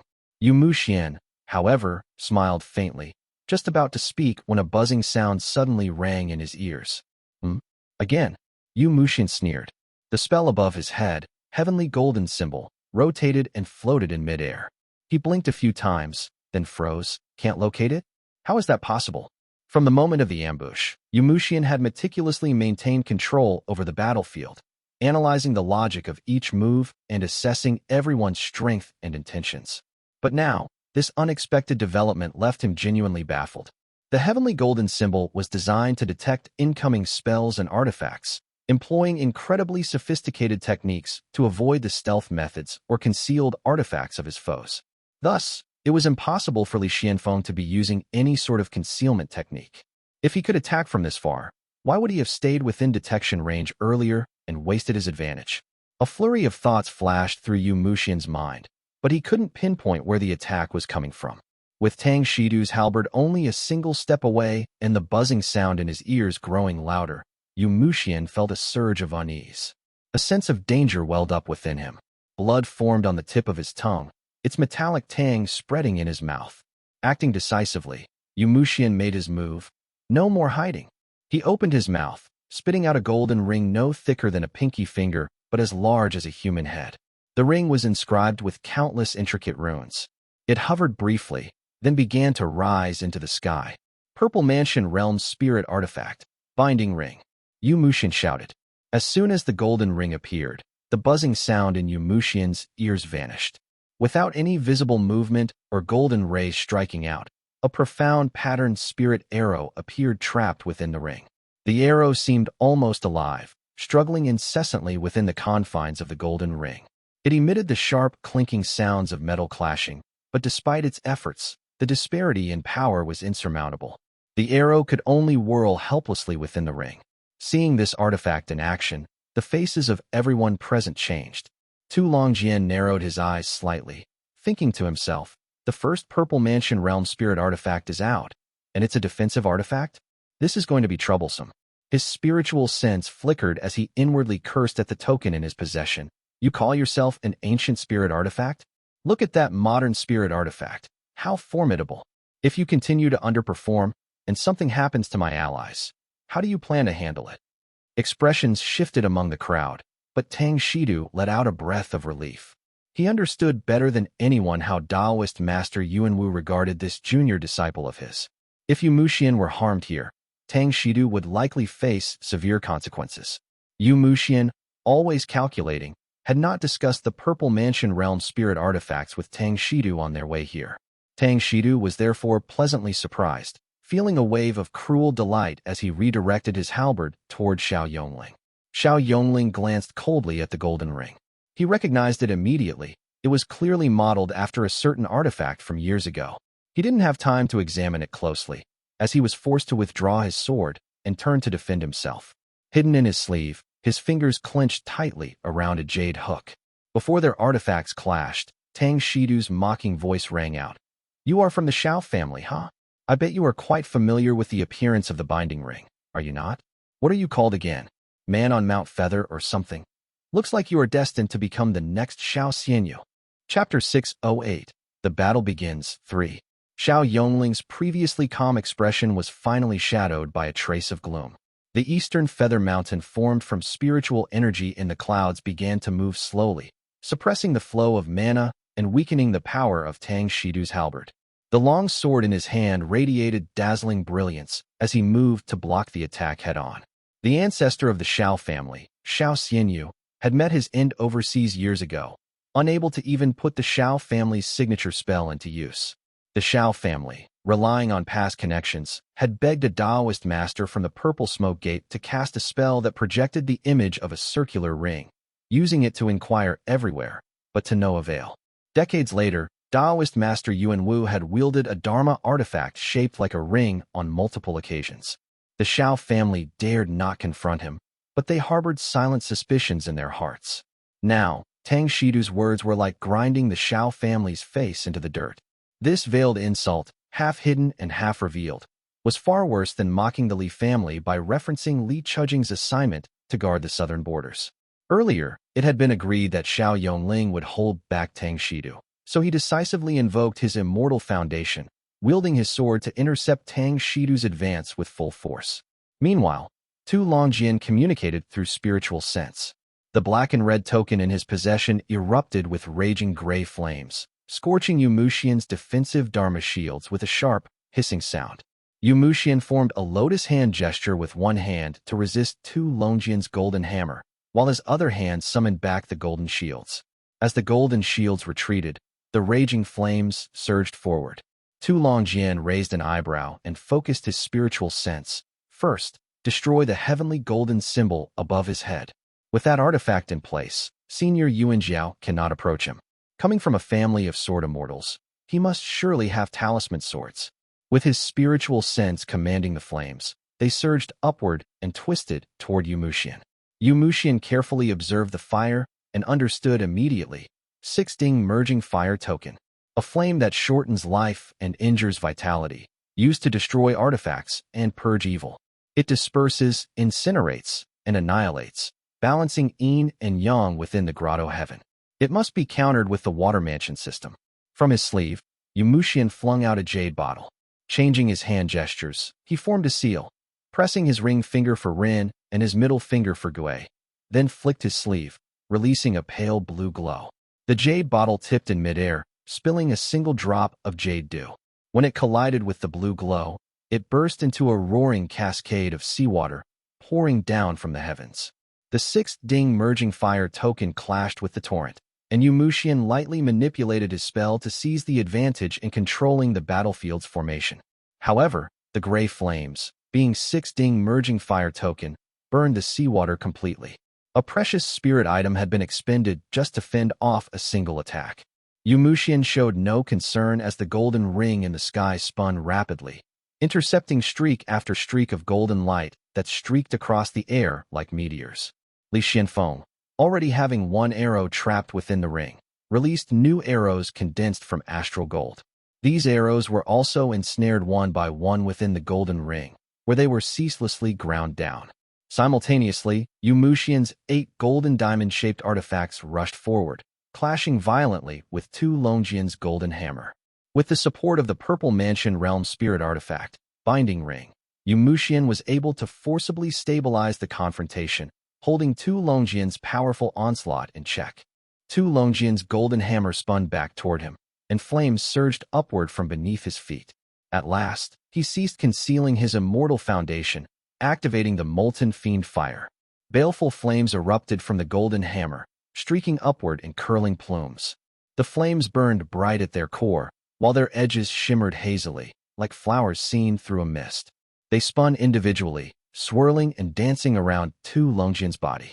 With the emergence of these flames, the surrounding balance of yin and yang was disrupted, tilting heavily toward yang. The lotus blossoms around Yumushian flickered faintly, dimming and brightening as the hammer hurtled toward him. Boom! A powerful jolt numbed Yumushian's palm, causing him to lose control of his hand seals. The lotus petals around him scattered like willow fluff caught in the wind. Tu Longjian's immortal foundation had disrupted the yin-yang equilibrium, seizing the advantage to shatter Yumushian's spell entirely. A hint of alarm crept into Yumushian's heart. Molten fire. Merging fire. Why are all of these flames meant to destroy golden artifacts? Just as he began to move his fingers again, Tu Longjian's second hammer strike came in rapid succession, aiming directly at the heavenly golden symbol floating above Yumushian's head. Yumushian's spiritual sense throbbed painfully. A glance from the corner of his eye revealed the gray merging fire closing in from behind at great speed. He immediately made a decision. Li Xianfeng can no longer harm me, and the heavenly golden symbol cannot locate him. Better to abandon it than waste my strength maintaining it. With this thought, Yumushian allowed Tu Longjian's hammer to strike the symbol and focused instead on summoning the binding ring. The binding ring, already sluggish from enduring over a dozen arrows, swirled with golden astral energy coursing through its circumference. Yumushian took advantage of this, directing the artifact downward to suppress the incoming merging fire. In an instant, the merging fire and the astral gold clashed violently within the binding ring, creating a chaotic spectacle. Dense smoke erupted as gold and fire intertwined, scattering red-hot sparks and molten streams in all directions. Several bursts of thick smoke spewed out, leaving faint scorch marks on Yumushian's robes. Yumushian's tactic was masterful. The merging fire and astral gold wore each other down within the binding ring, consuming each other's power. Without hesitation, he formed a new hand seal and summoned his 6 golden shields, redirecting them to intercept Li Xuanfeng's attacks. Yumushian calculated the situation carefully, confident in his strategy. Xiao Yongling was no match for Tang Shedu. As long as he held the line here, the ultimate victor would undoubtedly be his side. It all depends on whether the 6 gold spirit plate can hold firm against Li Xianfeng, he thought. However, his face turned slightly pale as the heavenly golden symbol above him shattered completely, breaking into fragments that dissolved into streams of light. Yumushian turned his focus to directing the golden diamond-shaped artifacts to hold off Tu Longjian, but his expression darkened again. Tu Longjian, now enveloped in roaring flames, swung his hammer with overwhelming force. One of Yumushian's golden artifacts was struck and sent flying dozens of Zhong away. The hammer struck again and again, scattering the other artifacts in all directions with unstoppable momentum. It seemed as though nothing could stand in its way. To make matters worse, the sharp, buzzing noise returned to Yu Muxian's ears, stabbing painfully and making him feel as though blood might begin to flow. He stepped back, raising the 6 golden shields for defense. Boom! A thunderous collision resounded as a heavy force struck Yu Muxian from the side. The shield covering his flank trembled slightly, seemingly withstanding the blow without major damage. Yu Muxian wiped the blood trickling from his ears. Yet, instead of feeling reassured by the shield's resilience, his heart sank further. Scanning the situation with his spiritual sense, he was startled by what he saw. Crack! The shield staggered for only a moment before a sharp cracking sound echoed. A fracture line slowly emerged on its reverse side. Yu Muxian frowned in confusion. This should not be possible. The attack was sharp and forceful, but it should not have been enough to fracture a 6 gold spirit plate with a single blow. However, the chaos on the battlefield left him no time to ponder further. He could only desperately fend off Tu Longjin's relentless assault, all the while glancing skyward. Overhead, the 2 Purple Mansion Realm spirit artifacts were locked in a fierce duel, seemingly determined to outmatch one another. The 6-ding merging fire token, requiring no direct control, continuously spewed out gray flames like a vast gray river surging forward. Meanwhile, the binding ring spun in midair, absorbing the merging fire as if it were a whale drinking deeply. The ring's surface had already turned faintly red from the intense heat. Within the binding ring, alternating flashes of gold and red lit up intermittently. Black smoke erupted from time to time as the 2 spirit artifacts fought viciously, now beyond the control of their respective wielders. Chapter 609, The Battle Begins 4. On Tang Shedu's side, after more than 10 close-quarters exchanges, Xiao Yongling had already vomited blood, relying solely on his mana to barely hold on. Tang Shedu, in contrast, seemed completely at ease, even occasionally casting glances around the battlefield. When his gaze met Yu Muxian's, Tang Shedu realized that the fight could not be dragged out any longer. He reversed his halberd, which began to emit a dazzling white glow. Xiao Yongling's face shifted, his expression darkening. Tang Shedu cast him a cold glance, and, at long last, raised the halberd high. A brilliant beam of light surged upward from the weapon. "Playtime's over," Tang Shedu declared. As Tang Shedu's armor gleamed brightly, Xiao Yongling suddenly lifted his head. He neither dodged nor attempted to defend with his sword. Instead, he channeled his mana and pressed his hand against the jade hook hidden in his sleeve. A verdant green glow rose, forming a barrier. At the same time, the sharp buzzing sound in Yu Muxian's ears intensified. Tu Longjin had already smashed all 8 of Yu Muxian's artifacts aside, and was now swinging his hammer directly at Yu Muxian's face. Alarm bells rang in Yu Muxian's mind. At last, he flicked his sleeve and threw something out. Clouds under. The object left only a faint white trace in the air before disappearing entirely. Opposite him, Tu Longjin let out a muffled groan as the bright flames on his hammer were extinguished in an instant. The hammer slipped from his grasp, falling to the ground. Flash! Tu Longjin's face turned pale as he stumbled back dozens of zhong. Only then did the sound of a blade piercing flesh echo through the air. He swallowed the blood rising in his throat, his spiritual sense flaring as he quickly took stock of the situation. Floating in front of Yu Muxian was a short sword. It appeared unremarkable, small and rhomboid in shape, with 2 simple carvings etched onto its hilt. The weapon hovered lightly in the air. Tu Longjin gasped for breath, while across from him, Yu Muxian hastily recalled the golden binding ring. The ring reluctantly retreated a mere 2 Yuan when a sudden series of booming sounds erupted. Boom! Yu Muxian's face paled slightly. The 6 circular shields surrounding him emitted a succession of sharp cracking sounds as the astral gold pierced through them, colliding against his feathered robe with a chorus of metallic clangs. Just as he began to recover his composure, droplets of blood trickled down from his chin. His hands twitched uncontrollably, yet his spells and artifacts were being restrained, leaving him unable to respond.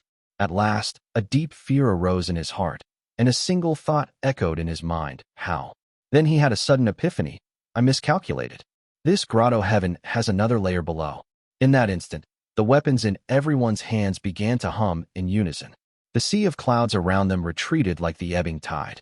The eastern feather mountain, which Xiao Yongling had used to suppress the battlefield, disintegrated into smoke and ash. The merging fire dissipated, and the binding ring trembled violently. Buzz! Everyone felt a sharp pain in their ears, blood trickling from them as a pillar of golden light shot up from beneath the sea of clouds. Buzz, buzz, buzz. When the golden light appeared within their line of sight, it had already reached the heavens and disappeared into the boundless night sky. The cultivators within the grotto heaven raised their heads in shock, staring at the radiant beam with disbelief. Yumushian stood silently in midair. Charred talismans, reduced to ashes, floated around him like falling dust. In front of him, 5 or 6 shield spells shimmered faintly. Each was riddled with cracks and bore a perfectly round hole at its center. As though suddenly realizing their state, the shields dissipated into streams of white light and scattered into the air. Yes, Yumushian's feathered robe drifted down like willow fluff, revealing the thin underlayer beneath. A circular hole had been burned through his chest, with the golden light piercing his abdomen and exiting through the back of his neck. The wound was bloodless, and through the hole, the glittering stars of the night sky were clearly visible. His prominent nose, handsome features, and slender body were all riddled with small, gaping holes, like the mouths of infants opening and closing. Faint patterns of formation inscriptions were etched across his exposed skin. Junior brother, Tang Shedu let out a heart-wrenching roar. He had barely taken a step back when the emerald-green glow that had previously shielded Xiao Yongling flared up once more. The defensive light turned to offense, surging toward Tang Shedu with unstoppable force.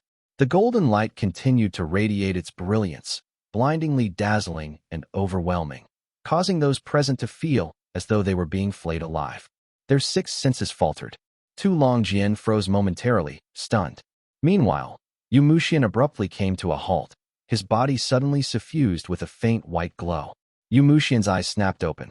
His pupils, now split into 4 segments, bled profusely, and streaks of blood dripped from his face.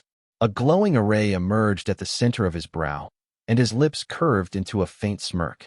His cautious nature and years of seclusion, spent regarding Yuan Wu as a potential adversary, had ultimately saved his life. He had meticulously engraved dozens of Foundation Establishment Realm talismans into his chest, crafting layered arrays over the years, all to survive a moment of life-and-death crisis. Unexpectedly, this attack had not been spent against Yuan Wu, but even so, it had saved his life in this desperate moment. At the critical juncture, the accumulated power of dozens of talismans activated simultaneously, absorbing and weakening the golden beam just enough for Yumushian to survive. His body screamed with intense pain, but Yumushian, long accustomed to the sensation of his meridians being sliced through daily, barely registered the agony. With the jade buckle reinforcing him and several precious pills swiftly consumed, he shed tears of blood as he coldly observed his surroundings. Yumushian's body began to mend itself, the gaping hole slowly closing as if made of soft mud. His segmented pupils merged back into one, and streaks of luminous energy surged from the Xinyang mansion within his body. For talismans shot out from his sleeve, transforming into glowing shields that enveloped him protectively. Though outwardly calm, blood qi was mixed in his mana, and his body was as fragile as porcelain. Tang Shedu, clad in resplendent golden armor, stood before him with visible regret, his halberd held horizontally in a defensive stance. Yumushian, however, showed no gratitude. His voice was icy as he spoke. Senior brother, have you played enough? If I die here, I wonder how Master will torment you. Tang Shedu, who had always been domineering outside, broke into a cold sweat at those words.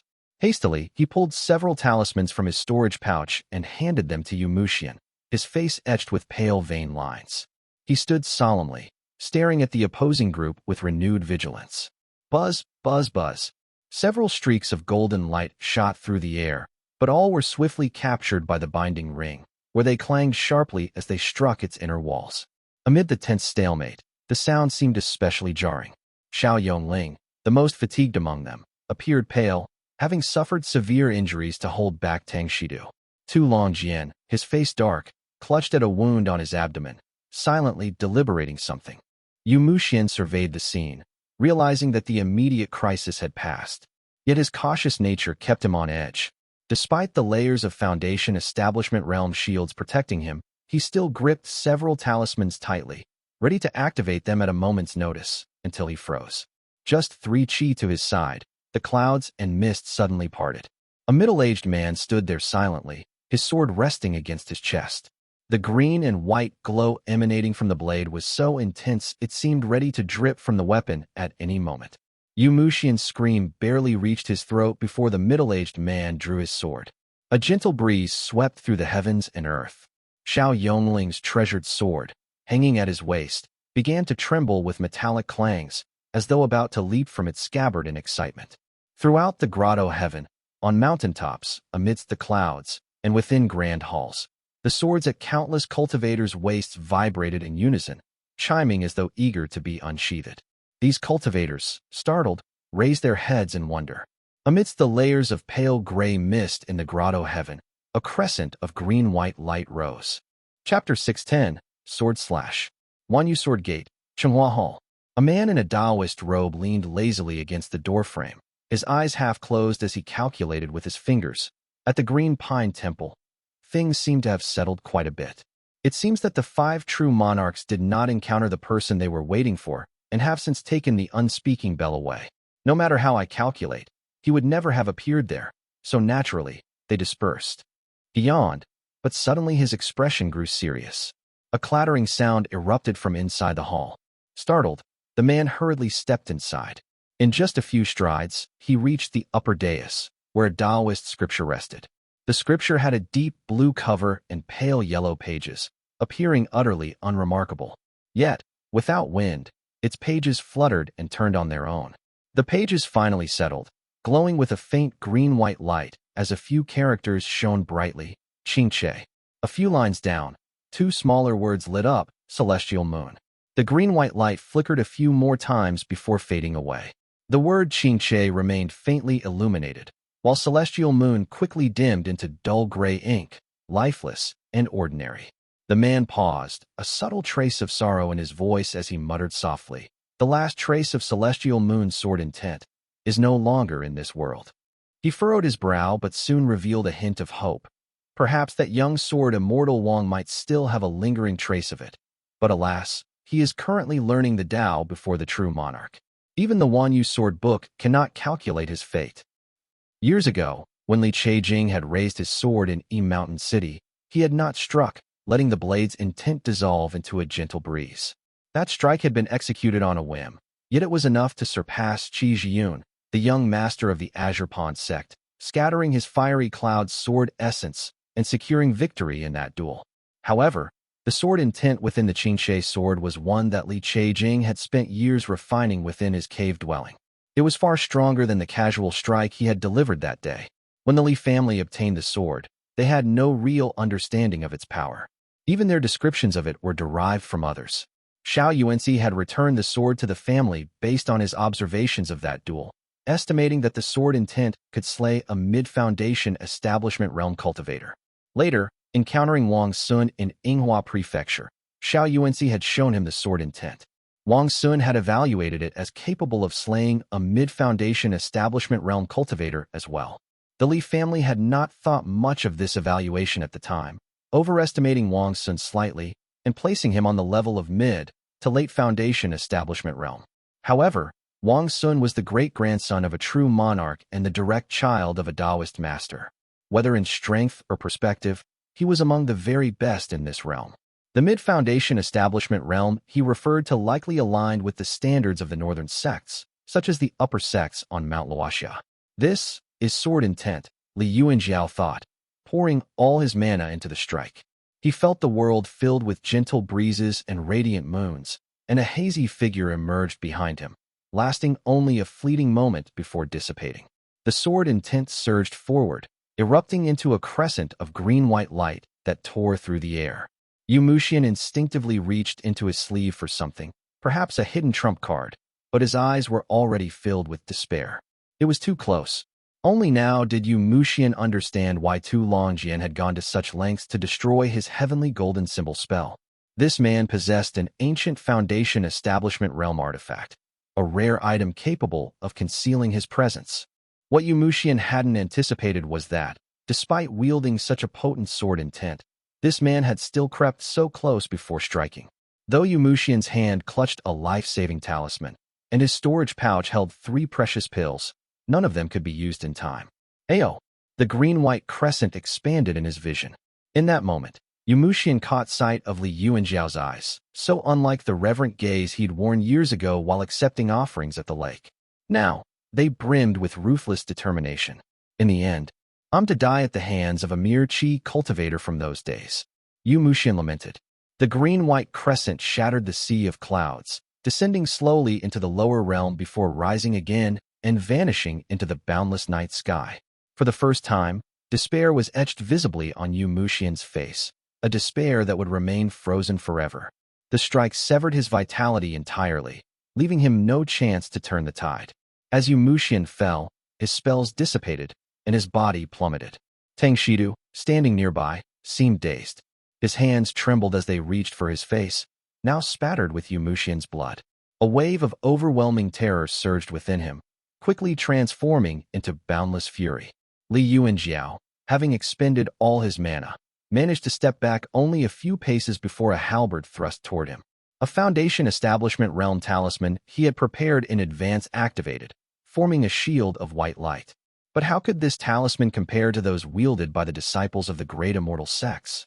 The shield barely slowed the halberd's momentum before shattering into scattered motes of light. Too close. The sword strike left Qian with no time to react, but it also placed Li Yuanjiao directly within the reach of Tang Shidu's halberd. The slight hesitation it caused did nothing to grant Li Yuanjiao a chance to escape. Li Yuanjiao barely managed to gather some remaining mana, causing the sheathed Qingche sword to leap out once more, releasing a flash of green-white light. This strike was far from dazzling. Due to his depleted mana, it was even weaker than his usual strength. Yet it made Tang Shidu's eyelids twitch, and for a moment, he almost withdrew his halberd. However, his experience from countless battles steadied him, and he resolved firmly in his heart that earlier strike must have exhausted the sword intent stored within his blade. He can't possibly use it again. I can't let him bluff me. Indeed, the glow of Li Yuanjiao's sword shattered abruptly, leaving his face pale. Activating his river-crossing torrential step, he narrowly slipped past the halberd by a hair's breadth, thanks to Tang Shidu's brief hesitation. Tang Shidu was simultaneously pleased and furious. His halberd immediately thrust toward Li Yuanjiao's back. As Li Yuanjiao turned to counter, the sight above filled him with despair. The binding ring, seemingly enraged for failing to protect its master, no longer required any guidance. It directed its opening toward Li Yuanjiao, unleashing the lingering remnants of faint gray flames in an uncontrollable torrent. Fortunately, Tu Longjian, though some distance away, had already commanded the 6-ding merging fire token to intervene. The flames scorched Li Yuanjiao's robes into charred tatters, but hesitated and retreated, ultimately being absorbed back into the token. The binding ring, however, refused to relent. It was immediately entangled by the merging fire token, both artifacts clashing fiercely as they leaped and flared in the sky. Li Yuanjiao felt his hair stand on end as a chill ran through him. Tang Shidu's halberd was already closing in from behind. In the distance, Xiao Yongling and Tu Longjian both rushed forward, wielding their Dharma artifacts in an attempt to rescue Li Yuanjiao. Yet Tang Shidu intercepted them with ease, positioning himself between the two and guarding his rear with the halberd's extended shaft, creating an impenetrable defense. Both Xiao Yongling and Tu Longjian struck at Tang Shidu simultaneously, yet he ignored them completely, focusing all his effort on driving his halberd toward Li Yuanjiao. The fury and fear in his eyes betrayed his desperation, as though he were fighting for his very life. Li Yuanjiao, already in poor condition, found his Qingche sword repelled with just a light clash against the halberd. A sinking feeling overtook him, and in that instant, another possibility occurred to him. Damn it. If this golden ring spirit artifact is still attacking me, the short sword must be coming too. Chapter 611. The serpent dragon moves, the rain descends. Seeing Tang Shidu's halberd thrusting straight toward Li Yuanjiao's back, Tu Longjian frowned deeply. Bringing his hands together, his spiritual sense flared. At last, the black and red token reluctantly released a streak of gray light, pushing the binding ring aside. The black and red token rose upward as a hazy radiance enveloped it. The 6 carved patterns on its back faintly glimmered with light. Tang Shidu, his arm outstretched, exuded an aura of menace. A low buzzing filled the air as the fiery white glow of his golden armor intensified, blindingly radiant as it repelled nearby Dharma artifacts. Like a deity descending, he bellowed, "Prepare to die." Li Yuanjiao suddenly felt a tremendous force pushing him sideways in midair, forcibly moving him out of the way of the halberd's lethal strike. Still, a cold sensation spread across his abdomen as a brilliant white blade of light emerged from his front. Almost simultaneously, sharp, golden energy burst forth from the light blade, surging toward his internal organs. Li Yuanjiao spat out a mouthful of blood. Summoning his river-crossing torrential step, he staggered several steps forward while activating a blood escape technique to create distance. Desperately, he pulled out a wanling blossom, which he hastily shoved into his mouth. The flower dissolved instantly, releasing a refreshing sensation that spread through his body. The golden energy threatening his internal organs paused, as though losing its direction, and remained dormant near the wound. With the help of the 6 Ding merging fire token, Li Yuanjiao barely escaped Tang Shedu's attack range. Yet he dared not relax. He pulled out his last Foundation Establishment Realm talisman, activating it to produce a glowing white shield around himself. Damn it! Tang Shedu, having failed to kill Li Yuanjiao in his initial strike, lost the upper hand. Furious, his eyes flared with incandescent white light, and his golden armor shimmered brilliantly. The light rippled outward like molten liquid, revealing that he had activated some sort of trump card. Clang! The halberd collided with Tu Longjian's golden hammer, sending it flying. Reversing his grip, Tang Shedu spun the platinum halberd, intercepting and deflecting a streak of golden light, which dissipated into an arrow of astral gold. The halberd's golden white glow stirred up violent winds in the air. As the light in Tang Shedu's eyes dimmed rapidly, he seized the remaining power from his strike and lifted the halberd over his shoulder, hurling it with full force. Li Yuanjiao, in the distance, had just conjured a cloud of profound patterned spirit mist, but his chest suddenly went cold. The Foundation Establishment Realm shield in front of him shattered with a loud crack, and the mist he had summoned dispersed into thin air. His mana felt as though it were trapped in a formation, trembling and unsteady, as if it might dissipate at any moment. What a clever spirit artifact. Behind him, 10 Zhong away, a faint stream of light flickered, none other than the Purple Mansion Realm spirit artifact Clouds Under. It had lain in wait, striking just as Li Yuanjiao attempted to conceal himself in the mist, piercing through his chest. As the spirit artifact's power activated, his immortal foundation instantly fell silent, and his mana froze in place like stagnant mud. The golden chi near his wound began to stir ominously. With his mana locked down, even the wind beneath his feet seemed unsteady. At last, Li Yuanjiao understood why Tu Longjian had been so lethargic after being struck by this artifact. Anyone else in his position would have already fallen from the clouds. In that fleeting moment, a single thought surfaced in his mind. At least Yumushian is already dead. My death can silence the doubts of others. The next moment, a blazing golden white light pierced through his chest. Tang Shedu's halberd, with its dual blades spanning over 3 chi, burned through Li Yuanjiao's torso. His shoulders and head were severed entirely, flying upward. Boom! Tang Shedu, having prepared more than a dozen talismans in advance, flung them in every direction, creating a dazzling display of light. In 2 swift steps, he reached Li Yuanjiao's lifeless body, effortlessly retrieving the halberd as he rode the wind forward. Without glancing back, Tang Shedu was certain Li Yuanjiao was as good as dead. Pierced through the heart by Clouds Under, he was already at death's door. Whether he dies now or later is irrelevant. Even the intervention of a Purple Mansion Realm cultivator wouldn't save him after his chest was incinerated. At least his death will satisfy Master's expectations. Just as this thought crossed his mind, a wave of intense heat surged behind him.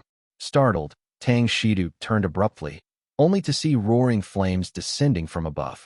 Tu Longjian stood engulfed in fire, his hands pressed together, his eyes blazing with rage that seemed ready to overflow. A with ring above New Epsilon-S. Tu Longjian's mastery of molten fire produced flames that were hazy on the outside, yet bright at their core. The flames scattered individually, spreading densely across the sky. Streams of gray merging fire intertwined with them, creating a fearsome display. Yet Tu Longjian remained half a step weaker. One hand still clutched at the wound left by Clouds Under in his abdomen. Tang Shedu sneered coldly, retreating while a deep sense of satisfaction tempered his hatred. Yet, for some reason, He couldn't resist taunting. If you could do anything, you would have saved him already. All you are doing now is venting your frustration at your own powerlessness. However, his momentary pause gave others an opportunity. Tu Longjian, like a god of fire, glared at him coldly. Then, seizing the chance, he spat out a bright orb of fire from his mouth. Tang Shedu felt a surge of danger rising within him. Yet, lacking Yu Muxian's genius-level control over spiritual energy and his meticulous spiritual sense, he could only retreat with all his strength. The two figures, one in pursuit and the other fleeing, soared through the air for several li unbeknownst to Tang Shedu. The 6 carved patterns on the 6 ding merging fire token had been lighting up one by one during the chase. Suddenly, the fiery orb, which had shifted laterally by dozens of Zhong, materialized directly in front of him. Tang Shidu's expression changed drastically, and he cried out in alarm. He barely managed to utter one word before the orb erupted into a violent explosion. Bright light filled its core, while hazy radiance swept outward. Tang Shedu, like a bird with broken wings, spiraled erratically before crashing into the clouds. Tu Longjian, having unleashed the fiery orb, spat out a mouthful of blood. His hand, already soaked in blood from clutching his abdomen, trembled as he stood silently, watching Tang Shedu vanish. His spiritual sense twitched as waves of energy rippled from the black and red token. I know you are angry, but do not chase him. You are far too impulsive. If you keep this up, will our plan even be able to proceed? Tu Longjian hovered in midair, his fiery anger slowly fading into deep melancholy. The black and red token pulsed anxiously, as though fearing he might act recklessly, and continued to plead. You have already done all you can. That man, that Li Yuanjiao deliberately sacrificed himself to ensure Yu Muxian's utter demise. A ruthless man, truly ruthless. Damn it, someone like him, if he lived in ancient times, might have stirred up great upheaval across the world. Shut up, Tu Longjian snapped coldly, his gaze icy. I will deal with you once we are outside. With a dark expression, Tu Longjian rode the wind and left. Flames slowly dissipated in the air behind him. Below the clouds, a faint blood-red glow rose from Tang Shidu's battered figure before vanishing into the sea of clouds. His golden armor appeared scorched, emitting black smoke as he flew onward, his head bowed. His heart churned with both hatred and fear. What the heck? He has only cultivated for a few short years. Could he be another Guoshintong? If the situation were not so unstable, I should have killed him outright before leaving. Now I have left a lingering threat. Though Tang Shedu appeared disheveled on the surface, he quickly stabilized his injuries. Having cultivated for over a century, his methods far surpassed those of younger cultivators. After consuming a medicinal pill, he landed atop a mountain peak to recover. Only now did he have a moment to look up. Gazing at the distant, pale green rain, an intense frustration gripped his heart. He wished desperately that the grotto heaven would never close, allowing him to remain here forever and avoid the outside world. It is over, it is all over. A voice suddenly rang out, breaking the silence. Tang Shidu's eyes, initially vacant, suddenly sharpened. Drawing his halberd, his expression turned fierce as he growled coldly. Who goes there? Chapter 612. The flood dragon moves. Rain descends, too. From a nearby cloud bank, a figure emerged. The man wore a green robe, with a jade flute swaying on a red cord at his waist. He was a middle-aged man with a Taoist crown perched atop his head, standing with hands clasped behind his back. His expression was calm, and he smiled faintly as he addressed Tang Shedu. So, even the mighty wielder of the long sky halberd meets his match today? Tang Shidu's expression shifted subtly as he stared at the man. After a moment, he spoke in a low voice, Shenshi? The man in green offered no reply. Instead, he drew a longsword, pointing it directly at Tang Shedu. The radiant green light of his feathered robe clashed with the platinum-white glow rising from Tang Shidu's armor. Though the flames in the sky had not yet fully dissipated, another brilliant collision of mana erupted. The resulting shockwaves scattered the clouds, clearing a vast space in the heavens. Tu Longjian chased on the wind, while Xiao Yonling descended to catch Li Yuanjiao. Using his mana, Xiao Yonling scoured back and forth, painstakingly retrieving Li Yuanjiao's shattered body piece by piece. A few drops of blood stained Xiao Yongling's face, and his expression carried a faint sadness. Li Yuanjiao's body was already torn apart, barely held together by Xiao Yongling's mana. The wound left by clouds under continued to spread, threatening to dissolve his body into a mist of blood. With one hand, Xiao Yongling channeled mana into Li Yuanjiao, while the other reached for a medicinal pill. Born of a great clan and rich in experience, Xiao Yongling needed only a glance to know that Li Yuanjiao could not be saved. Yet, despite this, he still fed him the pill. In the distance, a golden light streaked closer as Li Xianfeng arrived in haste. His hands were drenched in blood, with white bone exposed, and a few of his fingers hung loosely, clearly having been hastily reattached. Li Xuanfeng's trump card, unlike the Qingche sword, came from the accumulated power of countless arrows he had fired over the years. This stored energy, meticulously nurtured, unleashed an immense and overwhelming strike that nearly killed Yu Muxian in a single blow. However, the backlash almost crippled Li Xuanfeng's hands. Disregarding his injuries, Li Xianfeng had drawn his bow again to save Li Yuanjiao, firing another arrow that nearly cost him his hands. After hurriedly swallowing some medicine, he arrived with pale lips and a chill in his heart.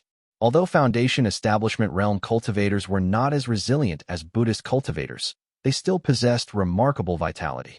Li Yuanjiao's vision blurred as he faintly heard Tang Shedu's relieved laughter and the angry shouts of Xiao Yongling and Tu Longjian. His hands felt icy cold, bringing back memories of an afternoon many years ago. Li Yuanjiao had walked step by step down a moss-covered stone path as faint pale green rain drizzled from the sky. Back then, too, his hands had felt cold. Yet, the chill of today felt oddly warmer, for at least now he was holding something tangible, something worthy of passing on to his ancestors.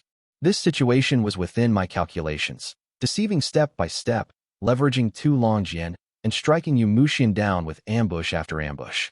Still, I fear that my granduncle, watching from below, will fault me for a life spent without scruples, resorting to dishonorable tactics, Li Yuanjiao mused. The binding power of clouds under began to ebb away like a retreating tide. The first thing Li Yuanjiao saw was Li Xuanfeng's blood-soaked face. The man gripped Li Yuanjiao's hand tightly, his wet grip faintly revealing the hardness of bone. Li Yuanjiao's vision dimmed as his vitality ebbed. Yet, sustained by the medicinal pills he had swallowed, his life clung stubbornly on, dragging him through a torturous cycle of hallucinations. He saw his mother, Muyalu, smiling as they sat together at the table. He saw Li Yuanxiu reading alongside him. Then he was back in the bridal sedan, where Xiao Guoyuan's gentle face appeared, before it shifted to the innocent smiles of Li Shiji and Li Yuexiang. The stars above flickered like lamps in the darkness.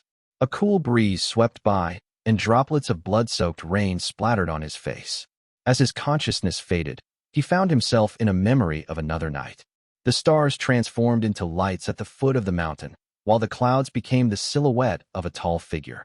Unlike Li Yuanjiao's usual black attire, this figure wore a flowing white robe with a billowing cloak. His face was youthful, his expression serene, and his eyebrows relaxed.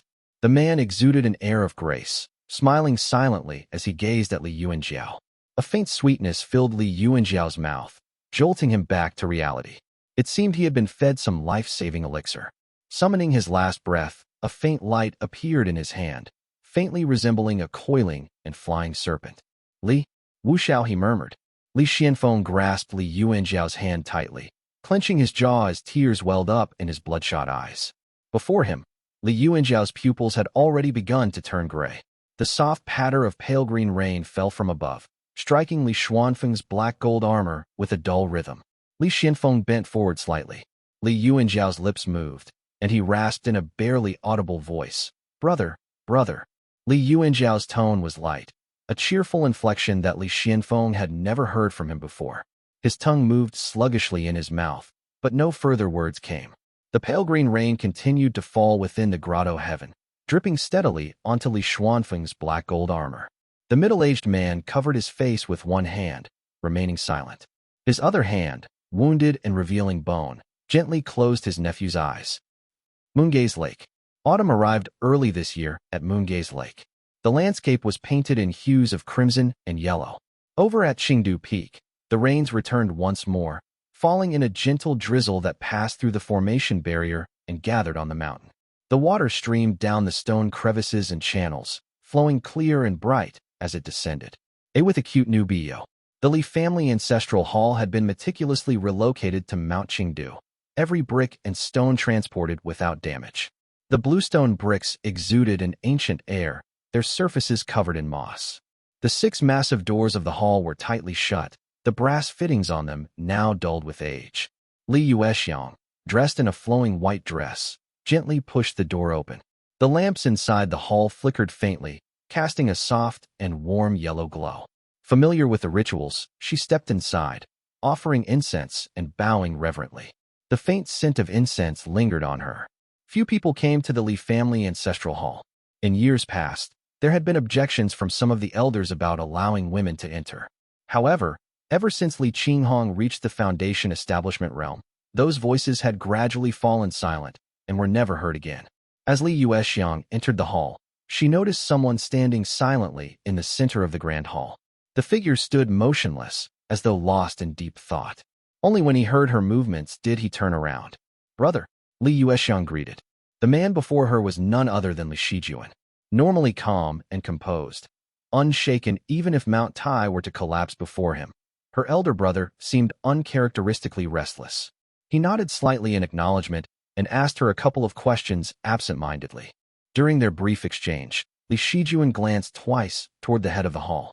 There, positioned between the ancestral tablets and the altar, hung a row of jade stones.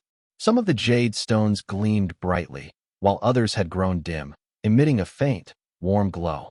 Li Yuexiang kneeled on a soft mat to the side, bowing her head slightly.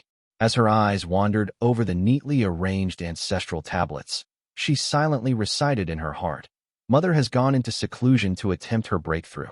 I only hope heaven grants her success and that no unexpected troubles arise." She closed her eyes lightly, bowing deeply.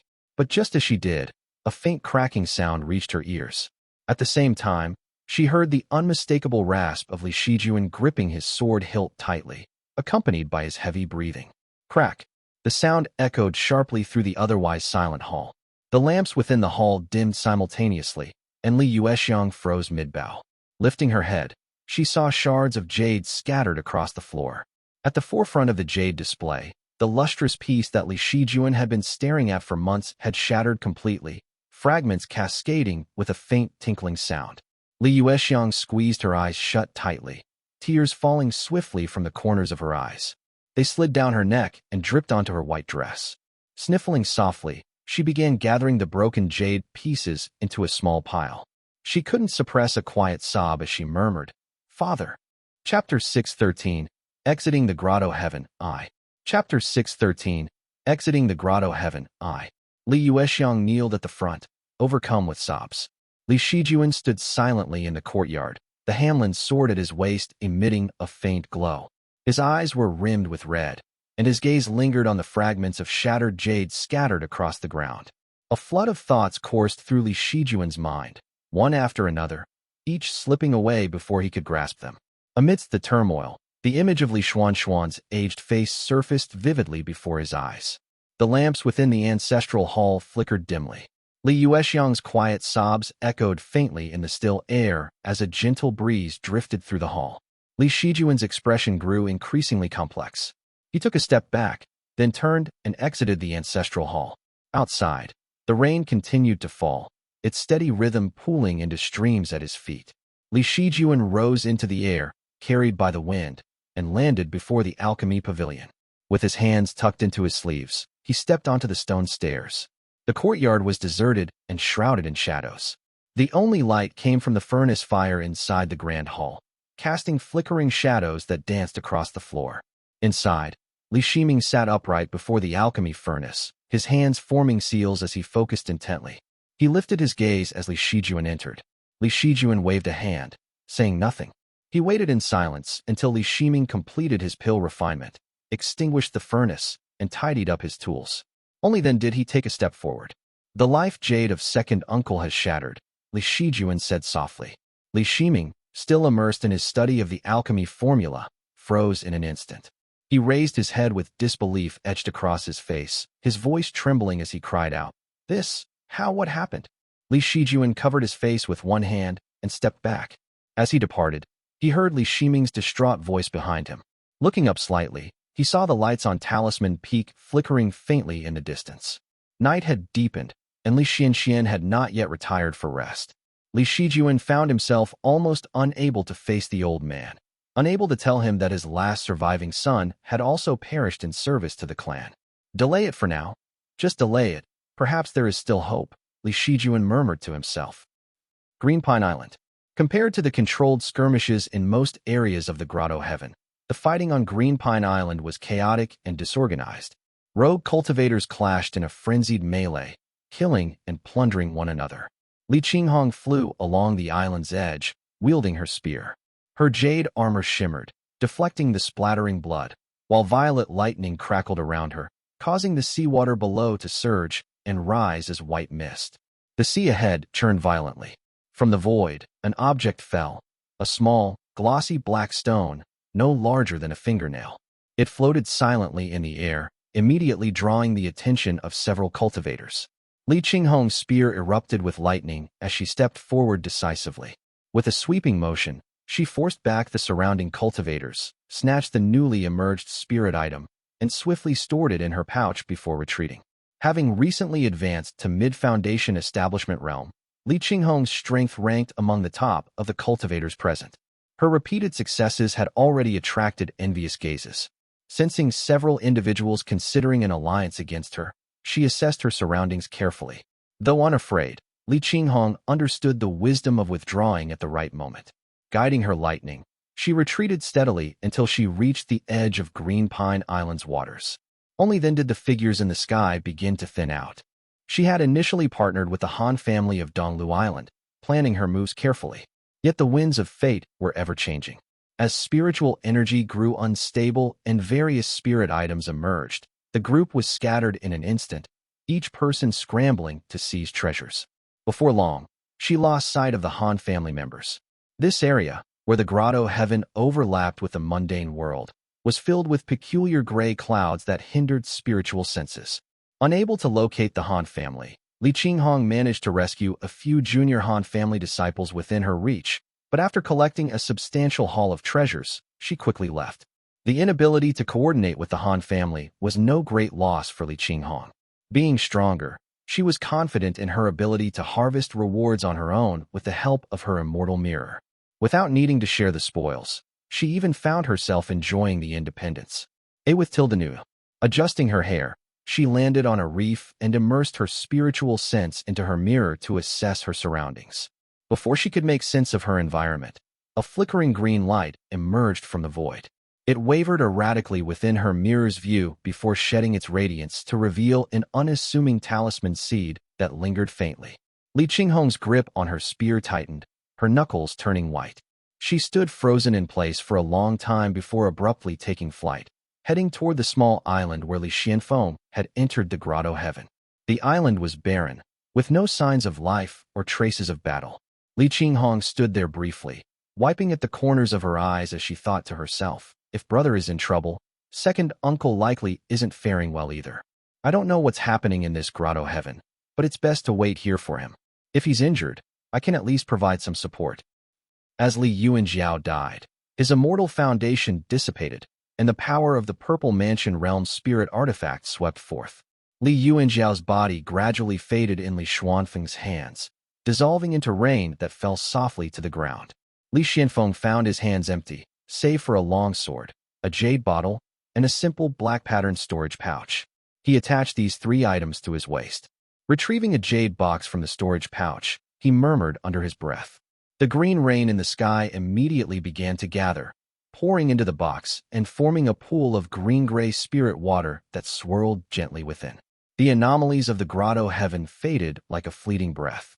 The pale green rain lingered briefly before dissipating, leaving only the dispersing gray clouds. It was common for a Foundation Establishment Realm cultivator's body to return to the heavens and earth upon death. In Jiangnan, it was customary to use the remaining spirit items to represent the deceased in burial rites. Xiao Yongling stood silently nearby, hands clasped behind his back, watching as Li Xianfeng carefully stowed the jade box. The blood on Li Xuanfeng's hands had finally stopped flowing. He attached the Qingche sword to his waist and stood still for a moment, lost in thought. Then, taking flight, he descended to a mountain ridge where Yu Muxian's corpse lay. Yu Muxian, having perished from the slash, had his body shattered into two halves from the fall. Fine, sharp golden needles, like pine needles, seeped from his shattered meridians, scattering glittering fragments across the ground. The once otherworldly face of Yu Muxian now resembled a fish carved apart by 1,000 blades, exposing raw flesh beneath. His mutilated eyes, still slightly open, reflected lingering confusion. His bloodstained lips hung ajar. Beside his wrist lay a small white jade buckle, smooth and pristine, untouched by the blood that stained everything else. Yu Muxian's feathered robe, pierced twice during the battle, had been shredded to tatters. Within the remains of its sleeve lay a pale purple circular object, a hidden trump card that, even in death, he had never managed to use. Li Qianfeng waved his sleeve, gathering the shredded feathered robe along with the jade buckle. He then used his mana to retrieve Yu Muxian's storage pouch and probed it with his spiritual sense, finding it tightly sealed. Removing the robe, Li Qianfeng saw Yu Muxian's abdomen faintly rising and falling, streaked with blood. Pop! A muffled sound echoed from Yu Muxian's abdomen. As the molten metal cave dissipated, several Dharma artifacts flew out from his body one after another, bouncing into the pool of blood and wobbling slightly. The artifacts ranged from the peak of Qi Cultivation Realm to Foundation Establishment Realm, none particularly outstanding. However, the 6 shields and 8 golden shuttles stood out as a matched set of artifacts, making them exceptionally valuable. Chapter 614, Exiting the Grotto Heaven 2. From the distance came the sound of clanging metal as 2 long Qian, clad in black, descended slowly. The black and red token beside him was suppressing a golden ring, causing it to tremble violently in midair, glowing red-hot as it burned. Clouds under has slipped away. I have lost its trail, he murmured. Li Xuanfeng's expression remained impassive as he handed over Yu Muxian's storage pouch, speaking in a hoarse voice. Many thanks for your tireless assistance. Here is this man's storage pouch. It has not been opened. Tu Longjian hesitated briefly before opening the storage pouch. The 6-ding merging fire rose from within as he casually wiped away the seals and traps on the pouch. Still nursing the wound on his abdomen, Tu Longjian didn't hold back, taking out valuable medicinal pills and elixirs for himself. He also removed a few healing salves, which he applied to Li Xuanfeng's injuries. Yu Muxian's possessions were indeed of high quality. Li Xuanfeng's wounds began to heal visibly, the torn flesh knitting itself back together. Although the injuries on his hands remained, they were far less ghastly than before. Tu Longjian rummaged through the storage pouch, retrieving a jade box, which he kept for himself, along with several other items. He then returned the storage pouch to Li Qianfeng, who handed it to Xiao Yongling, saying softly, "Thank you, senior. Please take a few items as compensation." Xiao Yongling looked at him silently before hesitating slightly. He picked up 2 artifacts from the ground before glancing through the storage pouch. Meanwhile, Tu Longjian remarked softly, "Senior, there is still something of yours in that golden ring." Tu Longjian intensified the flames, and after a few breaths, the 2 Purple Mansion Realm spirit artifacts ceased their battle. The binding ring let out a puff of black smoke, spitting out a small golden orb. Li Qianfeng caught a glimpse of it, and suddenly recalled that the first arrow he had fired had been absorbed by the golden ring. After being worn down by the spirit artifact, tempered by the merging fire and molten fire, and subjected to various spells, it had been refined into its current state. Xiao Yongling reached out to catch it. Returning the storage pouch to Li Qianfeng, he also took out a gleaming golden halberd and offered it with both hands, saying softly, "The halberd that Tang Shedu coveted, it is now returned to its rightful owner." This halberd had originated in the ancient Wei state, and calling it a rightful return was not far-fetched. Li Qianfeng accepted it on behalf of the Li family, giving the storage pouch only a brief glance. He left its contents untouched but instead displayed a pale purple circular object and asked, "Is this a Purple Mansion Realm talisman?" Seeing the 2 nod, Li Qianfeng replied, "I hope to use this talisman to stabilize my clan's fortunes. I will take nothing else from this pouch." Pushing the storage pouch forward, he added, "This pouch itself is something I cannot keep." The storage pouch was indeed a dangerous item to hold. Tu Longjian nodded slightly and said softly, "Leave it to me." The group divided the artifacts and found a mountain peak to rest on, silently meditating as they waited for the Grotto Heaven to close. Within the Grotto Heaven, there was no cycle of day and night. Li Qianfeng and the others meditated for several days, each recovering somewhat before finally opening their eyes. Although the three sat quietly atop the mountain, none of them appeared at ease. The development of events had clearly diverged from Tu Longjian's expectations, leaving him hesitant to speak. At last, a rumbling sound echoed across the heavens, and the clouds surged like tidal waves. Tu Longjian said, "Honored seniors, I still have pressing matters to attend to and cannot accompany you to the boundary. Please forgive me." Li Qianfeng and Xiao Yongling understood that Tu Longjian leaving so openly would undoubtedly lead him to the Purple Mansion Realm Cultivator's hands. They bid him farewell nonetheless. Tu Longjian hesitated for a moment before responding. "I deeply regret what happened to Senior Yuan. If I manage to survive and establish myself in the Eastern Sea, I will rebuild the Slaughter June Gate. One day, I will come to visit and exchange techniques to revive the Slaughter June Dao lineage." Li Qianfeng did not fully understand what connection his family had with the Slaughter June Gate, assuming this was Tu Longjian's reason for assisting them. Accepting the pledge on behalf of his family, he replied solemnly, "I am not clear on the details. Perhaps this was Yuan Zhao's personal connection. However, the younger generation of my clan will remember your name and welcome you warmly." Tu Longjian nodded, offered 2 words of condolence, and departed. Riding a fiery red streak of light, he vanished like a whirlwind into the horizon, sinking deep into the sea of clouds and disappearing from sight. The 2 remaining figures rose into the air on the wind, only to find their surroundings gradually fading. The stars in the sky receded swiftly into the distance. Xiao Yongling waited for a moment before finally speaking softly. "My condolences." Li Qianfeng waved a hand, the grief in his eyes flickering for only a moment before being replaced by deep restraint. Xiao Yongling observed his face carefully and spoke quietly. "Back during the slaughter in Lixia Prefecture, you and Ruyu pursued and executed members of the Shedu family in the name of justice. It all feels like yesterday. Decades have passed, and you seem so much different now." Li Qianfeng lowered his gaze and replied, "What happened back then is like a bronze mirror sinking into water, dulled and worn down by sand and stone. Even if I revisit it, it remains hazy and unclear. Thinking of it now feels like recalling a past life, impossible to relive." Xiao Yongling paused, unsure of how to respond. After a moment, he said softly, "Back then, I thought you were too sharp, that Ruyu was bound to be hurt by your brilliance. I even considered mentioning it to Tongya. But looking at you now, it is clear you surpassed Ruyu in every way. It seems I underestimated you and made a fool of myself. Et with diaresis US." Li Qianfeng shook his head deeply, uninterested in continuing the conversation. Just as he was about to respond with some polite remarks, Xiao Yongling suddenly vanished.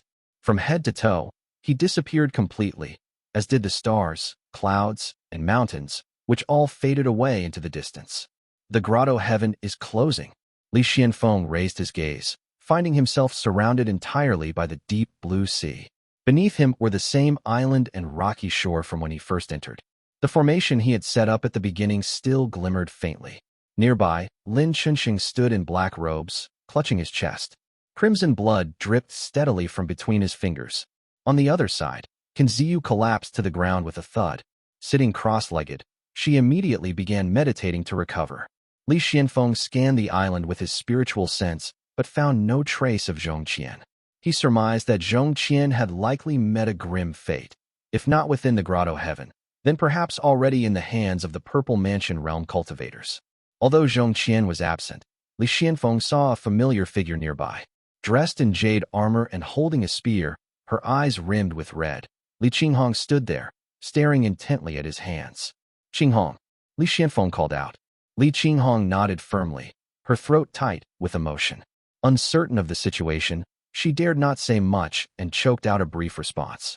Li Qianfeng, having killed Yu Muxian, had no desire to linger. Bowing slightly with a cupped fist toward Lin Chunxing, he ascended on the wind and sped toward the marketplace on Splitreed Island. As he took flight, Li Qianfeng suddenly froze. The great void before him split open, trembling violently. From the rift stepped a man clad in platinum armor, his familiar halberd pointing directly at Li Qianfeng. Behind the man stood an elder clad in green robes. The elder's hair was white as a crane's feathers, yet his face was youthful. His nose was high and straight, and his eyes were etched with golden patterns. Behind him, A long, slender object rested silently. Standing in midair, the elder radiated a quiet but commanding presence. Beside him, a golden short sword hovered, buzzing sharply with its tip aimed directly at Li Qianfeng. The sword vibrated with a ringing hum, as though identifying its target. In the elder's other hand was a familiar golden ring, spinning slowly as it emitted a faint, whooshing sound, almost as if it were aggrieved. Tang Shedu's aura was weak, his armor battered and fragmented, and his halberd bore 2 deep scars. His face, pale as gold paper, was far more haggard than when he had fled. In a hoarse voice, he said, "Taoist master, it is him." Chapter 615, The Subtle Wonders of Profound Patterns. Taoist master Yuan Wu. Li Xuanfeng's heart sank abruptly. Yet, he noticed that Tang Shedu's expression lacked the arrogance and brazenness he had expected. Instead, Tang Shedu appeared somewhat apprehensive, his head slightly lowered as if he didn't dare to meet anyone's gaze. Similarly, Taoist master Yuan Wu did not make a move. His golden-patterned eyes remained fixed on something behind Li Qianfeng, smoldering with restrained anger. The oppressive atmosphere felt heavy enough to drip water. Sure enough, a gentle breeze swept past, and a figure clad in green robes stepped forward, stopping in front of Li Qianfeng. The man crossed his arms over his chest, a faintly swaying pale gold jade seal at his waist. His tone was light-hearted as he spoke. "Senior brother, it has been a long time." This man was none other than Taoist master Yuan Su, Ning Tiaoxiao. It was clear that Taoist master Yuan Wu had already learned of his disciple's death and had come seeking retribution as soon as Tang Shedu exited the Grotto heaven.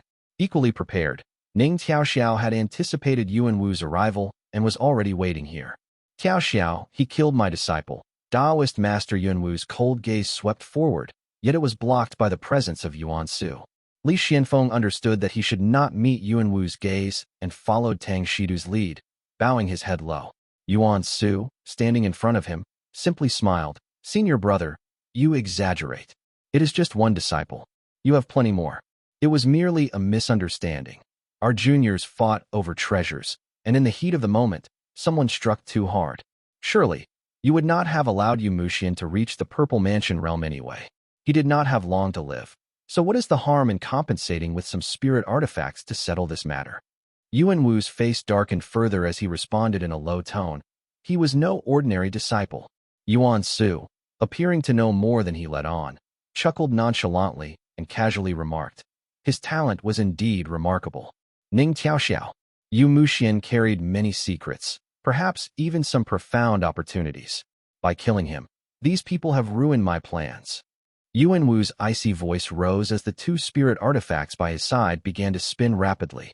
However, Yuan Su stood his ground, meeting Yuan Wu's gaze head-on and countering bluntly. What secrets could he possibly have? "Senior brother, do not let yourself be deceived by tricks." The atmosphere was tense, as if a drawn sword hung in the air. The sea churned with low rumbling sounds, splitting apart like receding tides. On one side, the water boiled into a pale blue froth, while on the other, it remained golden and calm, smooth as a mirror. The divine abilities of the 2 Taoist masters collided subtly in the air, growing increasingly fierce. On the nearby island, Lin Chunsheng and Kanziyu's expressions turned pale. Without hesitation, they flew into the water to escape, not even taking time to tend to their injuries, desperately fleeing for their lives.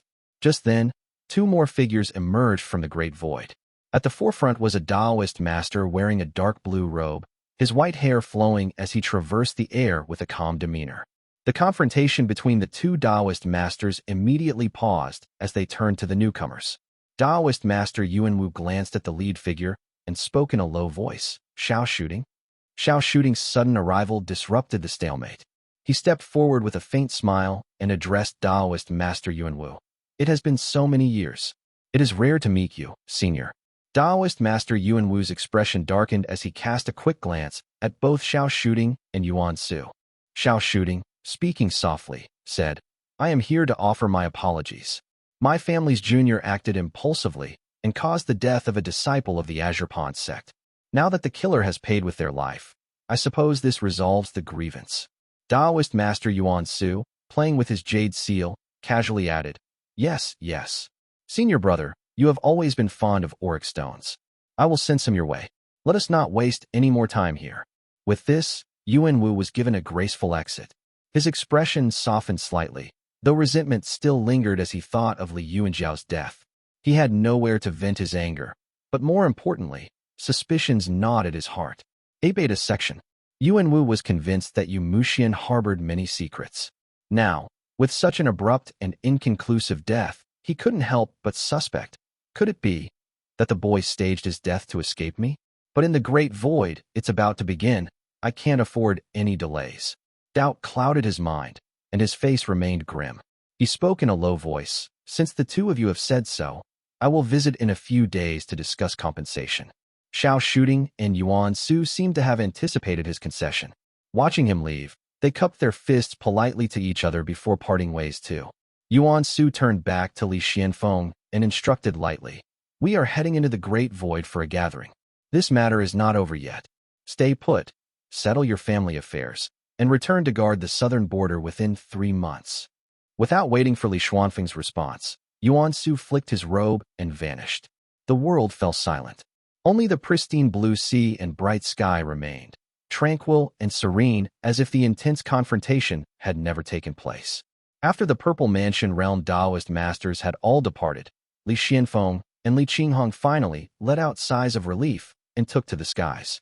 Li Xianfeng felt utterly exhausted, so much so that he didn't even have the energy to respond to his niece's questions. The two flew through the air until they reached the edge of Lake Qian. There, Li Xianfeng nearly collapsed from the sky, forcing him to land and sit cross-legged to meditate and recover. Li Qinghong stood guard by his side, ensuring his safety. She took out the relics her uncle had given her earlier. Not daring to open the jade box, she held it in her arms for a while before carefully setting it aside. Then, she retrieved a jade bottle tied to her belt, one of Li Yuanjiao's belongings, and examined it closely. This must be the Foundation Establishment Realm artifact, the profound pattern bottle, she murmured. Thinking of its name, her lips trembled, and she let out a quiet sob. The small bottle was no wider than 2 fingers, simple yet elegant, adorned with dark silver profound patterns. Li Qinghong hesitated for a moment before injecting her true essence into it. The inscriptions on the bottle lit up one by one, visibly shimmering with silver radiance. To her amazement, the patterns shifted and transformed, changing from cloud-like designs into jagged thunderbolts, as though fractured with cracks. The bottle, having lost its previous owner, was quickly refined by her. Its surface glowed as streaks of black lightning surged forth. What? She exclaimed. The moment the lightning appeared, Li Qinghong instinctively suppressed it. She glanced worriedly toward the stone cave where Li Xianfeng meditated, then distanced herself to study the artifact further. The dark purple inscriptions and the bottle's silver base emitted a dense black cloud, which rose into the sky and spread out, forming a thundercloud. Lightning crackled from within, striking the ground violently. Not bad. At least it could hinder a Foundation Establishment Realm cultivator, she thought, analyzing its potential. Turning the bottle upside down, she let it float mid-air. Boom. Thunder roared. The bottle unleashed a torrent of purple lightning bolts, spiraling out with tremendous force. They struck the mountainside, leaving charred marks in their wake. This is much stronger, nearly equivalent to a full-strength strike from an early-stage Foundation Establishment Realm cultivator, she surmised. Having seen her elder brother use this artifact many times, she quickly grasped its essence. This artifact is far more intricate than it appears. Perhaps its effects vary depending on the cultivator's immortal foundation. Truly an ancient artifact. Fascinating, she concluded. Her spiritual sense swept over the bottom of the bottle, revealing a series of small characters etched into its base. Li Qianyuan of the Wei stately clan. Li Qinghong silently put the artifact away. Suddenly, the formation at the entrance of the stone cave dissolved, and Li Xianfeng emerged. His black gold armor gleamed under the light, and his complexion looked much better than before. He glanced at the bottle hanging from her belt and asked softly, "How is it?" Crow's thoughts. Hey everyone. This is a message from all the readers currently working on the Mirror Legacy wiki page. One of our fellow TML readers, Glimp, has started a wiki page for the novel, and we're working together to expand it. Open book, check it out here. the-mirror-legacy.fandom.com/wiki/the_mirror_legacy_wiki.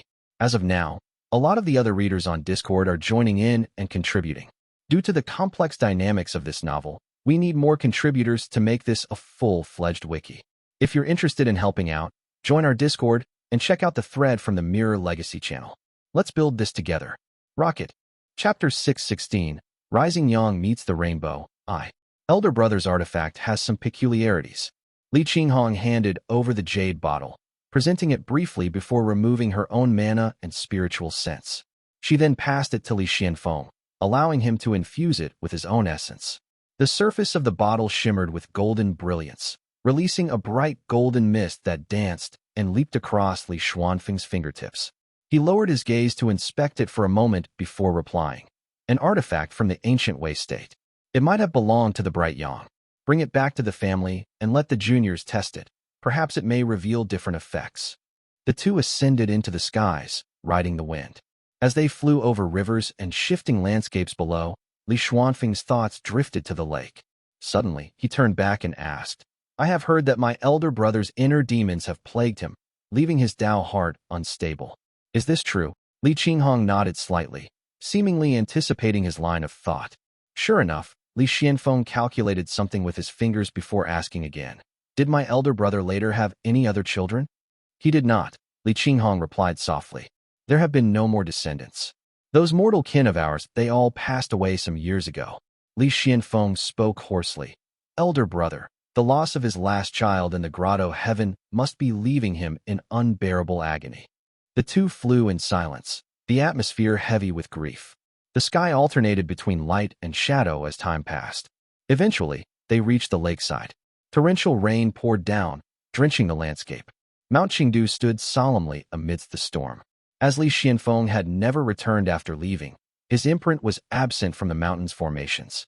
Thus, Li Qinghong activated the formation, allowing them to land on the peak together. Once within the mountain's protective barrier, Li Qinghong respectfully handed the immortal mirror back to Li Qianfeng. He accepted it with both hands, and the two proceeded forward together. By the stone steps on the mountainside stood a young girl. She was dressed in a white gown, her phoenix-shaped almond eyes radiating a quiet beauty. Li Qinghong spoke gently. This is elder brother's surviving child. Li Qianfeng nodded silently, watching as Li Qinghong took the girl's hand. He stepped forward on the somewhat unfamiliar stone steps, his voice soft as he said, I will head to the ancestral shrine first. Go and gather everyone. Li Qinghong understood Li Xuanfeng's intention to return the immortal mirror and report his accomplishments. Leading Li Yuexiang away, she left him to ascend the path alone. Step by step, Li Qianfeng approached the ancestral shrine, closing the heavy doors behind him and isolating himself from the outside world. Inside, he bowed solemnly before a row of ancestral tablets, confirming with the immortal mirror that no Purple Mansion realm experts were nearby. Only then did he open the door to the stone chamber and place the pale grayish-blue immortal mirror atop the mystical spirit altar. From his belongings, he retrieved the jade buckle. In an instant, the pale grayish-blue immortal mirror lit up, trembling violently and emitting waves of dazzling white light. A mist of moon-white hue surged forth, casting a luminous glow across the ground. In this light, clusters of complexly patterned osmanthus flowers bloomed, their golden white blossoms drooping delicately with golden stamens, exuding a fragrant aroma. From the dim corners of the room, a few sprightly rabbits and toads leaped out, their movements lively and animated. The scent of osmanthus flowers wafted through the air. Li Qianfeng raised the jade buckle high in both hands, which began to emit a soft light. He had already inspected the jade buckle earlier. Sweeping his spiritual sense over it revealed that it was made of ordinary jade. After Yu Muxian's death, it had shown no reactions, neither signs of acknowledging a new master nor changes in brightness. But now, the jade buckle finally reacted. A stream of pure white light cascaded downward, entering the immortal mirror and vanishing within. The pale grayish-blue mirror surface glowed intensely, transforming into a brilliant, radiant white. Within the mirror world, Lu Jiangxian sat cross-legged, slowly absorbing the feedback from the talisman seed. Li Yuanzhao's cultivation, while not exceptionally deep, had been the first mid-stage foundation establishment realm talisman seed, far superior to the previous ones. Lu Jiangxian had always been satisfied with and confident in Li Yuanzhao. The way he exchanged his life for Yu Muxian's death, and the jade buckle revealed subtle layers of calculated deliberation. Not only did Lu Jiangxian comprehend it, but even those present, such as Li Xianfeng and Xiao Yongling, could sense its meaning. Zhao dares not forget. Not many could have done better than you in fulfilling the promise to Li Tongya.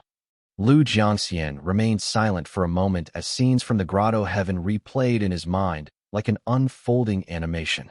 He watched as Li Yuanjiao reached the three drums wall, entered the phantasm, and selected a technique to memorize. Yu. The image froze on the final moment at the stone wall, where golden script floated across its surface.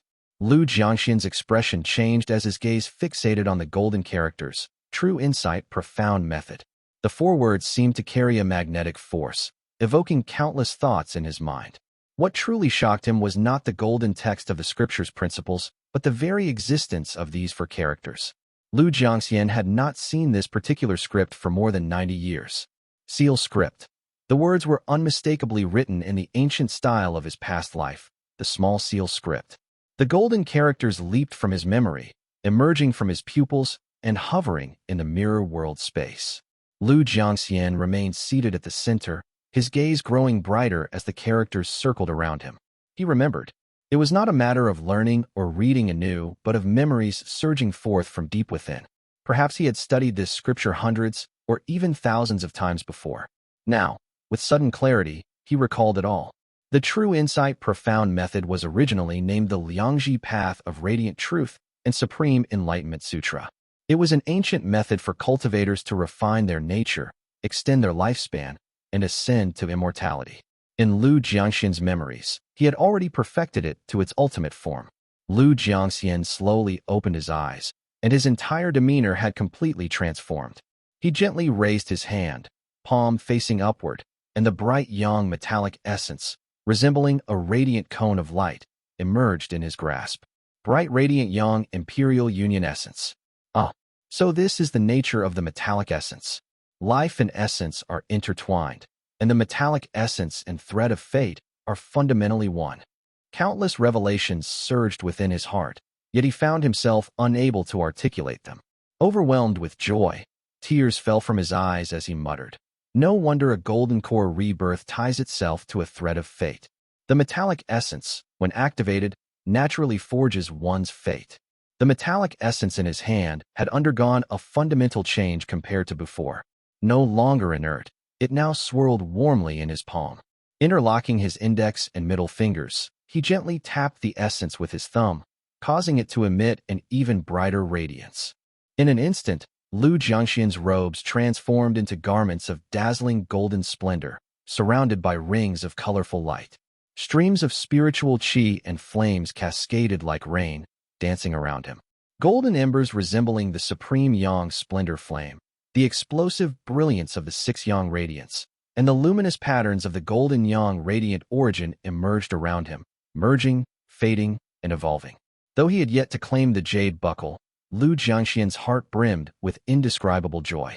He whispered, "The greatest treasure of this journey is, without doubt, the true insight profound method."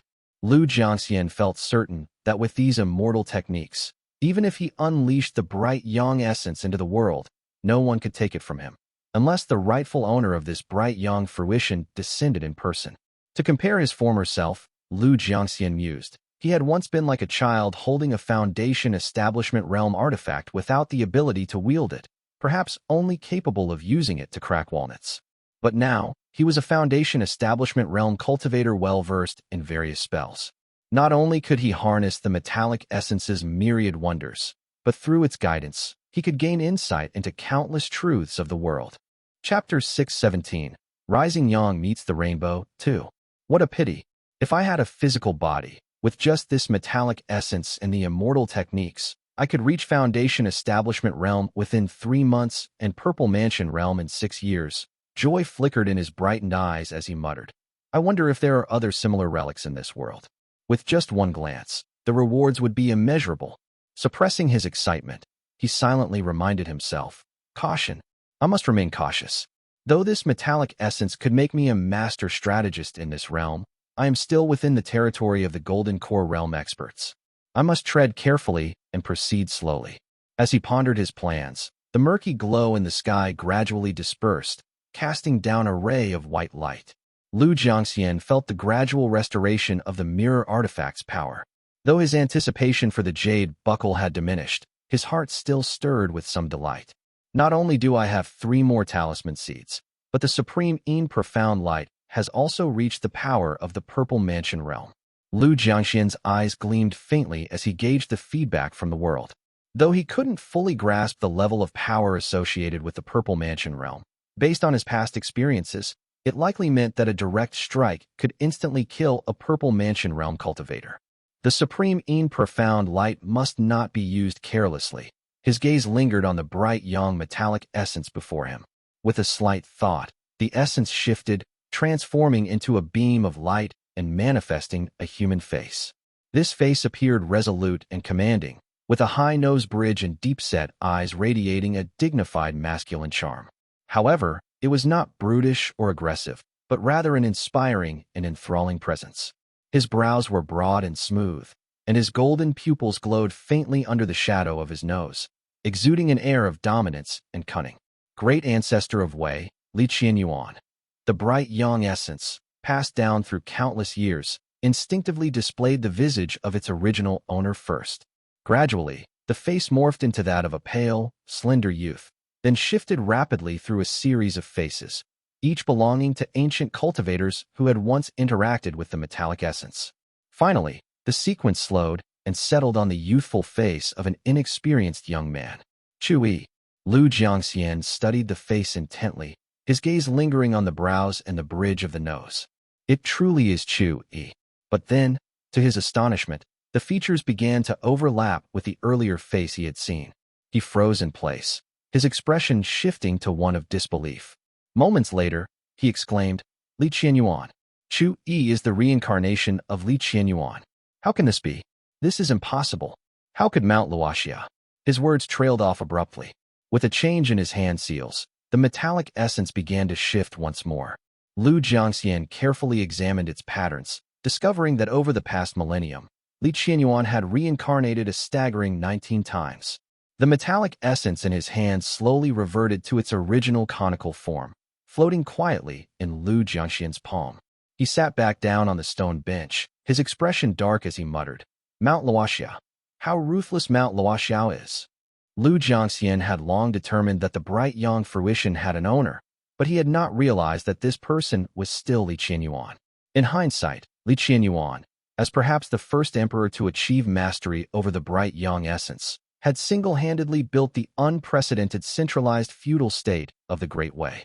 His actions, from Lu Jiangxian's current level of insight, ensured that as long as he lived, no one else could hope to touch the bright young fruition. However, the true monarchs of Mount Luoxia, desiring the bright young for themselves, had to contend with the fact that a golden core realm cultivator was nearly immortal in this world, capable of constant reincarnation. The only way to seize the fruition attainment was to repeatedly bring about Qian Yuan's reincarnation and death. Each cycle of destruction and resurgence chipped away at his fate and divine abilities, inching the true monarchs closer to their goal. And yet, something had gone wrong with Qian Yuan. He seemed to have lost his memories. With each reincarnation, he failed to recall his past lives, repeatedly falling into Mount Luoxia's grasp. Everyone thought Chui bore a thread of fate, unrivaled in this world.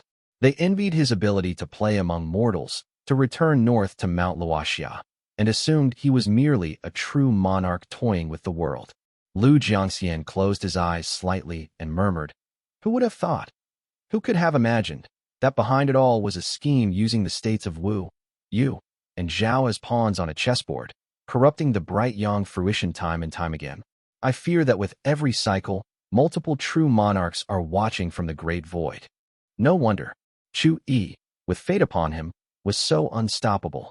Even when bright young descended, the threads of fate scattered across a few lucky individuals, each one immensely formidable. This was precisely to exhaust his fate and divine abilities to the fullest. Lu Jiangxian concluded, What a ruthless Mount Luoxia. Lu Jiangxian exhaled lightly and quickly connected the dots to the collapse of the Eastern Fire Grotto heaven. When control over the bright young fruition attainment reached a certain level, They first caused the eastern fire grotto heaven of the Chui family to fall.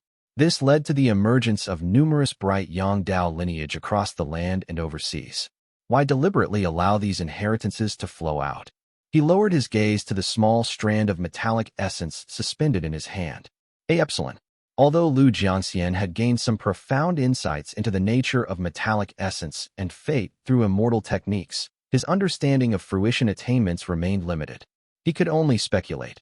On the surface, it looks like compensation for various sects, but considering their usual practice of strictly sealing techniques and my earlier deductions, this cannot be so simple. This suggests Mount Luoxia hopes to see bright young cultivators arise both on the mainland and beyond the seas, likely as part of their larger plan. The next moment, Lu Jiangxian suddenly recalled the sight of the 5 true monarchs gathered around Green Pine Temple. His chest tightened, and he exhaled softly, suppressing his growing unease. He comforted himself. I have already chosen bright yang, and now possess the bright yang metallic essence. I have come this far. With a gentle wave of his hand, he retrieved an object from the table before him. This was the result of years of effort, a grade 5 purple mansion realm technique written using the metallic essence and references from numerous other techniques. Having reviewed it with his newfound immortal techniques, Lu Jiangxian was reassured of its perfection. Finally, he allowed himself a sigh of relief. The item was a golden jade slip with intricate patterns, engraved with small characters that read, Radiant Essence Scripture.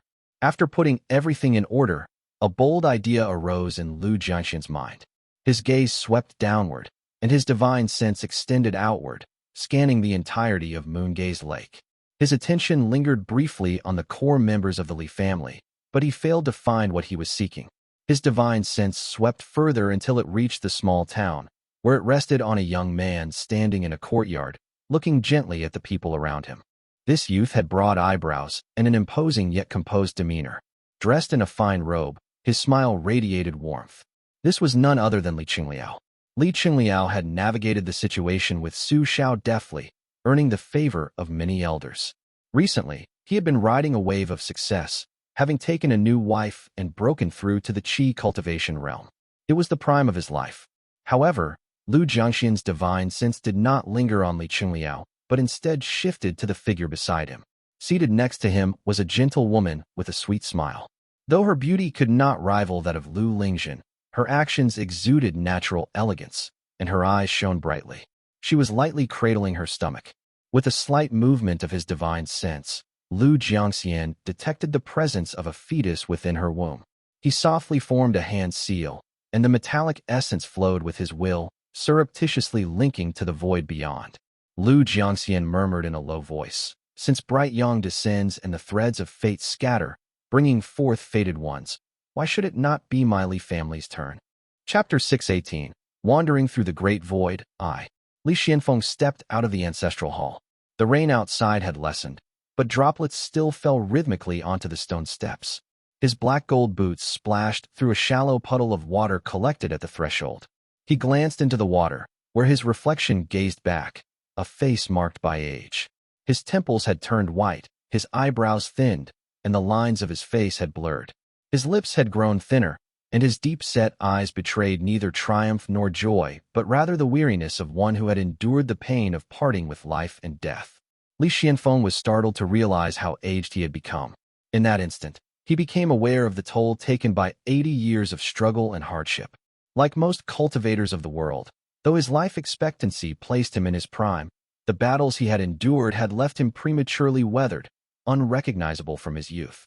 He stepped into the main hall, where the threshold now seemed far higher than it had been in his younger years, rising all the way to his calves. The juniors stood in rows along the sides. His elder brother, Li Xianxian, now a frail shadow of his former self, trembled as he stood at the highest position. Behind him stood a youth dressed in mourning robes, who was likely Li Ximing. Further down stood Li Qinghong of the second branch, flanked by Li Shijuan and Li Shiqing. Behind them, a scattered group of younger descendants waited. Li Yuexiang stood in a corner, accompanied by a hunched man dressed in black. A faint aura of demonic qi surrounded him, and he remained silent. Li Xianfeng immediately recognized the figure as a hooked serpent demon, but refrained from commenting. Li Xianxian, his eyes brimming with tears, approached him and simply took his hand, saying, "Come, come." In his youth, Li Xianxian had always ceded the spotlight to his younger brother whenever Li Xianfeng was present, subtly stepping aside to give way to the more gifted sibling. Even now, he deferred, guiding his brother to the seat of honor.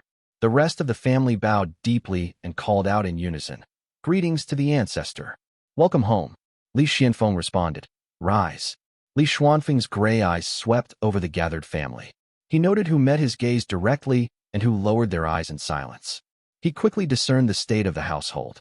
Having fought his way through rivers of blood in the southern border, his presence exuded a fearsome and commanding aura.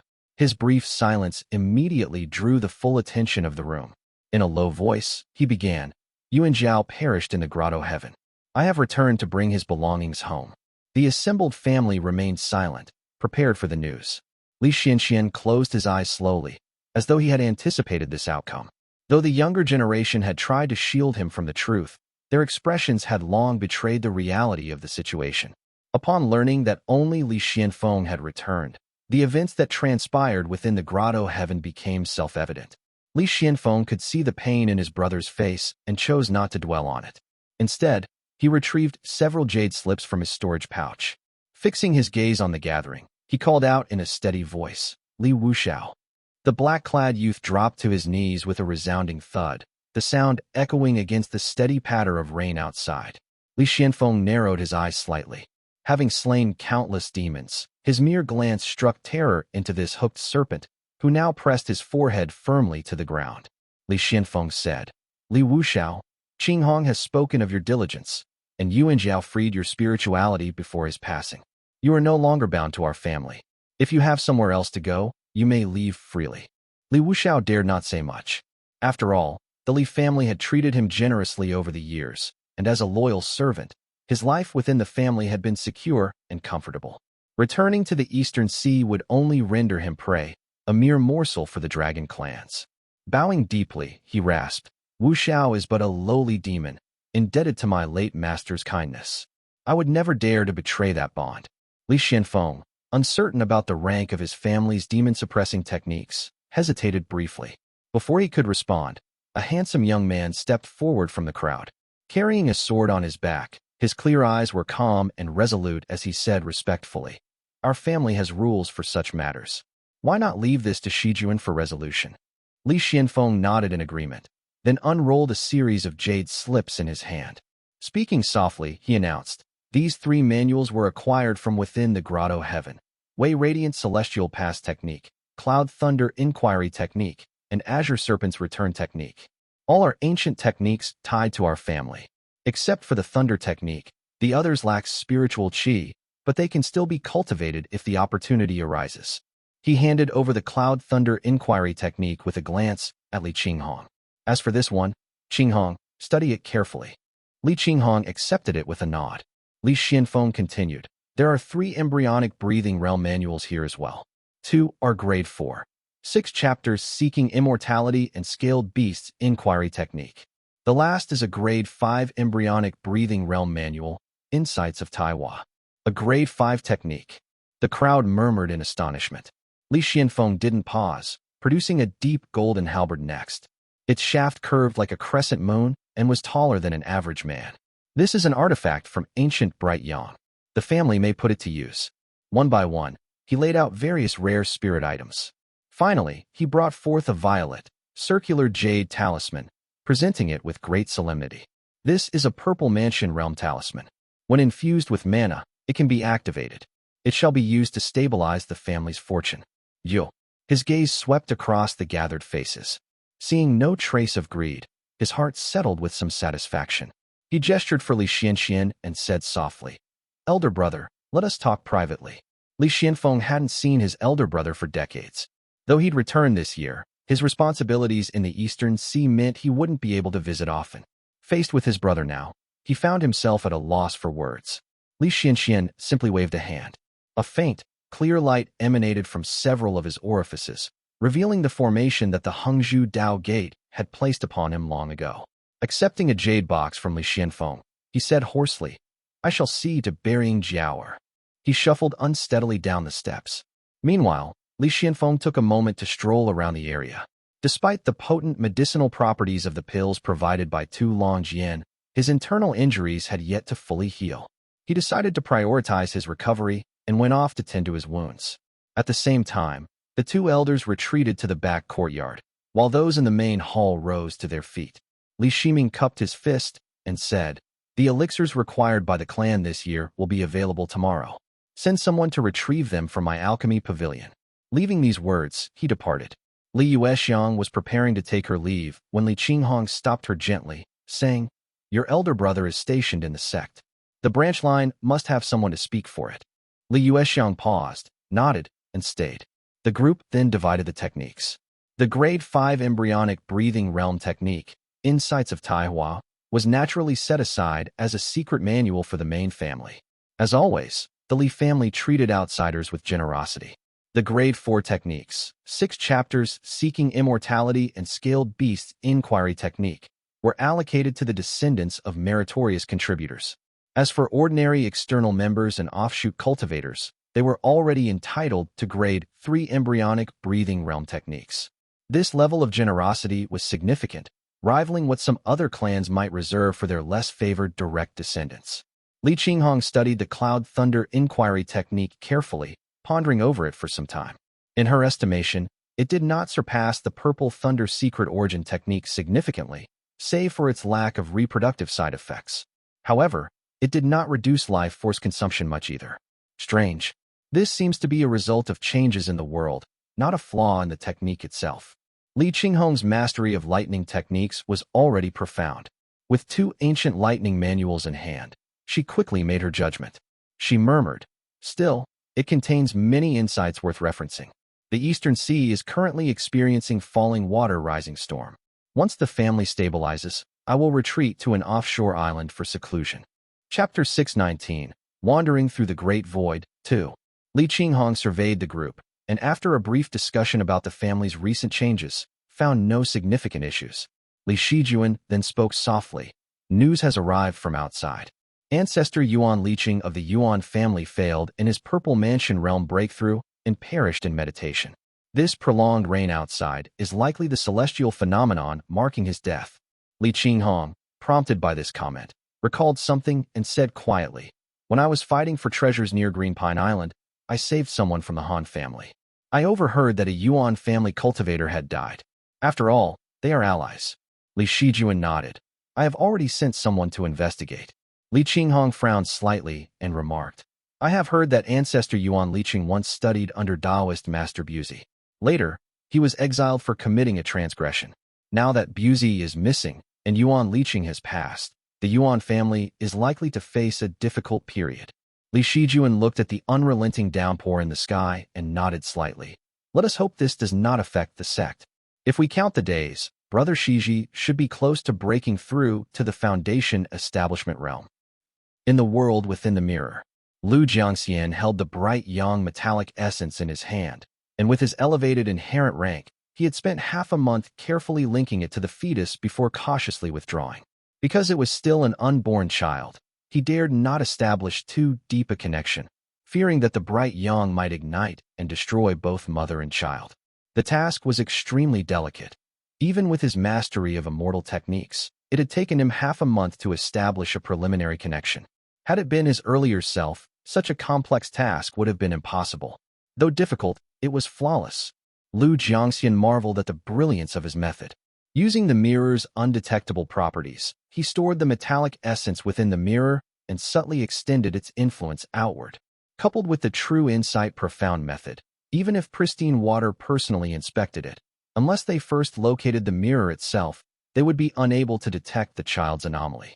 They would simply assume the child was born bearing a thread of fate. As Lu Jiangxian admired his ingenuity, the mirror grew increasingly radiant with the fusion of the jade buckle. Retracting his divine sense, he closed his eyes and immersed himself in the experience. It had been far too long since Lu Jiangxian had acquired a new component for the mirror. Compared to his earlier days in this realm, when pieces came one after another, rendering him unconscious for years, this jade buckle caused only a slight weariness. 3 talisman seeds, the supreme in profound light raised to the Purple Mansion realm. These are but secondary gains. These upgrades did not move him deeply. Over the past half-month, the jade buckle had gradually dissolved, granting the mirror a new, special ability: traversing the great void.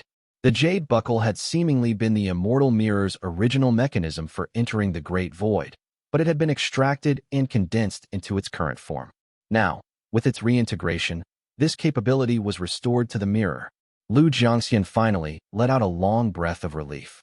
After toiling in this realm for so many years, the immortal mirror could now connect to the great void and traverse it freely. Combined with the mirror's inscrutable nature, it meant that no one below the Golden Core realm could hope to reach him. Moreover, he no longer needed to be carted across the world by others.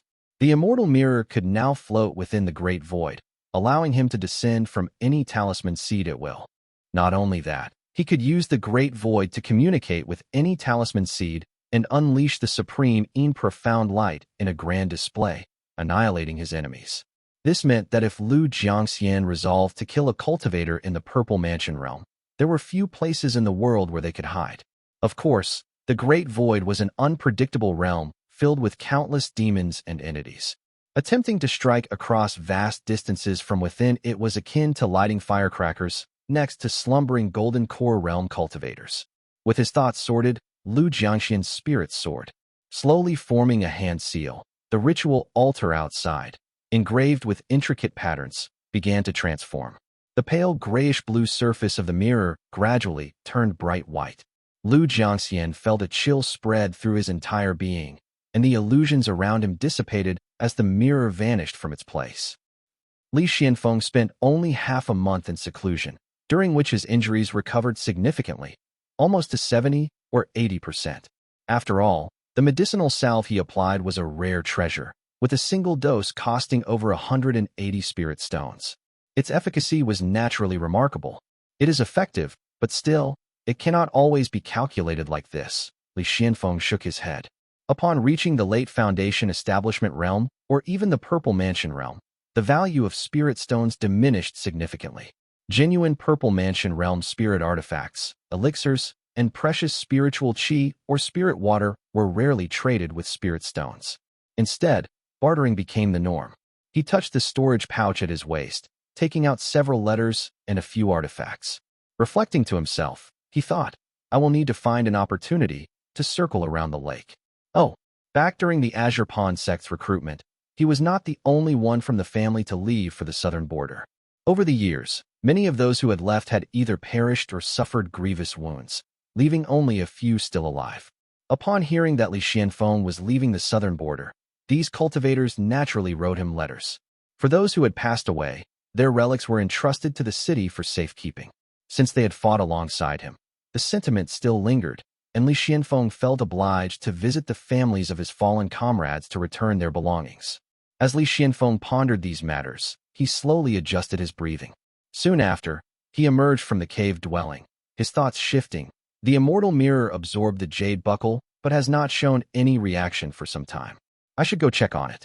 He made his way to the secret chamber, raising his brow slightly as a pang of alarm surged through his chest. To his astonishment, the altar stood empty, devoid of anything. What? He froze briefly, his heart suddenly sinking. However, he faintly sensed something still present before him. Focusing his gaze, he noticed that the talisman seed within his body stirred. To his shock, a faint, illusory shadow appeared on the altar. This is an entry into the great void. At that moment, an intangible ripple spread outward. Outside, Li Qinghong abruptly lifted her head, her expression revealing a trace of joy. Her gaze seemed to pierce through the clouds, sensing the immortal mirror's shadow in a certain direction. On a stone path, Li Shijuan also raised his brow sharply, an instant comprehension flooding his mind.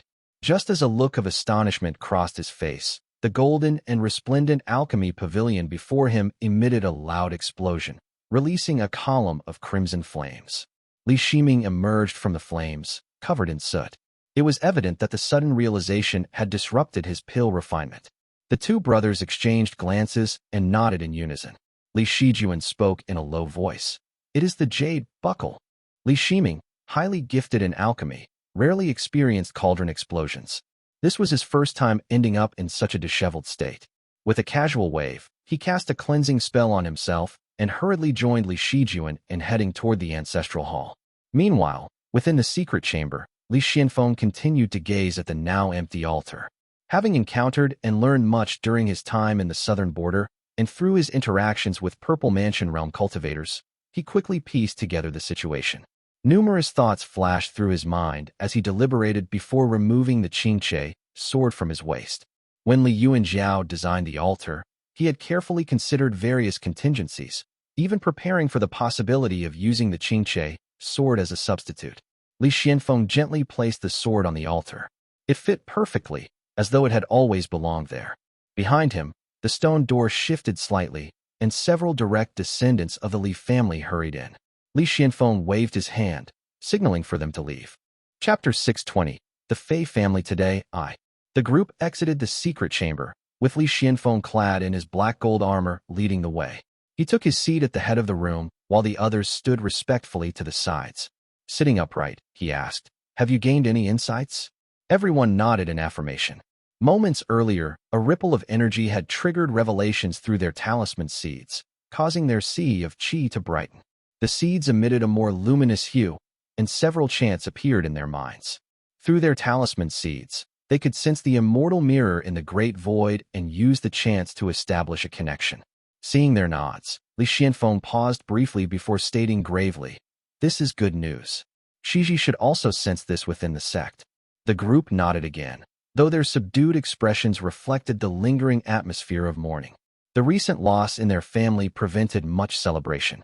After a moment of thought, Li Qianfeng added, "Although Yu Muxian is now dead, refrain from acting rashly around the lake for the time being. Once I return to the southern border and understand the sect's internal negotiations through the Ning family, I will send back instructions. Proceed accordingly." Li Qinghong nodded in agreement and replied, "We will await your message. However, there is one matter. In the past, the Yu family had a swordsman by the name of Yu Mujian. Few in the hall recognized the name, though Li Qianfeng nodded slightly. Li Qinghong turned to explain to the younger members. During the Yu family's peak, its brothers each excelled in their own right. Yu Muxian was extraordinarily gifted, Yu Mugo was ruthlessly cunning, and another, Yu Mujian, was defeated by our grandfather. Afterward, he went north seeking the Tao and has been unheard of since." After a brief pause, Li Qinghong continued gravely, "If this individual is still alive, he may have already surpassed the Foundation establishment realm. Caution is advised." Li Shiqing, who managed family affairs in the mountain foot, immediately understood and responded.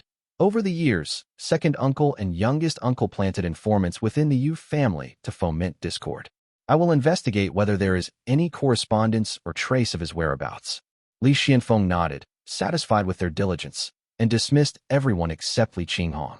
He asked, "I have heard that in recent years, relations with the Fei family have grown distant. Is it because Fei Qingyi is cultivating on Yuanwu Peak?" Li Qinghong nodded and briefly explained the situation, speaking softly. "Indeed, the Fei family has not communicated with us for years. Whatever debt they owed us appears long forgotten. Years ago, Fei Yihe, the young master of the Fei family, had accompanied Li Qianfeng to the southern border.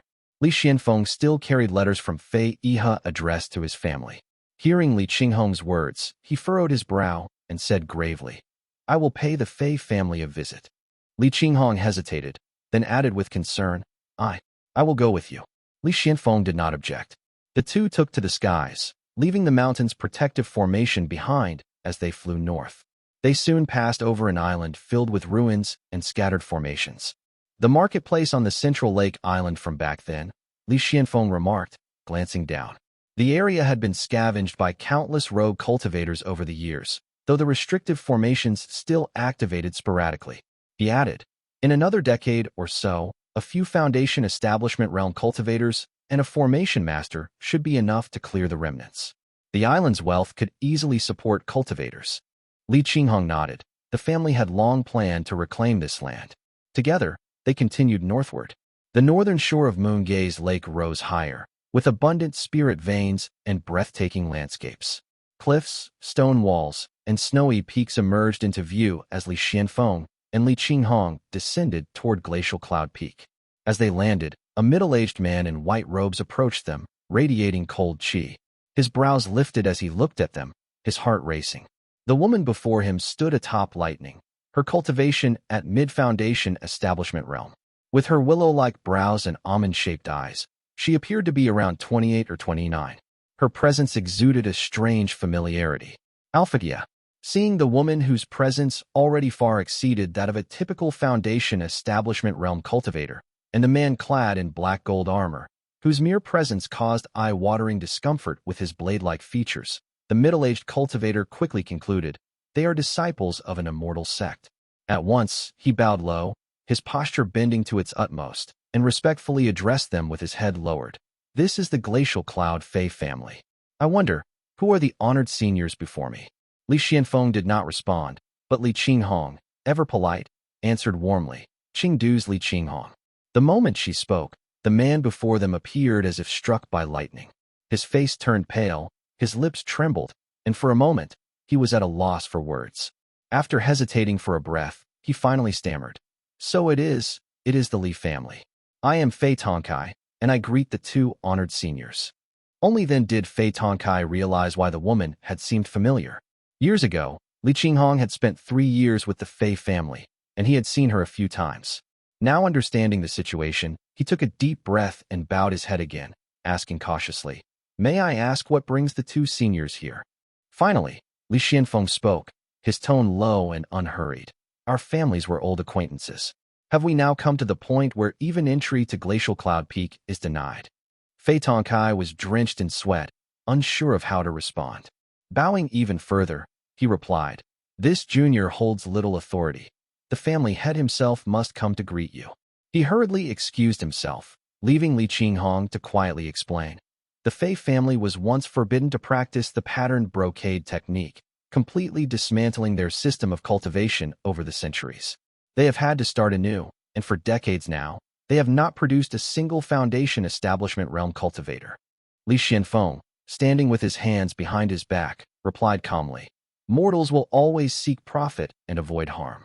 The Fei family's choices cannot be considered wrong, but whenever I think of how second uncle spared their entire clan with a single sword strike, only to receive this in return, it leaves a bitter taste. Before Li Qinghong could respond, her expression shifted. Below them, Glacial Cloud Peak suddenly erupted with radiant light. The Fei family's long relied upon cloud-gathering southern heaven formation activated, blanketing the entire immortal peak in a shimmering white glow. Li Qianfeng raised an eyebrow, watching as a figure flew toward them. The man bore a striking resemblance to Fei Yihe, sharing 7/10 of his features and a similarly handsome demeanor. However, his current expression was grim. Riding the wind, he lowered his voice as he greeted them. I am Fei Tongyu, head of the Fei family. Greetings to the honored seniors. The activation of the formation made the Fei family's distrust blatantly clear, a slight of no small magnitude given that Li Tongya had once saved their entire clan. And yet, Fei Tongyu personally came to greet them, placing himself at risk. The contradiction in these actions, the defensive formation and the risky gesture, made Li Qinghong shake her head internally. My elder brother once said this man was like a weasel rushing to prepare for winter. Indeed, his actions are telling. He is cautious to the extreme, yet even his offense is clumsy and incomplete, a man who sways with the wind. Li Qianfeng studied Fei Tongyu closely, a faint and ambiguous smile appearing on his face. In a deep voice, he declared, So, you are Fei Tongyu. Excellent. From his sleeve, he pulled out a letter and handed it over with an impassive expression. This is from your father. Do as you see fit with it. With a flick of his hand, he tossed the letter along with a storage pouch, which hit Fei Tongyu squarely in the chest with a sharp thud. Without another word, Li Qianfeng turned and soared away. Li Qinghong, seamlessly playing along, hurried forward and chided. Fellow Taoist, how could you act so rudely? This is excessive. For Fei Tongyu, it was as though a bolt of thunder had struck his ears. Hearing news of his father for the first time in decades left him reeling, his composure shattered. Already rattled by the intimidating presence of Li Xuanfeng's piercing gaze, he was utterly disoriented and stammered helplessly. Li Xuanfeng's decisive gesture had delivered their message clearly, returning the slight with precision. Meanwhile, Li Qinghong softened the blow, her tone gentle as she admonished, Fellow Taoist, your behavior truly leaves much to be desired. Fei Tongyu stood dazed in midair for a long moment, his movements slow and clumsy. Clutching the letter written by his father, tears welled up in his eyes. In a tone of quiet pleading, he finally said, "I was only afraid, never mind. Please, honored seniors, I humbly invite you to visit our peak." Li Qinghong knew that Li Xianfeng had not gone far. She gave a slight nod and descended with him. Fei Tongyu hurriedly offered to escort her into the cave dwelling, but Li Qinghong had no intention of staying long. She merely said, "Let us walk around this peak instead." Chapter 621. The Fei family today, too. Li Qinghong, now a mid-stage Foundation establishment realm cultivator, commanded authority, leaving Fei Tongyu too intimidated to protest. He bowed deeply and led the way. As they landed on the snow-covered peak, their gaze fell upon a hall with its roof sealed shut, a peculiar sight. Having stayed with the Fei family for a few years in the past, Li Qinghong was familiar with their traditions. Typically, their courtyards were left open to admire the moon and snow. Finding the hall sealed piqued her curiosity, and she cast a questioning glance. Fei Tongyu quickly explained, "That was where my younger brother lived during his life. He never cared for moonlit nights and had the hall roofed over intentionally." During his life? Li Qinghong's expression shifted, and she pressed him further. "What do you mean? What happened to your brother, Fei Tongxiao?" Fei Tongyu lowered his head, his face flushed with shame as he maintained a deferential posture. He replied, "He failed to break through to the Foundation establishment realm. He has since merged into the cold wind and snow, and is gone. Fei Tongxiao is dead." Li Qinghong paused, genuinely stunned. She had not expected that this man, with his steadfast ambition, would have risked and lost his life in attempting the Foundation establishment realm breakthrough. The sudden realization of the passing of an old acquaintance left her at a loss for words. Tears welled in Fei Tongyu's eyes as he murmured, "It happened a few years ago." Li Qinghong fell silent. The two continued their walk, eventually arriving at Fei Wangbai's grave. The gravestone, overgrown with purple moss, appeared especially forlorn amidst the snow. Recalling the teacher-student relationship they had once shared, Li Qinghong offered a brief moment of prayer at the grave before they proceeded further up the snowy mountain. Cresting the ridge, a familiar pavilion came into view. Years ago, she had practiced spear techniques in that very pavilion. Fei Tongxiao would visit her there every day, climbing up the mountainside each time. Decades had passed, yet the small pavilion remained intact. Fei Tongyu led her inside. Two potted plum blossoms stood by the door, well-tended and covered in white frost. The door, freshly painted white, shone cleanly, while the stone steps, polished smooth, gleamed under the frost that had built up over time from lack of visitors. They sat at a stone table in the courtyard. As soon as Fei Tongyu sat down, he began to weep. The years of hardship etched plainly into his weary demeanor. In a hoarse voice, he said, "My younger brother. He passed away 3 years ago. Before he died, he left me a letter to give to you. I was instructed by Qingyi not to send anyone to deliver it until you arrived." He retrieved a small letter, barely the size of a palm, from his storage pouch. Li Qinghong lowered her almond-shaped eyes to examine it. On its surface, a few simple lines were written. "Senior sister, Tongxiao was foolish and could not achieve success. In my youth, I rashly disturbed you, but I am grateful I did not hinder your cultivation. Yet, senior sister, for 48 winters among the pines and snow of this cold mountain, my heart has been as firm as these hills, unwavering." Fei Tongxiao had once studied alongside her as disciples of Fei Wangbai, but they all knew it was merely a political arrangement between the two families. Fei Wangbai had imparted little of real value to any of them, and after leaving his tutelage, they had gone their separate ways, never speaking of it again. That word, senior sister, was one she had not heard in decades. The inked handwriting was simple and unadorned. Li Qinghong examined it closely for a moment, then turned her head away. In a quiet voice, she asked, "Did your brother leave any descendants?" Fei Tongyu replied, "He never took a wife, nor did he take concubines." Li Qinghong put the letter away and turned her face aside, exposing the snow-white nape of her neck. Her voice turned hoarse as she murmured, "Why? Why did he have to?" Fei Tongyu closed his eyes as tears streamed down his face. He clutched his father's letter tightly in his hands, but did not dare to open it. Instead, he kept his head lowered, staring at the cracks in the bricks on the floor. Both he and Li Qinghong remained silent, each consumed by their own thoughts.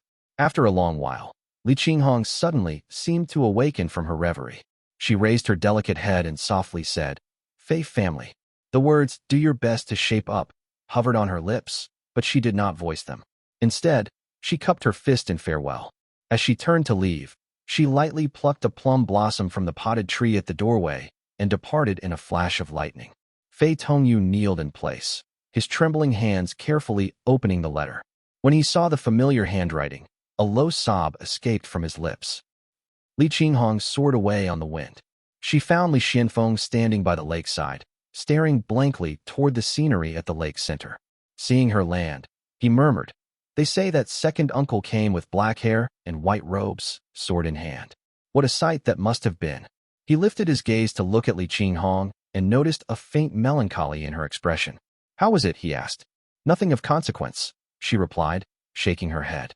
"An old friend failed to break through and perished." Li Xianfeng joined her as they flew southward. After a moment's pause, he said, "Do not dwell on it too much. With our long lifespans, we will witness such things many times over." Li Qinghong nodded silently. When the two landed back at the mountain, Li Xianfeng said, "I have a few other visits to make. You may focus on your cultivation." Li Qinghong, already weary in spirit, nodded in agreement and forced herself to steady her emotions. As she descended to the peak, the sound of rain filled the air, its steady patter covering the entire mountain. She had only walked a short distance when she found Li Shijuan waiting for her at the mountaintop. Seeing his aunt arrive, he stepped forward and spoke softly. "Most of the family matters have been settled. I have also extracted Li Wushao's spirituality and entrusted it to Yuexiang.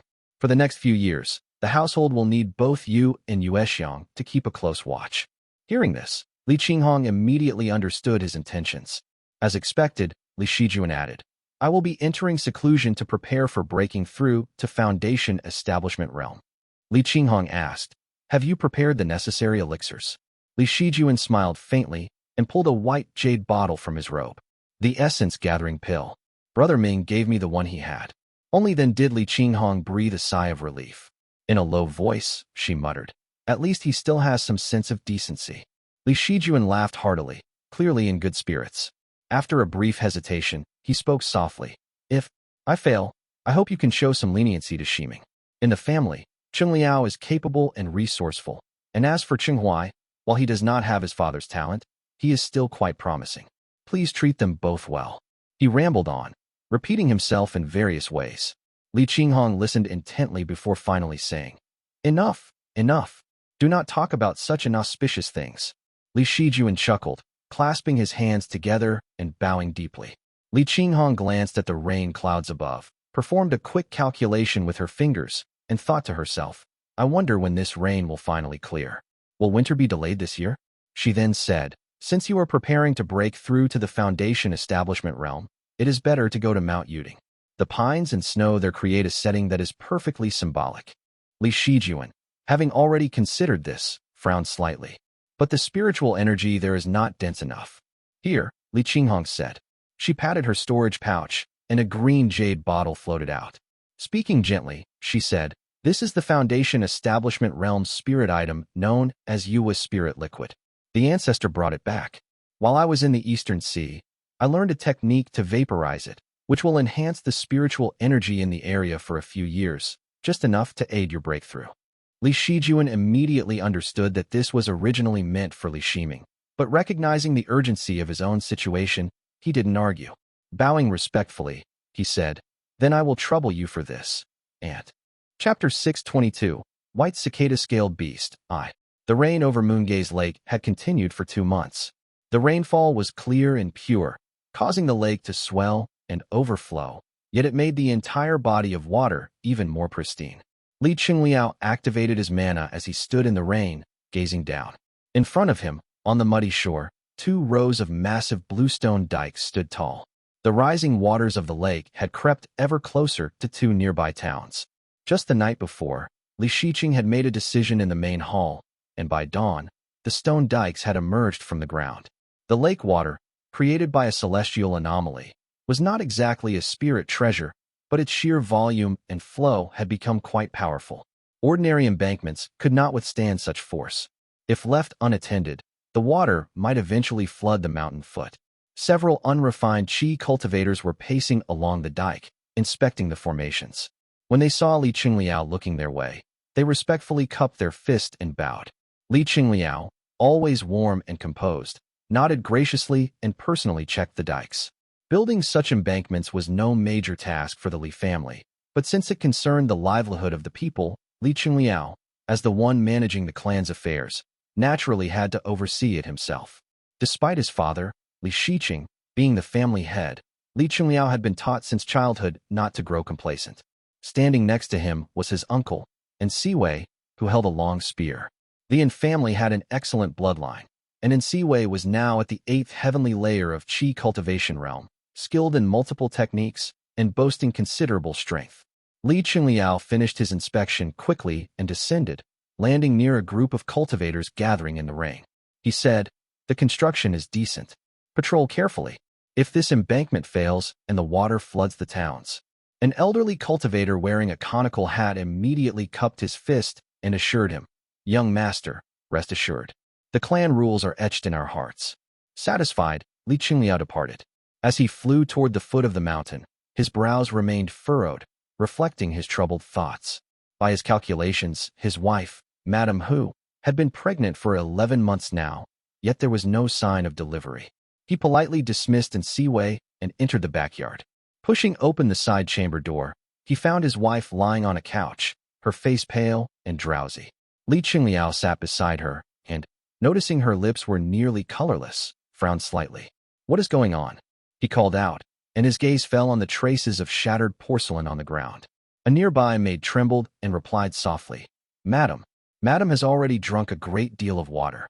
Li Qingliao had noticed this issue for some time. Now, when he touched his wife's forehead, he found her body burning hot. The ominous feeling in his chest deepened. He looked her over carefully, growing anxious as he tucked the covers around her. Rising abruptly, he began pacing and said, "Take good care of her. I will head to Chengdu." Quickly, he strode out of the hall, grabbed the white robe hanging at the entrance, and draped it over his shoulders. The usually calm and composed look on his face darkened with worry. He shot into the air, wind swirling as he flew straight toward Mount Chengdu, only to remember that his 8th uncle, Li Shijuan, was in seclusion. Gritting his teeth, Li Qingliao turned and flew to Talisman Peak to seek the Grand Elder, Li Xianxian. Talisman Peak was eerily empty. Li Xianxian had never liked keeping servants around, even from his youth. Li Qingliao easily entered the main hall. As he approached, he heard a powerful, sonorous voice from within. "Ning Dingbo reports that Yuan Tuan has been sent to the Eastern Sea markets. If you ask me, the Yuan family." The voice's owner seemed to sense him and stopped abruptly. Li Qingliao quickly kneeled, bowed deeply, and said respectfully, "Qingliao greets the 2 great ancestors." Li Xianfeng, whose presence was the most imposing of all, stood as a towering figure of reverence within the family. Li Qingliao, though composed, felt his heart drum nervously. Bowing low, all he could see were the long boots inlaid with black and gold. From above, he heard Li Xuanquan's low voice introduce him. "This is your grandnephew, Li Qingliao." Li Xianfeng gave a soft response, allowing Li Qingliao to rise. Li Qingliao quickly stood up, his eyes meeting this fearsome elder for the first time. Surprisingly, those dark gray eyes did not appear as severe as rumored. Instead, they carried a faint warmth as he looked Li Qingliao up and down. Li Xianfeng seemed to be reminiscing about something, though Li Qingliao dared not delay. He spoke in a serious tone. "My wife, it has been 11 months since her first pregnancy, but there are no signs of delivery. On the contrary, her condition is weakening. I have used spells to investigate multiple times, but found nothing. Alpha. Li Xianxian was slightly startled and responded, "I will go down and see. I will come as well." Li Xuanfeng's words made Li Qingliao ecstatic. This elder's reputation for knowledge and experience far exceeded anyone else's in the family. Overjoyed, he quickly led them out. As Li Xianfeng stepped forward, he turned to Li Xianxian and commented, "The descendants of the central branch always seem to possess a rare steadiness and calm." Li Xianxian nodded quietly in agreement as they stepped out of the grand formation. However, Li Xianfeng suddenly stopped, his eyes narrowing as his expression turned stern. He reached both hands behind his back, where an exaggerated golden longbow appeared, its form radiant and formidable. Li Xianxian sensed something amiss and looked up at the sky. The heavy clouds over Moongaze Lake had begun to disperse. The rain that had fallen steadily for half a year gradually ceased. The thick clouds vanished, and the sun broke through, illuminating the land. Though a faint drizzle remained, sunlight now shone down brightly. A dazzling glow began rising from the sky, filling it with brilliance. Though the rain still poured, its presence seemed otherworldly. Li Xuanfeng's eyes glowed with golden light as his perception technique activated. Through his vision, near the foot of Mount Lijing, a golden yellow cloud, almost white, began to rise. It radiated brightly, perfectly circular like a canopy, hanging suspended in midair. Li Xianfeng took 2 steps and descended into the mountain. Li Xianxian and Li Qingliao followed closely behind.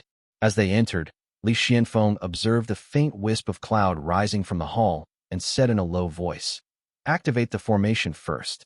Li Xianxian formed seals and cast the spell. Brilliant white light rose from the mountain, forming a barrier-like screen that sealed off the area. The 2 elders stepped inside. The courtyard, previously neat with stone tables and chairs, was now overwhelmed with white. Large and small white cicadas covered the ground, piled on top of one another, leaving no place to step. Their sharp cries pierced the air. Several maids lay collapsed on the ground, as the white cicadas crawled through their clothing, flapping their wings and attempting to take flight. Li Qingliao was visibly shaken. Li Xianfeng, however, stepped forward calmly and caught one of the white cicadas. As soon as it landed in his hand, it turned into gold-white smoke and vanished. He stepped forward again, and the faint rustling sounds ceased entirely. The scene before them disappeared without a trace, leaving only the unconscious maids on the ground. Li Qingliao rushed inside, while Li Xianxian asked in a low voice, "Is this an anomaly?" "Indeed," Li Xianfeng responded, and entered the inner chamber with a mix of worry and relief on his face. The 2 elders had just crossed the threshold when they heard a child's innocent laughter. Inside, the room was in complete disarray. Furniture lay overturned, and the scene was chaotic. A creature, neither tiger nor wolf, lay in the center. It had 2 jade-like white horns on its head and carried a damp infant gently in its mouth. Li Qingliao kneeled down immediately, removing the white robe draped over his shoulders and spreading it beneath the creature, fearful that it might drop the child. Crack!